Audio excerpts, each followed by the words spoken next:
Chapter 947. House Call. Backland, East Borough, in a 2-room apartment.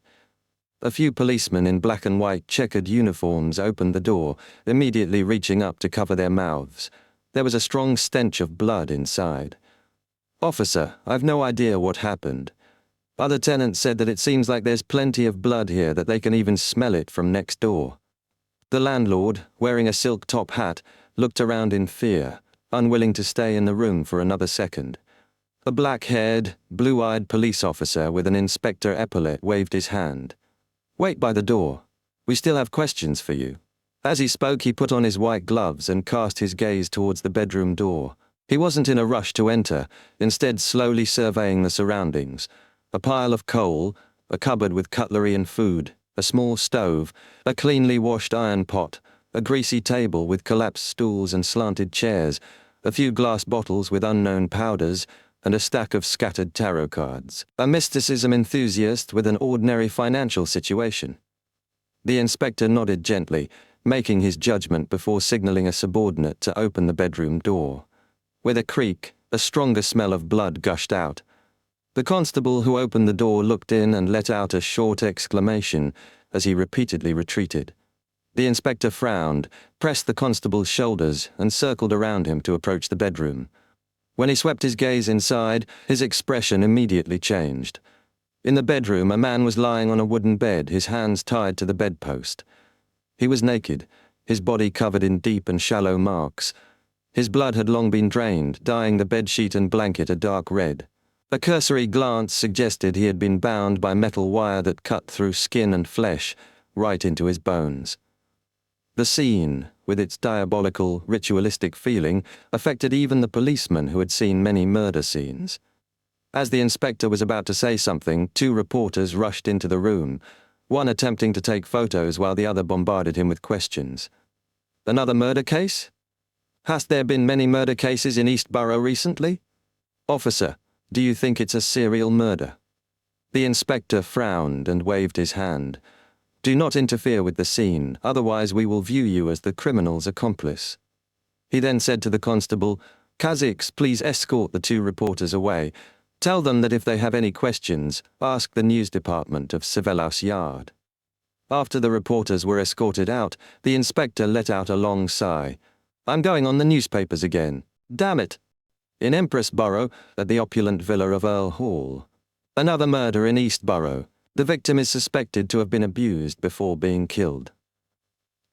After dinner, Audrey was in the activity room, casually reading the Backland Evening News. Upon hearing his daughter's soft muttering, Earl Hall shook his head and sighed. "This isn't new in East Borough. The statistics show that there are people dying every day in there. It's far from one person." Audrey didn't pay too much attention to the matter. After a casual chat with her parents and brother, she returned to her room with her golden retriever, Susie.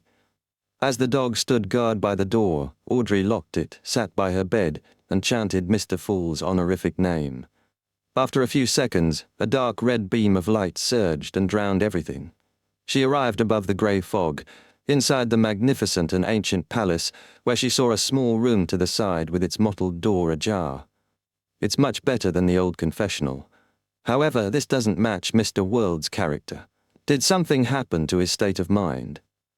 Audrey entered the room and closed the door. She had previously concluded that the World Gairman Sparrow had fully recovered, so his new request for another treatment was puzzling and a little intriguing. In the spacious dark room, Audrey leaned against the wall that obviously had another person behind it, her body slowly sliding down until she knelt with her legs placed diagonally. In the calm atmosphere, she adjusted her state of mind and said with a brisk tone, "Good evening, Mr. World." Just as she spoke, her spiritual intuition immediately registered his state of mind, gloomy, disheartened, confused, depressed, and having no interest in anything. "Mr. World's current problem is completely different from the last one. What happened this time?" Audrey gently bit her lip, calmly made a judgment, and used a timely placate. The dark clouds behind the wall scattered significantly. Gairman Sparrow finally said hoarsely, "Good evening, Miss Justice." Leaning against the wall, Audrey cancelled her original plan. She maintained her brisk tone and said, I'm very curious about your recent experiences. It seems you have had too many encounters. There's no need to think about anything else. Let's have a chat first, just like we're friends. If you're interested in my life, I'm also willing to share with you some of the interesting matters." On the opposite side of the wall, Gehrman Sparrow fell silent for a moment. Without answering the question, he asked, "What hopes do you have for the future?" Audrey replied seriously, "To advance myself, to work hard to become a demigod, so as to better protect my father, mother, and brothers." "Oh, I've recently visited the applicants to the Bursary Foundation with the other staff. Their living conditions are really worse than I imagined. Although I've read some reports and was mentally prepared, I still found it unsettling when I saw it with my own eyes. A girl who's just a few years younger than me was very short and skinny. She doesn't fill her stomach daily, and she only has 2 tattered dresses. When she said that she wishes to study, her eyes were extremely pure and filled with an earnest desire. I can't forget it to this day." As she spoke, Audrey acutely sensed the change in Gehrman Sparrow's mental state. It was no longer a completely still lake. It was now rippling. After a short deliberation, the psychiatrist continued as though she didn't seem to notice anything. "I once anticipated having a beautiful wedding, wishing that my prince will appear like those popular novels. However, after becoming a spectator, I realized that I might never be able to fulfill this dream. I can often read the true thoughts of those men and see through their lies. I'm able to confirm that many people aren't as nice as I imagined, and it has left me disappointed. In a few more years I might be able to appreciate people for their flaws, but it's really difficult to do so now." Noticing that Gehrman Sparrow, who had his back to her across the wall, had the emotions of laughter, Audrey did a timely placate on him. Then she heard him ask, "You once gathered information about dragons from the sun. You should have some understanding of the dragon of imagination.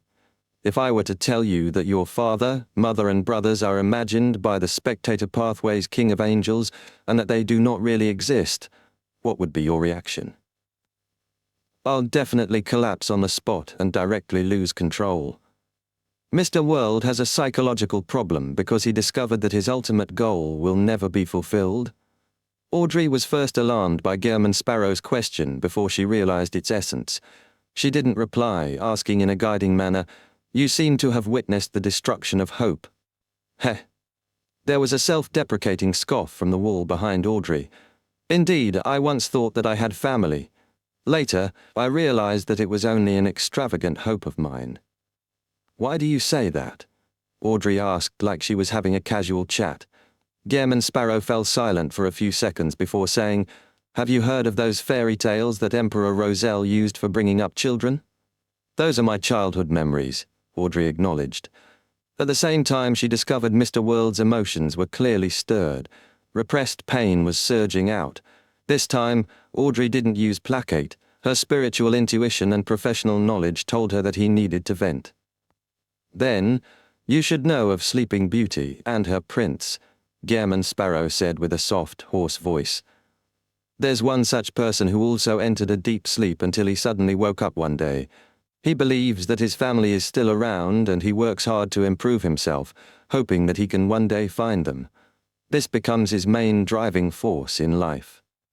Finally, he realized that he has slept for at least 300 years, or even more than 1,000 years, perhaps even longer. He can never find anything that he once had anymore." The intense pain and sense of loss was extremely clear to Audrey. She came to a realization.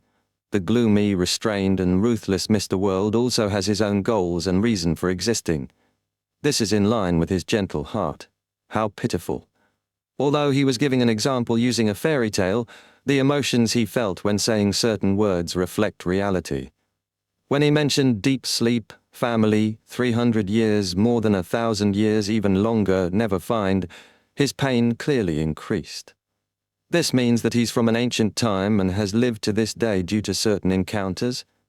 This matches the situation of Mr. Fool being an awakening ancient god. It's no wonder he became his blessed. Audrey quickly grasped the key to the matter. She pursed her lips and pondered for a moment. "Did his family say anything? Did they say what they wanted him to do when he wakes up?" Chapter 948. Meaning of Existence. From Audrey's point of view, Mr. World's current situation wasn't him suffering from a mental illness, nor was it close to pushing him to the state of losing control. It was because his goal in life and the meaning to his existence had been destroyed. It left him with a psychological barrier that just needed some guidance. Once she helped him set up a short-term goal, allowing him to find meaning in life, the problem would slowly be resolved. In the serene and silent darkness, Audrey heard Gehrman Sparrow answer in a deep voice across the wall, "No." As expected, Audrey wasn't surprised as she asked, "Then did he search for his family's last words? Did he search for their grave? Did he try to figure out the reason for the deep sleep?" The spirit body behind the wall seemed to vanish for a few seconds as there wasn't a single sound. After a moment, the hoarse voice continued, "No, not yet. Not yet. That means that it's a possibility in the future?" Audrey felt relieved as she clearly felt that Gehrman Sparrow's emotional state wasn't as heavy and gloomy as before. Without any interest in anything, he had a certain level of drive and a tiny sense of urgency. He was just still in a state of confusion. Taking this opportunity, Audrey cast Placate again. The effects were much better than before. At the very least, she believed that Mr. World had used this impetus to escape from the abyss of gloominess and depression, returning to a normal person's disheartened state. Following that, Audrey didn't press on regarding how he could find clues or investigate, because this could bring about some resistance. She nodded in the dark room in a natural manner and said, "Yes, there are many things to do, and many things that need amending. Perhaps you will have the chance of meeting someone from the same bloodline. Perhaps a family member of his hasn't died from age, or had ended up living to this day due to some reason. The reason why there's meaning to life is because of its infinite possibilities. In the process of searching, make sure to not miss out on your surroundings. Life isn't just a one-way street. There are many branches and alleys. If only the former exists, how boring would it be? You should know how to approach it to broaden your horizons and to discover." Trying hard to recall all the suitable words she read in books, Audrey suddenly thought of something as her voice softened significantly. "Also, don't wear that thick mask. The thinner and transparent ones don't matter because everyone wears a mask when interacting with others. When Mr. World has a certain number of friends, a new meaning in life will naturally be formed." Audrey added inwardly, but she ultimately didn't say it out loud, believing it might backfire. Unsurprisingly, Gehrman Sparrow fell silent again, seemingly still in confusion. After a few seconds, a voice that wasn't that hoarse sounded again. "Thank you for straightening me out, and for your treatment." "No, this is all a result of the strength inside you," Audrey replied seriously. She cast a final placate to confirm that Mr. World's mental state was back to normal and that it wouldn't relapse. She then heard Gehrman Sparrow say, "Let's end it here for today, okay?" Audrey adjusted her tone and briskly replied, "Of course. It's not a serious problem. I can do another follow-up whenever you're free next week. Also, if it's possible, make some medicine to stabilize your mental state. Take it for 7 consecutive days. The ingredients are 10 grams of chamomile powder, 5 grams of rosemary powder, 10 milliliters of lemon balm extract. During this period, don't reduce your consumption of desserts, and try to relax yourself in an appropriate manner." In the dark and silent room, she propped herself against the wall with her hands and slowly stood up. At this moment, Gehrman Sparrow's voice passed through the wall. "What's the consultation fee?" Audrey held one hand to the wall and turned her head in thought. "Wait till I get the potion formula for sequence 5 of the spectator pathway. I might need you to help me find the ingredients. If the psychology alchemists provides me with the ingredients, She curled the ends of her lips and said, "When you return from the southern continent to Backland, remember to bring me some of the local produce as a gift. A super luxurious and light transportation coffin that's carried by 8 people?" On the other side of the wall, Klein had the inexplicable urge to lampoon. He then stood up while clinging to the wall and sent Miss Justice back to the real world. With a wave of his hand, the room vanished. He returned to the seat of honor at the long bronze table and sat at the seat belonging to the fool. In front of him, there were the Black Emperor, tyrant and red priest cards of blasphemy on the right. On the left there was creeping hunger, which Leonard Mitchell had sent back via Miss Messenger Raynette Tinnicker. I owe Miss Messenger 10,000 gold coins again. Klein retracted his gaze and raised his right hand to rub his temples.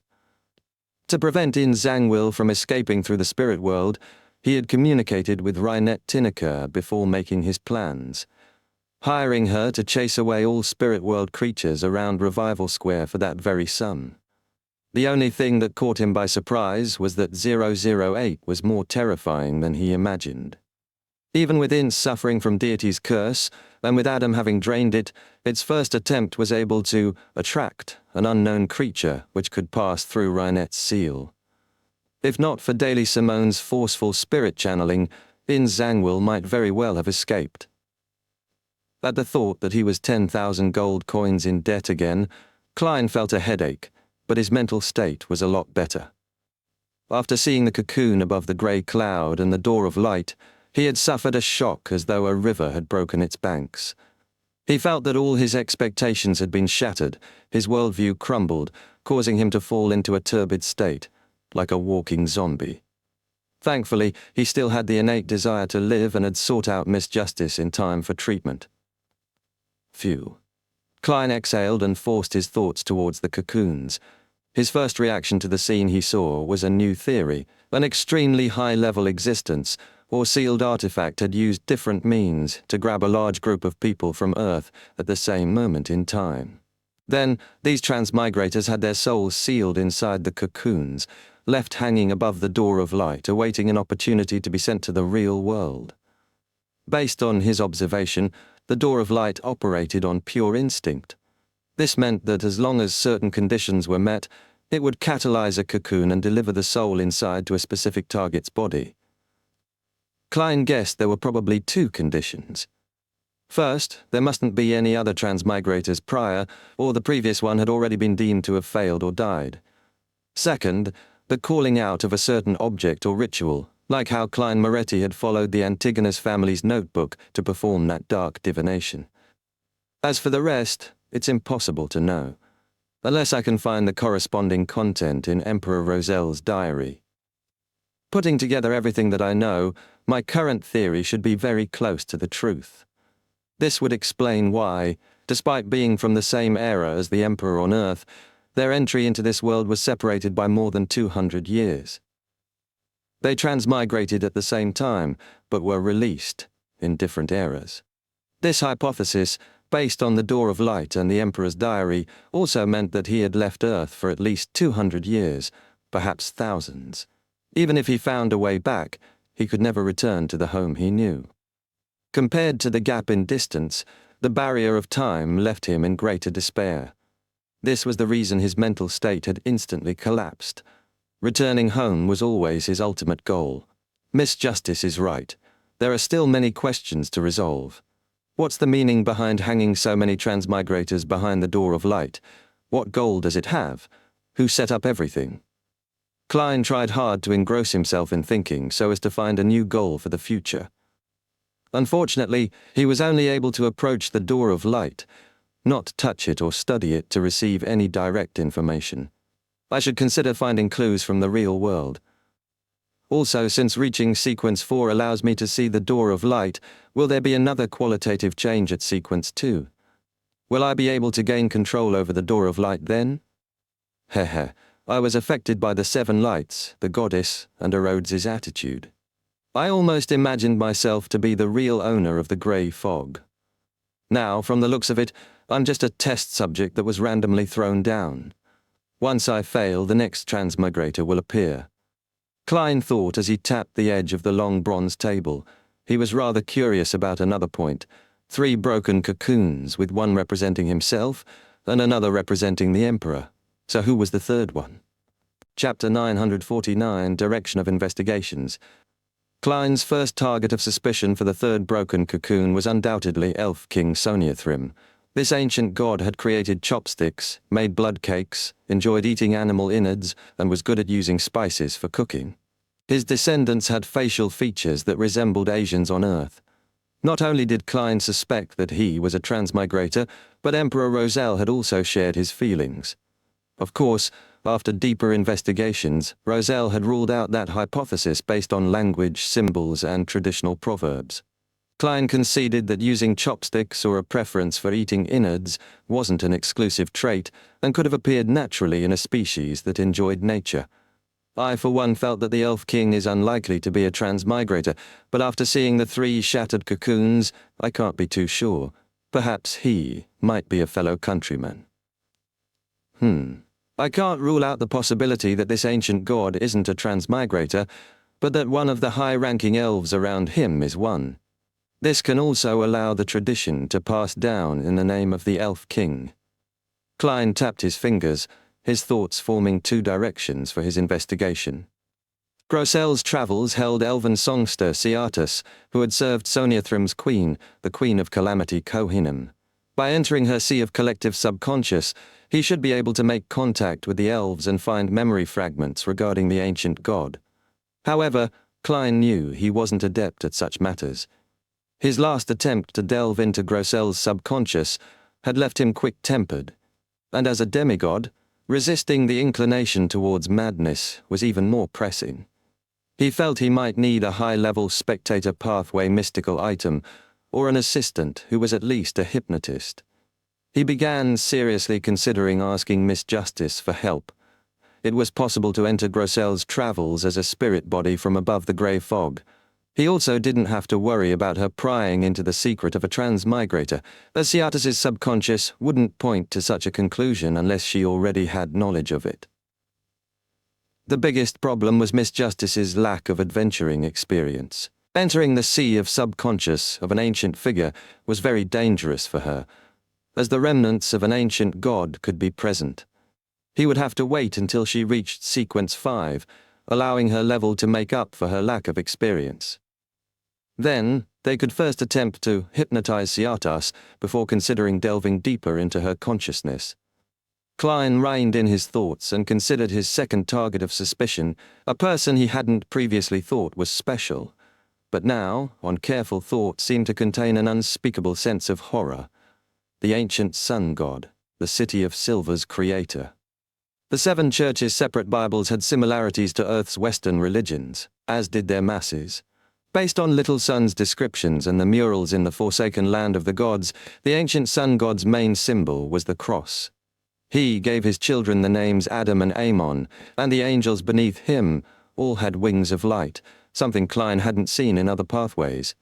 His rise was sudden. He appeared late in the Second Epoch, killed several ancient gods, and took their authorities. I never thought much about these details in the past. It's quite scary now that I think deeply of it. Klein drew a gasp, feeling more convinced it was the ancient sun god rather than the Elf King. His experiences were just too legendary, more of a protagonist of an era than Emperor Roselle. Doesn't this imply Ammon's and Adam's attitude in a certain sense? They believe that the grey fog is related to their father, but due to their different pathways, they made different choices. Klein nodded slightly. Based on these clues, he also had a direction of investigation. In Roselle's travels lived a Cetic snowman who had served the ancient sun god. The problem circled back to itself. Klein slowly exhaled, reached out his right hand and picked up the newly obtained card of blasphemy, the Red Priest card. Infusing his spirituality into it, the card produced a blood-red light, forming a palm-sized illusory book. The pages flipped, presenting lifelike portraits of Roselle Gustave in various attires and situations. Sequence 9 Hunter, Sequence 8 Provoker, Sequence 7 Pyromaniac, Sequence 6 Conspirer, Sequence 5 Reaper, Sequence 4 Iron-Blooded Knight, Sequence 3 War Bishop, Sequence 2 Weather Warlock, Sequence 1 Conqueror, Sequence 0 Red Priest. Klein's gaze swept past the portraits, imprinting the content into his mind. He wasn't surprised at the Sequence 0 ritual to become a god, stirring up a war that sweeps an entire continent and gain victory, as Hermes had once told Roselle that the red in Red Priest meant the red of war. After flipping through the card, he felt his mental state improve, though he was finally feeling exhausted. I should set a short-term goal and investigate the person behind the Great Smog of Backland. This is something that I've yet to complete. Yes, I should continue the arms deal and return to Backland after receiving the money. Now there are 2 clues. First, the captain of the Royal Guards, Viscount Stratford, and the other is MI9's Deputy Director, Brigadier General Conas Kilgore. Klein tried to pull himself up, deciding to occupy himself with something. Before leaving the grey fog, he threw the mental medicine recipe Miss Justice had given him to the crimson star representing the moon, Emlyn, requesting the vampire to make a week's worth at £1 a bottle. Backland, within the Adora family's villa. Emlyn White, waiting in the activity room, curled his lips. A transaction that's just £7. I really don't want to do it. The world can concoct it himself if he's a little careful.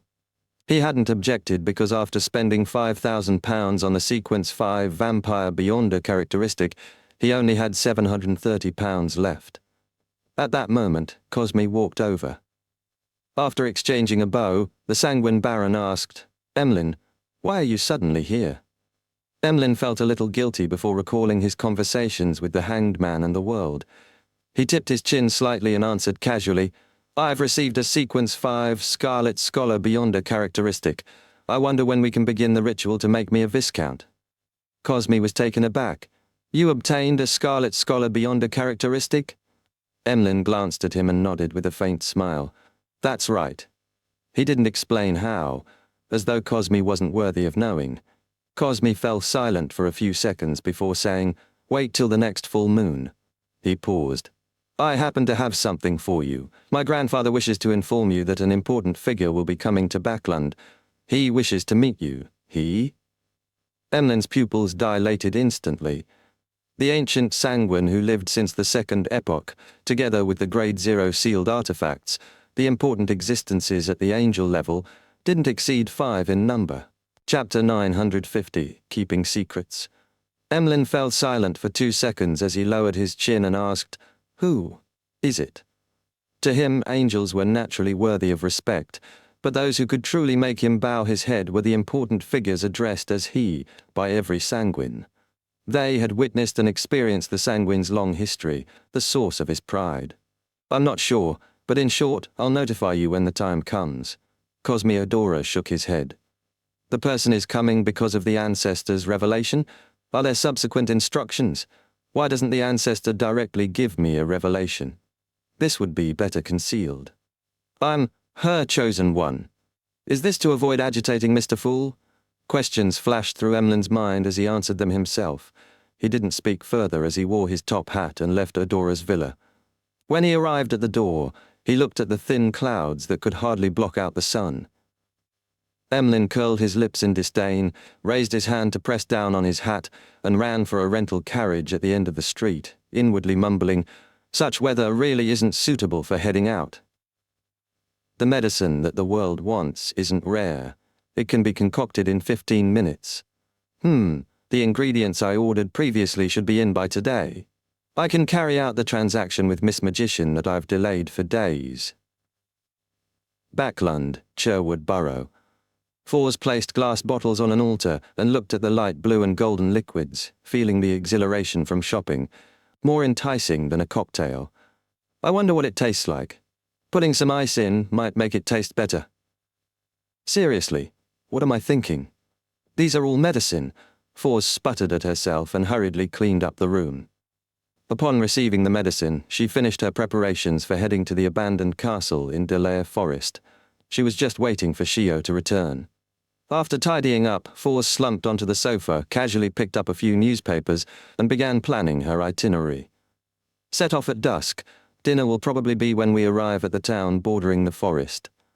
Amidst her silent mumbling, she flipped to a copy of News at Sea. Suddenly, her gaze froze as a familiar name was reflected in her eyes. Gehrman Sparrow. This adventurer had appeared at sea again, boarding the Black Tulip with a middle-aged man known as Death Consul. He killed Admiral Hell Ludwell, changing the lineup of the 7 pirate admirals again. Fours subconsciously patted her chest, unsure what she was happy about. At that instant, she had a baffling feeling that Gehrman Sparrow's experiences were sufficiently legendary, something that could definitely be written into a novel. Unfortunately, he's not someone who's easy to get along with. Otherwise, I can totally be a part-time biographer. Haha, if I were to write the book titled Gehrman's Sparrow, I'll definitely be targeted by the official Beyonders. Force thought in amusement before hearing the lock turn. She looked up and saw Shio push open the door and enter the living room. "You're early?" Force asked in surprise. Shio ruffled the right side of her blonde hair and said, "I met with MI9 again and received a mission." "What is it?" Force sat up, asking out of curiosity. Shio casually threw herself onto the single-seater. "Investigate the background of the crazy adventurer, Gehrman Sparrow. Based on the information provided by MI9, he's a terrifying Beyonder, and the name he uses is fake. Even his identification documents are fake. He probably came from Backlund. They suspect that Gehrman Sparrow has another identity and partners here." Upon hearing the word partners, Force couldn't help but twitch the corners of her mouth. She had the urge to tell Zio that MI9's guess was right. Gehrman Sparrow's partner was sitting directly opposite her. She coughed slightly and acted calm as she asked, "Why are you investigating Gehrman Sparrow's background? What did he do this time?" Shio glanced at the stack of newspapers beside Force. "Haven't you read today's news at sea? Gehrman Sparrow killed Admiral Hell Ludwell and is now known as the strongest adventurer of the 5 seas. By the way, MI9 also told me that Gehrman Sparrow might very well believe in the secret existence known as the Fool. This is news that came from many different sources, including the Aurora Order and the Rose School of Thought. I can testify to that. They are right." Force forced a smile and said, "Sounds rather dangerous." "Yeah," Shio nodded. "I only plan on gathering the intel and not delving too deep into it." Force didn't continue on this topic. "I've already prepared the medicine. Shall we head to Delaire Forest today?" "All right." Shio stood up, showcasing how she was a woman of action. "Let's set off now." Let's wait a little longer. I was thinking dusk," Force replied, feeling resistant. She often wished to procrastinate until the last moment. Before long, she was pulled out of their rented apartment by Shio, and they headed for the metro. Amidst the sonorous whistle of the steam engine, the massive locomotive entered the platform. Force and Shio stood outside a carriage, waiting patiently for the passengers to alight. Suddenly, they saw 2 red gloves. The owner of the red gloves was a man in his 30s, wearing a white shirt with a black trench coat, his collar raised high to cover his chin and mouth. He had dark green eyes, golden brown sideburns, and held a silver chest. Force and Shio exchanged looks and lowered their gazes. As a high-ranking deacon of the Nighthawks, and one of the 3 bigwigs of the Red Gloves, Crestet Sesamir wasn't someone who cared about parading himself around. After transferring to another line, he eventually arrived in Northborough and took a rental carriage to St. Samuel Cathedral, where he met Backlund Diocese's Archbishop, St. Anthony Stevenson. After greeting each other and praising the goddess, Sesamir found a seat and said, "I'll be troubling you to provide me with some help for the next couple of weeks." The clean-shaven Archbishop Anthony deliberated before asking, "Is it something to do with Zangwill?" "Yes." Sesamir nodded slightly. "The Holy See wishes that I inform you that another servant of the goddess, the matron of the Evernite cloister, Ma'am Ariana, will be in Backlund not long from now." Without waiting for St. Anthony's inquiry, he explained, "Ma'am Elia learned plenty of important information from Zangwill's remnant spirit, including his mental problems that 008 used to escape, as well as the details of his cooperation with the royal family and the demoness sect." After machinating the great smog of Backlund, Zangwill was betrayed by 008 and had ended up being possessed by the Red Angel evil spirit. He headed for the southern continent alone in an attempt to set up a trap to hunt Ma'am Elia. An important point to take note of is that in Zangwill's memories there is a very important underground ruin. It's in the northwestern outskirts of Backlund, an area just before the Tussock River flows in. My mission is to find that ruin. St. Anthony finished listening in silence before asking in thought, "Zangwill doesn't know of the exact location? He has never been there before." Sesamir shook his head. He had entered, but he was led in there and didn't grasp the required key information. St. Anthony tersely acknowledged before asking, "Have you figured out which batch of people from the royal family that Zangwill was working with?" "No." Crestet Sesamir paused. Based on normal logic, regardless of whether the partners donned disguises, if they meet, there should be the corresponding memory fragments. But inside In Zhangwil's spirit body, there were no traces of that. It was as though it never existed. Perhaps it's an influence of a deed. The source of the deed's power that even a Sequence 4 demigod can't resist is something worth paying attention to. St. Anthony nodded very slightly. He thought and said, "The telegram didn't include much. I do not know the exact sequence of events. Who exactly killed In Zhangwil?" Crestet Sesamir exhaled slowly. "A name you might never believe, Klein Moretti.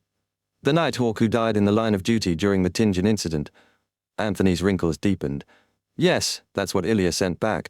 No one knows how Klein Moretti, who was only a Sequence 8, had resurrected, or how he could kill In Zhangwil, a demigod wielding 008. Upon saying this, Sesamir's expression turned somewhat odd. "The Holy See requests us to strictly keep this intel confidential. We are not to divulge this to anyone who isn't an archbishop or high-ranking deacon. Furthermore, we are not to pursue Klein Moretti, pretending as though he's still in his grave." St. Anthony fell silent for a few seconds, as though he recalled something trivial. He nodded and said, "Perhaps he's a blessed of the goddess." Sesamir suddenly looked up at St. Anthony as though he was a lunatic. His lips quivered, but he ultimately didn't say a word. Anthony didn't continue the topic. He looked at the door and said sternly, "Your mission might need plenty of investigations. This requires enough manpower." Soest's team has completed their mission in the southern continent. I'll get them to return quickly and follow your instructions." "All right." Crestet Sesamir didn't put up any objections. "Rest for the remainder of the day before returning to Backlund?" Leonard looked up at Team Captain Soest. Soest looked pitifully at Leonard, who had been silent for quite some time, and nodded. "That's right." After watching the spirit warlock leave his room, Leonard sighed and leaned against the wall. At this moment, dark red lights surged out from before his eyes, enveloping him completely without any prior warning. Chapter 951. Drawing a Card. By the time Leonard reacted, he saw numerous towering stone pillars and a towering palace that looked like a giant's residence, all propped up above an endless greyish-white fog.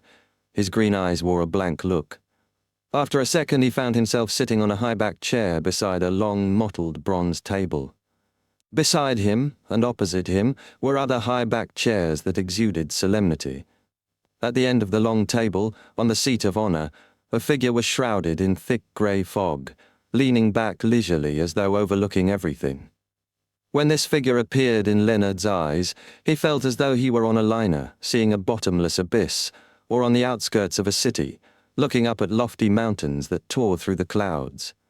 Instantly, many thoughts flashed through his mind, and he had a rough guess as to what he was experiencing. As a beyonder of the church, a believer who knew that deities truly exist, he couldn't resist his feelings and subconsciously wished to leave his seat and prostrate himself. The might of a deity was boundless. Just as Leonard stood up, he was pressed down by an invisible force. A slow and calm voice resonated in his ears. "There's no need for such trouble. You can call me Mr. Fool." The Fool. Indeed. Leonard's fear of the unknown settled immediately. Although he was still worried about what would happen next, he wasn't as perturbed. He got up halfway, pressed his hand to his chest, and bowed. "Honorable Mr. Fool, why did you summon me here?" As an experienced Nighthawk, Leonard knew how dangerous it was to establish a connection with a secret existence. He knew he had slid down the edge of an abyss with no chance of redemption. When he decided to chant the Fool's honorific name, he was able to foresee his tragic end, but he had made the choice regardless for the sake of revenge. However, recalling how Klein Moretti, who believed in the Fool, was still alive and had even become a demigod, Leonard couldn't help but hold out some hope. At this moment he heard the fog-enshrouded Fool chuckle. "Since you prayed to me for help, then based on the principle of equivalent exchange, you definitely need to pay the price."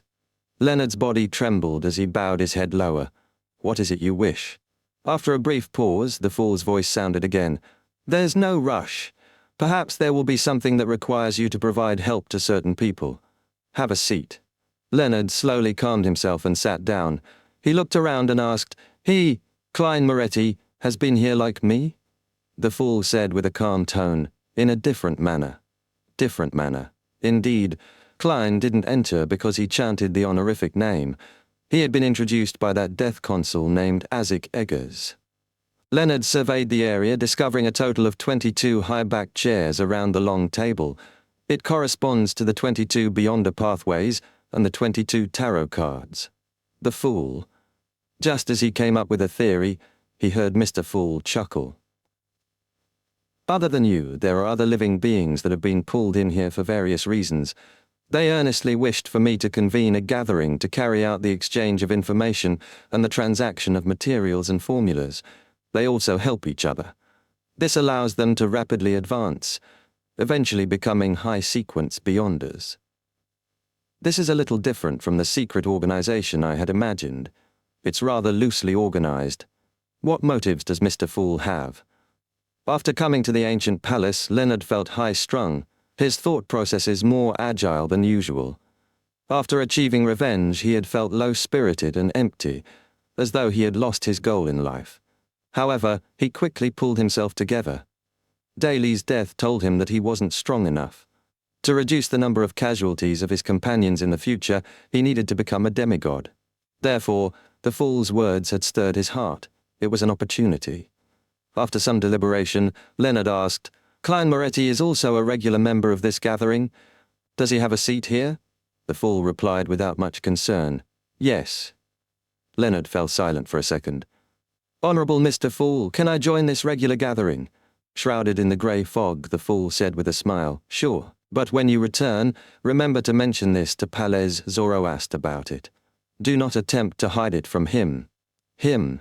Old man really is an angel. Although Leonard had expected this, he was still alarmed to receive confirmation from Mr. Fool. He hesitated for a moment. Why must I tell Palez Zoroast? Although he had a good relationship with the parasite, he was still wary. He had requested to join the gathering to balance the latent danger old man represented. He then heard Mr. Fool reply with a smile, Many a time striking fear is a lot more useful than conflict. Striking fear is a lot more useful than conflict. That's right, forcefully creating a balance might agitate old man. The final battlefield will be in my body, which is disadvantageous to me. By striking fear into him, I can get him to recognize the situation. Leonard bowed his head in enlightenment. Honorable Mr. Fool, I have no more questions. At the end of the long bronze table, the fool conjured a deck of tarot cards and pointed at them. They have each selected a tarot card to represent their code name. You can also choose one. The deck has the cards of their respective owners taken away. They do use tarot cards as their code names. Leonard exhaled and couldn't help but ask again, Which card is Klein Moretti? The world, the fool said casually. It's him, and also not him. What does that mean? Leonard didn't dare to ask further. He extended his right hand and pulled out a card from the deck. Flipping it over, he saw a goddess pouring holy water, with stars littering the background. The star card. It didn't match his taste, but since he had completed the ritual, he could only accept it. Return. The gathering happens every Monday at 3 in the afternoon, Backlund time. Shrouded in the grey fog, the fool raised his hand, and Leonard vanished from the ancient palace. The fool Klein chuckled as he flipped all the tarot cards. All of them had the same picture with the same sky-filled stars. They were all the star cards. After laughing for a while, Klein cast his gaze to the crimson star that represented Leonard. While pulling him above the grey fog, he had observed a blob of light, made of countless ringed worms hidden deep inside Leonard's soul body. This confirmed that Palez Zoroast had only parasitized Leonard at a preliminary stage. After becoming a demigod, Klein's control over the mysterious space had deepened, allowing him to pull in anyone he wanted by selecting which part of them to bring.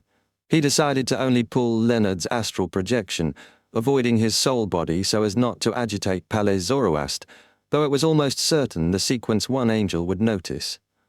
Let's hope that he can escape from Palez Zoroast's parasitizing bit by bit. Klein suddenly sighed.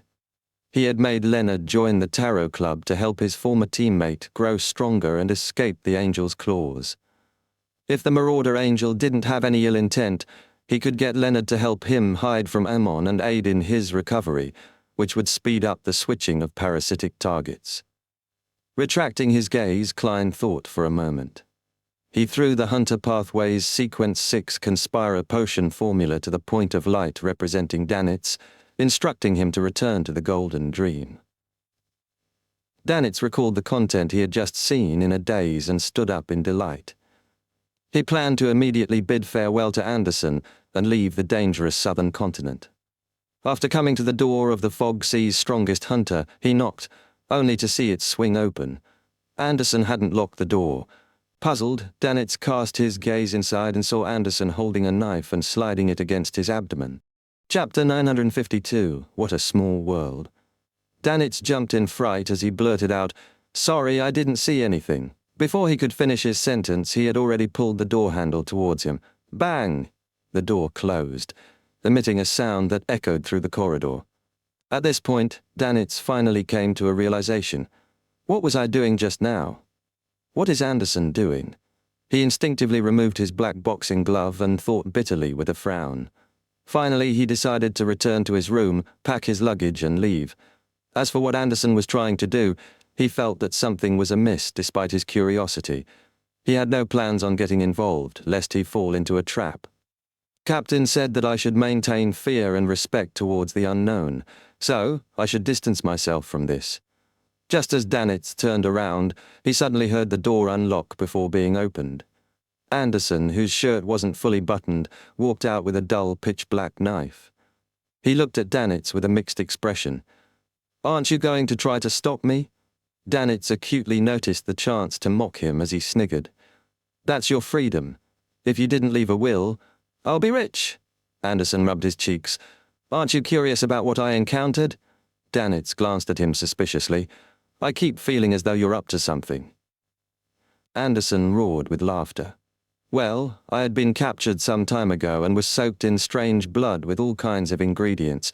I was corroded by it for an extended period of time until a strange chrysalis was formed inside my body. This was to create the effect of having a certain level of attraction towards high-sequence beyonders of the Hunter pathway." As he spoke, he pointed at his abdomen. Danitz was taken aback. "I've never really heard of something like that. If you were another sex, I might have imagined that you're pregnant." He paused for a moment before asking, "That strange fellow in Revival Square was attracted by the baby? No, chrysalis in your stomach?" Anderson nodded as Danitz gestured with his hands. "You were trying to cut open your abdomen to extract the chrysalis?"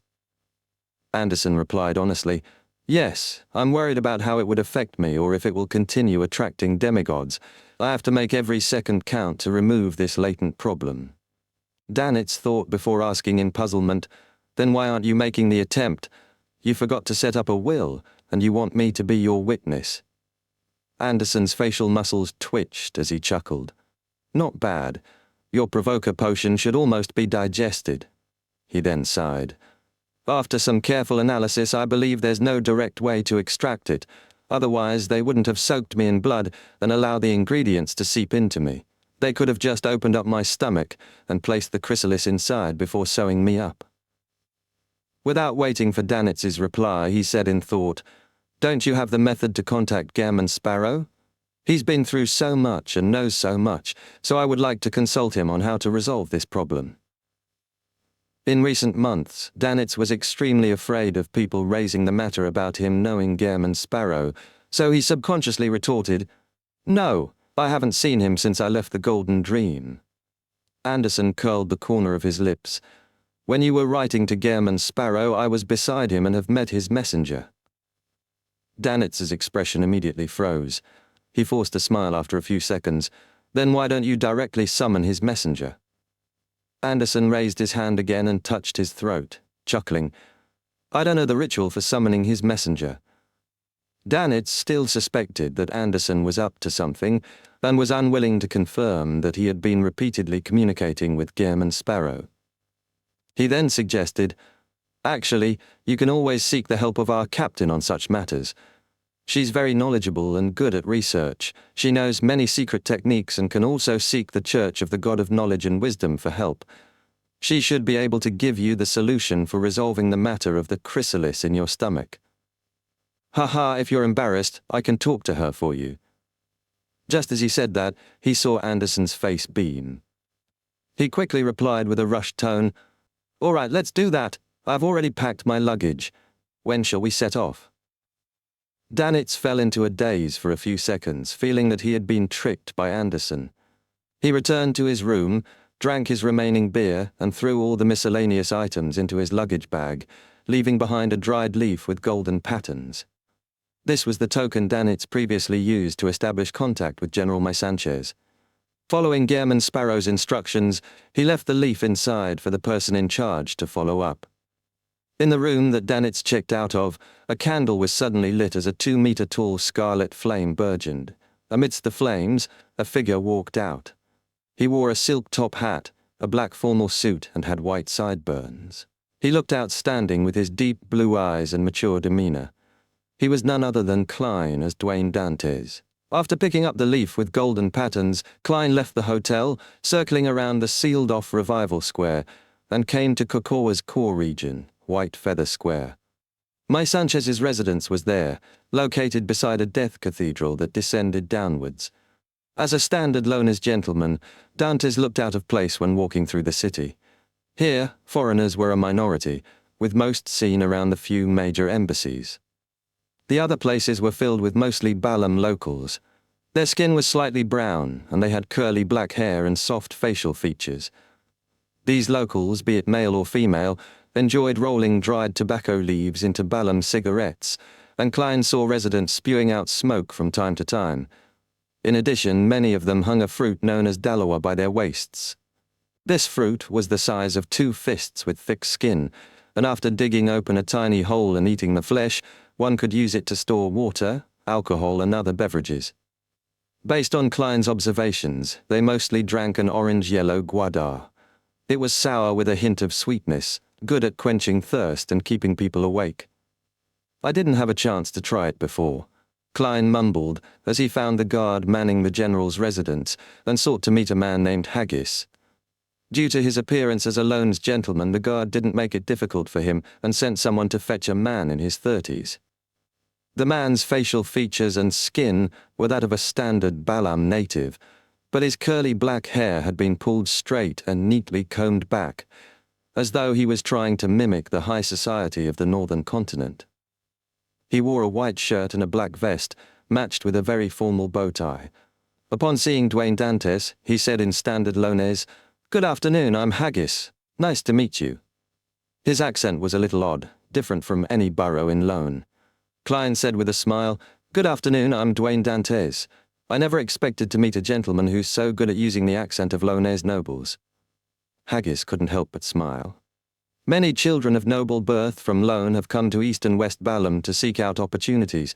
I was fortunate to learn from them. Oh, I might know some of them. Klein wasn't in a rush to talk business as he began making small talk. Haggis smiled. "My friend includes Colonel Alfred Hall, the second son of an earl." Hall, Klein let out a soft chuckle. "I once met Earl Hall at a charity party. He's a true noble. What a small world." Haggis nodded in agreement. "Perhaps this is an arrangement of fate. Unfortunately, Alfred was transferred to East Balam last year." He didn't continue, instead immediately inviting Duane Dantes into the general's residence. When passing through the side door, Klein suddenly looked up, glancing at the embedded stained glass above. The glass shimmered like a rainbow under the sunlight, as though gazes were sweeping past. Chapter 953, Prophecy. Klein retracted his gaze in a natural manner, held his gold-inlaid cane, and followed closely behind Haggis into the general's residence. The architecture was completely unlike those found elsewhere in the southern continent. It was more in the style of the northern continent, with an undeniable hint of Inti's influence. Every column was covered in segmented gold foil, the murals used warm colors, and sculptures were embedded with gold.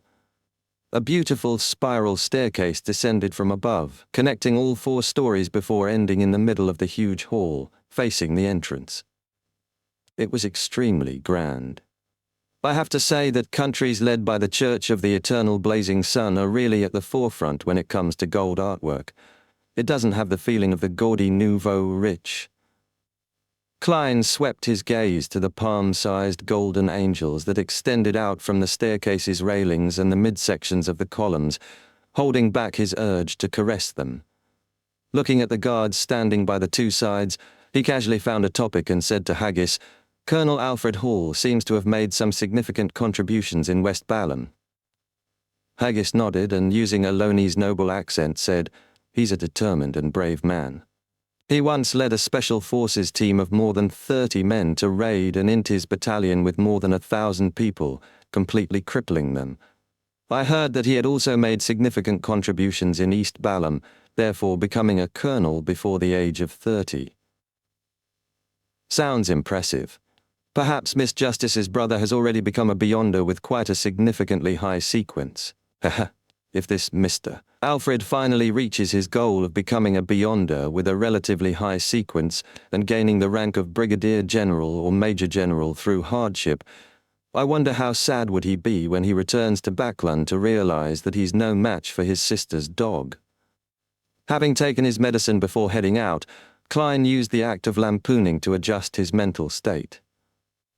He didn't ask further about Alfred, instead asking with a curious tone, "I realize that there are some differences in the traditions of East and West Balham. Here, in many houses, there are people with human bone decorations, but it's not present in East Balham.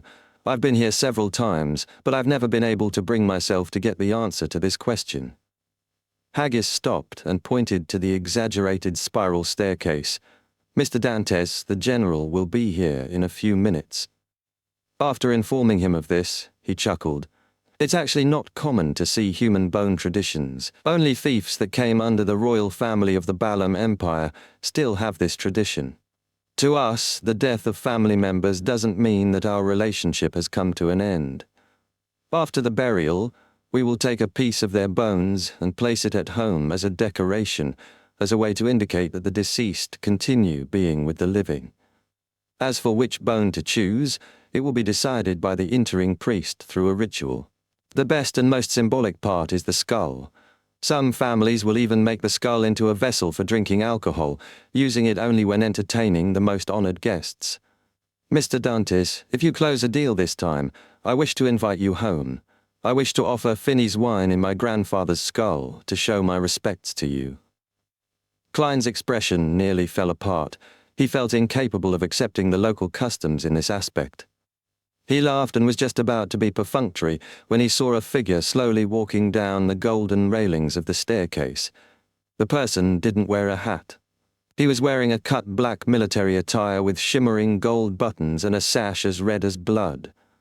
He had light brown skin and a rather soft facial outline, with features that looked scrunched up in the middle of his head, making his face appear abnormally big. Klein, who had obtained the relevant information, instantly recognized the man to be the dominant ruler of West Balham's northern state, General May Sanchez. On the surface, he wavered between the factions of Lone, Intis, Finepotter, Fysac, and the Resistance, but secretly he had received the support of the Numinous Episcopate's royal family faction. "Good afternoon, Your Excellency." Klein took off his hat, pressed his hand to his chest, and bowed. At this moment he sensed gazes locking onto him from some unknown location, like lights flashing across the golden angel figures or the sunlight reflected from the stained glass. "Hello there, Mr. Dantes," May Sanchez replied in Dutanese. Having grasped the language through his marionette, Klein naturally understood him. Pretending as though he hadn't noticed anything, he very naturally chatted with May Sanchez until the other party raised the topic of the arms deal. "How many goods do you have in total?" Klein laughed and replied, "It wouldn't be a problem equipping 3,000 to 4,000 people. In addition, there will be a few cannons." May Sanchez fell silent and said, "Name your price." Klein pretended to deliberate. "If you wish for me to send the goods to the northern state, the price would be £50,000. If you send your troops to retrieve the goods with me and be responsible for the subsequent transportation and safety, it will only cost £40,000. May Sanchez thought and said, "The latter. Take the down payment and go with my men. Once they see the goods and move it onto our carriages, my men will pay the rest." He paused for a moment, then added, "However, I do not have much loan gold pounds. So you don't have enough foreign reserves. Klein surveyed the area and said with an unconcerned smile, "You can directly pay me in gold coins, or even gold bars or gold bricks." My Sanchez was rather decisive. He didn't waste any time to nod. "Deal. I'll get Haggis to bring my men and money to you tomorrow." Not bad. I like doing business with people who don't haggle. Klein first heaved a sigh of relief before suspecting if his price was too low. After Klein left the general's residence, my Sanchez suddenly looked up and said to the person above, "Your Excellency Luca, is this the person you're waiting for?" One story above the beautiful staircase, a figure slowly appeared. He was an elder in a white robe with inlaid brass lines, his hair completely white and neatly combed. His pair of grey-green eyes were so deep they appeared bottomless. He replied with an unhurried tone, "There's no way to be certain. Although my prophecy tells me that I'll meet the person who can resolve my future predicament in the next 2 days here, that person was too ordinary. Besides being a beyonder, there's nothing worth taking note of. Of course, I can't tell the more profound truth. He might have an existence that's at least not weaker than me behind him." Having said that, he slowly walked down and after a few seconds said, "I'll attempt to use a dream to see if I can discover more. Do I need to prepare a special room for you?" My Sanchez asked reverently. Luca shook his head. "I'll use the activity room here." The best time will be 4 hours later. Don't disturb me before that happens." He then entered the room, sat down and leaned against the sofa. He relaxed himself, closed his eyes and fell silent. Only when it slowly turned dark did the old gentleman fall asleep. In the dream, he found himself standing in the hall of the general's residence, on the first floor of the beautiful staircase. By his side were my Sanchez and numerous guards. The middle-aged man named Duane Dantes was standing opposite him when he suddenly curled his lips, revealing an exaggerated smile. Flames soared up as poker cards fell from above. Lucca's green eyes instantly darkened as Duane Dantes's body instantly fell into a strange-appearing darkness. The old white-robed gentleman immediately spread his arms open, revealing a dark vortex at his chest. The vortex expanded and devoured Duane Dantes. Before Lucca could confirm the situation, he felt something. He turned to the side and saw Sanchez's face squirming and turning tall before instantly becoming another Duane Dantes. Almost at the same time, Haggis and all the guards present turned into Duane Dantes. All of them were casting their gaze at Luca. Luca was jolted awake. Under the watch of my Sanchez, who had entered at some point, he faltered for 2 seconds and said heavily, "I have to personally meet that gentleman from before and see the demigod behind him." Before he finished his sentence, he subconsciously turned his head to look out the window. The street lamps had lit up. It was dark outside, and the crimson moon's moonlight was strangely tainted with a bloody color. Another blood moon. Thankfully there's Mr. Fool. I must say that there are way too many blood moons this year. It's only been 2 months since the last time. I didn't even have any time to prepare. Fours sat up, wiped her cold sweat, and muttered silently. She had arrived at a town near Delaire Forest and had checked into a hotel sharing a room with Shio. They had made preparations to investigate the abandoned castle early tomorrow morning. To Forz's surprise, there was a blood moon, just as she was preparing to rest. At this moment she seemed to recall something as her body stiffly turned to the side. Shio, who had exhorted her to sleep early, had already woken up at some point in time. She was looking at her with her eyes open. Chapter 954, Strange Ancient Castle. Forz's gaze met Shio's in midair. Both remained silent. After a while Forz chuckled dryly. "Ha ha, you haven't fallen asleep?" Shio frowned and said, "What happened to you?" "Nothing. Didn't I tell you before? Whenever the full moon happens, I won't be in a good state. It's even worse during the blood moon," Forz replied, as though everything was normal. Shio sized her up and pulled her blanket. "I remember that you brought sleeping pills." "There's no need for that. I'm fine now." Seeing Shio wasn't pressing, Forz secretly sighed in relief. "Go back to sleep. We still have to head into the forest early tomorrow morning." Shio didn't say another word, turning, gripping the blanket and closing her eyes. Before long, her breathing grew heavier, more drawn out and uniform. Forz stared blankly at the ceiling, her thoughts running wild. At some point, she fell asleep too. The next day at noon, in Delaire Forest's core region, they stood before a collapsed ancient castle covered in green vines. Fours wiped perspiration from her forehead and exhaled. "We're finally here." Gio shot her a glance and said, "The boss at the hotel told me that we only need 2 hours to get here." They had set off before 6 that morning, but spent nearly 7 hours to arrive. The corners of Fours' lips twitched. Ideal conditions and reality are different. There weren't any trails for us to take towards the end. We needed to explore and forge a new path ourselves. Gio took out her triangular blade, nodded, and said, "You should have foreseen this from the beginning, but you refused to have a guide as suggested by the hotel's boss. As an astrologer, I don't believe such trivialities will cause any trouble. Look, aren't we there now? Besides, the time is perfect. The wraiths and ghosts are definitely in their weakest state." Fours forced a smile, holding Leimono's travels in one hand and pointing with the other. "I didn't notice it before, but the more I think about it, the more puzzled I become." "About what?" Gio also gazed at the vine-covered abandoned ancient castle. Fours offered an excuse. "Tell me, who would build a castle in the middle of a forest? Furthermore, they didn't open up a trail to it." Before finishing, she found the matter quite odd. Gio thought and said, "Perhaps there was a trail. But after the castle was abandoned, whatever traces of it had been wiped out with time." Fours stroked the hair by her ear and shook her head. "Then why would they abandon it? If they had considered safety back when building it, it would be more dangerous building it far from the town in an uninhabited castle. If it's just for vacations with the way nobles do things, they wouldn't abandon it even if the maintenance and repairs are difficult." Gio blurted out, "Could it be because it's haunted?" Fours pondered for seconds. "Won't someone who can build such a huge castle hire beyonders to deal with the ghosts? I suspect that the 3 churches in the kingdom's government don't know of this ancient castle. Otherwise, it doesn't make sense that they will leave the beyonder ingredients inside." Then she raised a possibility. An ancient castle of the sanguine. Such creatures enjoyed living in remote places, often connected to dark forests and ancient castles. Moreover, information about this ancient castle came from the sanguine. "It's possible," Gio first agreed, then disagreed. "Will the sanguine be afraid of ghosts? They definitely have the means to deal with the ancient wraiths inside." "Makes sense. Sanguines surely value money and beyonder ingredients."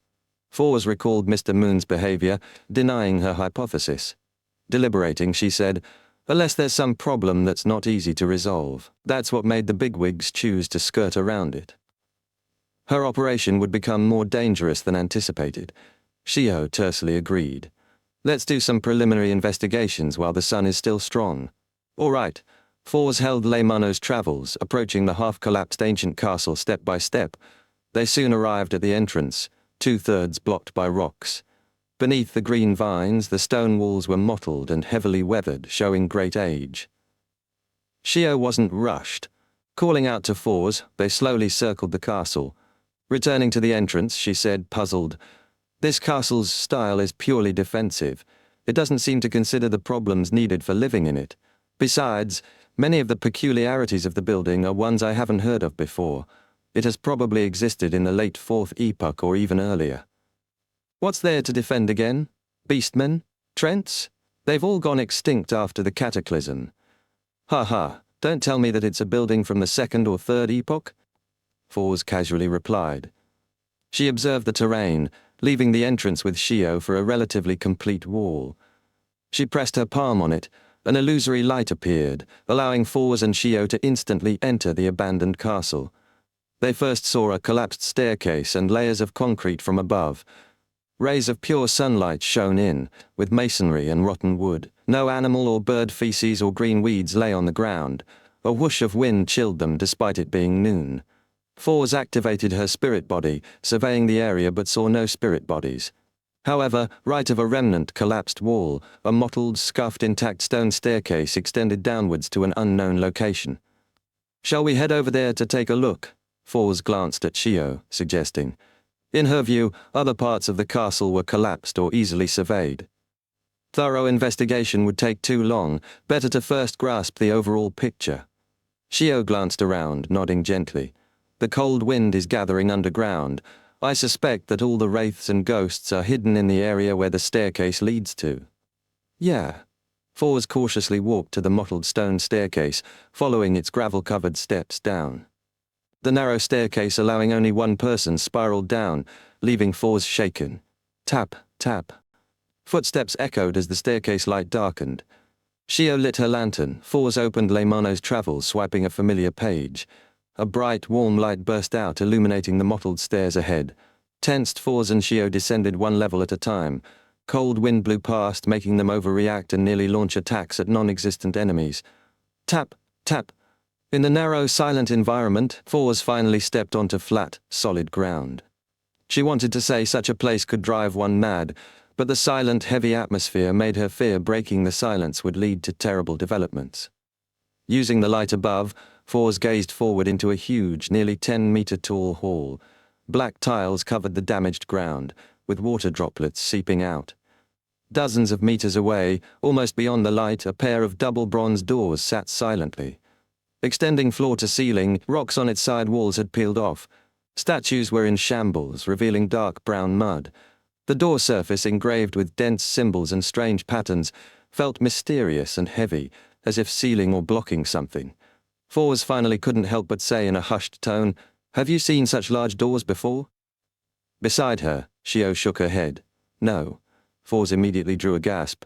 Say, what could be behind that door? Where does it lead to? Could it be the reason for building this castle in the first place, to prevent the creatures behind the door from coming out?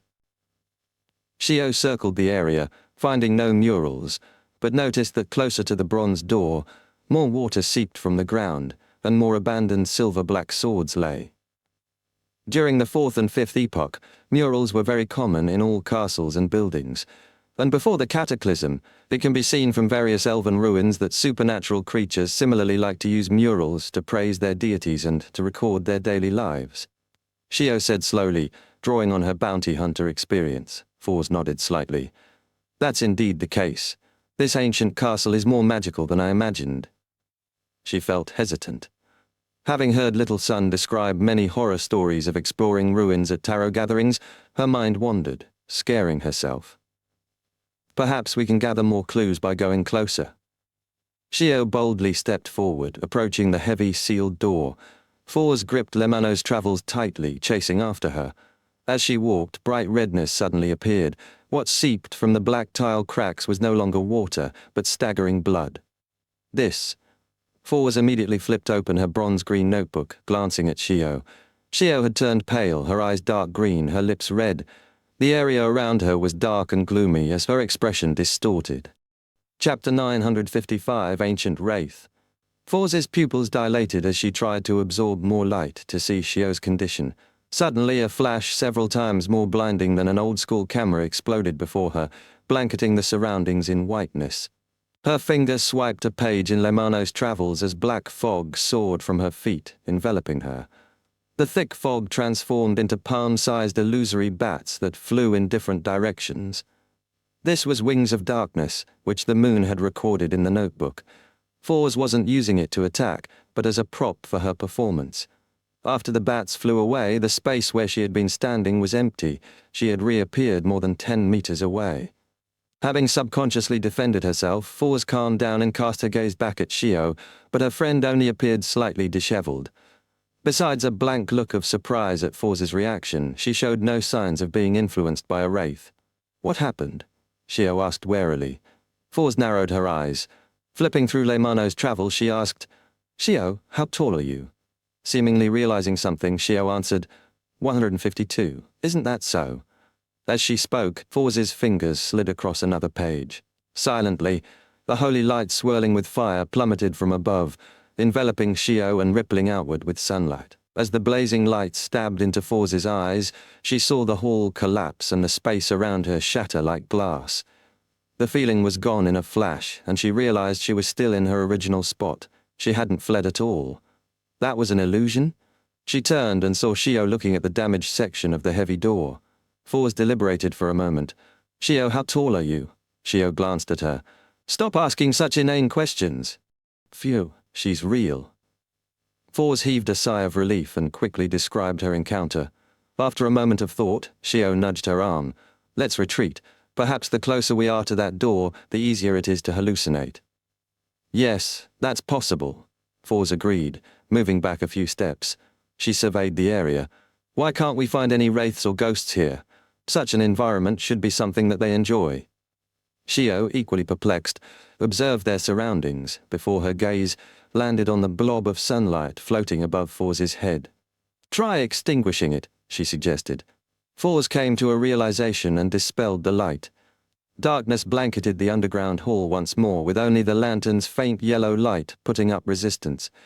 Then Fours saw two figures in her spirit vision. They were near the bronze door. One was a female with coiled hair, wearing a garish shirt and knight's trousers. The other was a man in silver-black armor, holding a nearly broken, rusted sword. The woman's face was a blur as she wandered between the door and where Fours and Shio had arrived. The man loitered beside the door, muttering, "These are the two ancient wraiths?" Fours nudged Shio. "I see spirit bodies." "I see them as well. They aren't hiding at all," Shio replied, readying herself for a fight. Fours stopped her. "Don't be hasty. We aren't sure that they're the targets." She took 3 steps forward, but the two blurry figures didn't even look at her. Fours thought for a moment and then asked, "Ma'am, what are you doing?" She regretted it instantly, realizing that communication couldn't achieve her goal of obtaining the cursed item and spirituality. Just as she considered a direct attack, the lady in the garish shirt replied with a flat tone, "I'm searching for my husband. He's a guard here." Communication is really possible. Fours pressed. "Where did he go?" The blurry-figured lady answered blankly, "He's a guard here. He told me that magical power seeps out from behind the door, corrupting his teammates. He got me to leave as quickly as possible with a messenger. He said that he would ensure that I escaped safely, but I don't wish for that. I want to leave with him. After sending off the messenger, I returned midway and returned underground, but I can't find him. This castle is ancient. The last defender must be an ancient wraith. This lady's story has moved me," Fours thought. She circled around the female wraith and approached the bronze door, suffering no more hallucinations. Near the armored knight, she asked, "Sir, what are you doing?" The knight paused. "I'm guarding this door of blackness. I need to ensure that my wife has escaped safely. If you meet her, tell her that her knight will fight for her to the very last moment." "Ah, he said he's guarding the door for his wife? Isn't this the other half of that woman's story? This is her husband?" Fours was taken aback, looking back and forth between the two ancient wraiths. The lady repeatedly walked from the hall to the door and back, while the man patrolled near the door. They would pass by each other without any recognition. Such a scene must have gone on for at least 1,500 years. Fours glanced at Shio and saw that her friend's eyes were welling with tears. What an easily touched person. Fours couldn't help but shout at the female wraith, "Look at the door. Your husband has been there all along." The lady slowed, glancing first at Fours and then at the door. Her blank gaze passed through the night. "Why can't I find him?" she repeated. Fours felt an inexplicable sorrow. Just as she was about to shout again, the knight turned to them. "Who are you?" As he spoke, the female wraith also cast her gaze at them. Fours immediately felt her thoughts slow, a coldness freezing her from the inside out.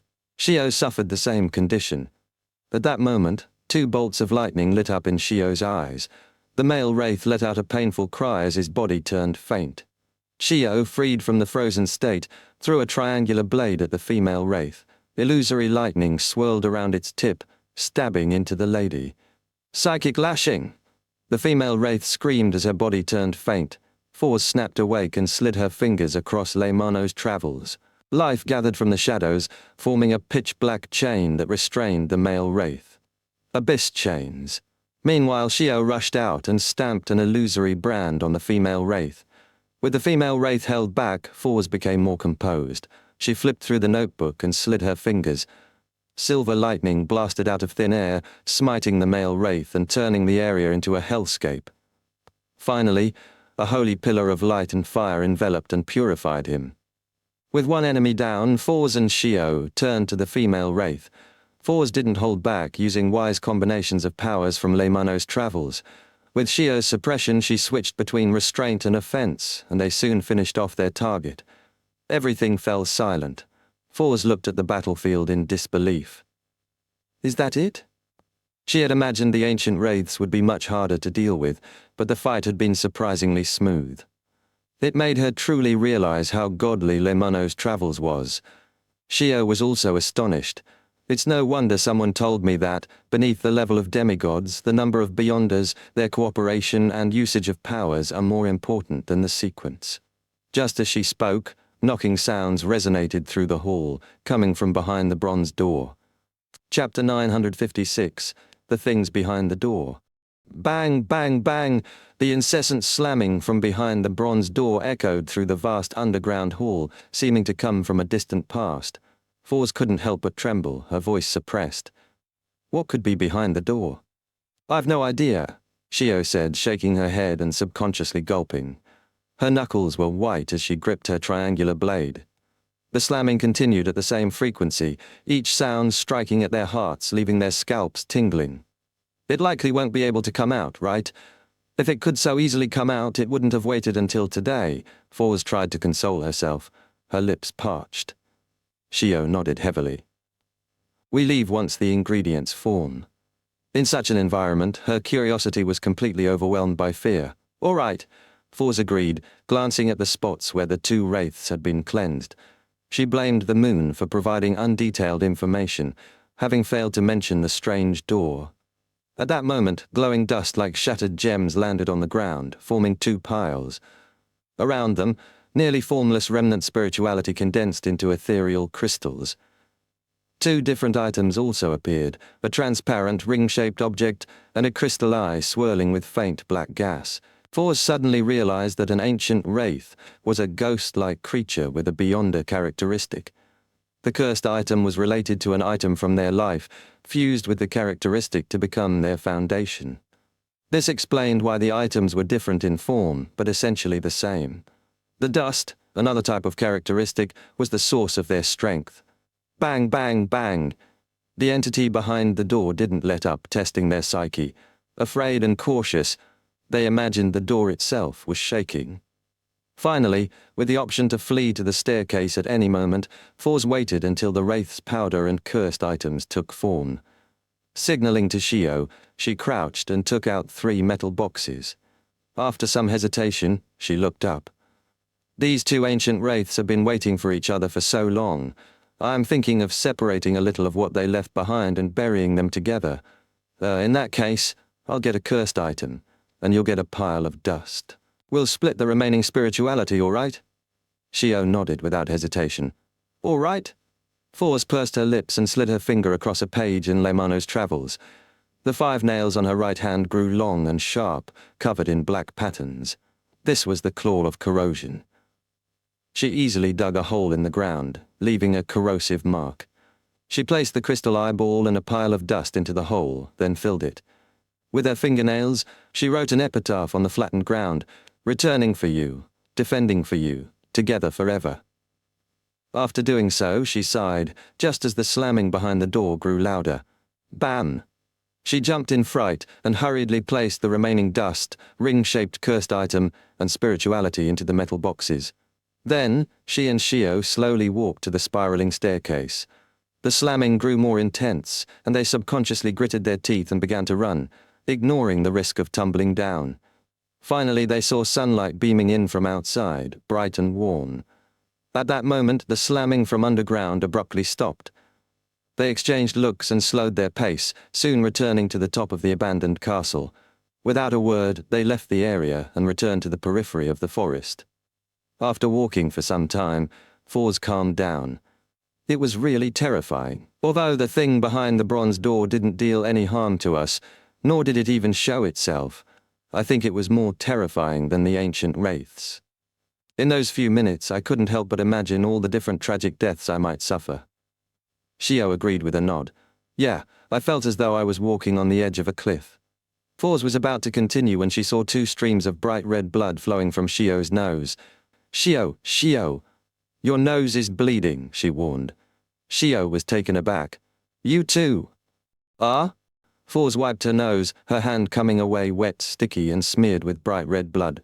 A result from being overly anxious, she muttered. Then, she noticed faint black spots growing on her wrists at a discernible pace, rapidly spreading over her arms and the backs of her hands.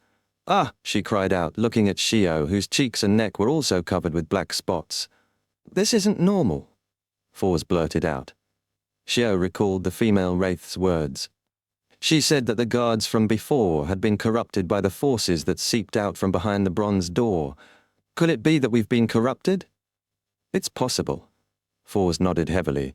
She took out prepared medicine, handing some to Shio and downing 2 bottles herself, but it had no effect. The black spots grew, and their vision blurred. Badump! Badump! Fours felt her body losing strength.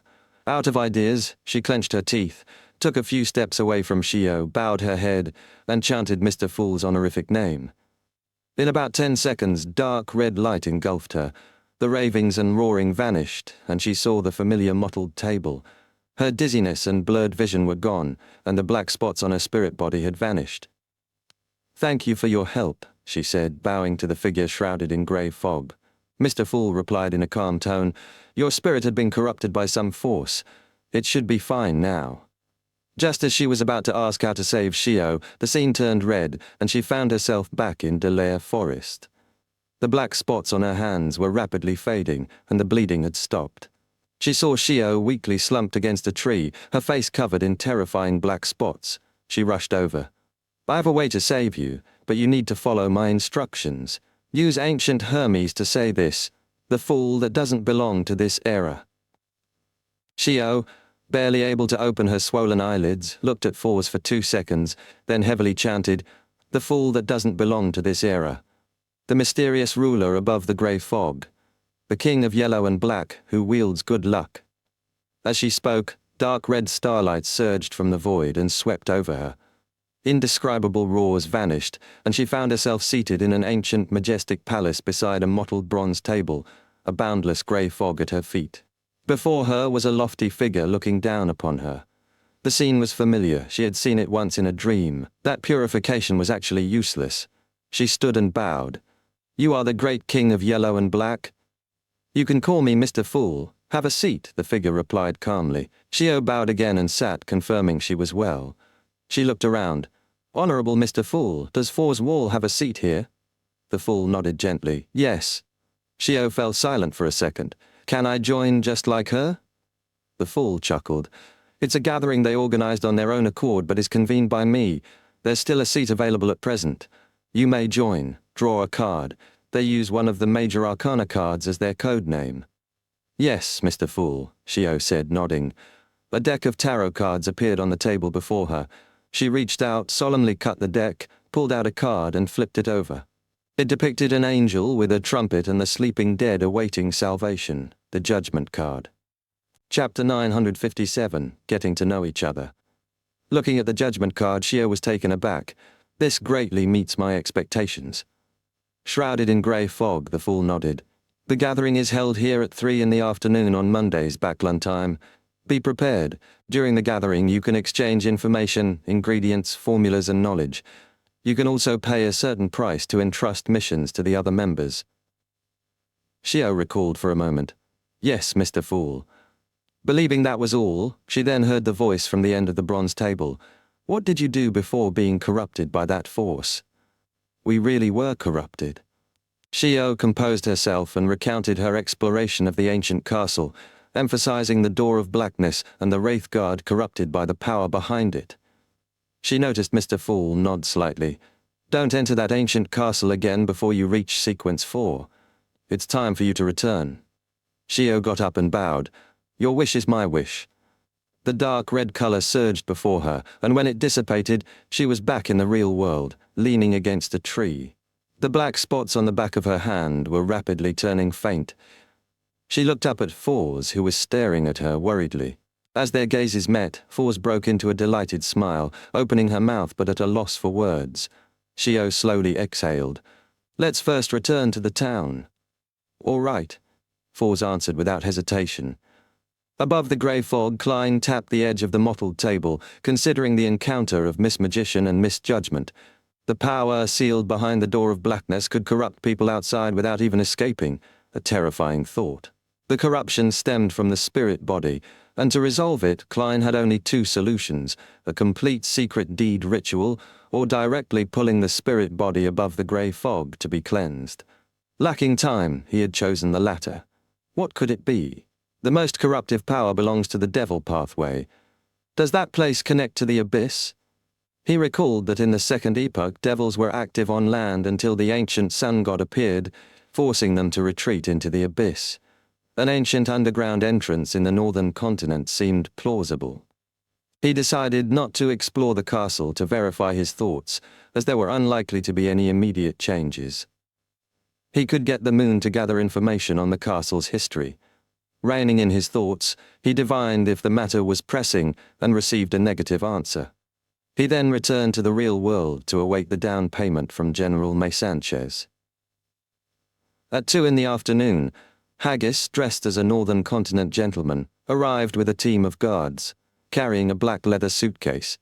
"Please come on in," a warm voice sounded from inside, first in Lonese, then in Deutanese. Haggis entered and saw Dwayne Dantes with his white sideburns and deep blue eyes rise from his reclining chair. "Good afternoon, my friend," the Lonese gentleman said, extending his hand. Haggis replied in the accent of a Lonese noble, "It's my honor to be your friend." After they shook hands, he surveyed the area. "Is this your servant?" he asked, pointing at a mixed-blood youth and implying a question of trustworthiness. "Yes, his greatest strength is the ability to keep secrets." Dantes smiled, gesturing to the sofa. Haggis sat down. "I've heard of an Intis proverb that's said to be from Emperor Roselle. He said that dead men tell no tales," Haggis said with a smile. Dantes laughed. "Emperor Roselle also said something else. Corpses can speak. Is that so? This is my first time hearing of this." Haggis enjoyed the conversation, but soon lifted the suitcase and opened it. Golden lustres seemed to overflow, brightening the room. 5,000 lone gold pounds, as well as 5,000 gold coins and gold bars. This is the down payment. I'll bring along the remaining 30,000 pounds in cash and gold the entire time, and will hand it over when the arms deal is completed. Dante scanned the contents before retracting his gaze. "When do we set off?" "Tomorrow morning," Haggis said, handing the suitcase to the servant. He paused. "Mr. Dantes, the general has a guest who would like to meet you." Dantes's expression didn't change. "When?" "Now," Haggis replied. "He's downstairs." "Please invite him up." Dantes nodded. Haggis left with his guards. Before long, Luca, in a simple white robe with brass lines, walked up, his silver hair neatly combed. As he raised his hand to knock, a voice from inside spoke in ancient Fasak, "Please come in." Luca's expression didn't change as he pushed open the door. He saw the gentleman from yesterday standing beside a reclining chair. Sitting in the chair was a young man with black hair, brown eyes, and a cold temperament. Luca was taken aback. He entered, closed the door, and sat on the sofa, his grey-green eyes fixed on the young man. "Gehrman Sparrow?" Luca asked rhetorically. Gehrman Sparrow curled the corners of his mouth. "Directly addressing others by their full name is impolite." "My apologies for my faux pas," Luca said. "I recall that you advanced to Sequence 5 less than half a year ago.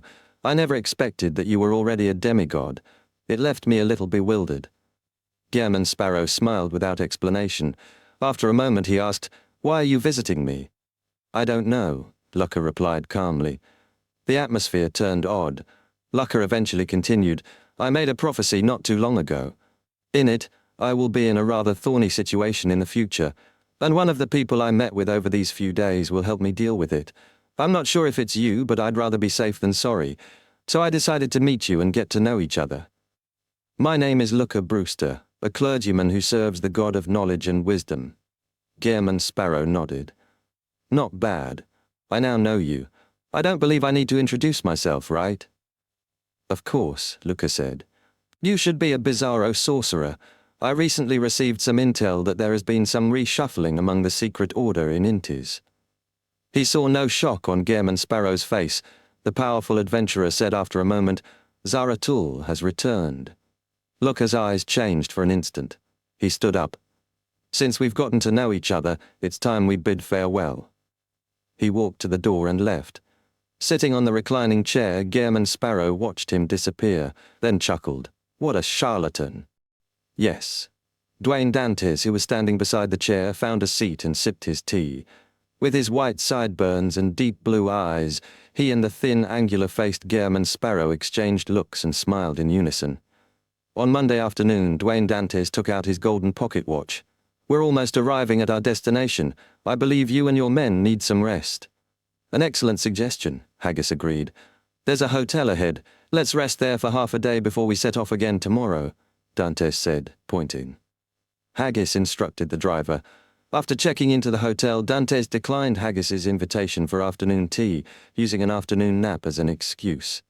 Slightly more than half an hour later, above the boundless grey fog, Klein sat in the seat belonging to the Fool. Chapter 958. Labelling. Dark red beams shot up, materializing into different figures on both sides of the long bronze table. The unchanging silence above the grey fog was broken as the eternal palace gained an additional, inexplicable sense of life. As Justice Audrey regained her senses, she prepared to stand up to greet the existence at the end of the long bronze table. At that moment, as a senior spectator, she acutely noticed a difference. There were 2 more members than last week. One was a man sitting to the right of Mr. Moon. The other was a lady sitting to the left of the hermit. Audrey first felt happy that the Tarot Club was developing, but her professional instincts quickly took over and she began observing. Due to where she sat, the man opposite her was much easier to observe. She placed her attention on him. Black hair, green eyes. He doesn't wear a coat, a vest matched with a shirt. He sits a little oddly. He's not accustomed to sitting properly. He's probably about 180 centimeters tall. He has quite a desultory temperament. He's rather tense.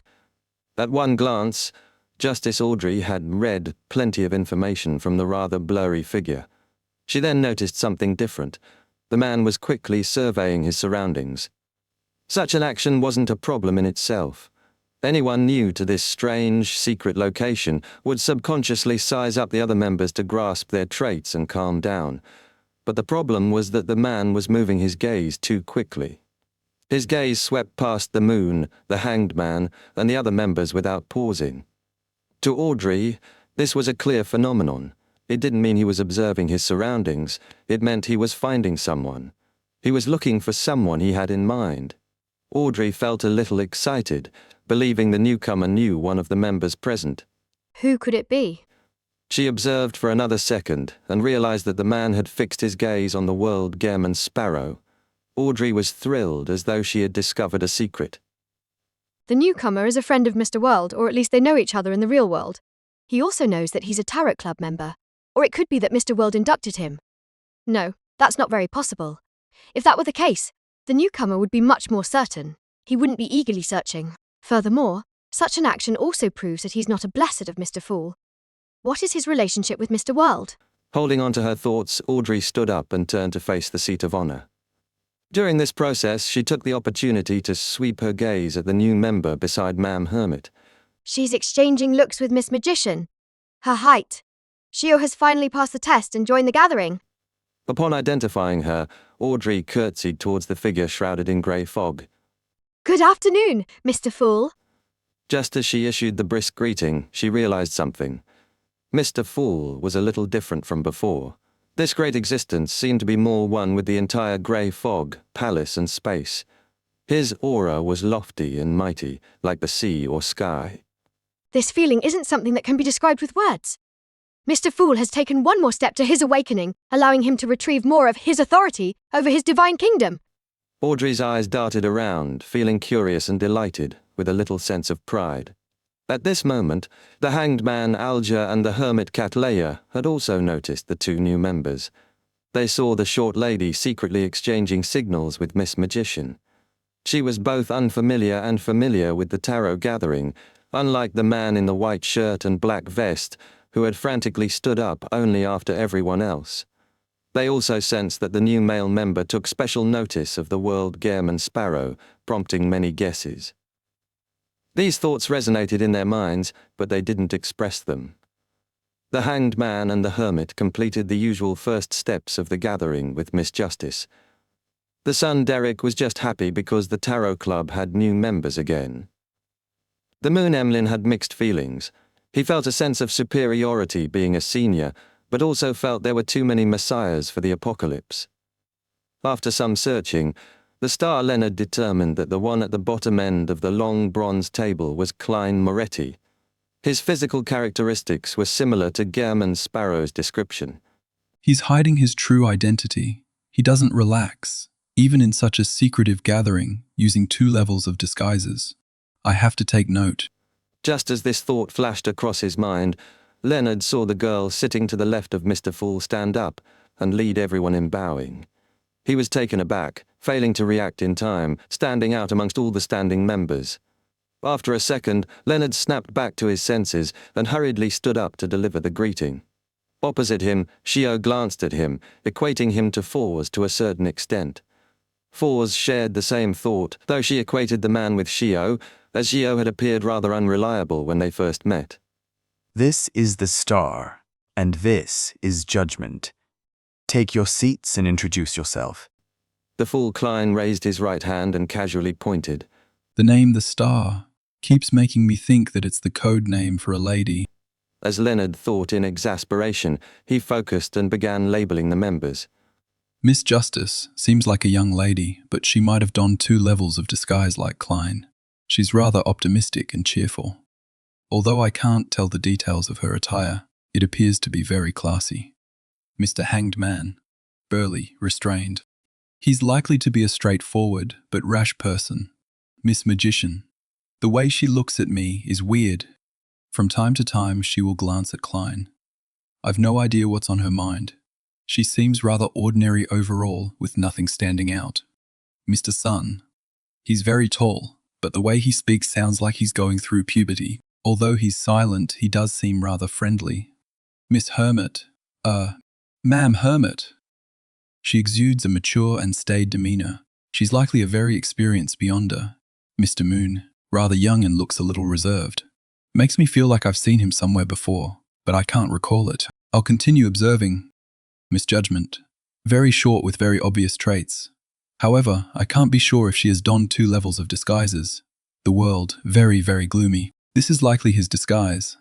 Well, it might also be his true nature.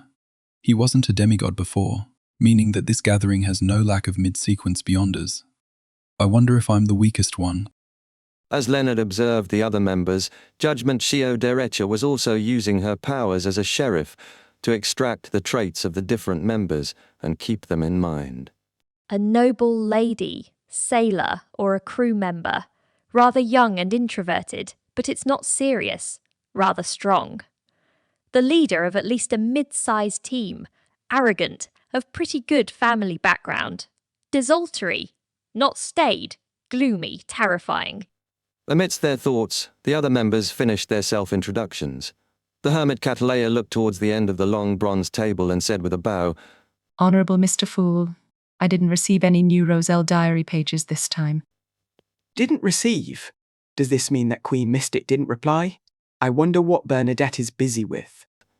The Fool Klein nodded and calmly replied, Begin the transactions, then. As he spoke, Audrey noticed the reactions of the hermit and the hanged man. She realized they had yet to notice Mr. Fool turning loftier and more sublime. Was I the only one who noticed it? Audrey thought, feeling somewhat poignant and a little happy. Of course, she knew they didn't dare look at Mr. Fool too much. Table edge. There's an additional card of blasphemy. Audrey's gaze froze before she retracted it in pleasant surprise. With her spectator intuition, she was quite certain that obtaining the new card was related to the world German Sparrow's mental problems. She hesitated for a moment and observed the area. I have nothing I need. Catalea, Derek, Emlyn and Fours had already made preparations and were about to advance, so they had no requests. Likewise for Alger, who was still digesting his potion. Leonard, however, desired to purchase a mystical item. With no one setting an example, he was momentarily unsure how to begin. All he could do was divert some attention to Mr. Fool's need for Roselle diaries. After selling tinder, he wasn't lacking money and realized a powerful mystical item was useful. At this point, Fours looked at the silent Shio before looking opposite her. Mr. Hanged Man, I have a material that I wish to be made into a mystical item by that artisan. She was referring to the ancient wraith powder that Shio had. Alger shook his head.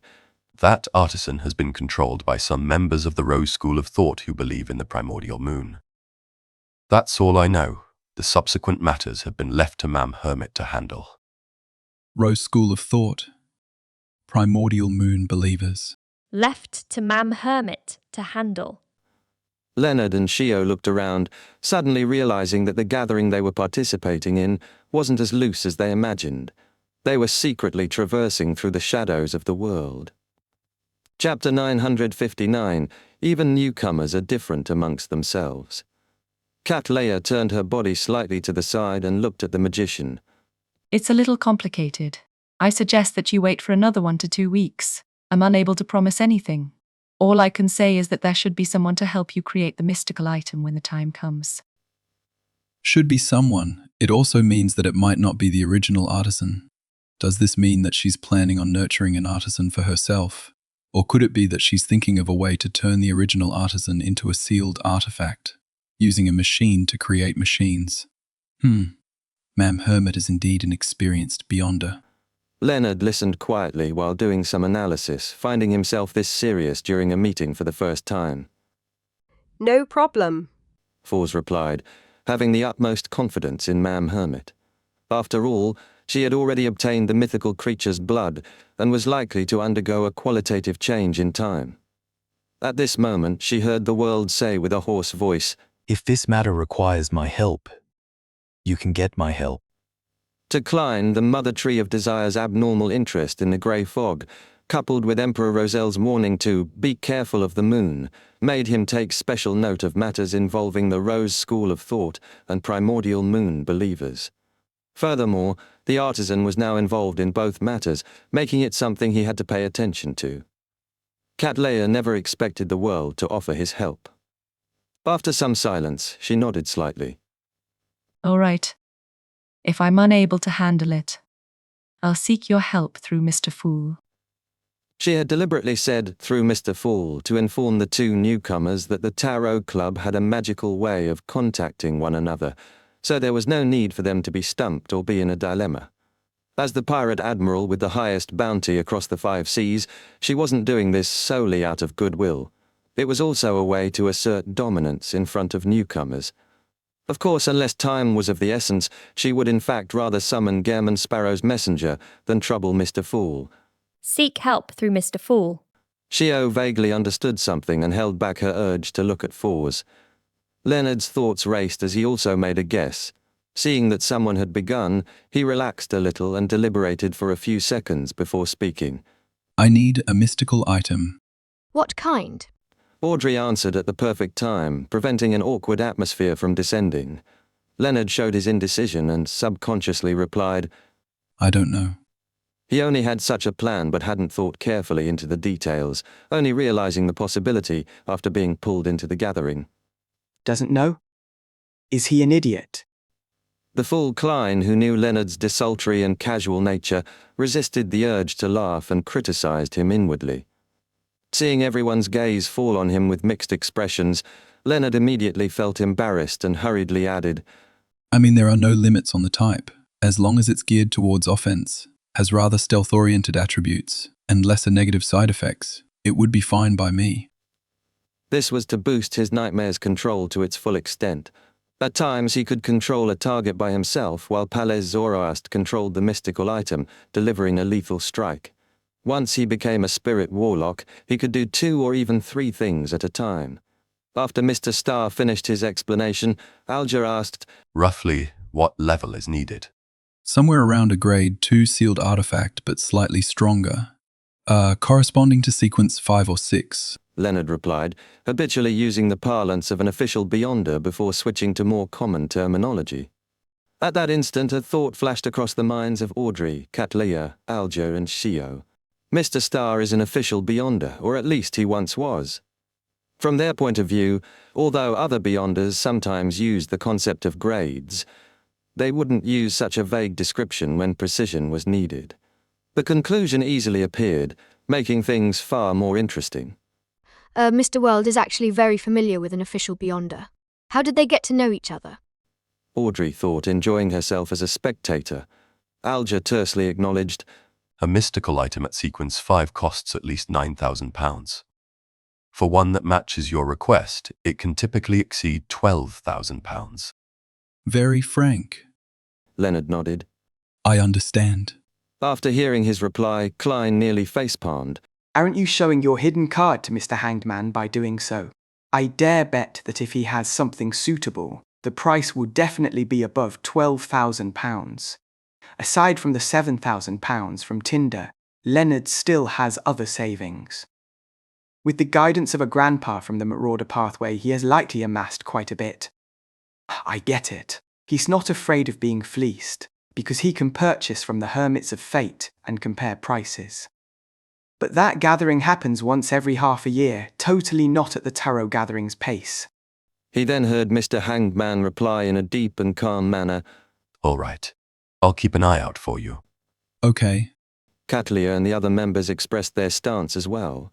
Following that, there were no more transactions, allowing the gathering to automatically enter the free exchange segment.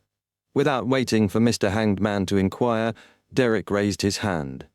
I'm already back in the City of Silver. The chief has informed me that we will begin another round of preliminary explorations of the Giant King's court shortly. Does he mean that I should make use of this time to advance to become a priest of light? Giant King's Court? Explorations of the Giant King's Court? Leonard cast his gaze in surprise at the pubescent youth. From what he knew, the Giant King's court had been destroyed long ago in the Second Epoch. Palais Zorast himself had said it had vanished from the rivers of time. To his surprise, the son of the Tarot Club was about to explore the area, and none of the members were astonished. Not one of them. He subconsciously looked at Miss Judgment, the other newcomer, and realized that she was apparently aware of this and remained calm. This Miss Magician has privately kept Miss Judgment up to speed. Only Leonard doesn't know anything. The fool Klein leaned back and seriously analyzed himself. After pulling Leonard above the grey fog, he had ignored him, not even writing to introduce the Tarot Club's general situation. Compared to women, men truly aren't meticulous with the details. Just as he was about to control the world to explain, the Moon Emlyn glanced at the poet beside him. The Giant King's court is in the forsaken land of the gods. After saying that, he ignored Leonard's reaction and turned to the sun. Have you obtained the ingredients to Priest of Light? He knew that Derek had only received the formula 1 to 2 weeks ago. Yes, I've gotten it from Mr. World. Derek answered honestly, without going into the details. At this moment, Leonard's mind was filled with the words, Forsaken Land of the Gods and Giant King's Court. He had a feeling like he had walked out of a fantasy or myth. He instinctively reassessed his knowledge of the Tarot Club, realizing the weight of the simple words, the members come from different places. Even the churches of the 7 deities are unable to find the forsaken land of the gods, but the Tarot Club can do so. It has even roped in a member from there. It's as I first imagined. It's a secret organization that might develop into an orthodox church, not much weaker than the Aurora Order or Rose School of Thought, and maybe even stronger in certain aspects. This is really a divine council. Amidst Leonard's thoughts, Alger agreed with Derek's guess. That's what it is. Exploring the Giant King's court is a very dangerous matter. He wishes that you quickly grow stronger to resist that Elder Shepherd's level. Derek nodded in vague acknowledgement. I get it. Thank you, Mr. Hanged Man. He then shared information about what he saw at Noise City, leaving Leonard and Shio dumbfounded. The fool Klein, however, noticed something familiar. He felt that Noise City and the foggy town resembled each other to a certain degree. The walking crowd was suspected to be lifeless marionettes. Could it be that there's a higher sequence item of the Seer pathway, or some monster there? He silently took note of Noise City. At this moment, Shio glanced at the world, showcasing some goodwill. MI9 has recently been investigating German Sparrow's origins. Chapter 960, The Fool's Sigh. Upon hearing the name Gehrman Sparrow, all the members on both sides of the long bronze table looked at the world. No one spoke or interjected. They more or less knew the crazy adventurer had once again done something huge, like killing Admiral Hell Ludwell. However, Audrey didn't believe this was the main reason he would suffer mental problems. Their reaction made Leonard instantly realize a fact. Everyone in the Tarot Club knew that the world was Gammon Sparrow. Klein's disguise is really well done. However, why does he let the other members know of his identity as Gammon Sparrow? Isn't it common sense to hide one's background at such gatherings? Amidst his puzzlement, Leonard heard the blurry-figured the world reply with a hoarse voice. What clues has MI9 obtained? Chio showed no shame in betraying MI9, as she replied frankly, They have confirmed that the identity Gammon Sparrow is fabricated, and that it was sourced from Backland. Indeed, he was previously known as Sherlock Moriarty. He became Gammon Sparrow after leaving Backland. However, Sherlock Moriarty isn't his real identity either. Leonard subconsciously surveyed the area and realized that, although the other members weren't surprised, they didn't seem to know this. He believed their knowledge of Klein was only on the surface. Under Klein's control, the world chuckled. Heh, there's no need to bother about such matters. To him, figuring out the origin of the Gammon Sparrow identity would require capturing Queen Mystic Bernadette or getting news of Sharon from her. The level of difficulty made it nearly impossible. In comparison, starting from the events involving Detective Sherlock Moriarty, as Leonard had done, had a better chance of yielding results. Since MI9 had chosen the wrong direction, Klein was happy to see them take a futile route. Mr. World is unperturbed and very confident. Chio retracted her gaze and didn't continue. At this moment, Audrey deliberated and asked, Mr. World, will you be returning to Backland in the future? Will you still use the identity of Dwayne Dantes? As a qualified psychiatrist, she wasn't going to announce the world's mental problems to the other members. She only wanted to confirm if he would still return to the Lone Charity Bursary Foundation. That way, she could be in closer contact with him for a better checkup. She didn't conceal the matter of Dwayne Dantes, since the original members already knew. Mr. Starr was clearly familiar with Mr. World, and Falls would have informed Chio. Upon hearing Miss Justice's words, Leonard almost couldn't believe his ears. He felt a little confused. Klein Moretti is equivalent to Dwayne Dantes? I've once asked Dwayne Dantes to his face about Klein Moretti. No, it's impossible. Dwayne Dantes is an undying creature who has lived since the Fourth Epoch. The way he acted is sufficient proof. Old Man said the same too. Leonard was unable to control his tumultuous emotions. He instinctively rejected the fact Miss Justice had conveyed. If what appeared here was his astral projection, he felt his expressions would be obviously oscillating between red and white. Opposite Leonard, Chio looked up as well, staring at Mr. World with puzzlement. He's Dwayne Dantes. Dwayne Dantes is Gammon Sparrow. I even accepted his butler's mission. I even protected him before. I even pitied him. He can squash me to death with one hand. Chio then turned her head and glared at Falls. I don't dare to say too much about Mr. World.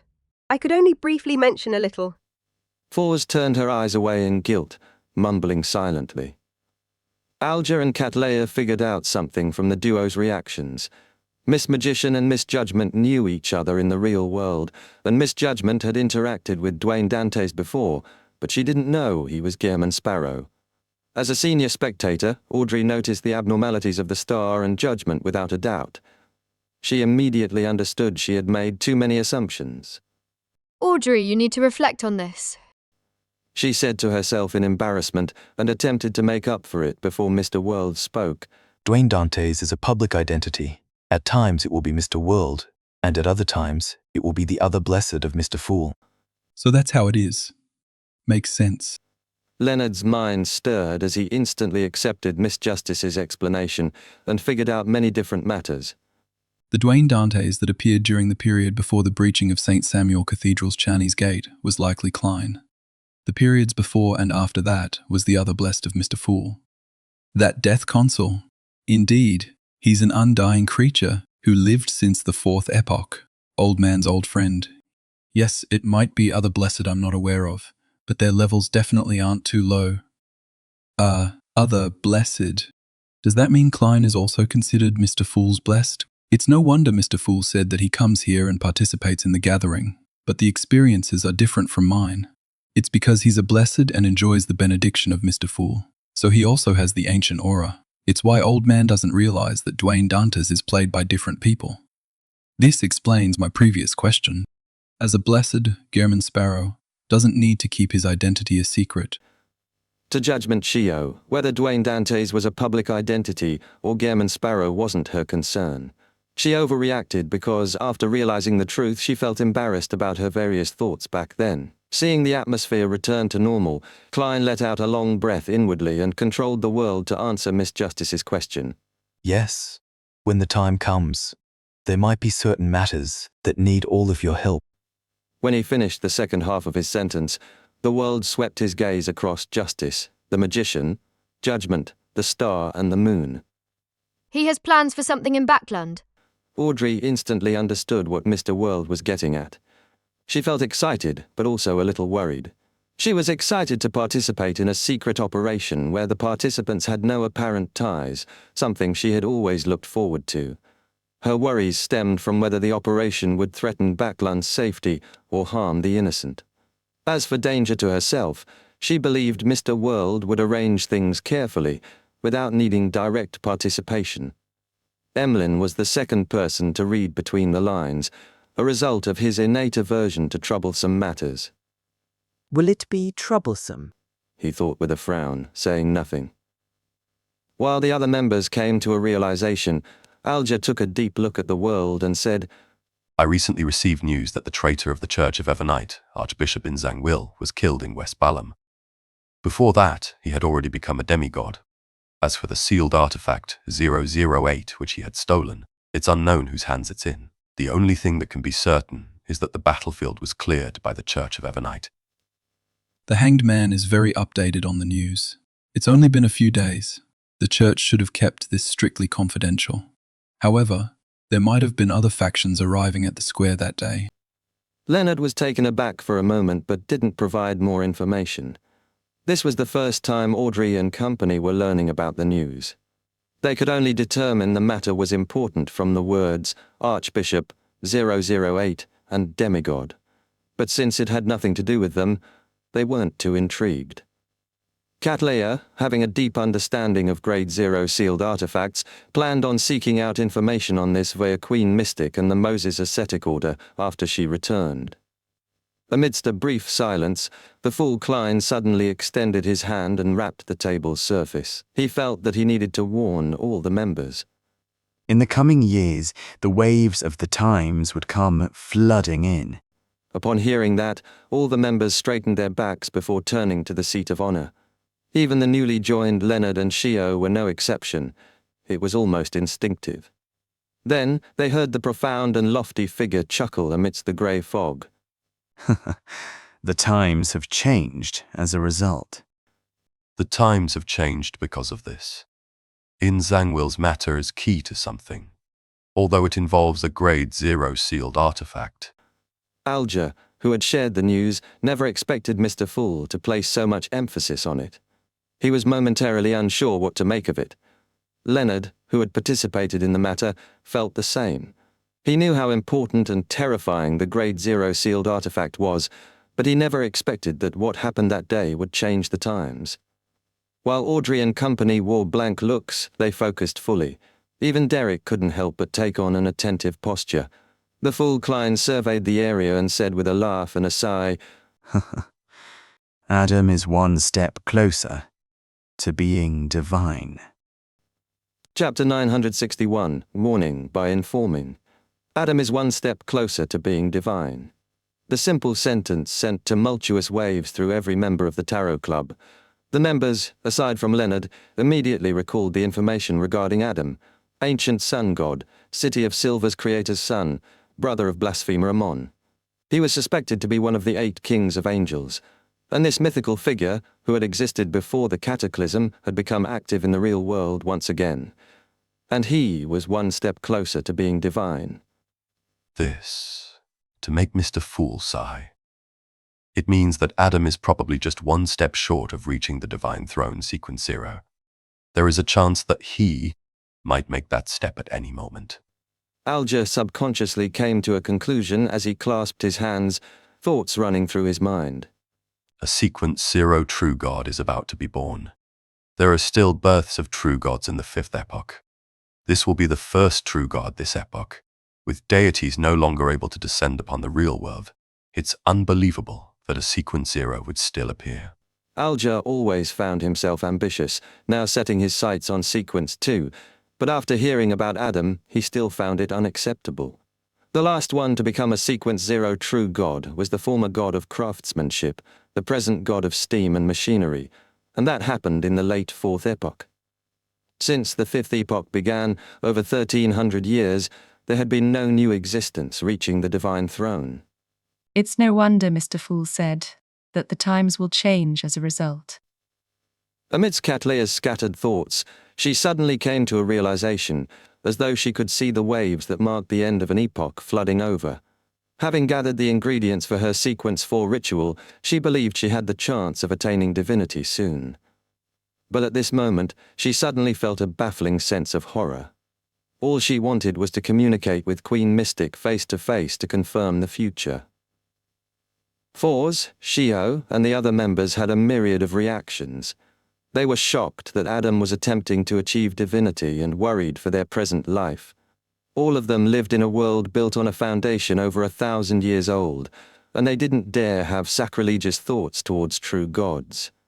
Even when facing evil gods like the true Creator, they still felt a deep sense of fear, acknowledging their level.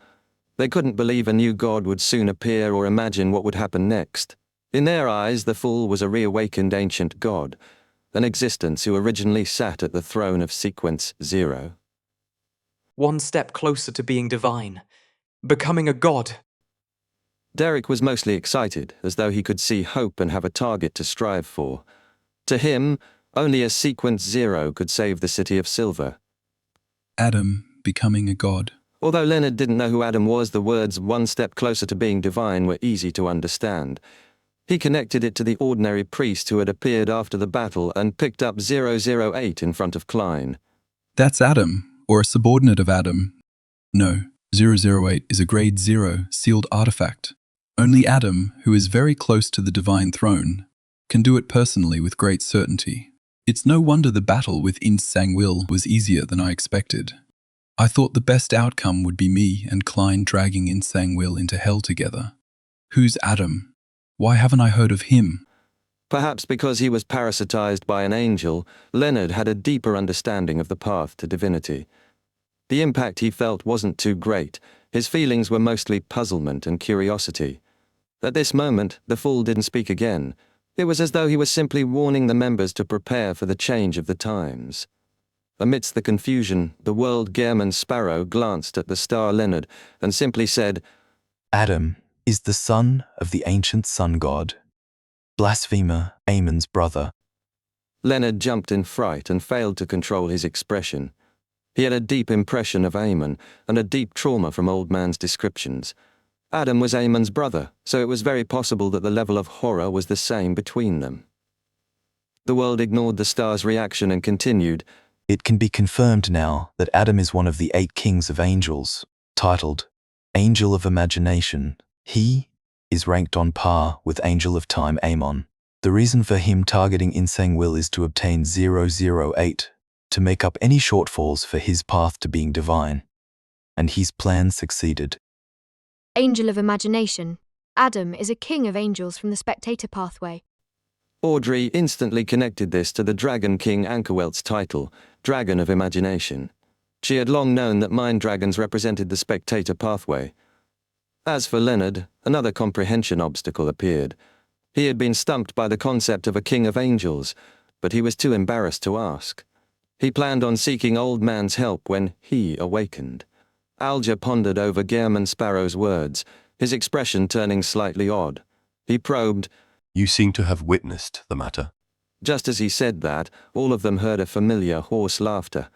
After Gehrman Sparrow finished laughing, he looked at the star and said as though it was nothing, The murder of In Sang-Wil was committed by me and my partner.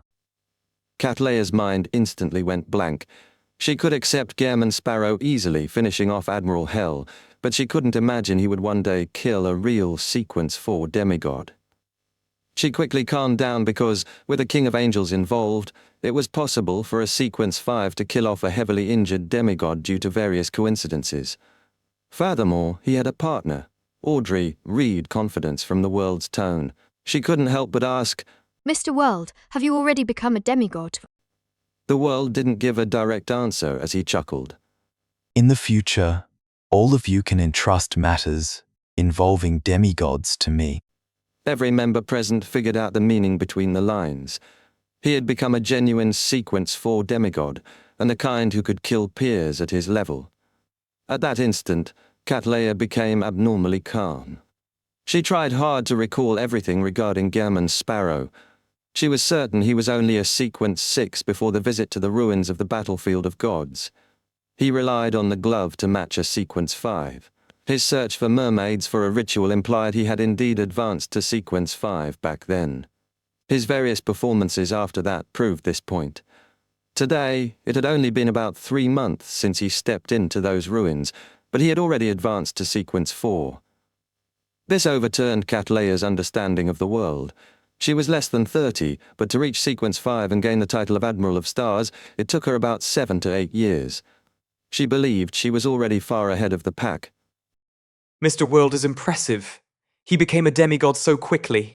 Derek sincerely felt joy. His idolization for Mr. World grew more intense. Audrey was both alarmed and delighted. She also gained an understanding of the abnormality in Gairman Sparrow's mental state. From the looks of it, his low spirits, gloomy and depressed feelings happened after he became a demigod. These are the negative effects accumulated from potions. It's just like how I nearly lost control when I became a psychiatrist. Also, after becoming a Sequence 4 and gaining godhood, he could naturally penetrate more of reality. He then realized that he had been sleeping for a very long time. His family had passed away, making him lose his goals. How pitiful. With his warm nature, he must have had deep feelings for his family and friends. However, I'm so envious. Does being Mr. Fool's blessed make one advance so quickly? I also wish to become a demigod early. Mr. Fool's mentioned that the times have changed as a result, leaves me fretting. While Emlyn and the other members were still in shock, Alger, who shared the same feelings of deep envy and jealousy, had other thoughts. As Mr. Fool's blessed, Gairman Sparrow's embroilment with this King of Angels and 008 matter clearly isn't an accident. On the contrary, it might be more reasonable that it's a mutual plan between Angel of Imagination, Adam, and Mr. Fool. That will explain it. Two mythical figures that existed before the cataclysm. One is awakening, and the other is making an advancement. The two secretly coming together. Amidst his thoughts, Alger had another idea. Since Adam had obtained 008 and opened the door to the divine throne, what about Mr. Fool? What benefit did he get in this matter? Subconsciously, Alger turned his body and slightly bowed his head to look at the seat of honor. He didn't dare look directly, and could only look through the corner of his eye. Chapter 962, Being Known. Almost instantly, Alger discovered that Mr. Fool was somewhat different than before. In the past, although Mr. Fool was distant and profound, it wasn't like he was now. Even without doing anything, he seemed to have fused with the entire space, a clear expression of him being the ruler.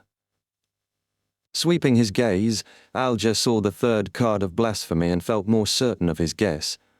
Indeed, Mr. Fool and the Angel of Imagination Adam had cooperated to machinate in Zangwill's demise. One of them obtained 008, making him take one step closer to being a god, while the other obtained the various benefits in a card of blasphemy and regained a substantial amount of his strength. The times will change as a result. At that instant, Alger had a deeper understanding of what Mr. Fool had just said. The other members undoubtedly noticed him turn and realized he was looking at Mr. Fool. After a brief moment of surprise, they came to a certain realization at different speeds. Mr. Fool was aware of Angel of Imagination Adam's plot against In Zangwill from the very beginning, and had sent his blessed to cooperate, even providing a certain level of help. If that weren't the case, how could a recently advanced demigod participate in a matter that involved a King of Angels and a Grade 0 sealed artifact? If this weren't the case, the world wouldn't have been able to understand the situation so well. The obtaining of the card of blasphemy, Mr. World's advancement, In Zangwill's death, the meeting of Angel of Imagination, Adam's goal, these all happened in 1 week. This means that the relationship between them is tightly intertwined. My previous intuition was right. The obtaining of a new card of blasphemy and the appearance of an abnormality in Mr. World's mental state were the different outcomes of the same matter.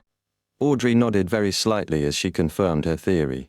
Leonard was increasingly convinced that In Zangwill's matter was more complicated than he had imagined. Apart from King of Angels Adam, other important figures of similar levels likely appeared. Otherwise, Ammon's brother had no need to seek Mr. Fool's help.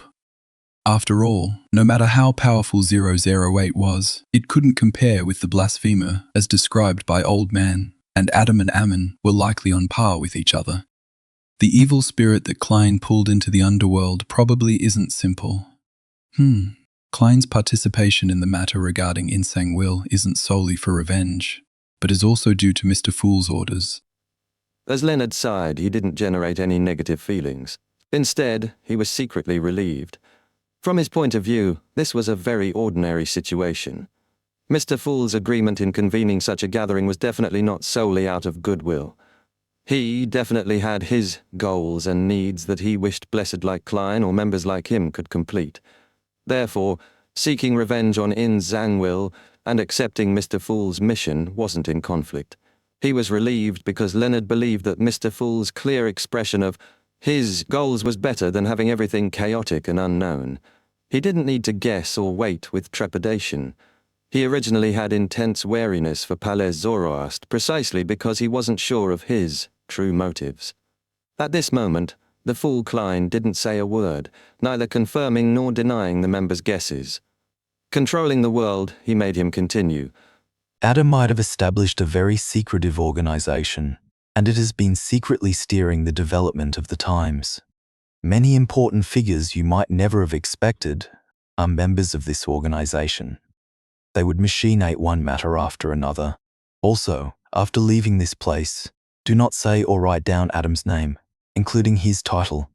Try not to think about such matters, because he has the trait of any mention of it will be known. The more you know about him, the more he might know about you. This is somewhat similar to 008. After hearing Mr. World's description, Audrey instantly recalled the mysterious organization Mr. Fool had mentioned, the Twilight Hermit Order. This made her quickly come up with a corresponding theory. The King of Angels Adam was the leader of the Twilight Hermit Order. The Angel of Imagination was a member of the Spectator Pathway. Likewise for 008. Therefore, any mention of it will be known was a beyond a power of this pathway at higher sequences. The same applied to the more you know of it, the more it knows of you. Impressive. But won't this be rather noisy? Audrey momentarily looked forward to it with envy while also feeling worried. Any mention of it will be known. So the organization behind the assassination of Duke Negan, the one backer behind Kulangos, was established by King of Angels Adam. Alger was first enlightened before his expression fell. He began to suspect that the primitive island he had previously explored was related to this secret organization because Chilangos had once ventured deep into it. Furthermore, the final disappearance of the island had resembled the powers of the Dragon of Imagination, as described by the Sun. Putting the two together, Alger couldn't help but come up with such a theory. He made a deeper realization that Mr. Fool's cooperation with the Angel of Imagination had started when he and Gehrman Sparrow stepped onto that primitive island.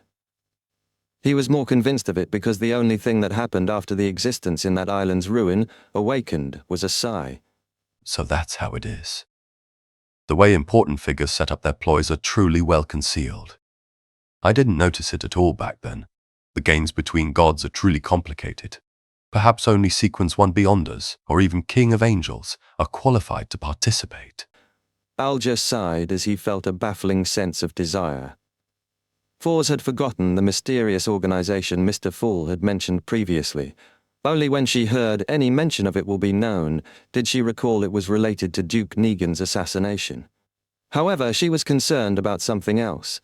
When she was informing Shio about the Tarot Club, she had mentioned Adam's name. Adam has the trait of any mention will be known. This. Shio and I are known by him. Fours instantly felt horrified as she turned to cast her gaze to Shio. She had learned Adam was the son of the Creator from Mam Hermit, who had never emphasized not to mention the King of Angels' name in the outside world. I've mentioned Adam in the real world. Fours said with a clear stammer. Shio's nerves were taut as though a venomous snake was sliding across her back. Cattleya tersely acknowledged. No need to worry. Although not many people know of Adam and Ammon, there's no lack of them. I've mentioned his name on several occasions. As long as the words you mention don't involve any secrets, I believe he will only observe you for a moment before casting his gaze elsewhere. She was rather certain because, in the Moses ascetic order, Adam's existence wasn't a secret. At this moment, her mind was filled with another matter. Could it be that the secret ancient organization that Emperor Roselle joined was the one that King of Angels Adam established? Fours hurriedly tried recalling and said somewhat hesitantly, There were mentions involving the forsaken land of the gods, the giant king's court, Ammon, king of angels, and other knowledge. Would that be a problem? She was very happy she had never mentioned the words Tarot Club or described the other members. Cattleya thought and said, At your sequence, discussing knowledge at that level is indeed strange. However, if Adam were to delve deeper, he will realize that you're related to the Abraham family. It's quite normal to be aware of this information. What you need to pay attention to is that any major matters involving the Abraham family will require you to be wary of Adam. How do I be wary of him? Fours forced a helpless smile, glanced at the seat of honor, then looked back at the hermit. Thank you for your analysis.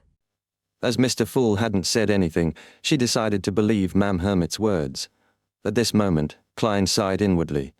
Back when Cattleya mentioned Adam, he wasn't aware that Adam's name wasn't to be verbalized, nor that he was related to the Twilight Hermit Order. It was only when he entered Grossel's travels and learned from ascetic snowman about Adam being the angel of imagination that he grasped this point. After seeing Mr. Dawes' warning from Roselle's diary and gaining preliminary confirmation, he ultimately lacked the opportunity to warn the members. The way the Archbishop of the Church of Steam casually mentioned Adam's name made him believe it wasn't a complete taboo. He wasn't in a rush to guide the conversation, but was waiting for an opportunity. Any mention of it will be known. The organization established by Adam is really impressive. Is this the target our Tarot Club is aiming at? As Emlyn reflected, he gained a clear picture of the Tarot Club. He had previously been trying to categorize it, realizing it wasn't like an Orthodox church or other secret organizations. Today, he finally confirmed that the early development of the Tarot Club could match Adam's organization. Knowing 008's trait, Leonard wasn't surprised that Adam had a similar one. He was more concerned about the organization, with many important figures participating, as well as the Abraham family which Mam Hermit had mentioned. He had once heard Palais Zoroast say, this family's standing in the Fourth Epoch was very high. Chapter 963, Problem with Intelligence. Leonard knew that amongst the major noble families of the Fourth Epoch's Tudor Empire, the Abraham family was ranked first. It was even stronger than the Amon family who had the blasphemer. Of course, he couldn't be certain if the Amon family was filled entirely with the son of God's avatars. Miss Magician is actually an important member of the Abraham family. Everyone here isn't to be trifled with. Is this what's called a gathering of protagonists? Leonard first sighed before he made a self-deprecating comment. Derek didn't say a word, nor did he make any connections. He seriously listened to Mr. World's description and the conversation between the magician and the hermit, keeping them to heart. To him, the other members were in the outside world. Whatever happened had little to do with him or the City of Silver. Only matters regarding a king of angels were of concern, as several had left traces around his city. After everyone quietened down, Derek considered certain matters. Any mention of it will be known. How should I inform the chief about such matters? I'll just mention that Armin is a son of the Creator, that he has another brother of the same pathway as the Dragon of Imagination. If the City of Silver were to encounter an overwhelming disaster, would Adam be able to hear it if I said his name? Can he enter the forsaken land of the gods? With this in mind, Derek felt somewhat ashamed. In such situations, the honorific name he should chant was Mr. Fools. At this moment, the world spoke again. Although War Angel Medici has long perished, he isn't completely dead. The soul he left behind has fused with the souls of the ancestors of the two major families of Sauron and Einhorn, forming an evil spirit. During the death of Inzangwil, there were traces of its appearance. Klein had brought this up to pass information to the Church of Evernite via Leonard, and also to remind the hanged man to take note. After all, he had been to Bansi twice, possibly embroiling himself with the Red Angel evil spirit's fate. That evil spirit was War Angel Medici. While Leonard was feeling alarmed, he was taken aback. He had just guessed that Adam wasn't the only bigwig who had been present. Later, setting off from the titles of War Angel and Angel of Imagination, he suspected that the evil spirit was a king of angels in its former life. And such an evil spirit had been sent to the underworld without putting up any resistance under the influence of the Luck Siphon charm. Old man's level is higher than I previously imagined. Yes, the evil spirit must have been weakened by Adam, and perhaps even by Mr. Fool, before Ma'am Dali and I arrived. Otherwise, it's not an enemy we could have handled. Right, what was Adam doing back then? There wasn't any sign of him during the entire battle. Could it be that there was another figure at the level of a king of angels holding back Adam? Leonard felt tumultuous waves swishing through his heart, forgetting to observe the others. War Angel Medici, he perished and became an evil spirit. Bansi was the place his descendants lived. He was one of the founders of Rose Redemption. Alger quickly linked up the pieces of information. That mural I saw in the Bansi Harbour Telegraph Office must have been drawn by that evil spirit. The world German Sparrow had gotten me to head to Bansi Harbour to search for traces in order to grasp that terrifying evil spirit's location. Thankfully, I didn't destroy that mural. Otherwise, I might have caught the notice of the evil spirit. Alger felt increasingly alert. He planned on getting the Blue Avenger to leave Bansi Harbour and head for the northern front of the Sonia Sea. Audrey, Catalea, and the other members listened attentively, keeping the information in mind without making too many connections, as they lacked the additional experience and knowledge to expand on the matter. After sharing the necessary information, the world chuckled hoarsely. That's about it. After a brief silence, Emlyn straightened his back. An important figure from my kind will arrive in Backland, and a meeting with me has been arranged. After a pause and seeing no response, he cleared his throat and asked, How should I deal with him? Him? Another angel. Leonard felt numb as he noticed something. Mr. Moon had mentioned his kind, and he had red eyes. Leonard was taken aback. He's a sanguine? Sanguine. Don't tell me he's Emlyn White from the Harvest Church. He had been close to Klein's identity as a detective. Leonard couldn't help but look at the moon a few more times. The more he looked, the more familiar he appeared. He was almost certain. Emlyn noticed the star sizing him up, just as Audrey was surprised to confirm that Mr. Star had suddenly realized he knew Mr. Moon. Did I say something wrong? That fellow, the star, looks somewhat astonished.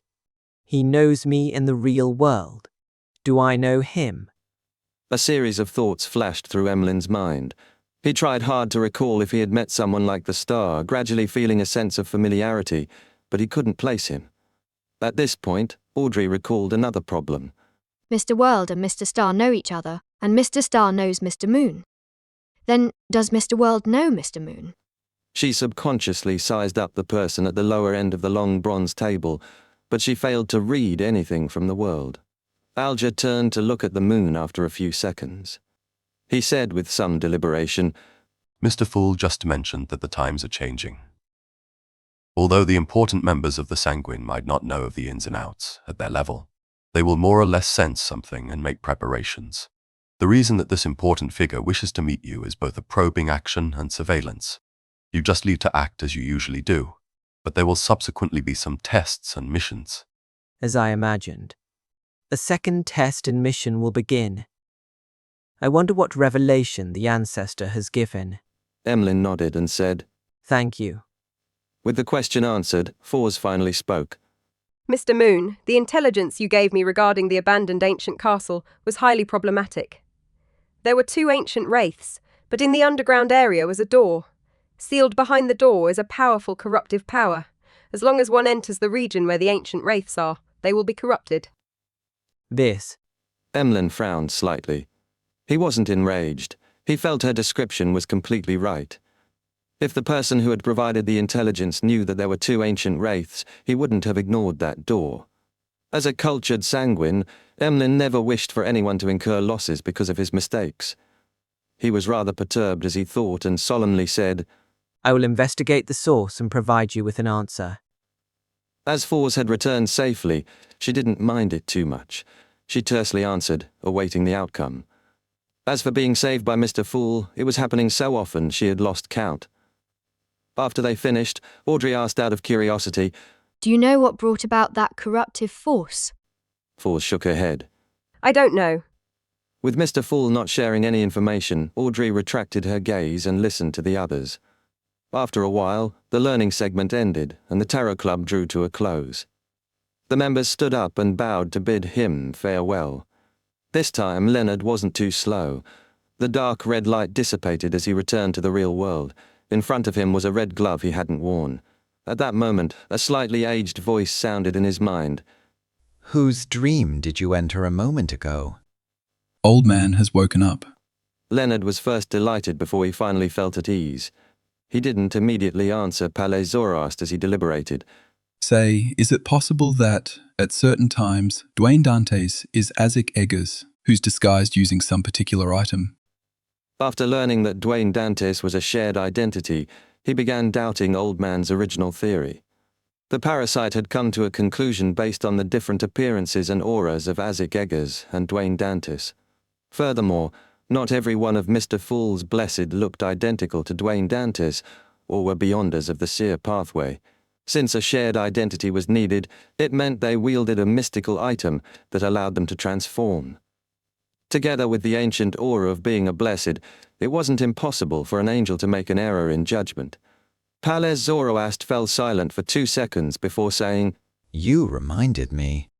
Isaac Eggers does have a mask that allows him to transform into anyone. Chapter 964, Medici's Cause of Death. As expected, after confirming his hypothesis, Leonard didn't harp on the matter, returning to the topic at hand.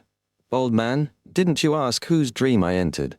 Yes, on the day we sought revenge against In Zangwil, Amon's brother and a king of angels appeared. In his mind, the slightly aged voice didn't immediately reply. After a few seconds, there was a sigh. It's just as I expected. Matters related to 008 will often attract Adam. Thankfully, I chose to sleep ahead of time. Leonard didn't have time to ponder Palais Zoroast's words as he instinctively cried out, Old man, you said his name. Adam's gaze was about to be cast over, or might have already landed on them. The slightly aged voice chuckled.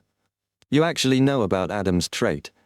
However, me mentioning him doesn't matter. He will only imagine that someone else is talking about him. Of course, there's no need for you to know too much. That will definitely make you occasionally think of it. Once that happens too frequently or at a close physical distance, Adam will also know of it just like 008. Furthermore, 008's influence is limited to a huge city, while Adam's is the entire world. As horrifying as Amon. Another form of horror. Leonard composed himself, forcing himself to stop thinking about Adam as he ruminated over what Palais Zoroast had said. Suddenly, he nearly blurted out, Old man, did you sleep not because you were weak, but because you were afraid of encountering Amon's brother? Ahem. Palais cleared his throat. It was a result of both reasons, but they don't contradict one another. After giving you the 2 worms of time, my condition deteriorated again. Under such circumstances, how am I to deal with a king of angels and conceal my existence? I'm already old and feeble. There's no need for such developments, so it's almost necessary for me to hide. Leonard was momentarily at a loss for words, saying after a few seconds, Amon and his brother should be older than you. The ancient sun god is an ancient god before the cataclysm. Without waiting for a reply, he let out a long breath. That is to say that, because of your act of sealing yourself and sleeping, that king of angels didn't discover a problem with me? Palais chuckled. No, it was discovered. Leonard's expression sank as he nearly looked around frantically. He suspected that Adam was sitting in some corner, silently listening to his conversation with Old Man. At this moment Palais Zoroast added, "You were very close to him. Do you think you can hide from a king of angels who has accommodated the spectator pathway's uniqueness? Besides, you likely cried out 'Old Man' impolitely at the most critical moment." Leonard was taken aback, subconsciously answering, "You heard it?" He suspected Old Man had heard him, but had deliberately chosen to ignore him for fear of being discovered. "No." Palais' slightly aged voice teased, "I don't have to hear it to know what you would do. How can I not be aware of what kind of person you are?" Amidst Leonard's embarrassment, Palais Zoroast continued, "Adam definitely knows that you've been parasitized, but as I'd sealed myself and was asleep, he didn't discover who was parasitizing you. The demigods with such abilities aren't many, but it's also not a very tiny number. Is that so?" A sense of relief instantly washed over Leonard. He was most worried about having Adam see Old Man before returning to inform blasphemer Amon. With this in mind, Leonard raised a question he had been wondering. "Old Man, what's a king of angels?" Palais Zoroast simply explained, "Those that exceed sequence 1 but have yet to become a deity. If we are specifically talking about the 8 kings of angels, apart from those that meet the previous definition, they're the ones who served the ancient sun god before the cataclysm." What does it mean to exceed sequence 1 but have yet to become a deity? Leonard had the intention of asking, but he suspected Old Man wouldn't answer in detail. He decided to first talk about other matters. He deliberated for a moment and said, "During the battle with Inz Zangwil, I faced immense adversity. When seeking your help failed, I chose to chant Mr. Fool's honorific name and had received a response. After everything ended, I found myself heading for an ancient palace as though I was dreaming. It was above the boundless grey fog." Before Leonard finished, Palais cut him off. "You met the Fool?" "Yes, his aura is vastly deeper than the sea, loftier than the mountains. His figure was cloaked in the grey fog, preventing anyone from seeing it clearly," Leonard recalled, describing it in a poetic manner. "He established an organization, holding a divine council, a true one, every Monday afternoon. I'm already one of the members." Palais fell silent for quite some time. Only after a while did he say, "The Fool allowed you to tell me this?" "Yes." Sitting there, Leonard nodded. "Old Man, do you know him?" Palais Zoroast sighed. "No, but I can roughly guess of his origins. You don't have to ask what it is because I won't tell you. Heh, this might be an opportunity for you, otherwise it will be difficult for you to become a demigod." Leonard turned agape before closing his mouth. He stopped mentioning the tarot gathering because Mr. Fool hadn't given him permission to go into the details. He thought and said, "Old Man, is there another king of angels named Medici, known as the War Angel?" Palais tersely acknowledged. "You can also address him as Red Angel. However, he has long perished. You were even close to where he died." "Where?" Leonard was surprised, having no impression of that happening. Palais scoffed. "Are the memories of you people from the Evernite pathway so terrible? I recall that your goddess wasn't like that. Do you still remember the ruin found beneath Backland? The Tudor Trunsost United Empire, the place where Alistair Tudor became Blood Emperor?" Leonard asked in enlightenment. Palais Zoroast's slightly aged voice resounded. "That's right." As Leonard tried to figure out the logic, he informed Old Man of the evil spirit. The remnant soul of Medici fused with the 2 angels of the Sauron and Einhorn family, becoming a brand new evil spirit? Palais repeated Leonard's words in disbelief. Following that, he couldn't hide his amusement and said, "The 3 of them are absolute archenemies, the kind that can't stand each other's existence. To think that they are together in death fused as one is truly, it must be quite lively." Leonard didn't know what Old Man was laughing about as he asked, "They are archenemies?" Palais held back his laughter. "Yes, the reason why Medici failed and was captured was because he was dealing with the Sauron ancestor who had fallen into his trap. It wasn't that he wasn't prepared, but that was mainly focused on the primordial demoness's side. Surprisingly, Alistair Tudor suddenly went mad. On this matter, Amon and Adam had played a rather important role." That evil spirit is an enemy of Adam. Why would the Blood Emperor want to capture Medici and the two angels of Sauron and Einhorn? The place they perished was in the palace where Alistair Tudor was trying to become Blood Emperor. They were the ritual materials needed to become a true god? According to Mr. Fool, Adam is one step closer to divinity after obtaining 008. Is this also considered a gathering of materials? Amon is dealing with Old Man because of similar reasons? Leonard had some theories and the urge to ask, but he ultimately held back, afraid of touching on highly secretive matters. He planned on finding an opportunity at the Tarot Club to ask. After a brief silence, Leonard said, "Has Mr. Fool and the church reached a certain degree of tacit cooperation?" "That's the implication if no one is investigating you," Palais Zoroast answered directly. Leonard nodded indiscernibly. "What will they arrange me to do next?" "Arrangement? Reward you for the services rendered and allow you to advance to Sequence 5 after you finish digesting the potion. Then you will be allocated a Red Gloves team, and you'll be sent to complete missions. Otherwise, they might send you to a large diocese like Backlund to be a deacon in charge of certain matters," Palais said without much concern. Back to Backlund. Klein seems to be planning something in Backlund. Leonard's thoughts were suddenly liberated. He didn't converse with Old Man again, slumping against the wall and cradling his head with his hands, sitting rather leisurely. Late at night, in a border town of east and west Balham, outside a row of warehouses, Dwayne Dantes, dressed in a formal suit with his white sideburns, was holding a gold-inlaid cane. After exchanging signals and countersigns with the officer on duty, he watched as the officer opened the warehouse door. The officer said in a relaxed manner, "It's everything inside. Check the goods and move it yourself. Also pay me the remaining amount before leaving." Dwayne Dantes nodded slightly and weighed the suitcase in hand. In it was £5,000 in cash, entirely from my Sanchez's down payment. At this moment, two figures were silently watching this develop from a 3-story building 2 warehouses away. Chapter 965, Brief Crisis. From a small building's top floor, a dark-clothed, black-haired, brown-eyed man observed the nearby arms deal. "He actually got my Sanchez? Oh, Holy Lord of Storms, Alfred, if I had known it would turn out this way, we might as well have done the mission ourselves.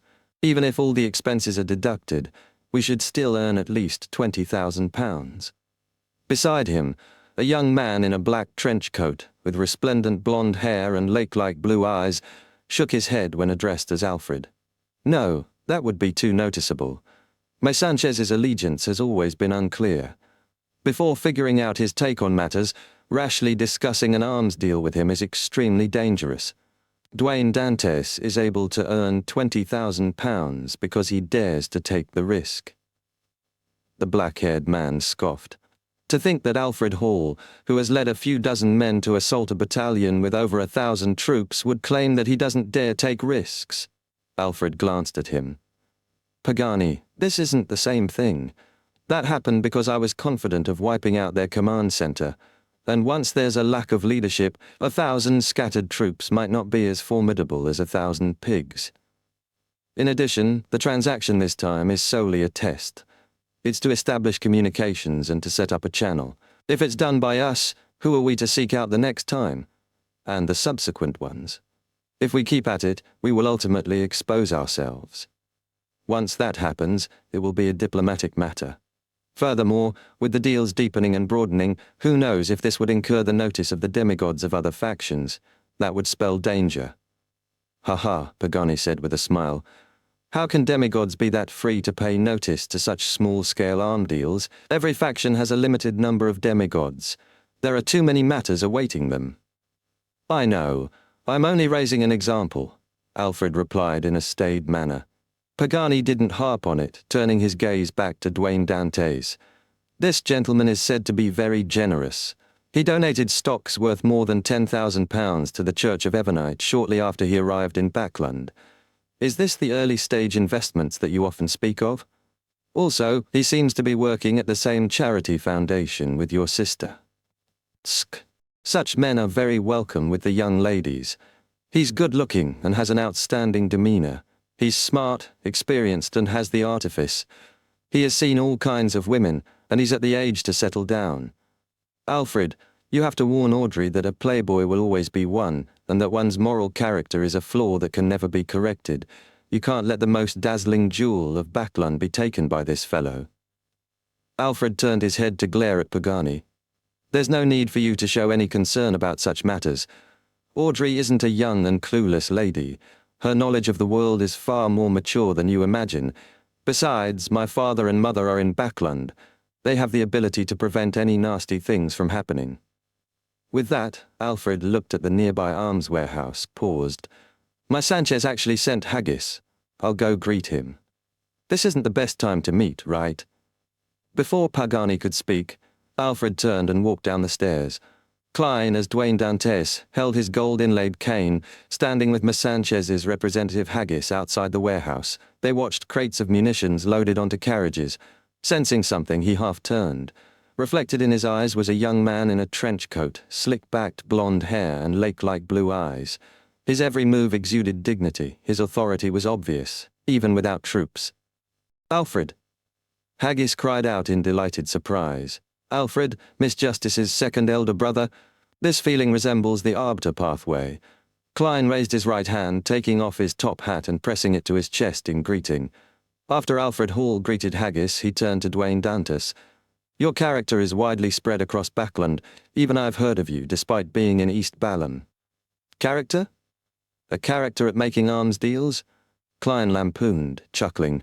I'm only doing things that I believe need to be done. Alfred nodded. I believe there's no need for self-introductions. Haggis should have mentioned me. Yes, Colonel Hall, Klein replied with a smile. I only learned that Miss Audrey has another brother here in the southern continent after I arrived, that he served in the military and has rendered impressive services. Alfred cast his gaze on Dwayne Dante's face and changed the topic. I thought you would take the opportunity to work at the Lone Charity Bursary Foundation, but you surprised me by choosing to come to the southern continent.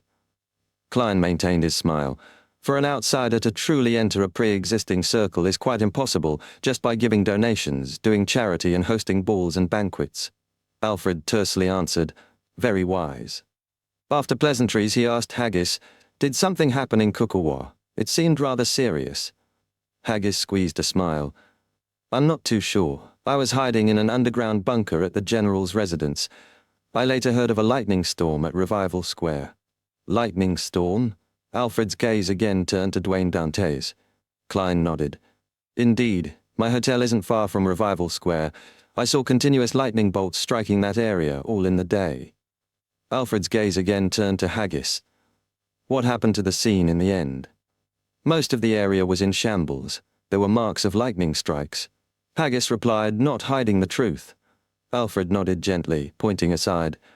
I still have other matters. We can chat again when the opportunity arises. See you again, Klein replied politely. Watching Alfred Hall leave, his body trembled and his head abruptly turned aside. In the primitive forests, a bent-backed figure slowly outlined, fleshy face, slightly brown skin, baggy clothes, a rapier at his waist and a silver mask in hand. He straightened. It was Admiral Hell Ludwell with blood-red flames in his eye sockets. I'm starving. Ludwell opened his mouth, a sigh from his chest. He then gazed in a different direction. The owner of this marionette is over there. Fate has brought us together again. He has a hunter pathway item on him. It's perfect for replenishing myself. As he spoke, a bloody mouth appeared on Ludwell's left cheek. It opened and closed, saying, Medici, what we need to deal with first is our survival. After this marionette loses its connection to its owner, it's no different from the dead. The remnant spirit will quickly return to the underworld and not be able to maintain the body, and without the underworld inside him, we will inevitably be weakened until we dissipate. Yes, the most pressing matter now is to find another gatekeeper. Another mouth appeared on Ludwell's right cheek. Red Angel Medici scoffed. Sauron, Einhorn, were the two of you women in the past. Your nature as angels has been left in the dumps because of you. That fellow resisted 08's arrangements several times, implying he's definitely not simple. With a chance to lock onto him, how can we give it up? Once this marionette completely dies, things wouldn't be that simple again. Besides, the hunter pathway item on him can effectively extend our existence. Once we finish him, it wouldn't be too late finding a gatekeeper. The bloody crack on Ludwell's left cheek scoffed. Medici, have you sacrificed your brain to the true creator? That fellow is clearly advanced. In our current condition, defeating a bizarro sorcerer isn't difficult, but killing him is nearly impossible. Medici wasn't frustrated, instead laughing deeply. This isn't unresolvable. As long as you allow me to chant my lord's honorific name, helpers will immediately arrive. A gatekeeper might even be automatically brought here. The mouth on Ludwell's right cheek opened and closed. Sauron, let's work together to stop him and search for a gatekeeper. All right, the left cheek replied without hesitation. Upon seeing this, Red Angel Medici laughed. The two of you have fallen for it. My goal is met. I can confirm that the two of you were previously women. The two mouths on Ludwell's cheeks roared, Shut up! Humph, we've been merged together for 2,000 years. Would we not know what tricks you're up to? There's no need to struggle again. As they spoke, colours around Admiral Hell Ludwell instantly saturated as he entered and traversed the spirit world. Outside the munitions warehouse, Klein finally retracted his gaze as his premonition vanished. He'd had a baffling feeling, but couldn't project the corresponding scene. What happened? He muttered. Without further delay, he threw the suitcase to the officer in charge, then told Haggis, The rest is yours. You can give me the rest of the payment. He referred to the heavy gold case. Haggis, who planned celebratory drinks, was surprised by Dwayne Dantes' hurry. All right, it's on the carriage, he said, pointing. Alfred, having walked a distance, turned to look over, perplexed why Dwayne Dantes wasn't following the pre-designated procedure. Chapter 966, Train.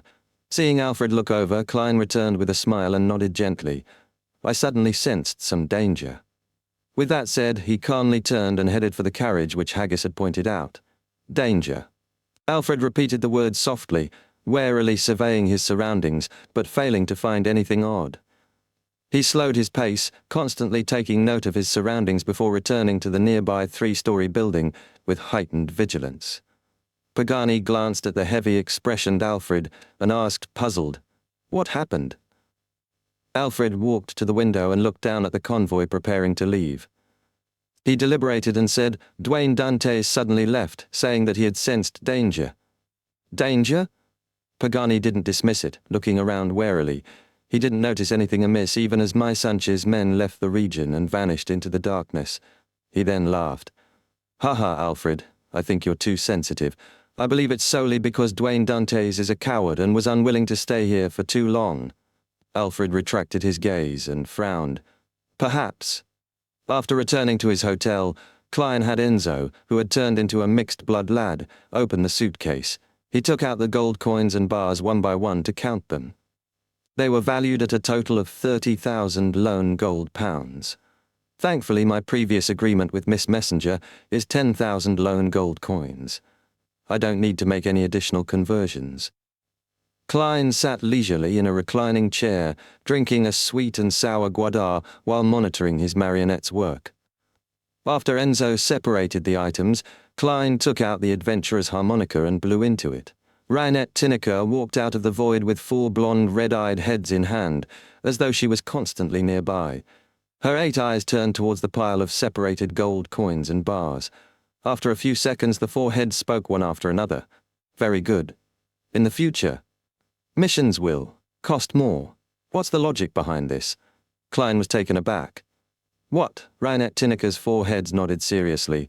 Mission, price, depends on your ability to earn money.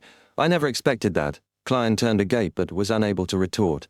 With him advancing to sequence 4, the missions he needed her help with were likely to increase in difficulty, so it was seemingly reasonable to increase the price. After Reinette Tinneker swallowed the gold coins and vanished, Klein began calculating his current wealth. My expenses have been quite significant recently. I'm left with £17,275 in cash and 65 gold coins. This pile of gold bars is worth £25,000. That makes for a total of more than £40,000. I could already buy a manor. Arms dealing sure is profitable. Standing up, he sent the gold bars above the grey fog and walked to the window, casting his gaze to the north. With the matter coming to a close, he was poised to return to Backland. Backland, he thought. sighing silently. In Northborough, Audrey was touring the campus of Backlund University of Technology with a few staff members of the Lone Charity Bursary Foundation. She was dressed in a simple light green dress with a white leather belt. Her blonde hair was topped with a veiled hat adorned with ribboned flowers, showing off her playful side. She looked no different from a middle-class female student. Over the past few days, she had visited public primary schools and technical schools, learning the appropriate clothes needed for such occasions. Her green, limpid eyes darted around as she observed the students on matriculation day. It was earlier than usual, as the newly restructured university had held its entrance exams later than others. The school had brought forward registration to confirm student numbers. Because of this, Audrey and the foundation staff came to help the first batch of applicants complete their matriculation. She discovered that the students on campus wore beaming expressions, their every action exuding an obvious confidence and hope for the future. This feeling was completely different from what she had experienced in the public primary schools, where the students were either boorish and noisy or silent and gloomy, filled with an uneasy confusion. I really wish those kids will have a chance of receiving higher education. As Audrey sighed silently, she swept her gaze to a brother and sister. The elder brother, who appeared to be in his 30s, wore a thin black formal suit and had the air of a civil servant. He had borrowed an old camera and was directing his younger sister to pose. The sister, about 17 or 18, listened to her brother's instructions with a look of exasperation in her brown eyes. Such combinations were everywhere on campus. What a beautiful scene. Audrey looked away and continued forward. In the middle of a square was a decommissioned steam locomotive, its massive body adding industrial vibes to the university. Whoosh! A behemoth-like steam locomotive spewed out smoke as it slowed to a stop at a platform. A 7 or 8-year-old mixed-blood girl who looked like a doll held her mother's hand as she waited in a long line. Amidst her shuffling, she saw a gentleman with white sideburns and a top hat holding a gold-inlaid cane, walking towards first class with a servant who had brown skin. The servant looked around curiously. "Sir, the recent situation is different from what I had imagined. I thought the people from Balam would lead tough and difficult lives, with squalid, chaotic, poor and repressed surroundings. But there was none of them. We even drank guadar and smoked East Balam cigarettes." The very noble middle-aged gentleman chuckled. "That's because we only went to the cities and regions that aren't too bad. The saddest people of Balam are in the villages, in the plantations. The rest take up residence around the factories, creating slums. We never had a chance to see them."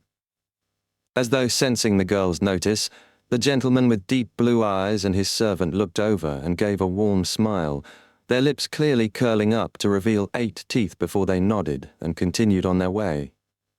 Before long, the girl and her parents boarded the steam locomotive. When the whistle sounded again, she saw a man with dark brown skin and red lumps on his cheek walk quickly down the aisle, his head bowed. The man knocked on the partition of the operator's compartment and entered. "All the train attendants have been swapped with our men. The bridge ahead is where the sacrifice will be held." The train driver, who had a thick mustache, nodded. "May God be satisfied with the sacrificial items on this train. Let's hope we can gain eternal life in the kingdom."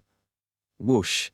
The steam locomotive drove past a huge bridge and after a long trip, finally arrived at the pier. The doll-like girl, now somewhat sleepy, followed her parents and the crowd towards the door, where a few attendants were helping passengers with their luggage. When the girl and her parents walked past, these attendants curled the corners of their lips and revealed 8 teeth in a warm smile. After the girl jumped onto the platform, she looked back subconsciously and saw the figures standing outside the door, including the train conductor and the man with the lumps on his cheek. A second later, they all turned their heads over and curled their lips, revealing 8 teeth. The girl retracted her gaze and skipped along, leaving the platform with her parents. Chapter 967, Revelation. Cold winds blew across the platform at night, causing the hanging gas lamps to sway. The light of dusk stretched and shortened, allowing the steam locomotive silently parked on the tracks to oscillate between being cloaked in shadows and escaping the darkness. giving it an indescribable sense of gloom. At this moment, a squad of black and white checkered policemen entered the platform, led by the railway company's duty manager to the huge, old-looking train. For some reason, after the passengers disembarked, all the train staff, including the train driver, returned to the carriage and never came out again. I sent people to look for them, but they quickly ran out looking like that had been inflicted with a disease. All they could do was hysterically shout, "They're all dead! They're all dead!" The railway manager, in a blue coat and holding a lamp, briefed the police on the situation as he walked. From his stammering and trembling body, the police could easily tell his extreme horror. His emotions infected the officers, and all of them placed their hands on their holsters. The sound of their leather shoes hitting the hard ground echoed as they followed the duty manager and warily entered the front carriage. Inside, there were 2 people sitting in each row. At that moment, they were leaning against the backs of their seats, motionless. Through the illumination from the gas lamps outside and the lanterns in their hands, the leading inspector quickly recognized the staff of the steam locomotive. They were wearing their blue uniforms, sitting in silence. Their faces were pale and their eyes wide open. Although there was no sound of breathing, the corners of their lips were curved up, revealing 8 teeth. Everyone present felt their hair stand on end upon seeing the uniform smiles, and they subconsciously held their breaths. It was an extremely bizarre and terrifying scene. The leading inspector drew 2 deep gasps before instructing the constables beside him, "Go confirm if they are dead." He then glanced at the duty manager. "Follow him and see if there's anyone missing or excess people included." "All right, officer," the duty manager said with a trembling voice. As he and the constables ventured deeper, the other policemen drew their revolvers, remaining on high alert. In an unbearable silence, time slowly ticked by until one of the constables stopped at the end of the carriage, turned and shouted, "It's confirmed. All of them are dead." The railway manager stuttered immediately after him. "There are 2 missing, the train driver and the train conductor." The inspector, having calmed down significantly, addressed all the constables. "Maintain the corpse's present state and await an autopsy. Meanwhile, split into 2 teams. One team is to head to the other carriages to search for the train conductor and driver, while the other team is to check the scene for clues. Once the sun rises, we will begin investigations starting with the train personnel and the passengers who were previously on board." Although many passengers didn't present identification, the inspector believed it was possible to find some who had, and learn from them of any abnormalities. Just as he said that, a biting cold wind stirred through the carriage. When it ended, the inspector was about to emphasize his orders when he noticed something amiss. The steam locomotive staff members still had their eyes open and their faces pale, but their mouths had closed at some point, no longer showing their 8 teeth. In a luxurious hotel room, Klein, transformed into Gehrman Sparrow, sat on a single-seater with his left leg crossed over his right. Beside him was Enzo, who looked like a native. In front of him stood a row of cultist marionettes, the man with the lumpy cheek, the train conductor, and the train driver. They had circled from different streets in different looks to gather here. "Who made you do the sacrifice?" Klein asked in a deep voice. After advancing to Bizarro Sorcerer, he could not only read the superficial thoughts of his marionettes, but also use his increased control over spirit body threads to perform something similar to spirit channeling. After a brief silence, the conductor, a Lonese man with rather thick body hair, said blankly, "It's a revelation from God." "Which God?" Klein asked, taking a sip from a porcelain teacup. The train conductor replied in a daze, "God is God. There are no others." Klein lowered his cup. How did he reveal his revelation? What was said exactly? The conductor instantly turned reverent. "He gave a revelation through a divine item, requesting us to sacrifice many lives to pleasure him. In return, he will give us eternal life in his kingdom." Sacrifice many lives. Compared to the numinous episcopate, the Rose School of Thought prefers doing such things. They have always been infamous for blood sacrifices. But to have eternal life in God's kingdom is closer to the numinous episcopate's beliefs. Of course, I can't eliminate the possibility that it was fabricated. Klein pondered for a moment. What divine item? The train driver didn't reply, glancing at the man with the red lumpy cheek, who then took an item from an inner pocket. It was a cloth doll of shabby craftsmanship with curved eyes and a mouth. God will issue us commands at a specific time through it. I bought it at a flea market, the man with the lumpy cheek said slowly, his tone unperturbed. This. Klein instantly thought of many possibilities. He had Enzo take the cloth doll and scrutinize it, but he discovered nothing odd. With his experience, this meant the problem wasn't with the doll itself. There were two possibilities. First, someone was using the doll as a decoy while acting as a deity nearby. Second, a truly secret existence had specially labeled the item to send a revelation. If it's the former, the train attendant's death would have been discovered, and preparations would have been made. If it's the latter, perhaps nothing has been detected. Klein contemplated for a moment and had Enzo place the cloth doll on the desk in front of the window. He then stood up, instantly transforming into another train attendant and joining the row of cultists. Enzo returned to his native appearance. After an unknown period of time, the night grew deeper.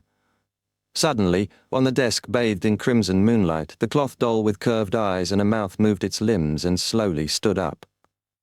Chapter 968, Descending Saint.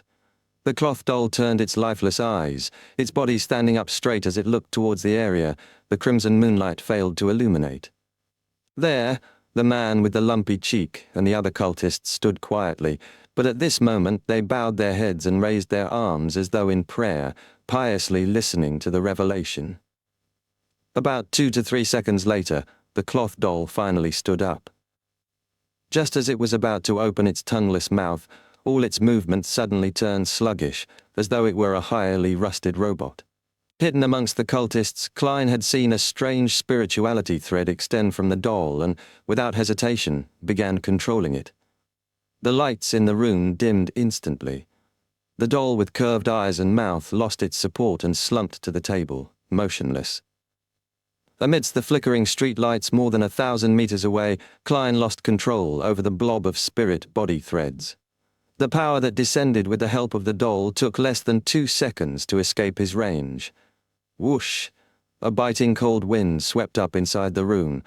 The rug was suddenly tugged, sending the man with the lumpy cheek and most of the other cultists tumbling. Only the disguised Klein had jumped up in time to avoid it. Near the wall, the pipe of a wall lamp cracked, causing gas to whistle out. Instantly, all the items in the room were filled with offensive capability, attempting to kill all signs of life. Klein tried to dodge, but his shirt, pants, belt, coat and hat seemed to have a life of their own, forcefully locking him down on the spot. He hurriedly opened his mouth and let out a sound. "Pa!" He had mimicked the sound of snapping fingers. Scarlet flames surged out from his clothes, blanketing his body and removing the restraints. At this moment, the cloth on another sofa rose up as though it was draped over someone. This strange scene reflected in Klein's eyes, and he immediately trembled and turned stiff. He had been possessed by an evil spirit. The flames that soared up hadn't extinguished, burning away his clothes and flesh, only to reduce him to a pitch-black paper figurine.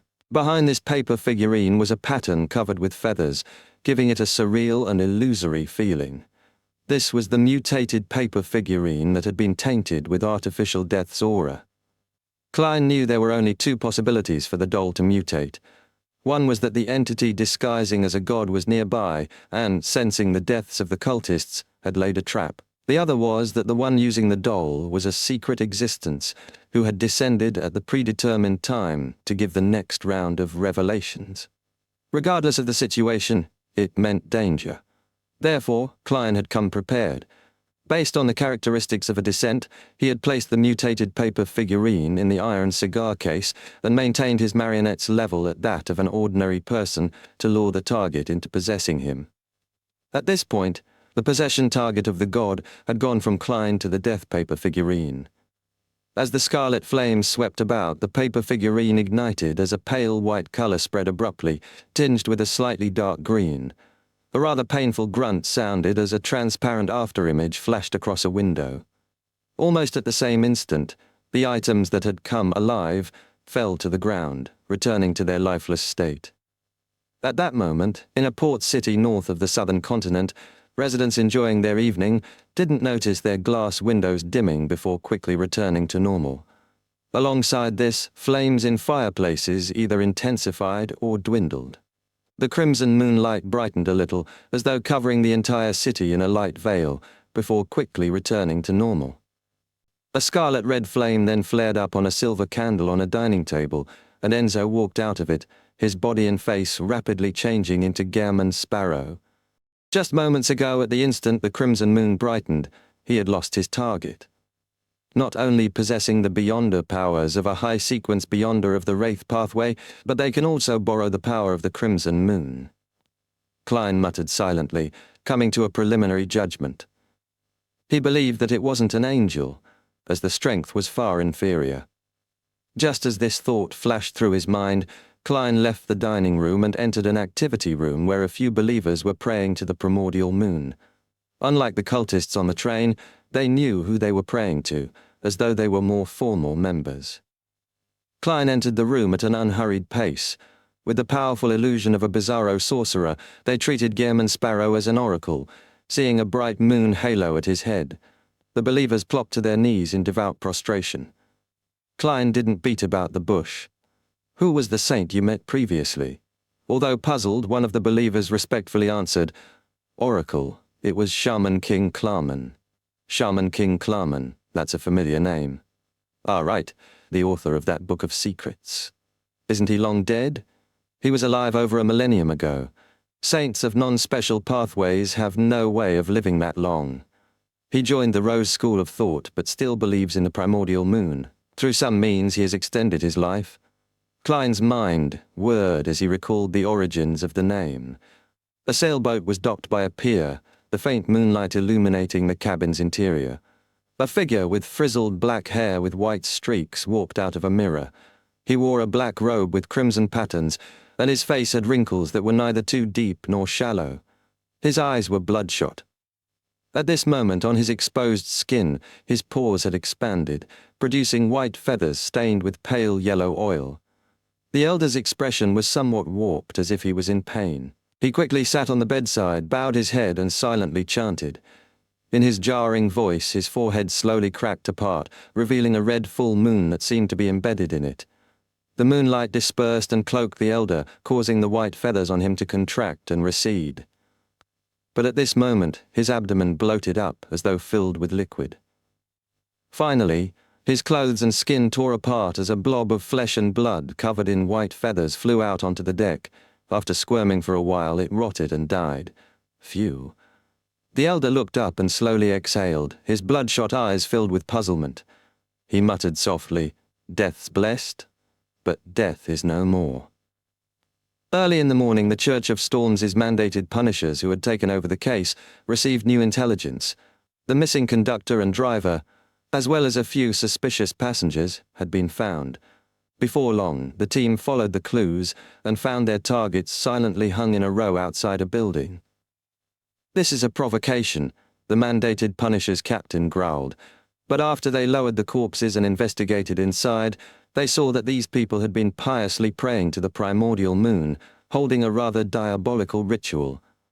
"Apprehend all of them," the captain commanded after a second of surprise. The believers tried to resist but were quickly suppressed. The mandated punisher captain surveyed the area and inexplicably said to his peers, they didn't notice the row of corpses hanging at their doorstep. A member of the reader pathway thought and said, "Those corpses might have been left there to guide us to investigate the area." The captain calmed himself and nodded in thought. Which church's demigod passed by? Chapter 969, Duke. In Westborough, Emlyn White, who had been summoned, took off his hat and coat and entered the activity room of the Adora family's villa to wait. A few other sanguine were also present, having been called to meet the important figure. Emlyn picked a spot to sit, right beside a man with a nose so high it almost seemed deformed. Adorning his cut face was brown hair and red eyes. He held a comic, reading through it aimlessly. He was Viscount Ernest Boyar, the sanguine who had provided Emlyn with the information about the ancient castle in Delaire Forest. Emlyn had planned on visiting the Viscount in the next couple of days, but never expected to bump into him here. After some consideration, he said in deliberation, "Your Lordship, I would like to know where you obtained the intel regarding the ancient abandoned castle in Delaire Forest." "Why? Did your client say that there weren't any ancient wraiths?" Ernest Boyar moved his gaze from his comic to shoot Emlyn a glance. "No, not at all," Emlyn said, stubbornly emphasizing his question again. "I'm just very curious of the source. It doesn't seem that simple." Ernest Boyar closed his comic. "It's not a secret. I learned of it from Lord Nibs. To be frank, I've never heard of this before. I find it hard to imagine that there's such an ancient castle in Delaire Forest." Lord Nibs. Emlyn instinctively had some thoughts arise. It's another test. But isn't such a test too dangerous? It even needed Mr. Fool to resolve it. He frowned slightly and probed, "Your Lordship, then why didn't you explore that ancient castle? I remember you being an archaeologist, and during this process you'll be able to obtain the corresponding beyonder ingredients of an ancient wraith." "Lord Nibs told me that it's very dangerous. One shouldn't approach it unless they're at the level of Earl." Emlyn's mouth gaped, his expression falling into a daze. He held back his anger and asked in a suppressed voice, "Then why didn't you warn me?" Ernest laughed.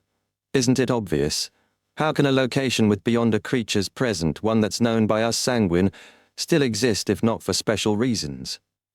Emlyn fell into a daze as Ernest added, "Normal reasoning should be like this. Ancient wraiths might exist in some place in Delaire Forest. People have encountered it before, but they were unable to find their origins. This means that finding those ancient wraiths is a very difficult and troublesome affair. The time cost exceeds their value, which allows them to live to this day. I thought you'd have easily discovered the problem with this reasoning. Likewise for your client. If they had chosen to take action, they must have had possessed the corresponding confidence." At that instant, Emlyn felt that Viscount Ernest made plenty of sense, and he could hardly rebut him. But in the next instant, he felt embarrassed and frustrated, filled with anger towards himself. Finally, Emlyn figured out another problem. Regardless of whether the intel exposed any danger, Ernest Boyar should have clearly informed him, because figuring out the level and manifestation of danger held immense importance.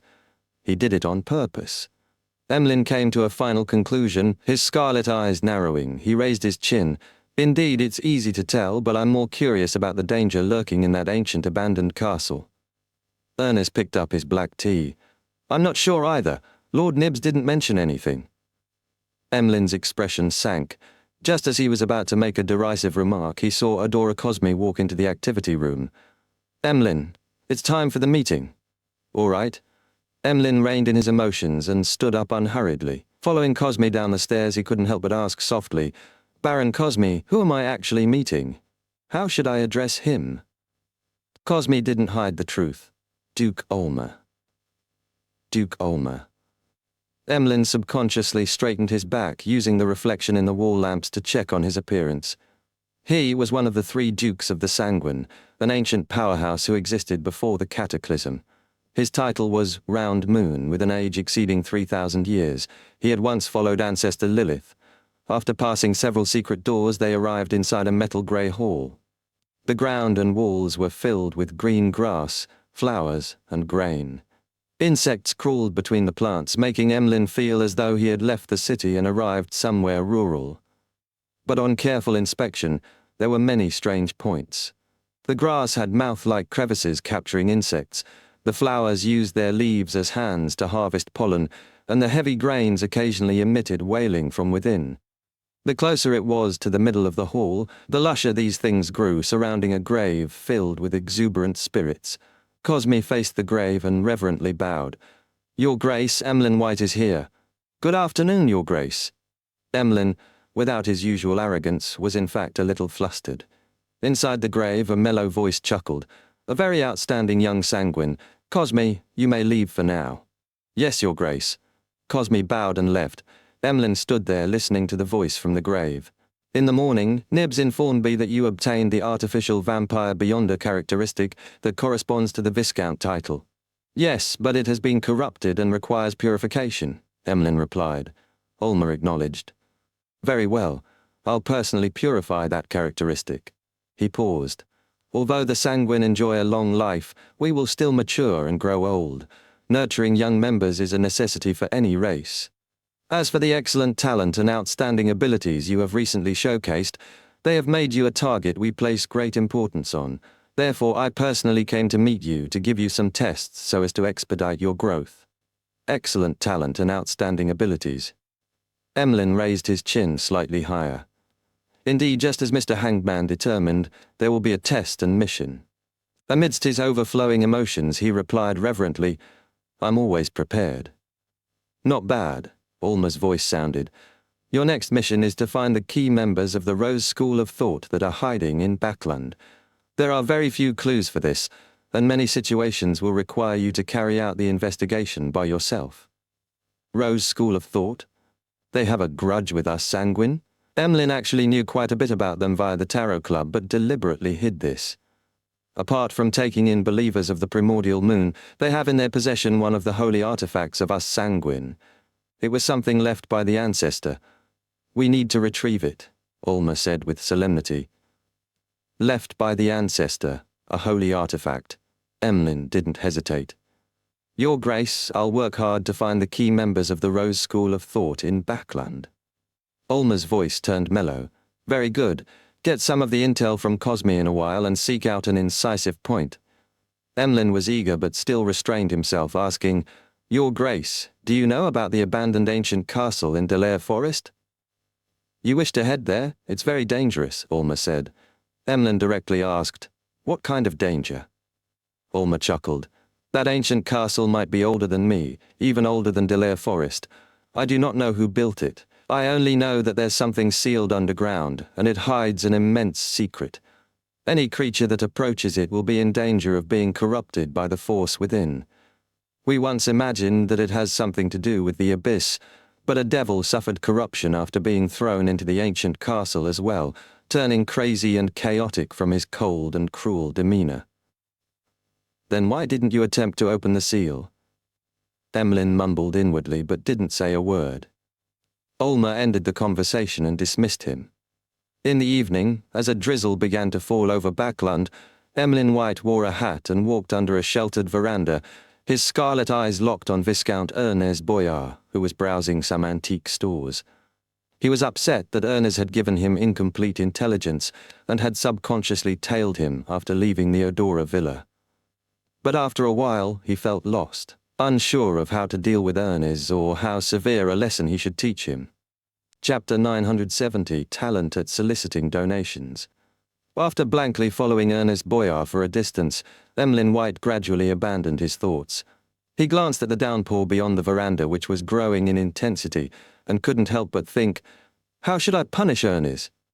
Although he did so because he likely followed orders or a cue, it's still despicable. As for Lord Nibs, I presently do not have the ability. But wait, once I become a marquis or a duke, I'll definitely make him pay the price. Miss Magician has already completed her exploration.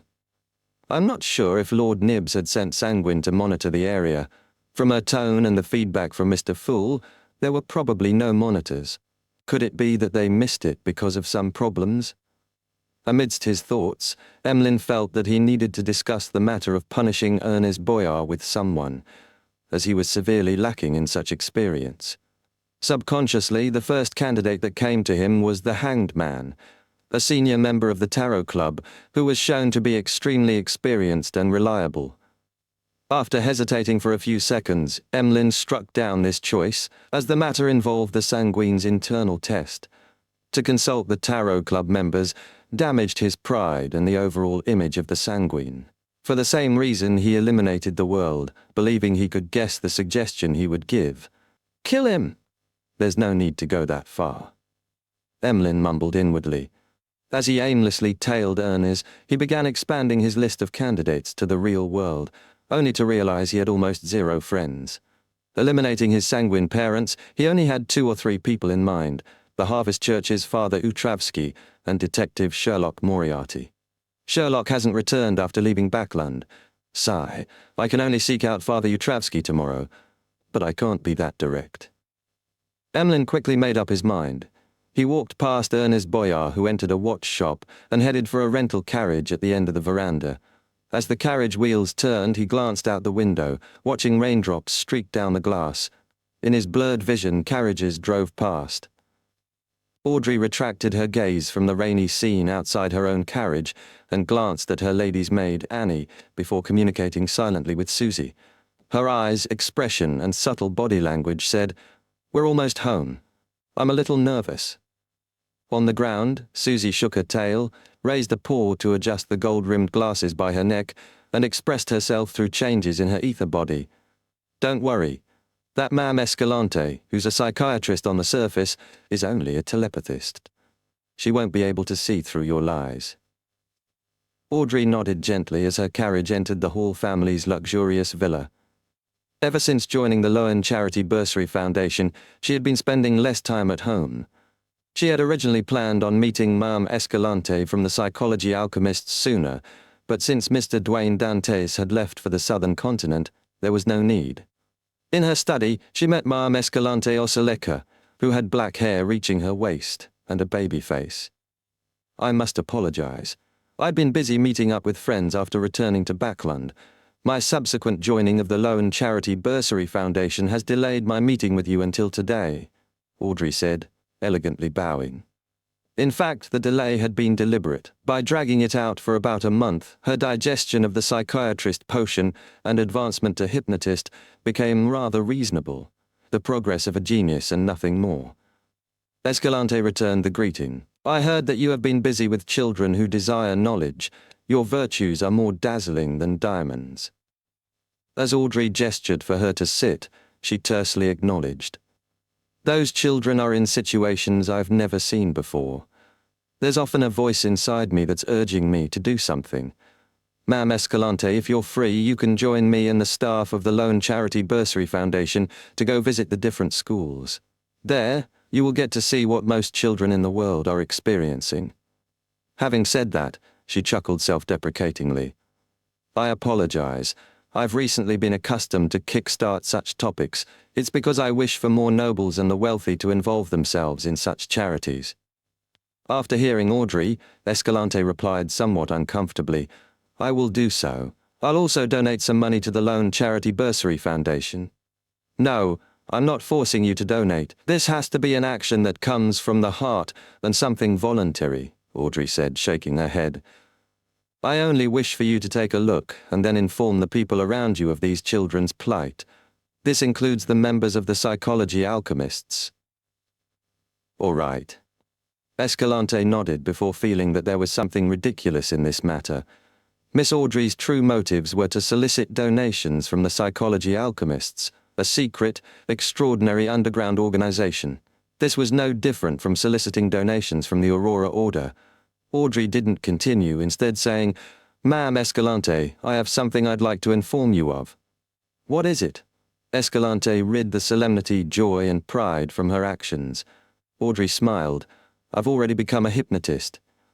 At that moment, Escalante suspected that Audrey had hypnotized her. She knew Audrey had obtained the formula, but how long ago was that? "You should be able to determine that I'm not lying," Audrey said with a smile. Only then did Escalante snap to her senses.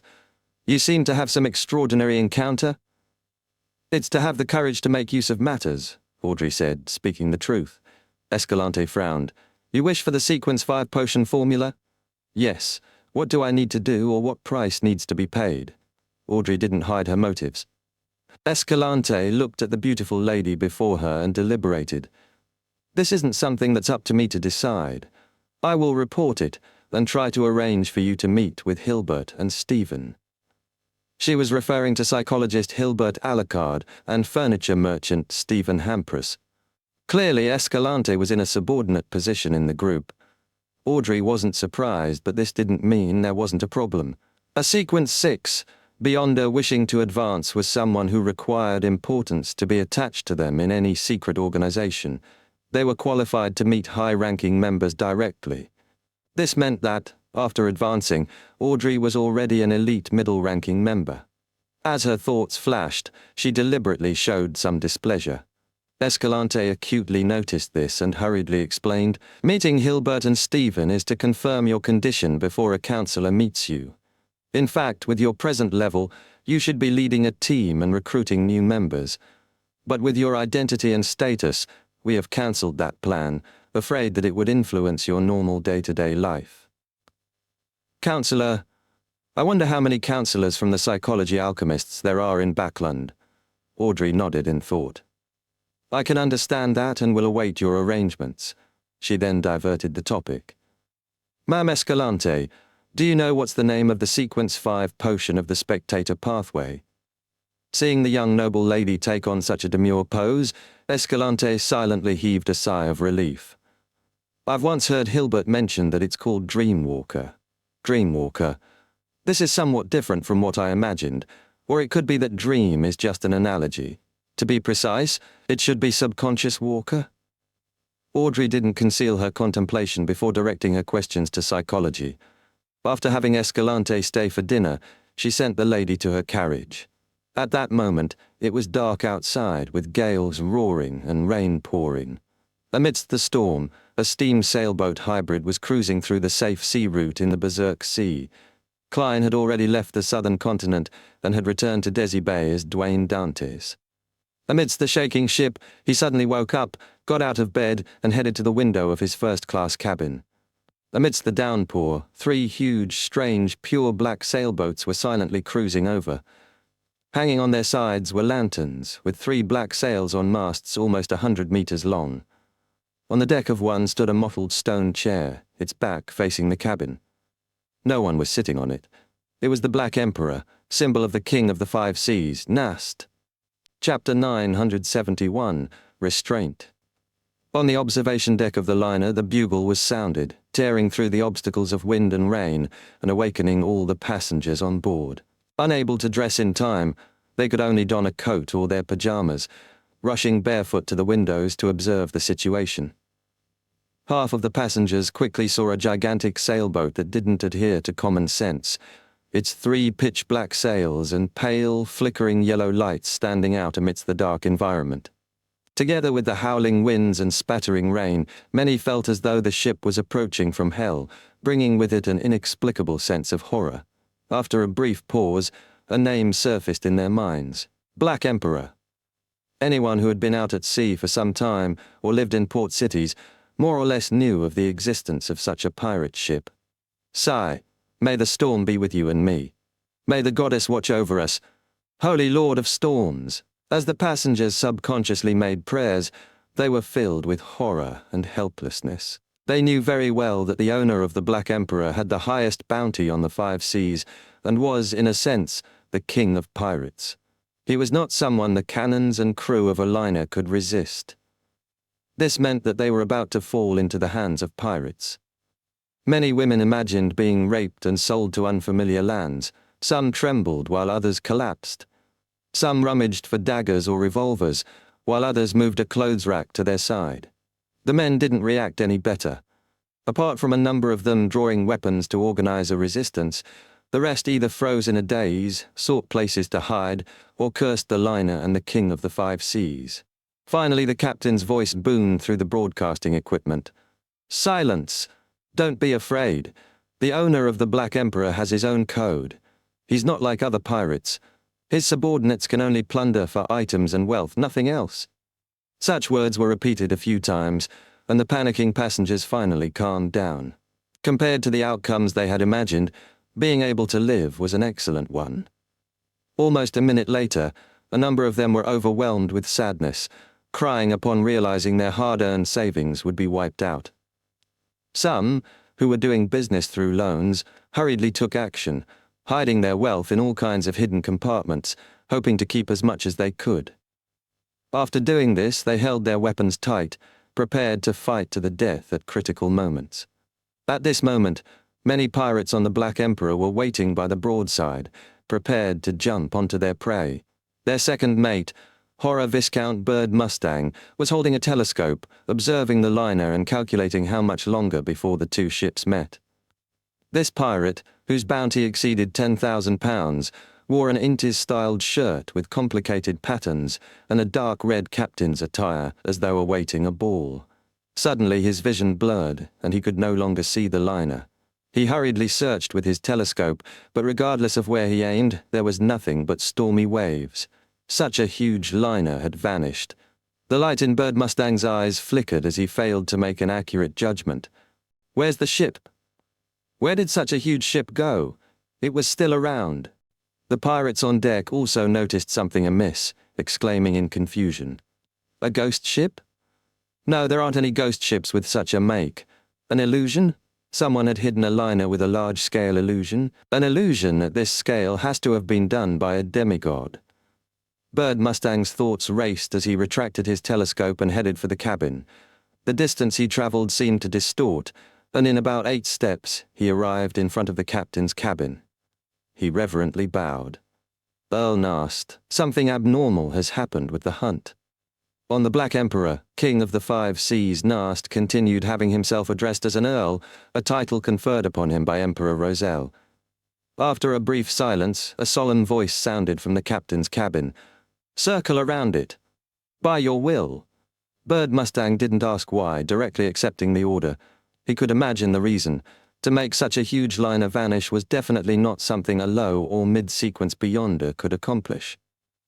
The ship had a demigod or a powerhouse wielding a demigod-level sealed artifact. To clash with an unknown demigod for an ordinary liner was an irrational act. From this angle, the demigod was only hiding and had not launched any counterattack, implying that he didn't wish to clash with the Black Emperor. Bird Mustang immediately got the sailors to turn the ship around. At this point, a huge red-headed sea eagle suddenly flew out of its flock and headed for the Black Emperor, spiraling above it. Amidst the pirates' confusion, the sea eagle looked down and spoke deeply in a human's voice, I wish to meet the Earl of White Maple. Bird Mustang was taken aback before he cast his eyes at the cabin. Nast's solemn voice sounded again. Instead of directly answering, he instructed his subordinates, let him in. Bird Mustang followed the order as the sea eagle swooped down. Its body gradually changed, turning into a humanoid form. When it landed on the deck, it was a man in a tall top hat and tuxedo, his face wearing a feathered mask. Bird Mustang's eyes dilated slightly, but no matter how much he observed, he was unable to discover anything abnormal. A few seconds later, his pupils dilated even more because he saw the figure's side profile when it walked past him. This man was very thin, his side profile was about the width of 2 fingers. At that instant, Bird Mustang felt as though he was seeing a walking paper figurine, but slightly thicker. A monster. He gulped with great difficulty as he watched the terrifying demigod walk towards the cabin. The pirates on deck quickly retreated, leaning against the shipboard as though a nightmare had just walked past them. At the 3rd story of the cabin, outside the captain's cabin, Klein held the handle, twisted it, and opened the door. The reason he had made himself appear so strange was partially due to having no choice, but also partially deliberate. The red-headed sea eagle wasn't big enough to create a normal human's body, and he was also beginning to try out his theories on acting as a bizarro sorcerer. He had some ideas regarding this. The term sorcerer wasn't key. What was key was to use the methods of a sorcerer to appear bizarre. With a light creak, the door opened, revealing the interior.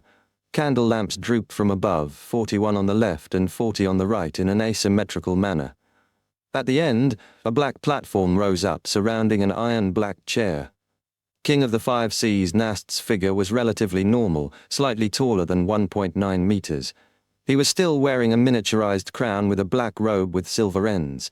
He had a squarish face with slight wrinkles, a short black mustache, and black eyes that swirled with a red glow, making one bow their heads without realizing it. I've never met you before, Nast said in a deep voice, Mr. Bizarro Sorcerer. Klein took off his hat and bowed. You know me now. Nast's voice, which made spirit bodies tremble, resounded inside the cabin. Speak. Why are you visiting me? Emperor, I wish to know of your impression of Emperor Roselle. Everyone knows that you and your father have met him in the past far more than once, Klein replied without being affected. Nast swept the paper figurine-like demigod as his dark red light brightened significantly. Have a seat first.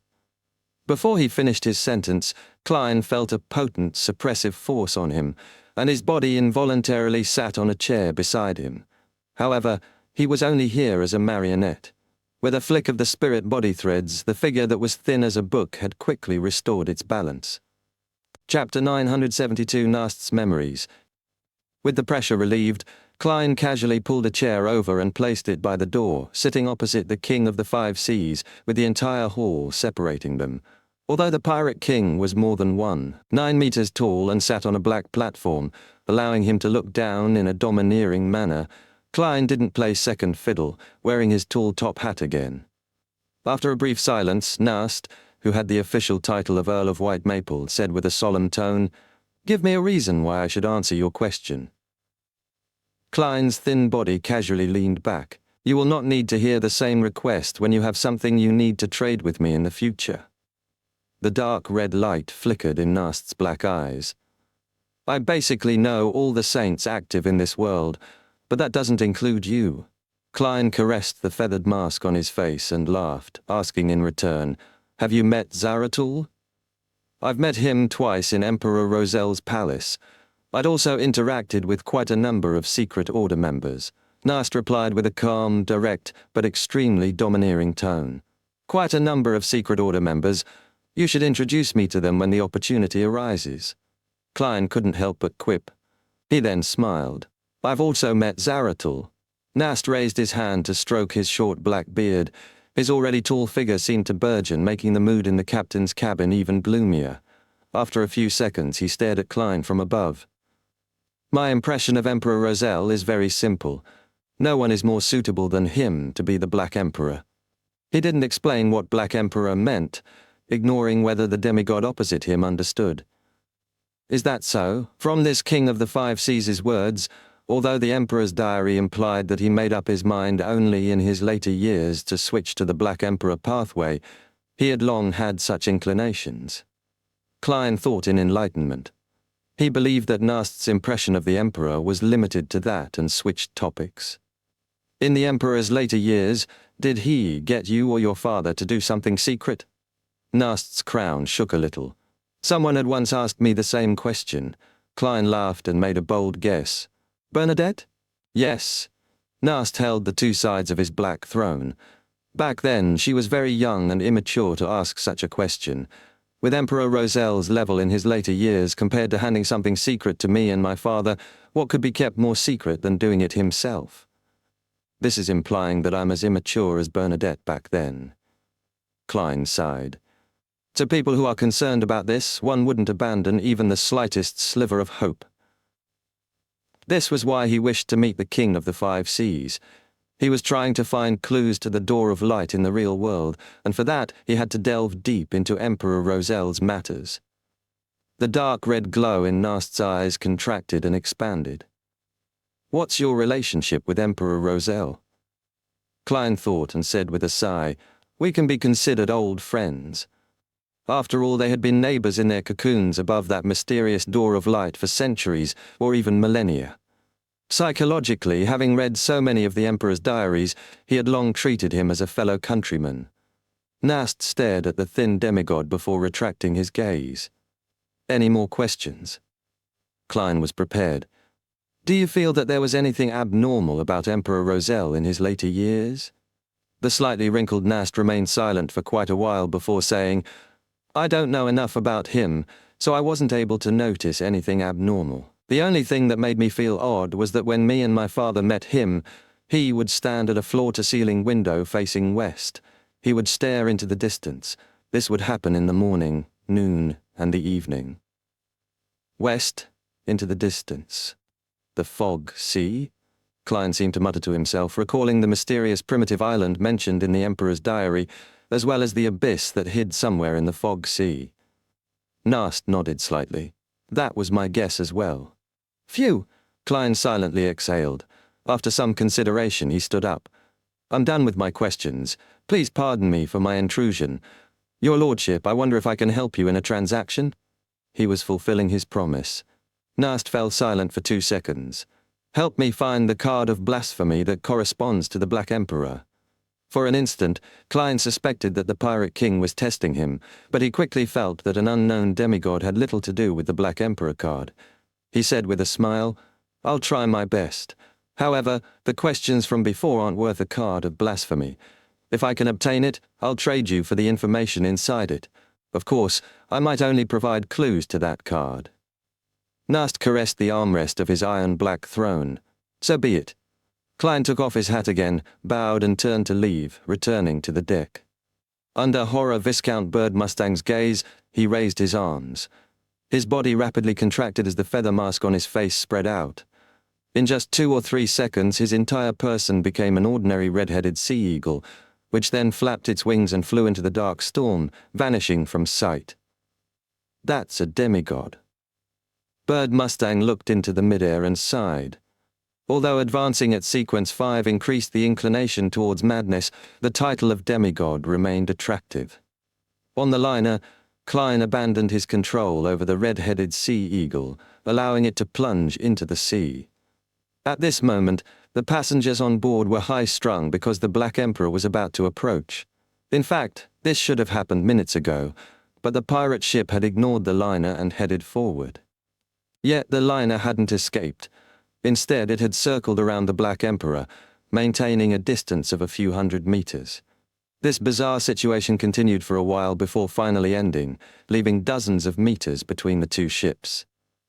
The Black Emperor then passed the liner and steered into the stormy night.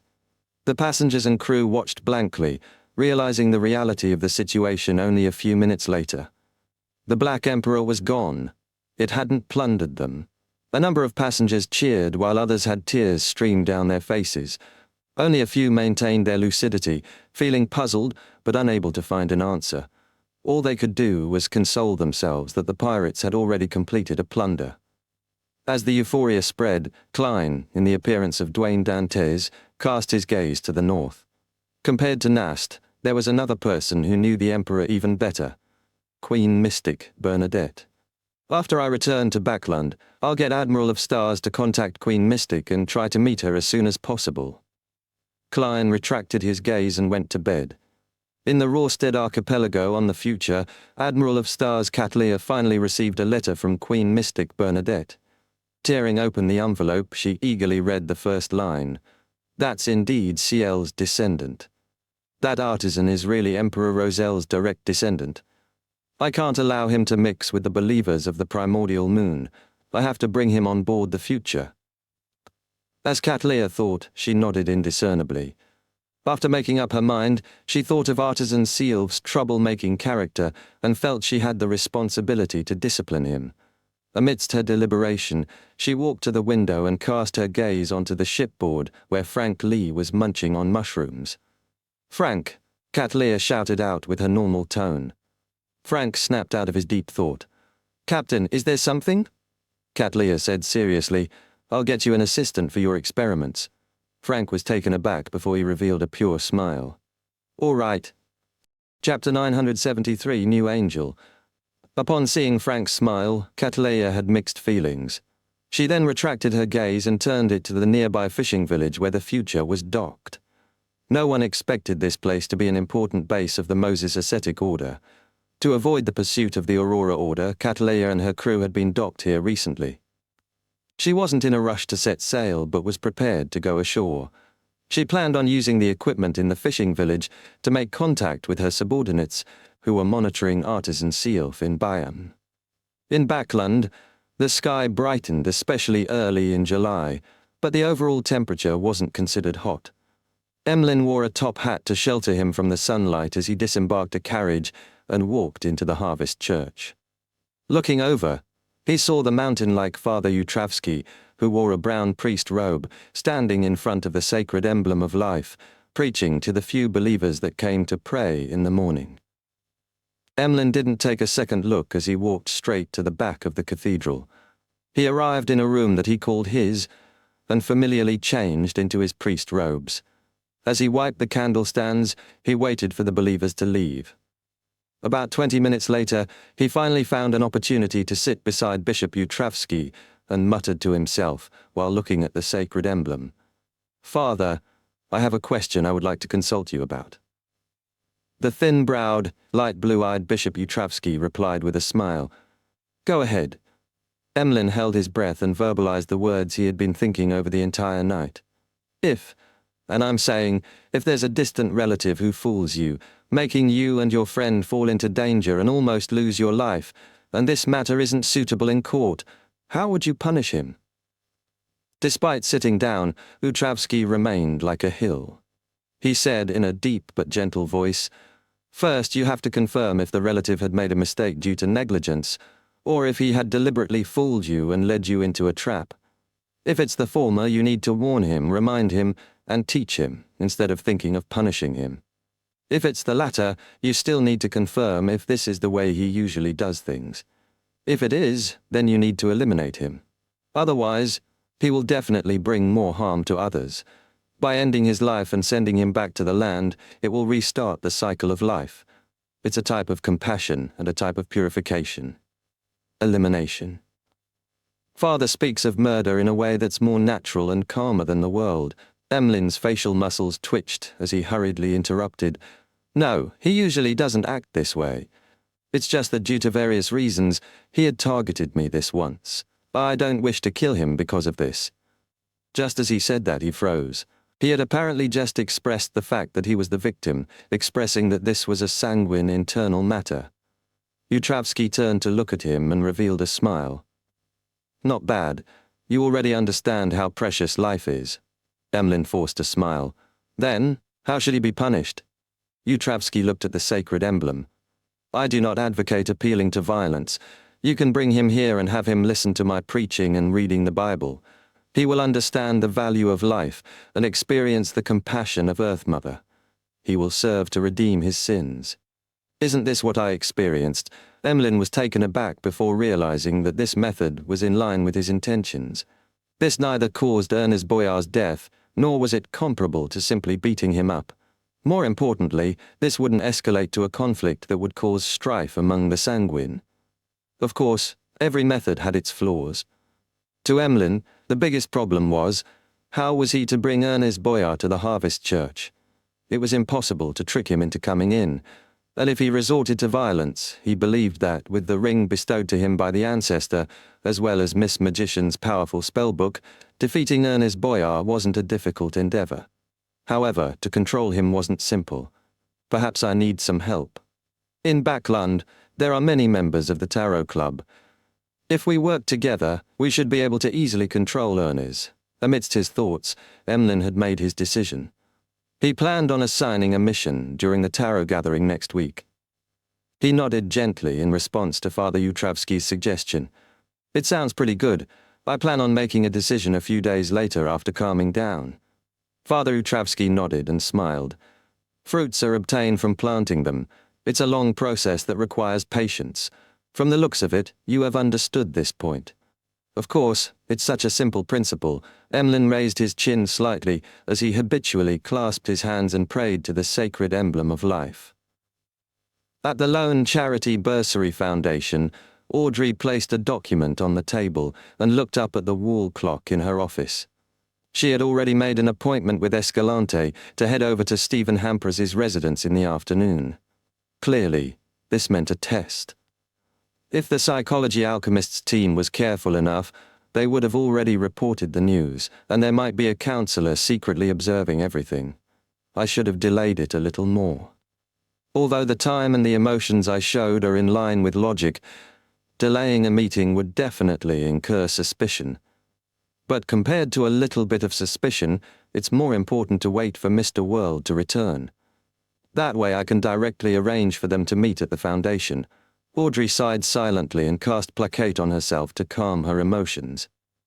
After the afternoon, she wasn't in a rush to leave. Sitting inside her office, she bowed her head, clasped her hands, and softly prayed to Mr. Fool. After completing this, she got onto her carriage with Annie and Susie, heading for the residence of the furniture merchant, Stephen Hampras. Just as the carriage began moving, Audrey suddenly saw a gorgeous beam of light appear. Amidst the beam, a 12-winged angel bathed with golden light descended. The wings, which were made of flames, had wrapped her in layers before they dissipated. Audrey's vision quickly recovered as she swept her gaze past Annie and Susie through the corner of her eye, realizing that they hadn't noticed anything. It's a little different from the previous angel. With Mr. Fool's greater reawakening, his angels have also recovered further? As the corners of her lips quivered, she wiped the smile from her face, her inner heart becoming abnormally firm. In less than half an hour, her carriage had stopped by Stephen Hampras's door. After passing her hand to Annie, Audrey was helped down the carriage and walked straight to the door. She watched as her attendant pulled the doorbell. Before long, Escalante came to open the door. Like before, she directly brought Audrey to the activity room on the first floor. Annie and Susie were brought to the living room by the servants. Upon arriving at the activity room, Escalante reached out to hold the doorknob as she gestured for Audrey to enter. Audrey had a guess, but she didn't show it, slowly walking through the door. Escalante didn't enter as she closed the door. Audrey looked ahead and saw that on a single-seater facing the door, there was an elder sitting there quietly. The elder wore a shirt, vest, and a jacket, matched with blue-grey trousers with lines adorning it, as well as a dark red bow tie. His hair was completely white but remained thick and lush. He had a warm and elegant bearing. He had a pair of blue eyes that seemed to hide wisdom. Apart from the wrinkles on his forehead, he didn't have any elsewhere. Audrey knew him. He was the royal family's consultant, Vin Rambis. Of course, she had long known of this old gentleman's secret identity from the Tarot Club, a counselor of the psychology alchemists. She didn't disguise her surprise because she truly was surprised. Although she had guessed at the possibility of his appearance, she never expected him to appear directly. "You're very surprised?" Vin Rambis asked with a faint smile. He then stood up and bowed. "A pleasure meeting you, Miss Audrey." Audrey deliberately opened her mouth before closing it again. She replied with a mixed smile, "I'm not sure how I should address you." Vin Rambis chuckled. "Like always." He pointed to the sofa beside them. "Let's have a seat." Audrey took a deep breath, wore a smile, and unhurriedly walked over, sitting by the sofa and maintaining an adequate distance from him. Chapter 974, Mind World. Vin Rambis picked up the porcelain teacup and took a sip. Looking at Audrey, who sat in a flawless posture, he said genially, "There's no need to act so reserved. This isn't our first meeting. I still recall discussing Berman's philosophy of ethics and Kong Soka's pragmatism with you 2 years ago." Audrey smiled faintly. "I just find it difficult to put the idea of you and a psychology alchemist's counselor together." Vin hadn't introduced himself, but it was a reasonable inference. Vin crossed his right leg. "This isn't something worth paying attention to. Never forget that our Psychology Alchemists is an organization established with the goal of studying the psyche and to build knowledge. We are more about the academic side of things. Since it's academic, you can always treat a counselor as a university's professor." If she hadn't learned from Mr. World that Vin Rambis was behind Quaron's suicide, Audrey would have concluded that he was a knowledgeable, amiable, and humble scholar. However, since she was wary, she wasn't someone who would so easily believe what appeared on the surface. As she looked at him, she organized her words, keeping her thoughts lively and scattered to prevent herself from being hypnotized. At this moment, her mind suddenly turned adrift. She seemed to see the 7 pure lights that contained infinite knowledge, and the dense, indescribable figures blanketing everything from high above. This was the spirituality sky, the reflection of the spirituality in one's mind. Beneath it was a deep, dark sea, every drop of water resembling a point of light, representing an imprint on each subconscious. Near this sea were several islands, and one of them belonged to her. She clearly knew that this was a manifestation of her consciousness. What was exposed above the sea was what she could detect, while the parts covered by the seawater were her deeper consciousness. Floating above the island, she looked down and noticed the area was a solitary, quiet grey blur, screening her vision. She could only see the massive, dark outlines of the subconscious and the rippling sea of collective subconscious. Puzzled as to how she had entered this strange state, she saw large swaths of grey split apart deep in the sea of subconscious at the island below, revealing a stone platform. On it, a figure grew up rapidly, entering her field of view almost instantly. His hair was completely white but remained thick and lush, and he wore a standard 3-piece suit with a dark red bow tie. It was Vin Rambis. Compared to the Vin sitting on the sofa, he appeared more sinister, his head slightly bowed as though observing Audrey's subconscious. In a few steps, he walked into Audrey's island of consciousness through the sea of collective subconscious, going from the subconscious to the area exposed above the sea like a silent visitor who didn't knock.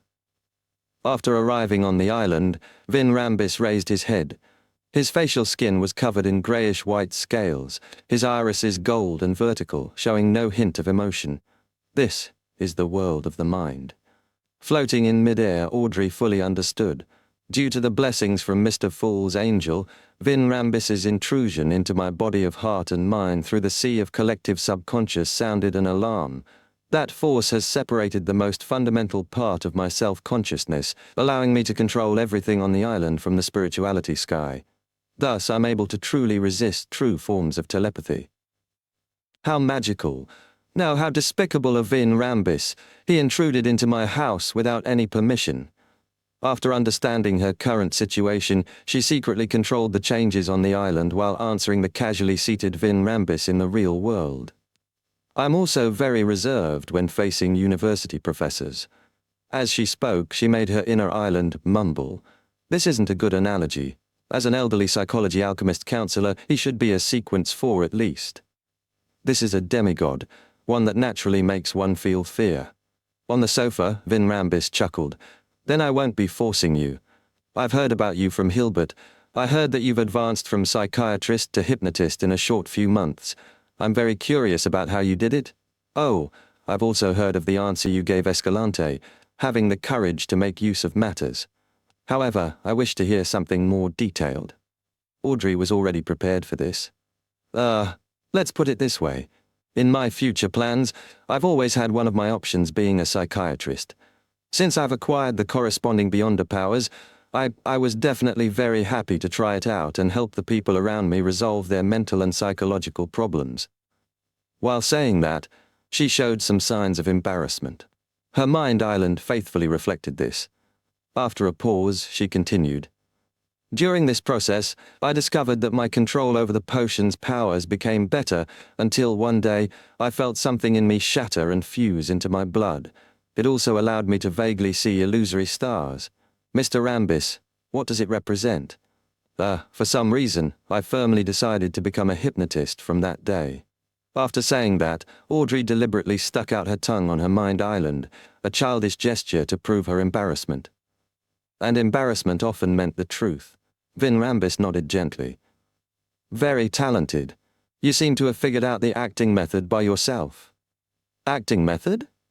Audrey wore a surprised and blank look both inside and out. Vin Rambis said with a genial smile, It's exactly as you think it is. By acting based on the potion's name, and concluding the corresponding principles, that will speed up the digestion of the potion. However, before sequence 6, we do not teach it because we do not advocate members using this method to accelerate the digestion of their potions. Surprisingly, you have figured it out yourself. Why don't you advocate it? Audrey asked sincerely. Vin Rambis sighed. This will make the members not be themselves. Some might even be assimilated by the remnants of the potion. To put it simply, the first 3 sequences are for one to slowly grasp their powers and get used to being extraordinary. It allows one's subconscious to be deeper, become clearer, and turn more mature. It aids in resisting the subsequent problems that come from the acting method. Of course, I can only give my opinion on the spectator pathway. Audrey couldn't determine the veracity of his words. Little Son mentioned before that one key thing to remember regarding the acting method is remember that you're only acting. I find this more appropriate. From Mr. Fool's point of view, this must be trivial and doesn't require additional emphasis. As her thoughts raced, she asked, Can you explain the acting method in more detail?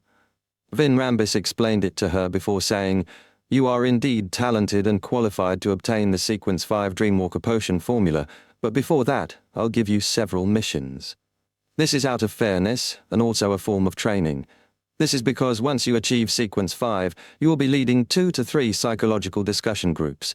Your every judgment and choice will influence the future, and even the lives of the members beneath you. Understandable, Audrey didn't object. What's the first mission? Vin Rambis said with a smile. A simple but rather long-term mission. Every piece of feedback you provide will count towards your contributions. At this point, he sighed. The fracture between the new party and the Conservative Party is widening. I wish that you can take note of the attitude of your father, Earl Hall. Inform me of some of his views towards various bills and matters. Don't worry, this will not cause him any harm. We only wish to mend the fractures. His final statement was solely a promise, but as Vin Rambis raised his right hand to his temples while on Audrey's mind island, she felt that what he said was very reasonable and deeply relatable. Floating above her mind world, she immediately snapped to her senses and realized something was amiss. Chapter 975, A Familiar Feeling. How can you not cause harm to my father from knowing his trump cards? This will bring about negative impacts to matters that he's trying to push for or object to. Floating in the mind world, Audrey looked down at her island of consciousness, her thoughts so calm that it surprised her. Right on the heels of that, she suddenly realized why Vin Rambis had directed Quaron's suicide. The trap seemed to be targeted at the purse strings of the Conservative Party, Baron Syndra's, but the actual process seemed to lack the panache of a high-sequence spectator. When Dwayne Dantes reacted unexpectedly, the plan was immediately foiled, yet there was no attempt to mend it. As a rather senior spectator, Audrey had long noticed the incongruity. It was only after hearing Vin Rambis's words today that she realized the core of the matter. Vin Rambis didn't care if he had successfully taken down Baron Syndra's, as he had already accomplished his goals. Just as he had said, the new party and Conservative Party were fractured. Although he claimed to be trying to mend it, his true goal was to deepen the cracks. Why is he doing this? Audrey controlled her mind island, preventing it from showing any puzzled emotions. She then replied to Vin Rambis, I can understand your concern for the kingdom's political situation. I will work hard on this. Just as she said that, the gloomy Vin Rambis on the mind island lowered his right hand from his forehead. In the real world, Vin said with a gladdened smile, You are indeed a young noble lady filled with compassion. With that, the old gentleman leaned forward slightly, his eyes growing darker. Due to your identity and daily environment, you shall forget about me. You will only remember Hilbert, Stephen, and Escalante. When there are extremely pressing issues that need reporting, you will subconsciously visit me with the excuse of consulting me on some academic question. When you enter my room, your lost memories will recover. As Vin Rambis said those words, the hymn on Audrey's mind island repeated them. A rock took form and plunged into the ground, sinking into the subconscious. At that moment, Audrey felt as though she had dissociated into two entities. One, a result of the mind island, could no longer remember the name or appearance of the elder before her. The other floated beneath the spirituality sky, acutely aware of everything that had happened, her emotions more optimistic than gloomy. Audrey was certain that the one in midair was her true self-conscious, so she didn't feel confounded. With her as the true self, she controlled her other self and got up in a muddle. Yes, sir. After answering, she rapidly straightened her body and, like a puppet, walked to the door and left. At the instant she closed it, the her in the mind world's sky and the her on the island of consciousness fused as one. The two entities with memory discrepancies instantly merged, giving Audrey a few seconds of confusion. However, with plenty of experience, she very quickly and skillfully identified the differences and reconstructed every detail. What powerful mind reading and hypnosis! He directly entered my body of heart and mind, and even my soul body to exert influence. Although she had the blessings of the fool's angel, she felt that her recollections were like viewing old, faded photographs. I'll be able to do the same in the future. The blessings of Mr. Fool's angel is really impressive. Humph, I'll only inform you of father's take on unimportant matters. As Audrey's mind whirled, her mood turned for the better. Whoosh!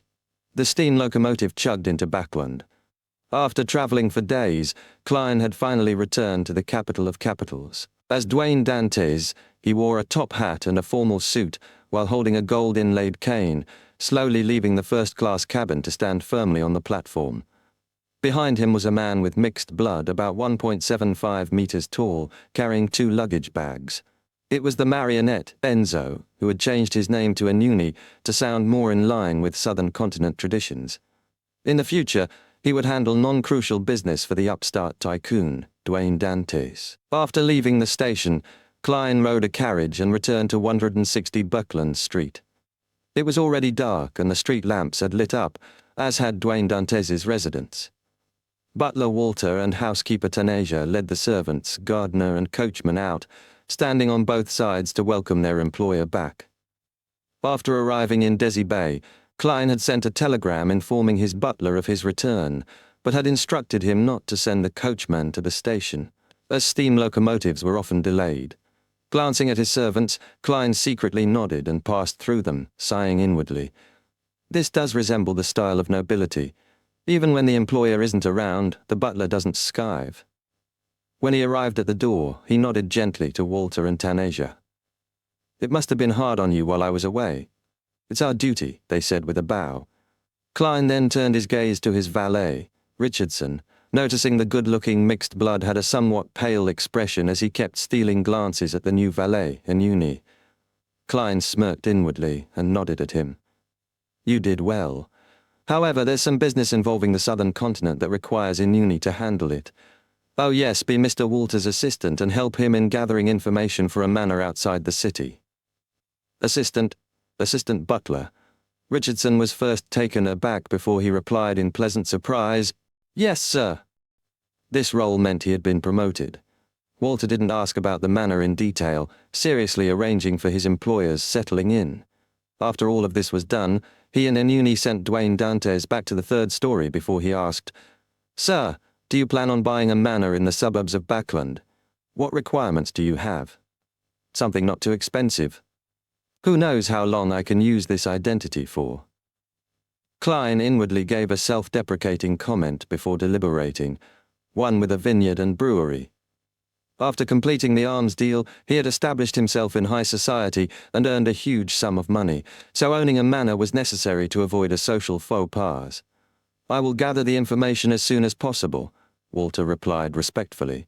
Knowing his employer was exhausted, he briefly informed him of recent developments and then left. With the new valet's help, Klein changed his clothes and washed up. During this process, he couldn't help but lampoon. "If it wasn't because a marionette cannot be more than 1,000 meters from me, would I have changed valets? Despite being a tycoon, I still have to serve myself." Sigh. Amidst his sighs, he dismissed Winner Anuni and walked to the window, looking at the lamp-lit backland.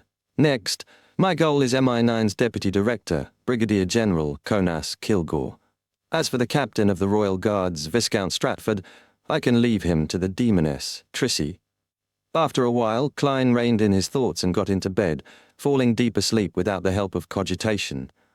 After an unknown period of time, he suddenly opened his eyes, sensing that someone had entered 160 Buckland Street. Here it comes again. Klein couldn't help but raise his hand to rub his temples. On the first day of returning to Backland, he had been awakened in the middle of the night. Chapter 976, Zealot.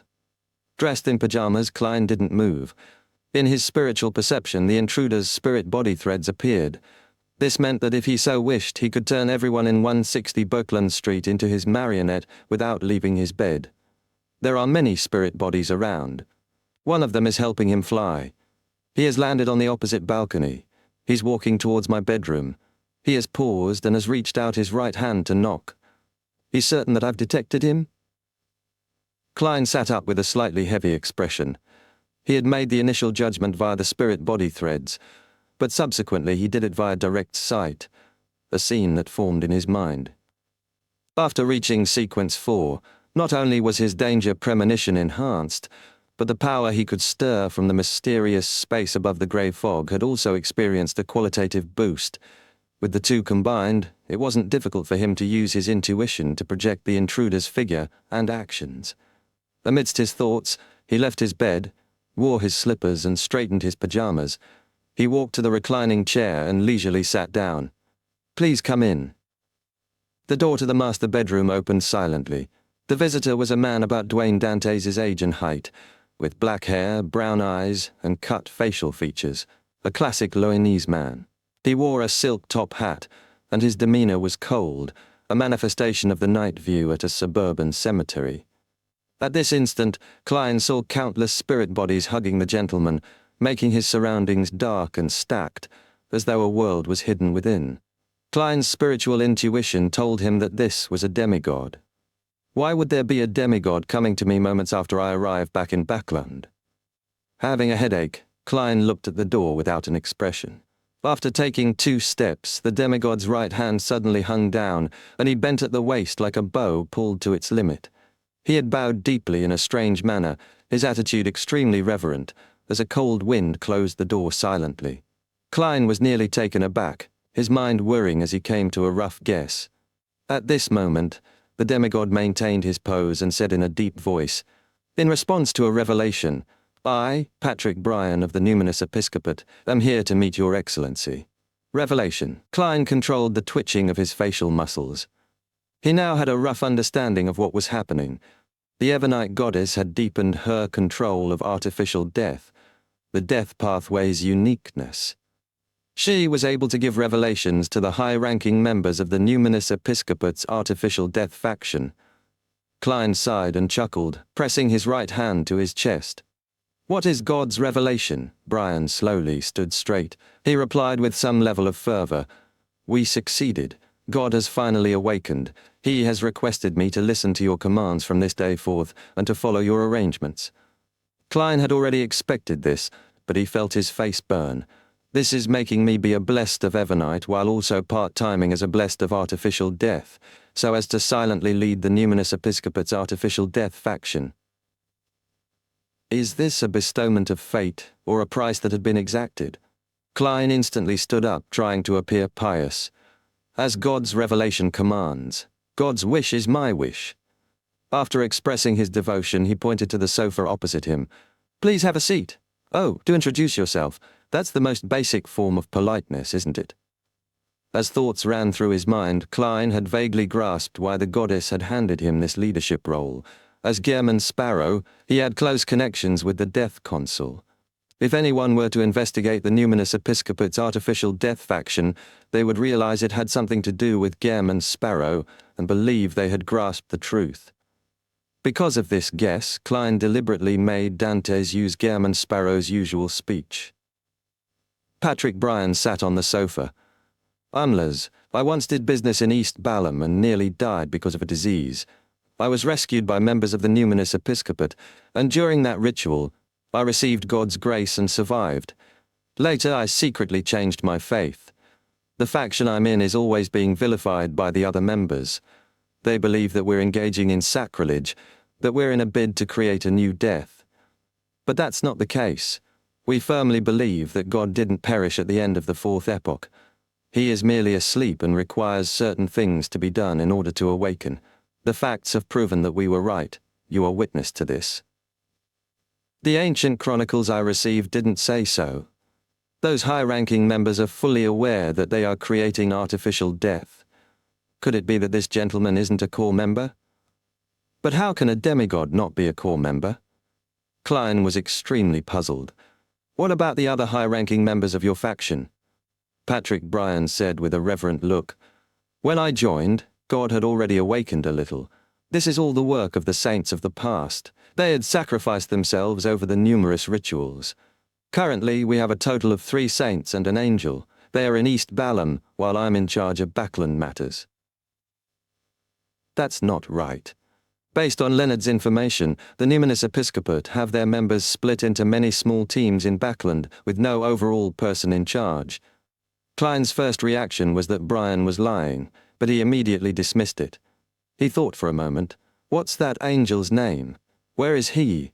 Are there any other revelations?" Patrick Bryan answered frankly, "God made me not inform others, nor make inquiries to others about matters. Our leader's name is Hayter. He was once the Archbishop of the Church, and later he became an angel thanks to God's grace. He has always been working hard to awaken the sleeping God, but he was severely corrupted in one of the rituals. Currently he is unable to leave his mausoleum, otherwise he would directly lose control. This demigod that has existed since the Balham Empire is clearly key in steering the artificial death project." Klein asked, He and the other two demigods are Balamese purebloods? Yes, Patrick Bryan nodded. I roughly get what's happening. Klein sighed inwardly. He believed that Patrick Bryan wasn't an ordinary demigod, but a byproduct of the Artificial Death Project.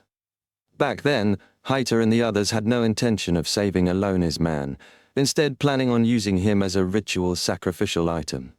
In the end, something unexpected happened. Death's uniqueness gained some level of instinct, leading to Patrick Bryan's survival and his establishment of a certain connection with artificial death.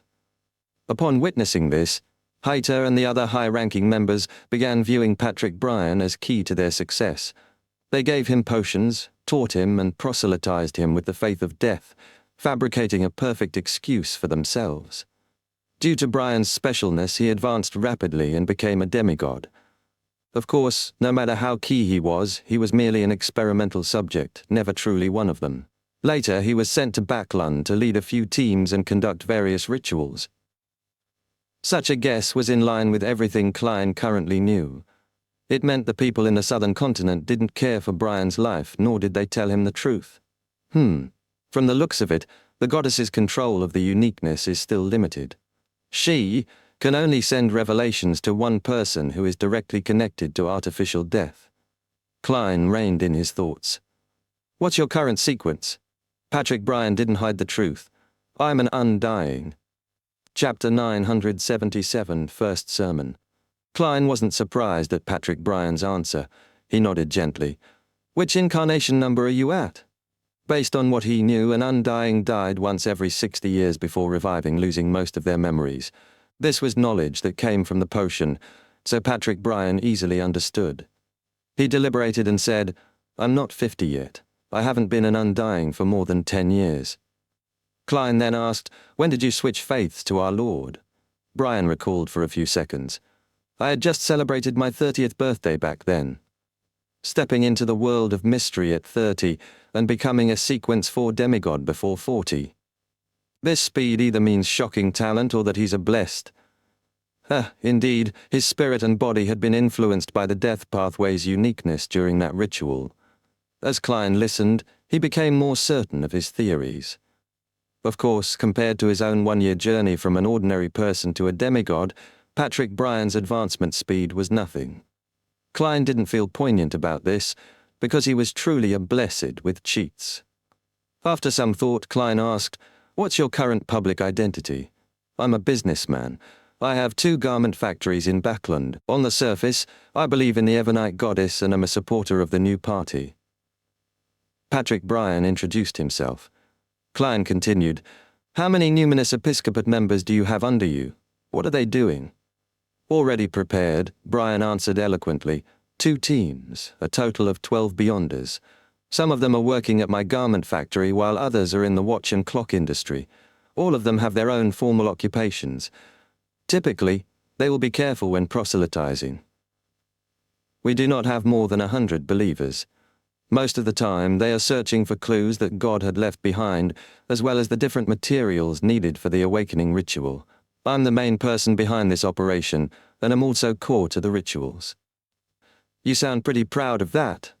Klein asked about other matters and received detailed answers. Finally, he thought for a moment and said with a stern expression, in accordance with the revelation from God, you are to heed my instructions from this moment forth. Patrick Bryan immediately got up and gave a solemn bow. Yes, Your Excellency. Klein nodded slightly. First, stop all rituals and stop gathering materials. God has already partially awakened. He is in his recovery stage, so he isn't to be disturbed by noise. From Klein's point of view, regardless of their changes, the awakening rituals were ultimately pointed at artificial death, which would only increase its chances of coming to life, a disadvantage for the goddess. Patrick Bryan had zero doubts toward this explanation. He thought before asking, Your Excellency, what should we do next? Klein smiled with approbation. Continue seeking out clues for things that God left behind. This will aid in his recovery. He then added, in addition, promote reading to all those around you and your subordinates, be it at the garment factory or elsewhere. Establish night schools or learning classes. Let the people around you extricate themselves from ignorance and savagery. To make it more convincing, Klein pressed his right hand to his chest and began preaching piously. God said one needs to understand the belief to believe. God said that to those who are lost, one has to first strengthen their body and arm his brain. This is because the kingdom he promises is one without ignorance and savagery. Patrick Bryan didn't doubt Dwayne Dante's words, as this person before him was God's blessed. He earnestly nodded. I will heed God's teachings. May every spirit gain eternal life in God's kingdom. As he said that, he used the praying gesture of the Numinous Episcopate's artificial death faction, raising both hands high to his forehead. Klein returned the gesture before saying, Second, orders from the southern continent, no matter who it comes from, has to be handed to me first. They can be done only after I give permission. If no permission is given, you are not to do it in private. This was because he was worried that the angel Hater would remain fervent about the artificial death plan and instruct Bryan to make new attempts. Bryan had no objections. Yes, Your Excellency. After giving instructions on the two most important matters, Klein said, Third, unless convened by me, do not seek me out. Our usual communications shall be completed via messengers. As you know, there are many existences in the astral world who do not wish to see God return. Patrick Bryan nodded heavily. I understand. My messenger's summoning incantation is spirit wandering above the world, absolutely friendly creature, Patrick Bryan's contract companion. Indeed, it's impossible for a demigod of the death pathway to not have a messenger. Klein didn't hesitate. Remember, my messenger's summoning incantation is the spirit that wanders about the unfounded, the friendly creature that can be subordinated, the messenger that belongs to Gehrman Sparrow. Oh, be it receiving or sending mail, a gold coin needs to be paid to complete the transaction. He deliberately revealed the connection to determine Bryan's reaction. Gehrman Sparrow. Patrick Bryan repeated the name in puzzlement before his state turned enlightened.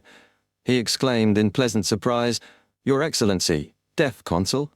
Thankfully, although he's zealous, he has normal intelligence. Klein exhaled in relief. I'm not him. He is my teacher. Bryan nodded in thought, believing he had fully understood. Klein guessed at his thoughts, but ignored them. What do you know about the other factions of the Numinous Episcopate? Patrick Bryan sat down again. The Numinous Episcopate's strongest faction is the royal family faction. With God's descendants as the core, they have established many organizations. Their leader is currently a descendant with a relatively thin bloodline. Her name is Sia Palenque Eggers. She might be an angel or wields an important relic of God. She calls herself Pale White Empress. Other than her, the royal family faction had 5 other saint apostles. Other than the royal family faction and us, the other factions are relatively weaker. The main ones are the Repose faction and the Underworld faction. Only by working together do they have 3 powerful Beyonders who are equivalent to the saint apostles. After Bryan finished, Klein nodded indiscernibly. That's it for today. If there's anything in the future, feel free to contact me. Yes, Your Excellency. Patrick Bryan stood up, bowed, and left the room. After everything calmed down, Klein glanced at the door, then walked to the window and drew the curtains. He looked towards the street, where a few carriages had appeared at some point. Each had 2 lanterns hanging in front, their pale white light tinged with dark green. Nearly transparent figures surrounded this blurry scene, wearing illusory formal wear. After Patrick Bryan landed from midair, the figures bowed and attentively followed the demigod onto the hardly visible carriages, which then steered into the distance. Klein looked away and muttered to himself with a solemn expression. Although the revelation received by Patrick Bryan stems from the goddess and her considerations, I have a nagging feeling that there's something dark and sinister about to break out in Backland or even the entire world. I wonder when it will stir up some waves. With this in mind, he didn't delay, immediately contacting Demoness Trissy to confirm that nothing abnormal had happened to her. Chapter 978, Gift. On a night with clear moonlight, a grey rat crawled out of its hole in the garden of 160 Boakland Street, running straight for the master bedroom. As a tiny black glue-like object floated down, the rat held it over its head like an acrobat. It quickly turned, ran out of the residence, and headed for a sewer entrance. At this moment, the grey rat raised its torso, and its two front paws magically extended as blobs of flesh appeared on its forelimbs. Using its mutated paws, it moved the manhole cover away without a sound. The rat then headed down the sewers, going all the way to the spot where Demoness Trissy previously hid, and dug in a corner until it excavated a mirror fragment. Having done that, the grey rat threw the black sticky object to the side, then retreated to a corner, its body stretching and turning into a middle-aged man in a dark red coat and a triangular hat. Admiral of Blood Senor. However, this Senor was just a thin layer, akin to a figurine cut from paper. This rat is quite fat. Admiral of Blood stroked his chin, but his paper-thin body nearly flew up from the cold draft. The person who spoke was Klein, who was inside his master bedroom, controlling the rat's spirit body threads to contact Demoness Trissy. Senor, whose arms were flailing, bent down and picked up the sticky blob, the remains of Trissy's lock of hair, and smeared the material onto the clean mirror fragment. After this step, Klein made his marionette take 2 steps back, and Senor was plastered to the mossy wall like an oil painting. In a dark room in East Borough, raven-black, slimy tentacles coiled together into a huge sphere. At the end of these tentacles were either eyes with clear blacks and whites, or venomous snakeheads that shot out their tongues. Suddenly, they flailed and retracted as the sphere crumbled layer by layer. Enveloped in the middle was a curled-up girl with abnormally sweet looks, her brows tightly furrowed in pain. The slimy tentacles retracted and shrank, finally turning back into strands of raven-black hair.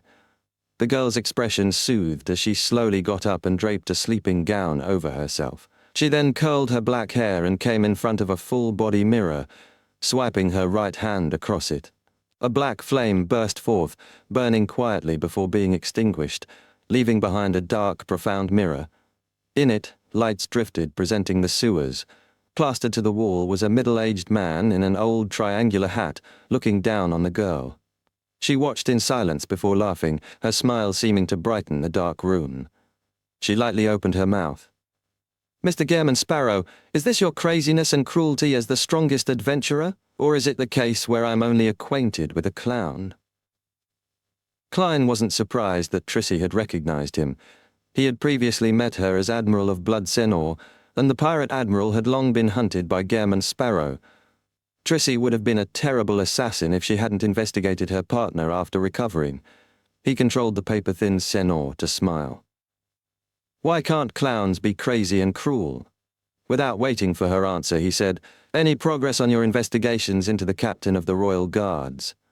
Trissy's expression turned slightly gloomy. "It will need another month at the very least for any results. It might even take 2. "If you need help, you can seek me out," Klein emphasized again. Trissy scoffed. "In Backland, in this game, strength isn't able to resolve every problem. Of course, I've never wasted the opportunity to use others. Mr. Gairman Sparrow, since there's no need to hide your identity, can you give me a more convenient method of contact?" "Why do I feel like I'm being asked to give my cell phone number?"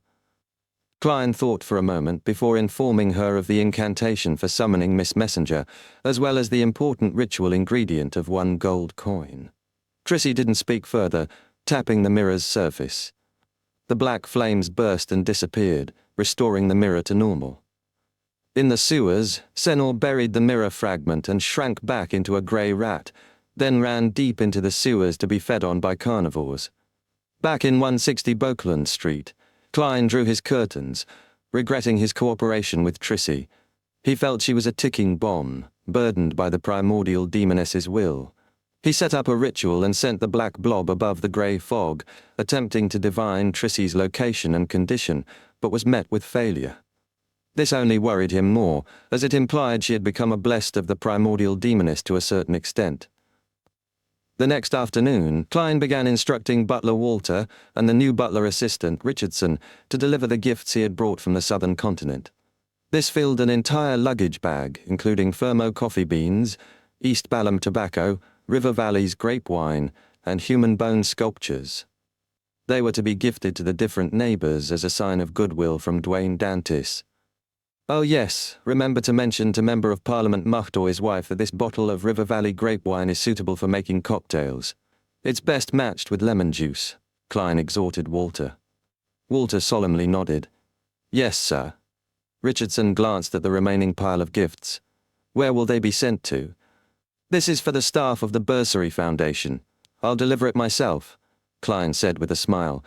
He then pointed at a golden amulet in his hand.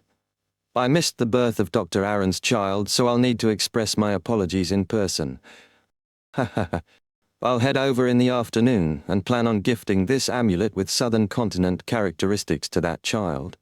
Of course, as a baby, Will Orseptin Series probably won't like it. Compared to this, he would rather have ice cream. Klein grumbled inwardly. After the butler and Richardson left, he got into his carriage and headed for the Lone Charity Bursary Foundation. After alighting, he headed forward with his valet Anuni, carrying plenty of gifts. Along the way, he greeted and gifted any members of the staff he saw. Soon he arrived at one of the director's offices and knocked gently. Please come in, Audrey Hall's gentle voice sounded. As a rather senior spectator, she had already noticed his arrival. Klein entered, taking out a small gift box from his inner pocket. I've returned from the Southern Continent. Well, my business went very smoothly. I brought some gifts for everyone, hoping to share my happiness. You leave me no reason to decline it, Audrey said with an expectant smile, curious as to what Mr. World would give. After receiving the gift box, she tore open the wrapping and discovered an accessory with a white feather adorned with pale yellow patterns. This is a decorative ribbon, Klein explained. People of certain social standing in East Balham will enjoy wearing items with such white feathers. It's considered most noble to attach it to a hat. This is said to be a tradition from the worship of feathered serpents. Haha, feathered serpents are symbols for death over there. The feather was a byproduct of the Artificial Death Project. He had once obtained 3 of them, using one in Byam and sacrificing another in the Southern Continent. This was the last one.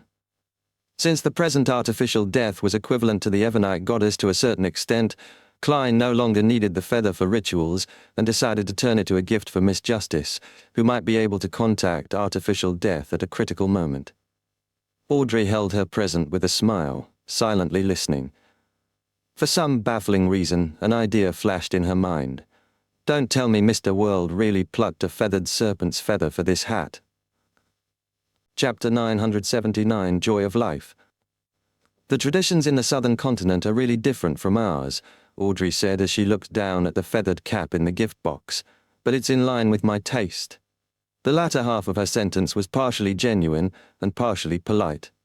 On one hand, she found the processed feather akin to a piece of artwork. On the other, she found its style too obvious and extreme to be used as an accessory. Klein smiled in response. There are also many stark differences amongst the Southern Continent traditions. It's almost completely different in East Balham from the Highlands and River Valley.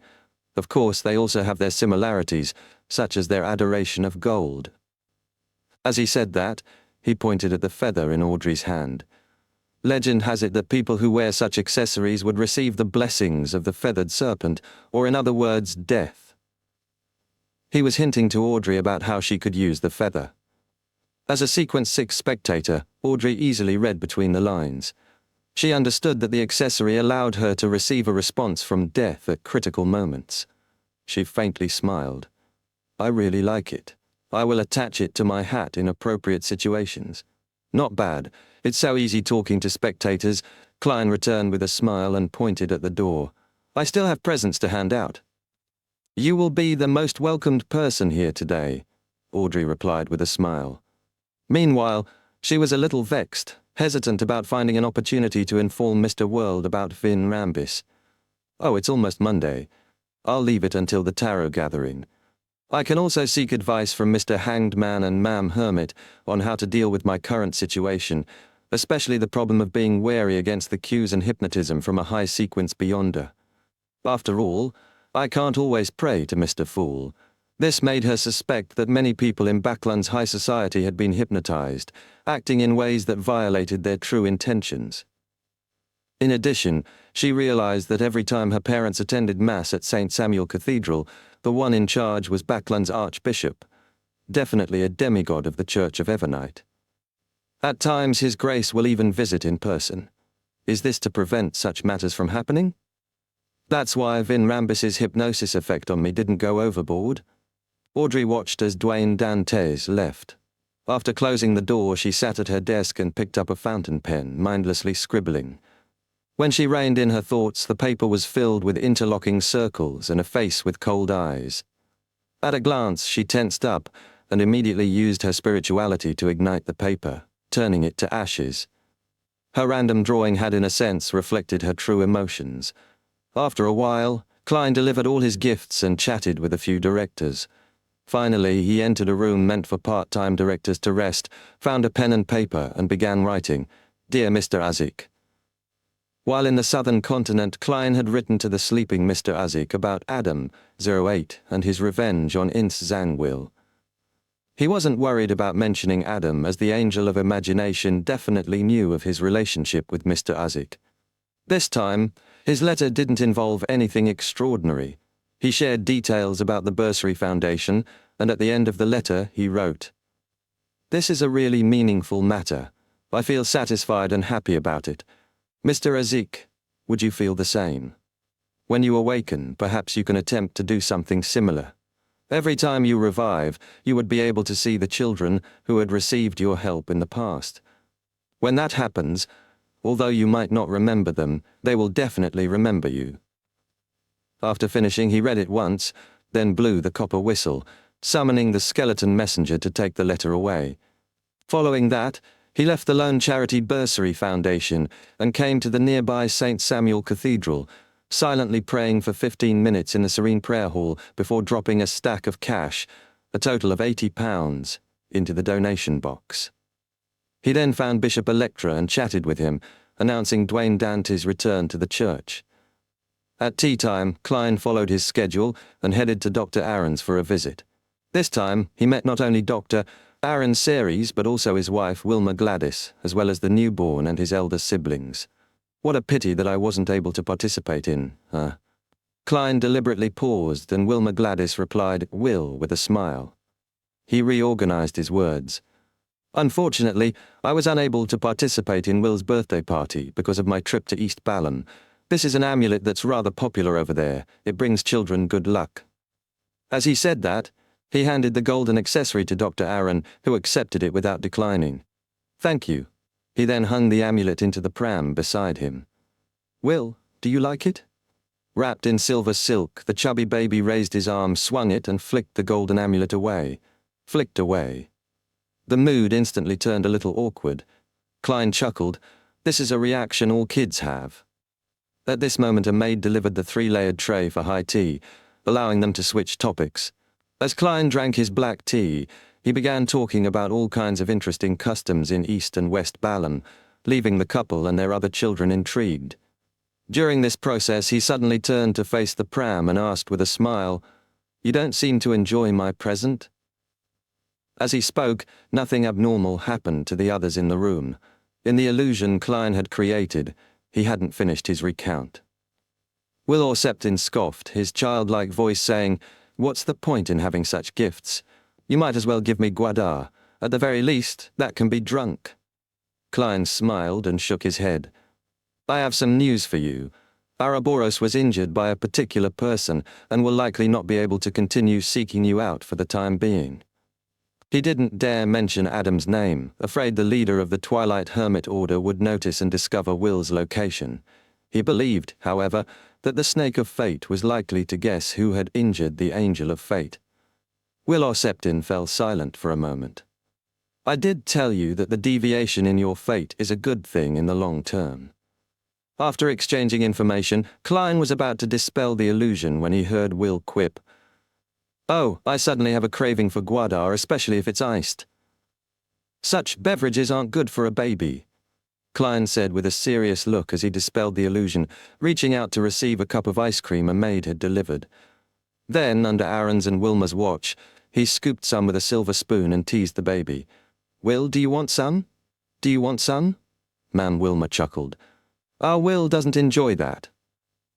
Just as she said that, Klein stuffed the spoon of ice cream into his mouth. "Wah!" The baby in the pram immediately let out a loud cry. Chapter 980, Choice of Parasitic Target. After some placating, Aaron Series and Wilma Gladys finally managed to calm the baby down. The thin and tall Aaron heaved a sigh of relief and got up, nudging his gold-rimmed glasses and nodding at his guest with an apologetic look. Sorry about that. Children are often like this. Indeed, Klein smiled in reply, indicating that he didn't mind. He then changed the topic and continued sharing his experiences in East and West Balam. During this process, he used his Beyonder powers once more, making everyone in the room fall under an illusion. He then picked up his unfinished ice cream, changed the spoon, and walked to the pram with a smile. Will, do you want some? Without waiting for a reply, he said gently, You're born now and should be able to fold a paper crane. This way I don't have to visit often. You should know how suspicious it is. Will Arceptin Series glared at him without replying. Klein didn't flinch, placing a piece of high-quality paper in the pram. He then bent down, scooping out some ice cream. A price is always exacted for what fate bestows, isn't it? Klein chuckled, swishing the spoon in his hand. In the pram, Will wiped the tears from his face and mumbled, For Beyonders of the fate pathway, the exacted price needs to be paid first before awaiting bestowment. With that said, the chubby baby grabbed the piece of paper and folded a paper crane with great difficulty. A carriage set off from Pinster Street and headed for St. Samuel Cathedral. While passing by 160 Buckland Street, Leonard Mitchell looked out the window and seemingly muttered to himself, Dwayne Dantes is back as well. The slightly aged voice rang out in his mind, Fate will ultimately intertwine. Old man, you're becoming more of a charlatan after you woke up, Leonard couldn't help but mock. Palais Zoroast chuckled without a reply. After coming to St. Samuel Cathedral, Leonard entered the study of Backland's Archbishop, St. Anthony, under a priest's lead. Anthony Stevenson wore a black robe with red hues, his eyes deep and his face clean-shaven. Your Grace, you summoned me?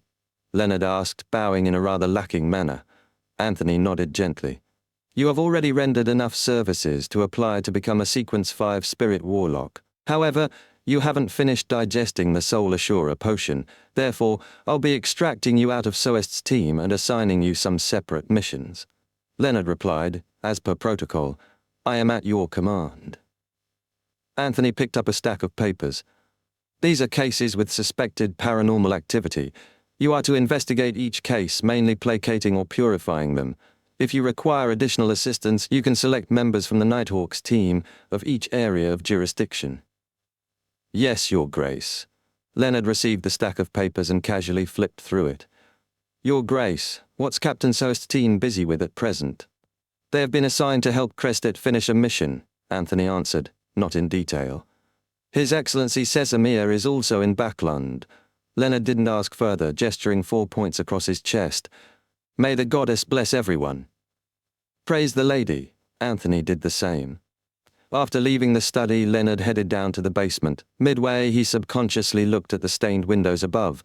The sunlight shining in made him recall the old man's description of Aemon, and he had the inexplicable feeling that the blasphemer was everywhere.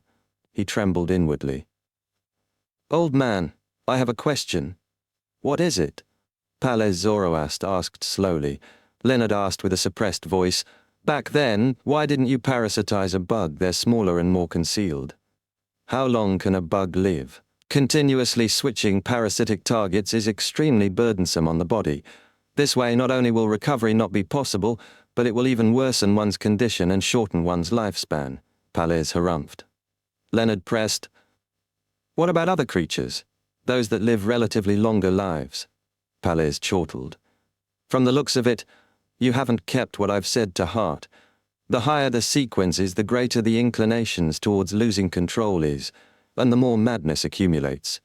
This is a trait of the characteristics, and it can only be resisted. Therefore, for a parasite, choosing a target requires one to consider these aspects. If one were to parasitize ordinary animals, it's still all right for short periods of time, but once it goes on for too long, one will suffer the effects of the body's construct and hormones. A parasite can influence the target, but so can the target influence a parasite. When one parasitizes an ordinary animal, it's necessary to frequently talk to someone to avoid forgetting one's former identity. If one doesn't do that, the host will definitely influence the parasite, causing them to lose the ability to speak, until one doesn't know who he is. It would then result in madness and the loss of control. Leonard was left alarmed. I understand. It's no wonder you are so strict on choosing a parasitic target. Are you trying to praise yourself? Palez tisked. To us, the best parasitic target is undoubtedly beyonders of the same pathway. All aspects will be synchronized, and they can be made as replenishments for one's beyonder powers. The second best choice would be beyonders from the seer or apprentice pathways. The absorption of their powers wouldn't incur too much a burden. The next choice would then be smart beyonders of other pathways. At the very least, communication would be good and cooperation would be possible. As for you, heh. Leonard was about to retort when he saw a bishop walking down from above. He hurriedly shut his mouth and sped up his pace. 7:30 in the evening, at Member of Parliament Mucht's house, Klein got off a carriage. He met Maury Mucht, who was dressed in an olive-green military uniform with an orange-red sash, his chest covered with medals. His wife, Rihanna, wore a shoulder-exposing dress and greeted him with a smile. "Welcome, our traveller. Everyone has been waiting for you to share your experiences at Balam this time." "Should I launch a travel column at a newspaper company?" Klein replied with a joke. Mucht knew Dwayne Dantes had headed to the southern continent for business he had kick-started.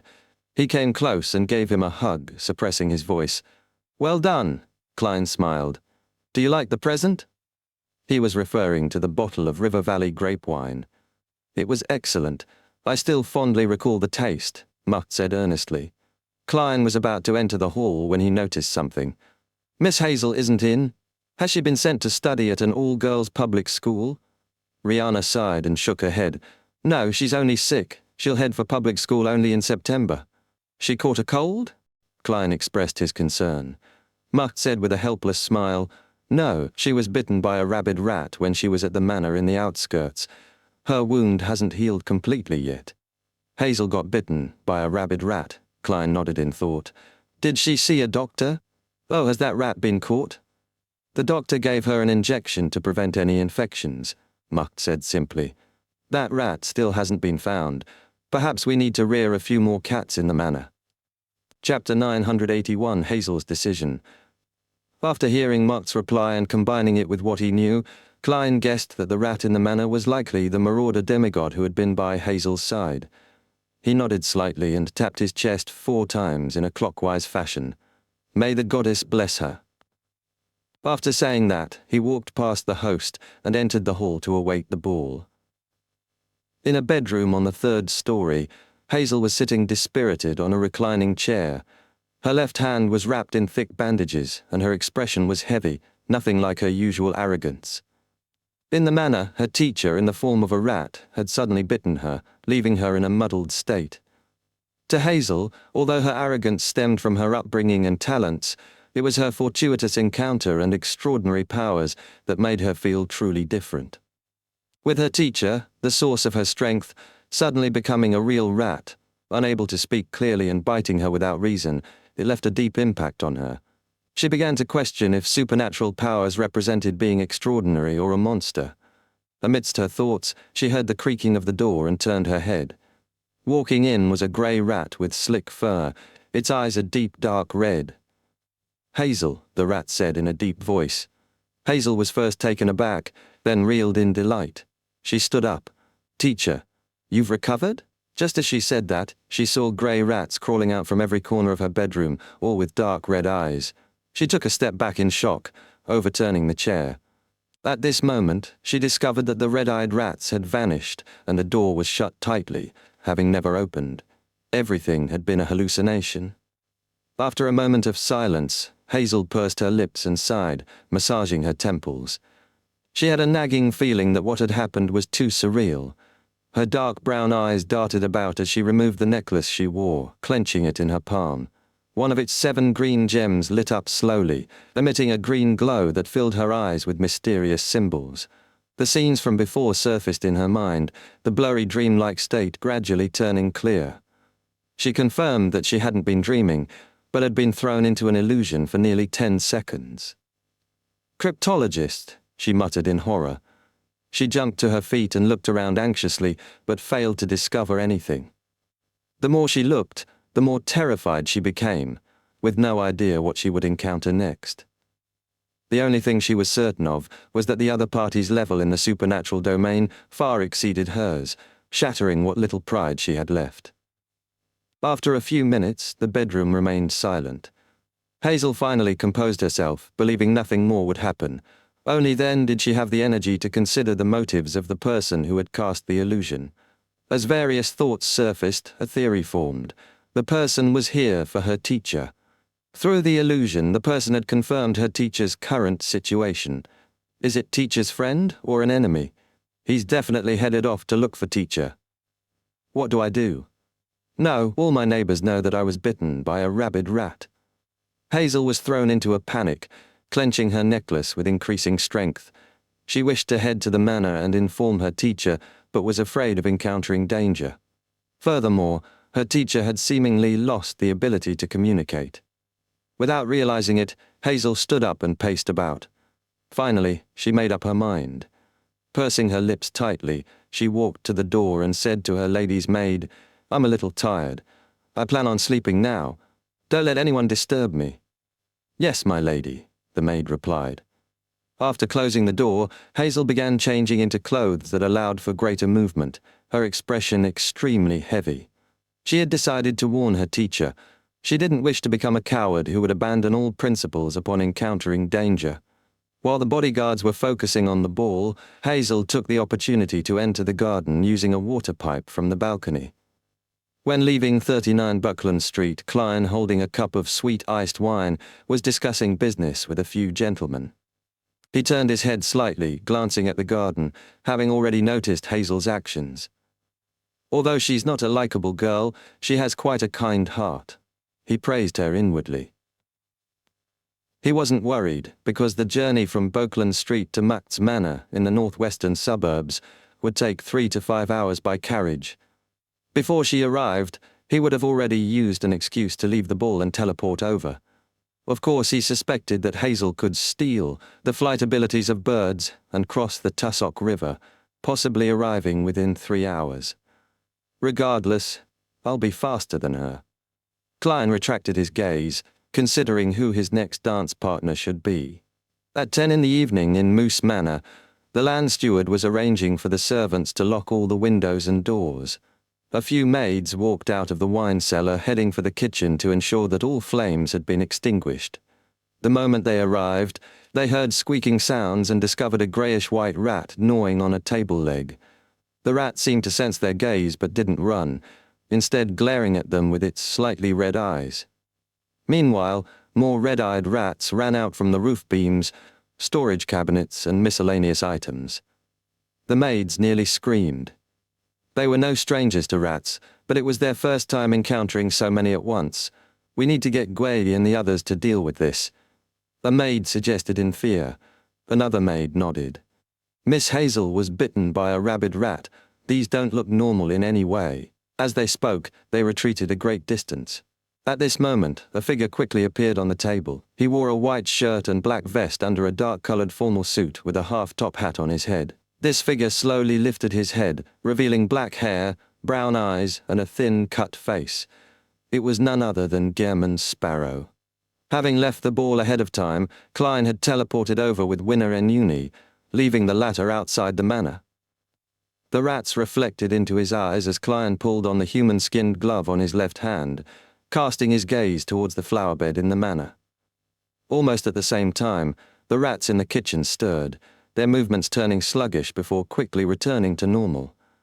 They had become a bizarro sorcerer's marionettes. Klein could control as many as 50 of them, a number that would rise once he finished digesting the potion. Chapter 982, Bizarro Sorcerer vs. Parasite. As Klein cast his gaze towards the garden, the scene was naturally reflected in his mind. In a dark corner concealed by flowers, greyish-white rats spun around wildly, attempting to push past each other to enter the core area. There, a grey rat the size of an adult lone shorthair lay, its eyes slightly red like congealed blood. Its tail swished about rapidly, venting its irascible feelings. Whenever an ordinary-sized rat approached, it would grab it and bite it to death, causing corpses to pile up around it. Upon seeing this scene, Klein suddenly had two thoughts. First, having his intuition boosted by the grey fog was a boon for a bizarro sorcerer's control of spirit body threads. When inside a bustling city, bizarro sorcerers who lacked X-ray vision were unable to determine the owners of the bunched-up threads, making it difficult to accurately lock onto an enemy. Second, the marauder pathway demigod that parasitized the rat was already on the verge of losing control. Its condition appeared very unstable, filled with a violent and crazy aura. Thankfully, I came in time.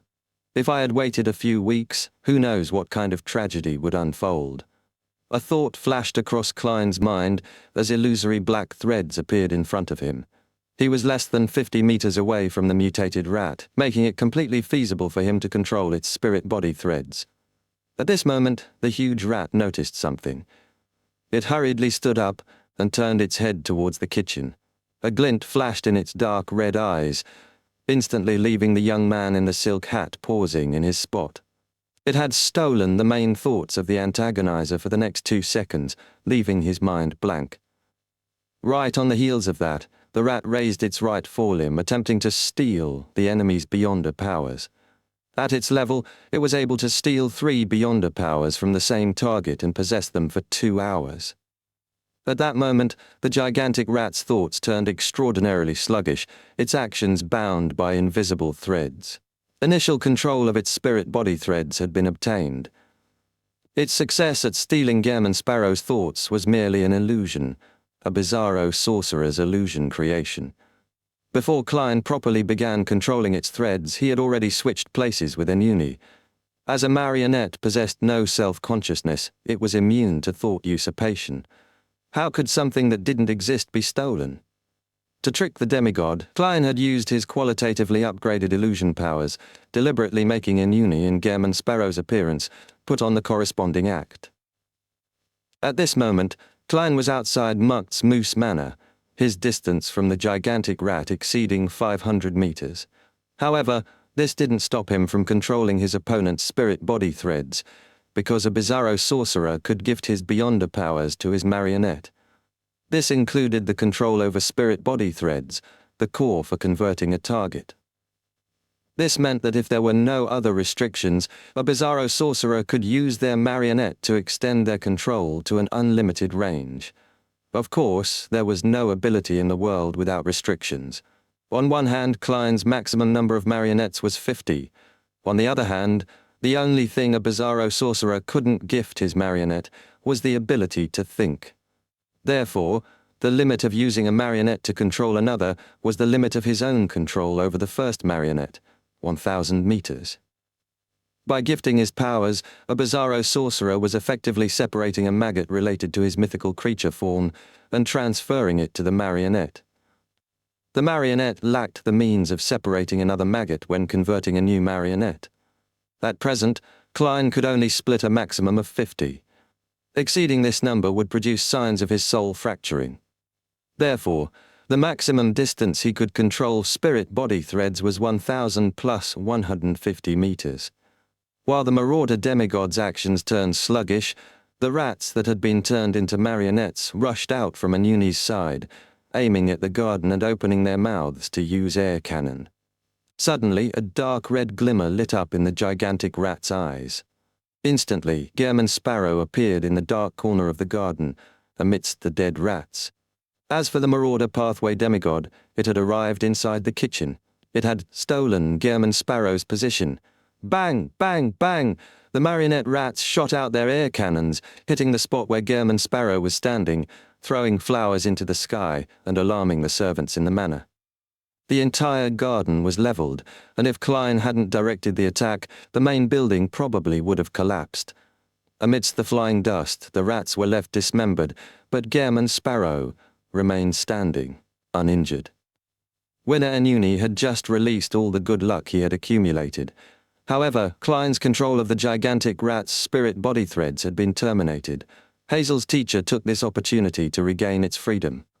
It turned and raised its right forearm at Gehrman Sparrow, instantly stealing his Beyonder power of controlling spirit body threads. As a sequence 4 demigod, it could accurately steal a target's power. Its luck was pretty good. Just as it lowered its right paw, it raised its left. The rat marionettes slumped to the ground, unable to walk. This was a large-scale theft of their ability to move. Right on the heels of that, countless magical symbols appeared in the gigantic rat's red eyes. It rapidly decrypted the puzzle and found where Klein was. With a red glint, it raised both paws and instantly appeared beside Klein. This time it had stolen the distance between them. At that moment, the thin-faced young man in front of the rat vanished, replaced by a grey rat. Around the surrounding trees, worms began crawling out, opening their mouths. Bang, bang, bang! Air cannons bombarded the gigantic rat and the ordinary rat. While Klein was controlling the marionettes in the manor, he hadn't forgotten to convert new ones around him. Swapping his body with a marionette, he had set up a simple trap. Dust and soil flew high as the rat, parasitized by the marauder demigod, was completely inundated. After everything settled down, a strong scent of blood emanated from the huge crater. There were pieces of flesh everywhere. Dead? Klein looked at the scene with the eyes of his surrounding marionettes. However, he quickly frowned because there were no signs of a Beyonder characteristic appearing. As his thoughts raced, he took out a gold coin and flicked it. As it landed, scenes surfaced in his mind, revelations from his astral projection. As a demigod, Klein could use such a simple divination to obtain more information than in the past. Chapter 983 in your name. Pa! When the flicked gold coin landed in his palm, Klein didn't even see if it was heads or tails. His mind was fixed on a scene. Amidst the woods, stars dotted a black velvet sky. The humming and clicking of insects mixed with the two commotions from Moose Manor. Klein rapidly used his knowledge from astromancy to gauge the location. Then his body phased away, appearing beside Inuni before grabbing his shoulder. During this process, Klein collected the transparent maggots he had implanted in the rats and insects. In just 2 seconds, he vanished from the chaotic manor, teleporting to the spot he had seen in his mind. The area was identical to the revelation he had received, so silent that he could hear the breeze wafting through the leaves. Illusory black threads, representing all creatures with spirituality, surfaced in his vision. There were copious numbers of them, and sieving through them to find the problematic one couldn't be accomplished in a short time. However, he wasn't in a rush because he had confirmed one thing. His divination results could be trusted. After becoming a bizarro sorcerer, his powers were elevated and the grey fog's powers seeped deeper into reality. With these two combined, his divination was far more outstanding than most saints, even without heading above the grey fog. In contrast, the marauder pathway demigod's condition was in shambles. Therefore, Klein believed that the demigod was hiding in the woods and that waiting patiently was the best solution. The demigod was weak, unstable, and close to losing control. After the intense battle and abandoning the rat's body, the situation only worsened. Klein could wait, while she couldn't. As the insects hummed, he waited, converting new marionettes and making Inuni hide 1,000 meters away. Suddenly he heard a sound that resembled the panting from deep within a soul. Right on the heels of that, a hysterical voice sounded from a tree diagonally ahead of him. "Why are you forcing me? Why are you forcing me? Why are you forcing me?" Amidst the sharp voice, the tree's outer bark rapidly peeled off, revealing holes from which strange worms with about 8 circles around them crawled out. The transparent rings of these worms had many three-dimensional patterns, as though time was swirling through them. Suddenly, Klein lost all his thoughts and his Beyonder powers. However, to a marionette, this wasn't too serious a problem. Upon hearing the panting, Klein had swapped places with Inuni. A winner like Inuni had no need to worry about his pants dropping after losing his belt. His waist swelled rapidly, stopping them from falling. New marionettes in the form of insects and rats crawled out, surrounding the mutated tree. At this moment, a voice with a hint of a smile sounded from an unknown location. "Calm down. Don't be angry. Everything will be resolved." The voice was filled with a persuasive force. The mutation of the tree slowed as the ringed worms shrank back in. "Is that so?" Inside the tree, the vicious-sounding voice calmed down, a level of blankness to it. As for Klein, he found the words extremely reasonable, and he had a vague feeling that he had forgotten something. Then, he saw a chuckling figure walk out of the woods.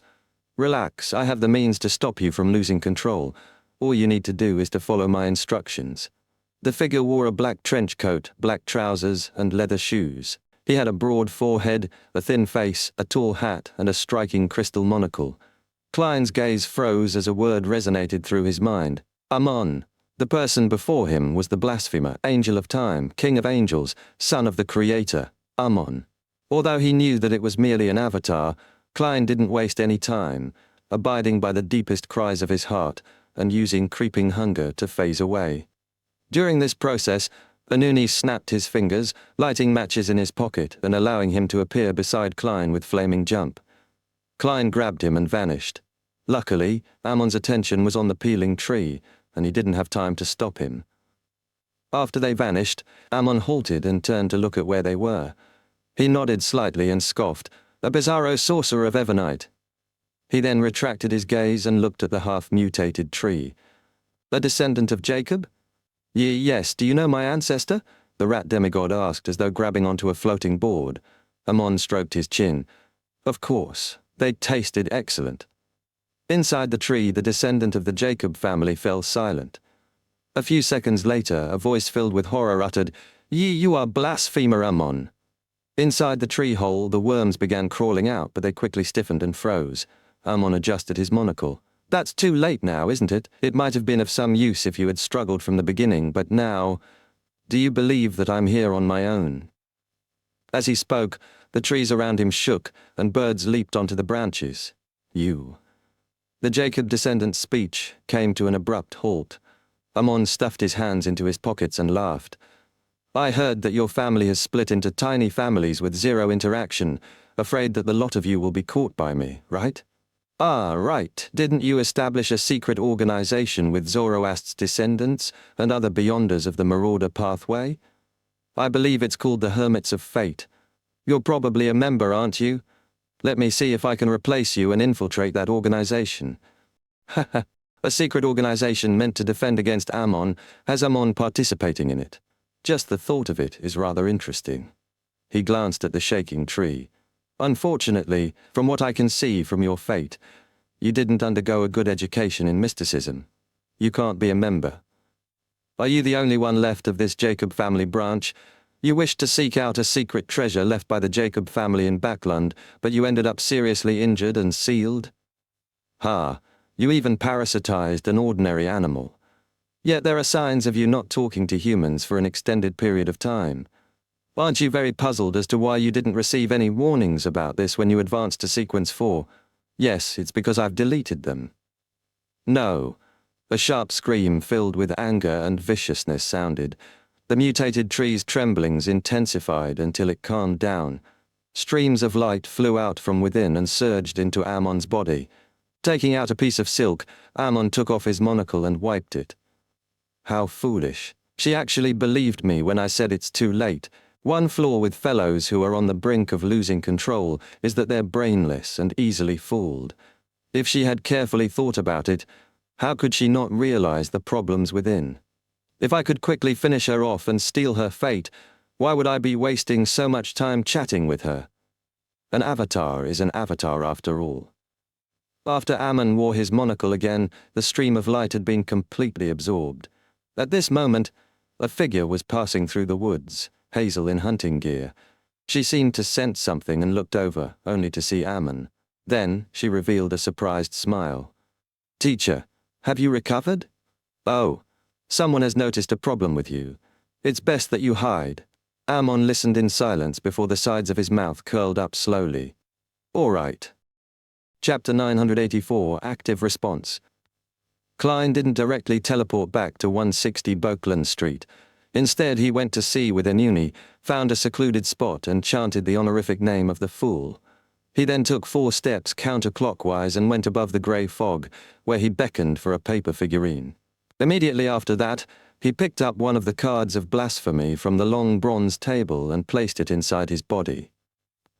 Klein was suddenly clad in an additional dark red robe, which looked like rust and settled gunpowder stained by copious amounts of blood. His face was covered by a dark gold mask with ancient patterns, contrasting with the gem-embedded crown he wore. This was a change brought about by the Red Priest card. After repeated experiments, Klein had confirmed that certain traits of the Red Angel card were very compatible with the Paper Angel's interference effect with fate, allowing the powers of the mysterious space to be further enhanced. It was for this reason he had chosen it over the Black Emperor or Tyrant cards. After completing this, Klein, in the form of the Red Priest, picked up a paper figurine, shook it, and fused it with the surging grey fog. He then threw it at the rippling blob of light that represented him offering a prayer. The paper figurine quickly burgeoned, turning into an angel bathed in golden light, with 12 pairs of fiery wings crisscrossing behind it. This war angel then used the secret connection from the prayer to descend upon the world, enveloping Klein and Inuni with its wings. Only then did Klein relax, putting down the Red Priest card and returning to the real world. He first sought out food for creeping hunger before returning to 160 Buckland Street with Inuni. One transformed back into Dwayne Dantas, while the other turned into a young man with mixed blood. After combing his hair, Klein walked to the balcony of his master bedroom, looking towards Mutt's residence in the distance. He discovered that the place remained brightly lit, a clear indication that the ball hadn't truly ended. Phew. Ammon is truly terrifying. Just a battle involving a marauder pathways demigod was enough to garner his attention, even if one was in the city and the other was in the suburbs. At his level, the law of beyonder characteristic convergence should be extremely substantial. Yes, I can't eliminate the possibility that the demigod's mutation while on the brink of losing control had caught Ammon's notice. Klein couldn't help but recall everything that had happened, afraid that he would find a thin, monocle-wearing man sitting in the reclining chair behind him when he turned around. He felt lucky that he was already a demigod and could converge the aura of the grey fog to prevent detection. Otherwise, with the interest Ammon had shown in the past, his focus would have been on Gehrman Sparrow instead of the demigod.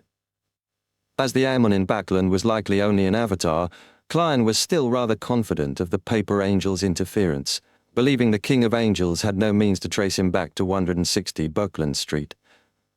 But this still didn't ease his mind. This was because the Marauder Pathway demigod was involved in Buckland Street as well. She had encountered Admiral of Blood here and had been forced to trigger explosives, finally parasitizing a rat. Here she had been warned by a mirror about Amon's impending arrival.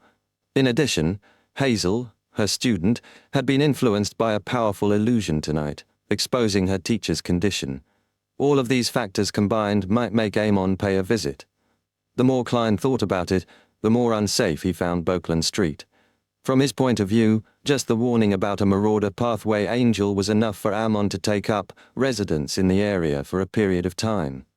Of course, there was a small chance the demigod escaped and divulged nothing. However, Klein believed it was impossible. After all, even he was confident of handling the matter, much less Ammon. Sigh, I shouldn't have been wary against the grandpa in Leonard. If I wasn't worried that he would achieve another stage of recovery and cause Leonard harm, everything would have been settled rather quickly. I wouldn't be in this situation of attracting Ammon. What do I do next? I need to do something. Otherwise, not only will my identity as Dwayne Dantes be at risk, I might even implicate Leonard and the ordinary people on Buckland Street. As Klein's thoughts whirled, his expression grew heavy as he began seriously considering eliminating Ammon's avatar. His first idea was to contact Leonard and devise a plan with Palez Zoroast. With the Marauder Angel's knowledge of Ammon, he could likely come up with a good plan. Klein immediately took out a pen and paper. But after a few scribbles, he paused. He found the confidentiality lacking. Describing the details might affect fate, allowing Ammon to notice it ahead of time.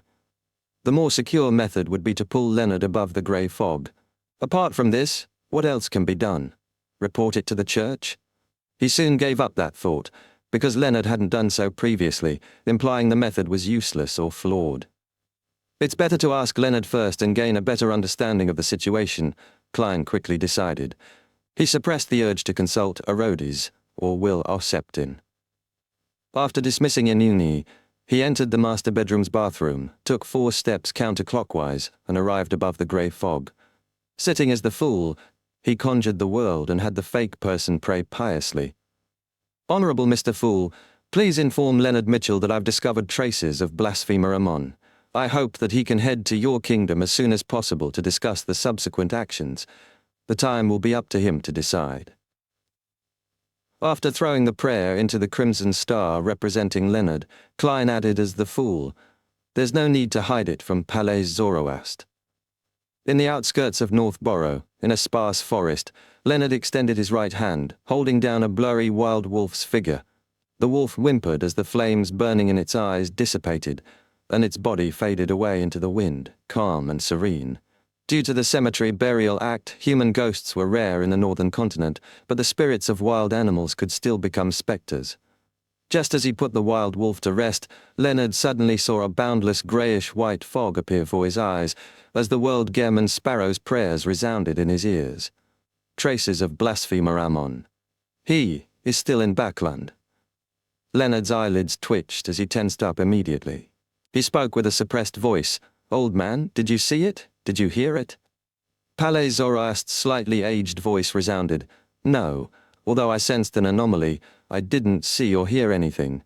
It will only happen if I deepen my parasitization of you, allowing me to directly control your astral projection. Do you think I'm a fool? From the looks of it, Mr. Fool's response is done through the astral projection," Leonard thought before saying, "Old man Klein informed me via Mr. Fool that he has discovered traces of Ammon. He wants me to head over to Mr. Fool's kingdom to discuss this matter. Do you have any suggestions?" Palais Zoroast fell silent for a few seconds before he let out a long sigh. "If he wishes to deal with Ammon's avatar in Backland, tell him that unless he has the blessings of concealment, the outcome will be as you expect it to be. By saying this, old man is giving preconditions. He will only cooperate with the blessings of concealment?" Leonard's mind raced as he immediately found a dark corner and informed the world via prayer that he could do it immediately. He wasn't worried about the danger of losing control of his body in the wilderness, as he still had a Marauder Pathway angel in his body. Before long, he saw a crimson tide surge towards him and inundate him. Chapter 985, Blessed of Concealment. Above the boundless greyish-white fog, inside the magnificent palace, Leonard Mitchell's figure appeared. He subconsciously stood up and wanted to bow to Mr. Fool, but when he looked over, he found the seat empty. No one was sitting there. Doesn't Mr. Fool usually sit there? A thought flashed through Leonard's mind as he cast his gaze to the other end of the long, mottled table. The world was sitting there silently, as though fused with the grey fog in an indistinct blur. "There's only the two of us. There's no need to deliberately use Gehrman Sparrow's appearance," Leonard said casually as he sat back down. After discovering Mr. Fool's absence, he instantly became relaxed, not as reserved as he was in the previous tarot gathering, just short of throwing his leg up on the table. "It's a habit," Klein replied succinctly. Leonard nodded in thought. "I heard that Gehrman Sparrow's persona at sea is a cold, reserved, refined and polite person. Your current performance matches that description very well. However, you weren't like this in the past, Klein. You have to remember that you're only acting. Do not be affected by your persona as Gehrman Sparrow. Hey, I pulled you up here to discuss Ammon, not to have a chat. Why do you show so little concern towards your grandpa's matters?" Klein had indeed made it a habit to use the world's persona in such situations, but when this was pointed out by Leonard, he was a little embarrassed to change back into his original appearance. He tersely acknowledged that he would keep it in mind. "Did Palais Zoroast teach you about the part that you're only acting?" "Yes," Leonard answered frankly. "This grandpa seems pretty good. He mentioned such crucial information to Leonard. Compared to him, the rat demigod from before was really up to no good. She didn't teach Hazel any of the most common knowledge. Even if she did, she distorted some of it." Klein established a first impression of Palais Zoroast. However, he wasn't hasty to make a judgment. After all, fishing required bait. Seeing Klein remain silent, Leonard cut the small talk and got down to business. "Where did you discover traces of blasphemer Ammon?" Klein went straight to the point. "I was pursuing a demigod of the Marauder Pathway who was on the brink of losing control. However, I ended up encountering Ammon in the outskirts of Backland. All I could do was use Mr. Fool's powers to directly escape. Ammon's avatar really is still in Backland." Leonard sighed before he asked in a rather curious manner, "Why were you pursuing a marauder pathway demigod who's on the brink of losing control?" After he asked, he realized something and swiftly added, "If it involves some plans of Mr. Fool, pretend as though I never asked. Why? Isn't dealing with Beyonders on the brink of losing control the duty of a Nighthawk?" Klein sighed when he heard Leonard's question. It stirred up memories of his time in Tingen City. In that short period he had handled many similar matters, which left a deep impression on him and drilled certain actions deep to the bone. Therefore, after coming to the conclusion that the marauder pathway demigod was on the brink of losing control, he didn't hesitate. All he did was do a divination above the grey fog and come up with a rough plan before taking action. Such matters were emergencies for him. In addition, Klein had long intended to get rid of the marauder pathway demigod because of the malice she had shown when dealing with Hazel, and her attempt to entice Miss Magician into a trap. If he hadn't been a demigod back then, he would have taken action earlier. It was precisely because of this that he followed his predetermined plan to eliminate her once he confirmed her condition. The first stage of his plan was to lure the enemy out of Moose Manor to prevent her incomplete mythical creature form from affecting ordinary people. The result was satisfactory, but he failed to use the air cannon bombardment to finish the battle. This made the demigod flee into the woods and parasitize a tree. Klein actually had a second stage to his plan and had even prepared contingencies. To his surprise, Ammon suddenly appeared, making him terminate all his plans and flee. His contingency was to let a marionette escape and write to Patrick Bryan for help. If there were any additional unforeseen circumstances, he could summon Miss Messenger and make payment after the deed. As his memories surfaced, Klein replied to Leonard with a sighing tone, "A secret?" After a pause, he asked, "Why didn't you find an opportunity to inform the Church of Evernite about the arrival of Amon's avatar in Backland?" Leonard hurriedly gave an explanation, indicating that if Ammon's actual body were to arrive, a deity's descent was almost certain. He also explained that Amon could use the death of an avatar to see the corresponding changes in destiny, finding the source of the stir. It was also Amon's style to have a superficial avatar but hide dozens, or hundreds, of others. Ammon's avatars could parasitize all kinds of creatures with spirituality, and if one wasn't a demigod, they wouldn't even notice. Towards the end, Leonard informed Klein in detail about the example Old Man had raised of how Ammon would steal one's destiny. This sent a chill down Klein's back, thankful he hadn't been rash. It's no wonder Leonard didn't report the matter. For Ammon to appear so openly, he is actually fishing, with even more avatars hiding in secret. He can parasitize the microbes in the air. This alone sends my scalp tingling. Sigh, I can't use the Church's power unless it's done by someone without any problems in every aspect. Klein commiserated as he gained a deeper understanding of Amon's terror. Leonard was an excellent candidate to report the matter, but with Palles parasitizing him, he didn't dare. The Hanged Man could also shoulder this responsibility, but he was unable to provide a source for the news. One choice after another flashed across Klein's mind before he paused on himself, his identities as Klein Moretti and Gehrman Sparrow. As a Blessed of Evernite, it was entirely reasonable for him to inform the Church about Amon, and as the bizarro sorcerer who witnessed Amon, possessing this knowledge was also very normal. At the same time, as a Blessed of Evernite, the loss of an avatar likely wouldn't incur Amon's full wrath, as he might be facing a deity's descent. Having a backer really feels good. Then, he considered the matter from Ammon's point of view. Ammon is no stranger to bizarro sorcerers. He can determine my pathway from my control of marionettes and swapping of locations. Since he allowed a bizarro sorcerer to flee, he must have made preparations to be exposed. A bizarro sorcerer is either from the secret order or a secret proxy that the Church of Evernite nurtures. Together with me being in Backland, the answer is almost obvious. Due to these reasons, Ammon wouldn't find it difficult to determine that the Church of Evernite is aware of his whereabouts and will begin an operation. My reporting of him will be within expectations. Not doing so would be abnormal. Yes, he will definitely be hiding. Even if he replaces the identity of that marauder pathway demigod, he wouldn't come to Bokeland Street anytime soon. Having made this judgment, Klein immediately felt more relieved, as it meant he would have plenty of time to prepare. "What ideas do you have?" Leonard asked, seeing Klein's prolonged silence. Klein reined in his thoughts. "What suggestions does Palais Zoroast have regarding this?" "He said that if you wish to deal with Ammon's avatar in Backland, you have to first obtain the blessings of concealment," Leonard replied truthfully. "Blessings of concealment. Palais Zoroast is openly trying to test me. Half the symbol behind the fool's seat represents concealment. Using paper angels and the red priest card, I can stir the powers of the mysterious space to disrupt Ammon's avatar, but probably not prevent him from prying into fate itself. However, I still have another identity as Evernight's Blessed, and another title of the goddess is the Mother of Concealment. Is eliminating Ammon's avatar considered paying the price or receiving a bestowment? Seems like both," Klein thought before replying in a deep voice. "Tell Palais Zoroast that I'm a Blessed of Concealment. I will attempt to pray for help."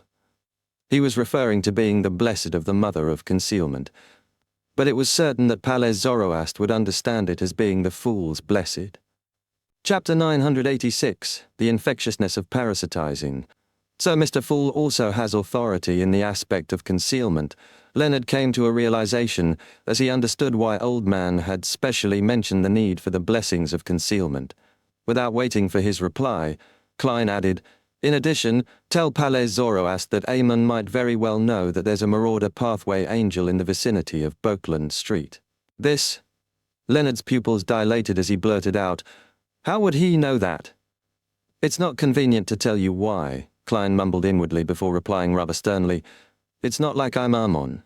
"Which of his actions or words made you come to this conclusion?" Leonard asked subconsciously. "No, it's me who told him," Klein chuckled as a response. Indeed, Leonard nodded and said, "No problem, I'll inform Old Man of this." He paused for a moment before asking, "Are you waiting for him to give a detailed plan?" Klein tersely acknowledged. "When it comes to the knowledge of Amon and the marauder pathway, few are better than him." Having said that, Klein, who had determined that Amon wouldn't come to Boakland Street anytime soon, calmly added, "There's no need to be in a rush to respond. Give me the feedback at tomorrow's tarot gathering." From the looks of it, things haven't reached a critical stage yet. Leonard figured out the most important information from Klein's words. He nodded slightly and said, "All right. We will discuss this in detail at tomorrow's tarot gathering." After settling this matter, Klein immediately got up and bowed in the direction of the door of light. "Mr. Fool, we are done."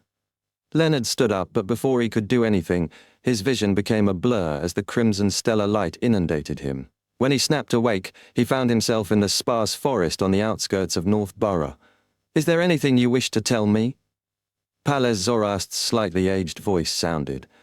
Leonard cleared his throat and said, "Klein told me that he's a Blessed of Concealment. He can attempt to pray for help." "Blessed of Concealment, indeed." Palais sighed and said, "Tell him that as long as he can really gain the blessings of concealment, I am willing to provide help when it comes to dealing with Ammon and finding all his avatars hiding in Backland." Leonard wasn't surprised by this answer as he chuckled. "Old Man, you don't sound as weak as you make yourself out to be." Palais Zoroast chuckled without a hint of anger in his tone. "Didn't you read through Roselle's quotes? I recall that there's a saying that a starving camel is still bigger than a horse." "That will depend on the breed of horse and camel," Leonard retorted habitually before asking, "Old Man, how should we deal with Amon? Do you plan on using yourself as bait?" "Ahem." Palais snapped back. "If that were the case, what we'll be facing will be Amon's actual body and not his avatars. When that happens, there's a high chance that it will instigate a deity's battle. I might still have a chance of escaping. As for you, perhaps you will return to Evernight's tenebrous heaven." Leonard could only reply with a chortle.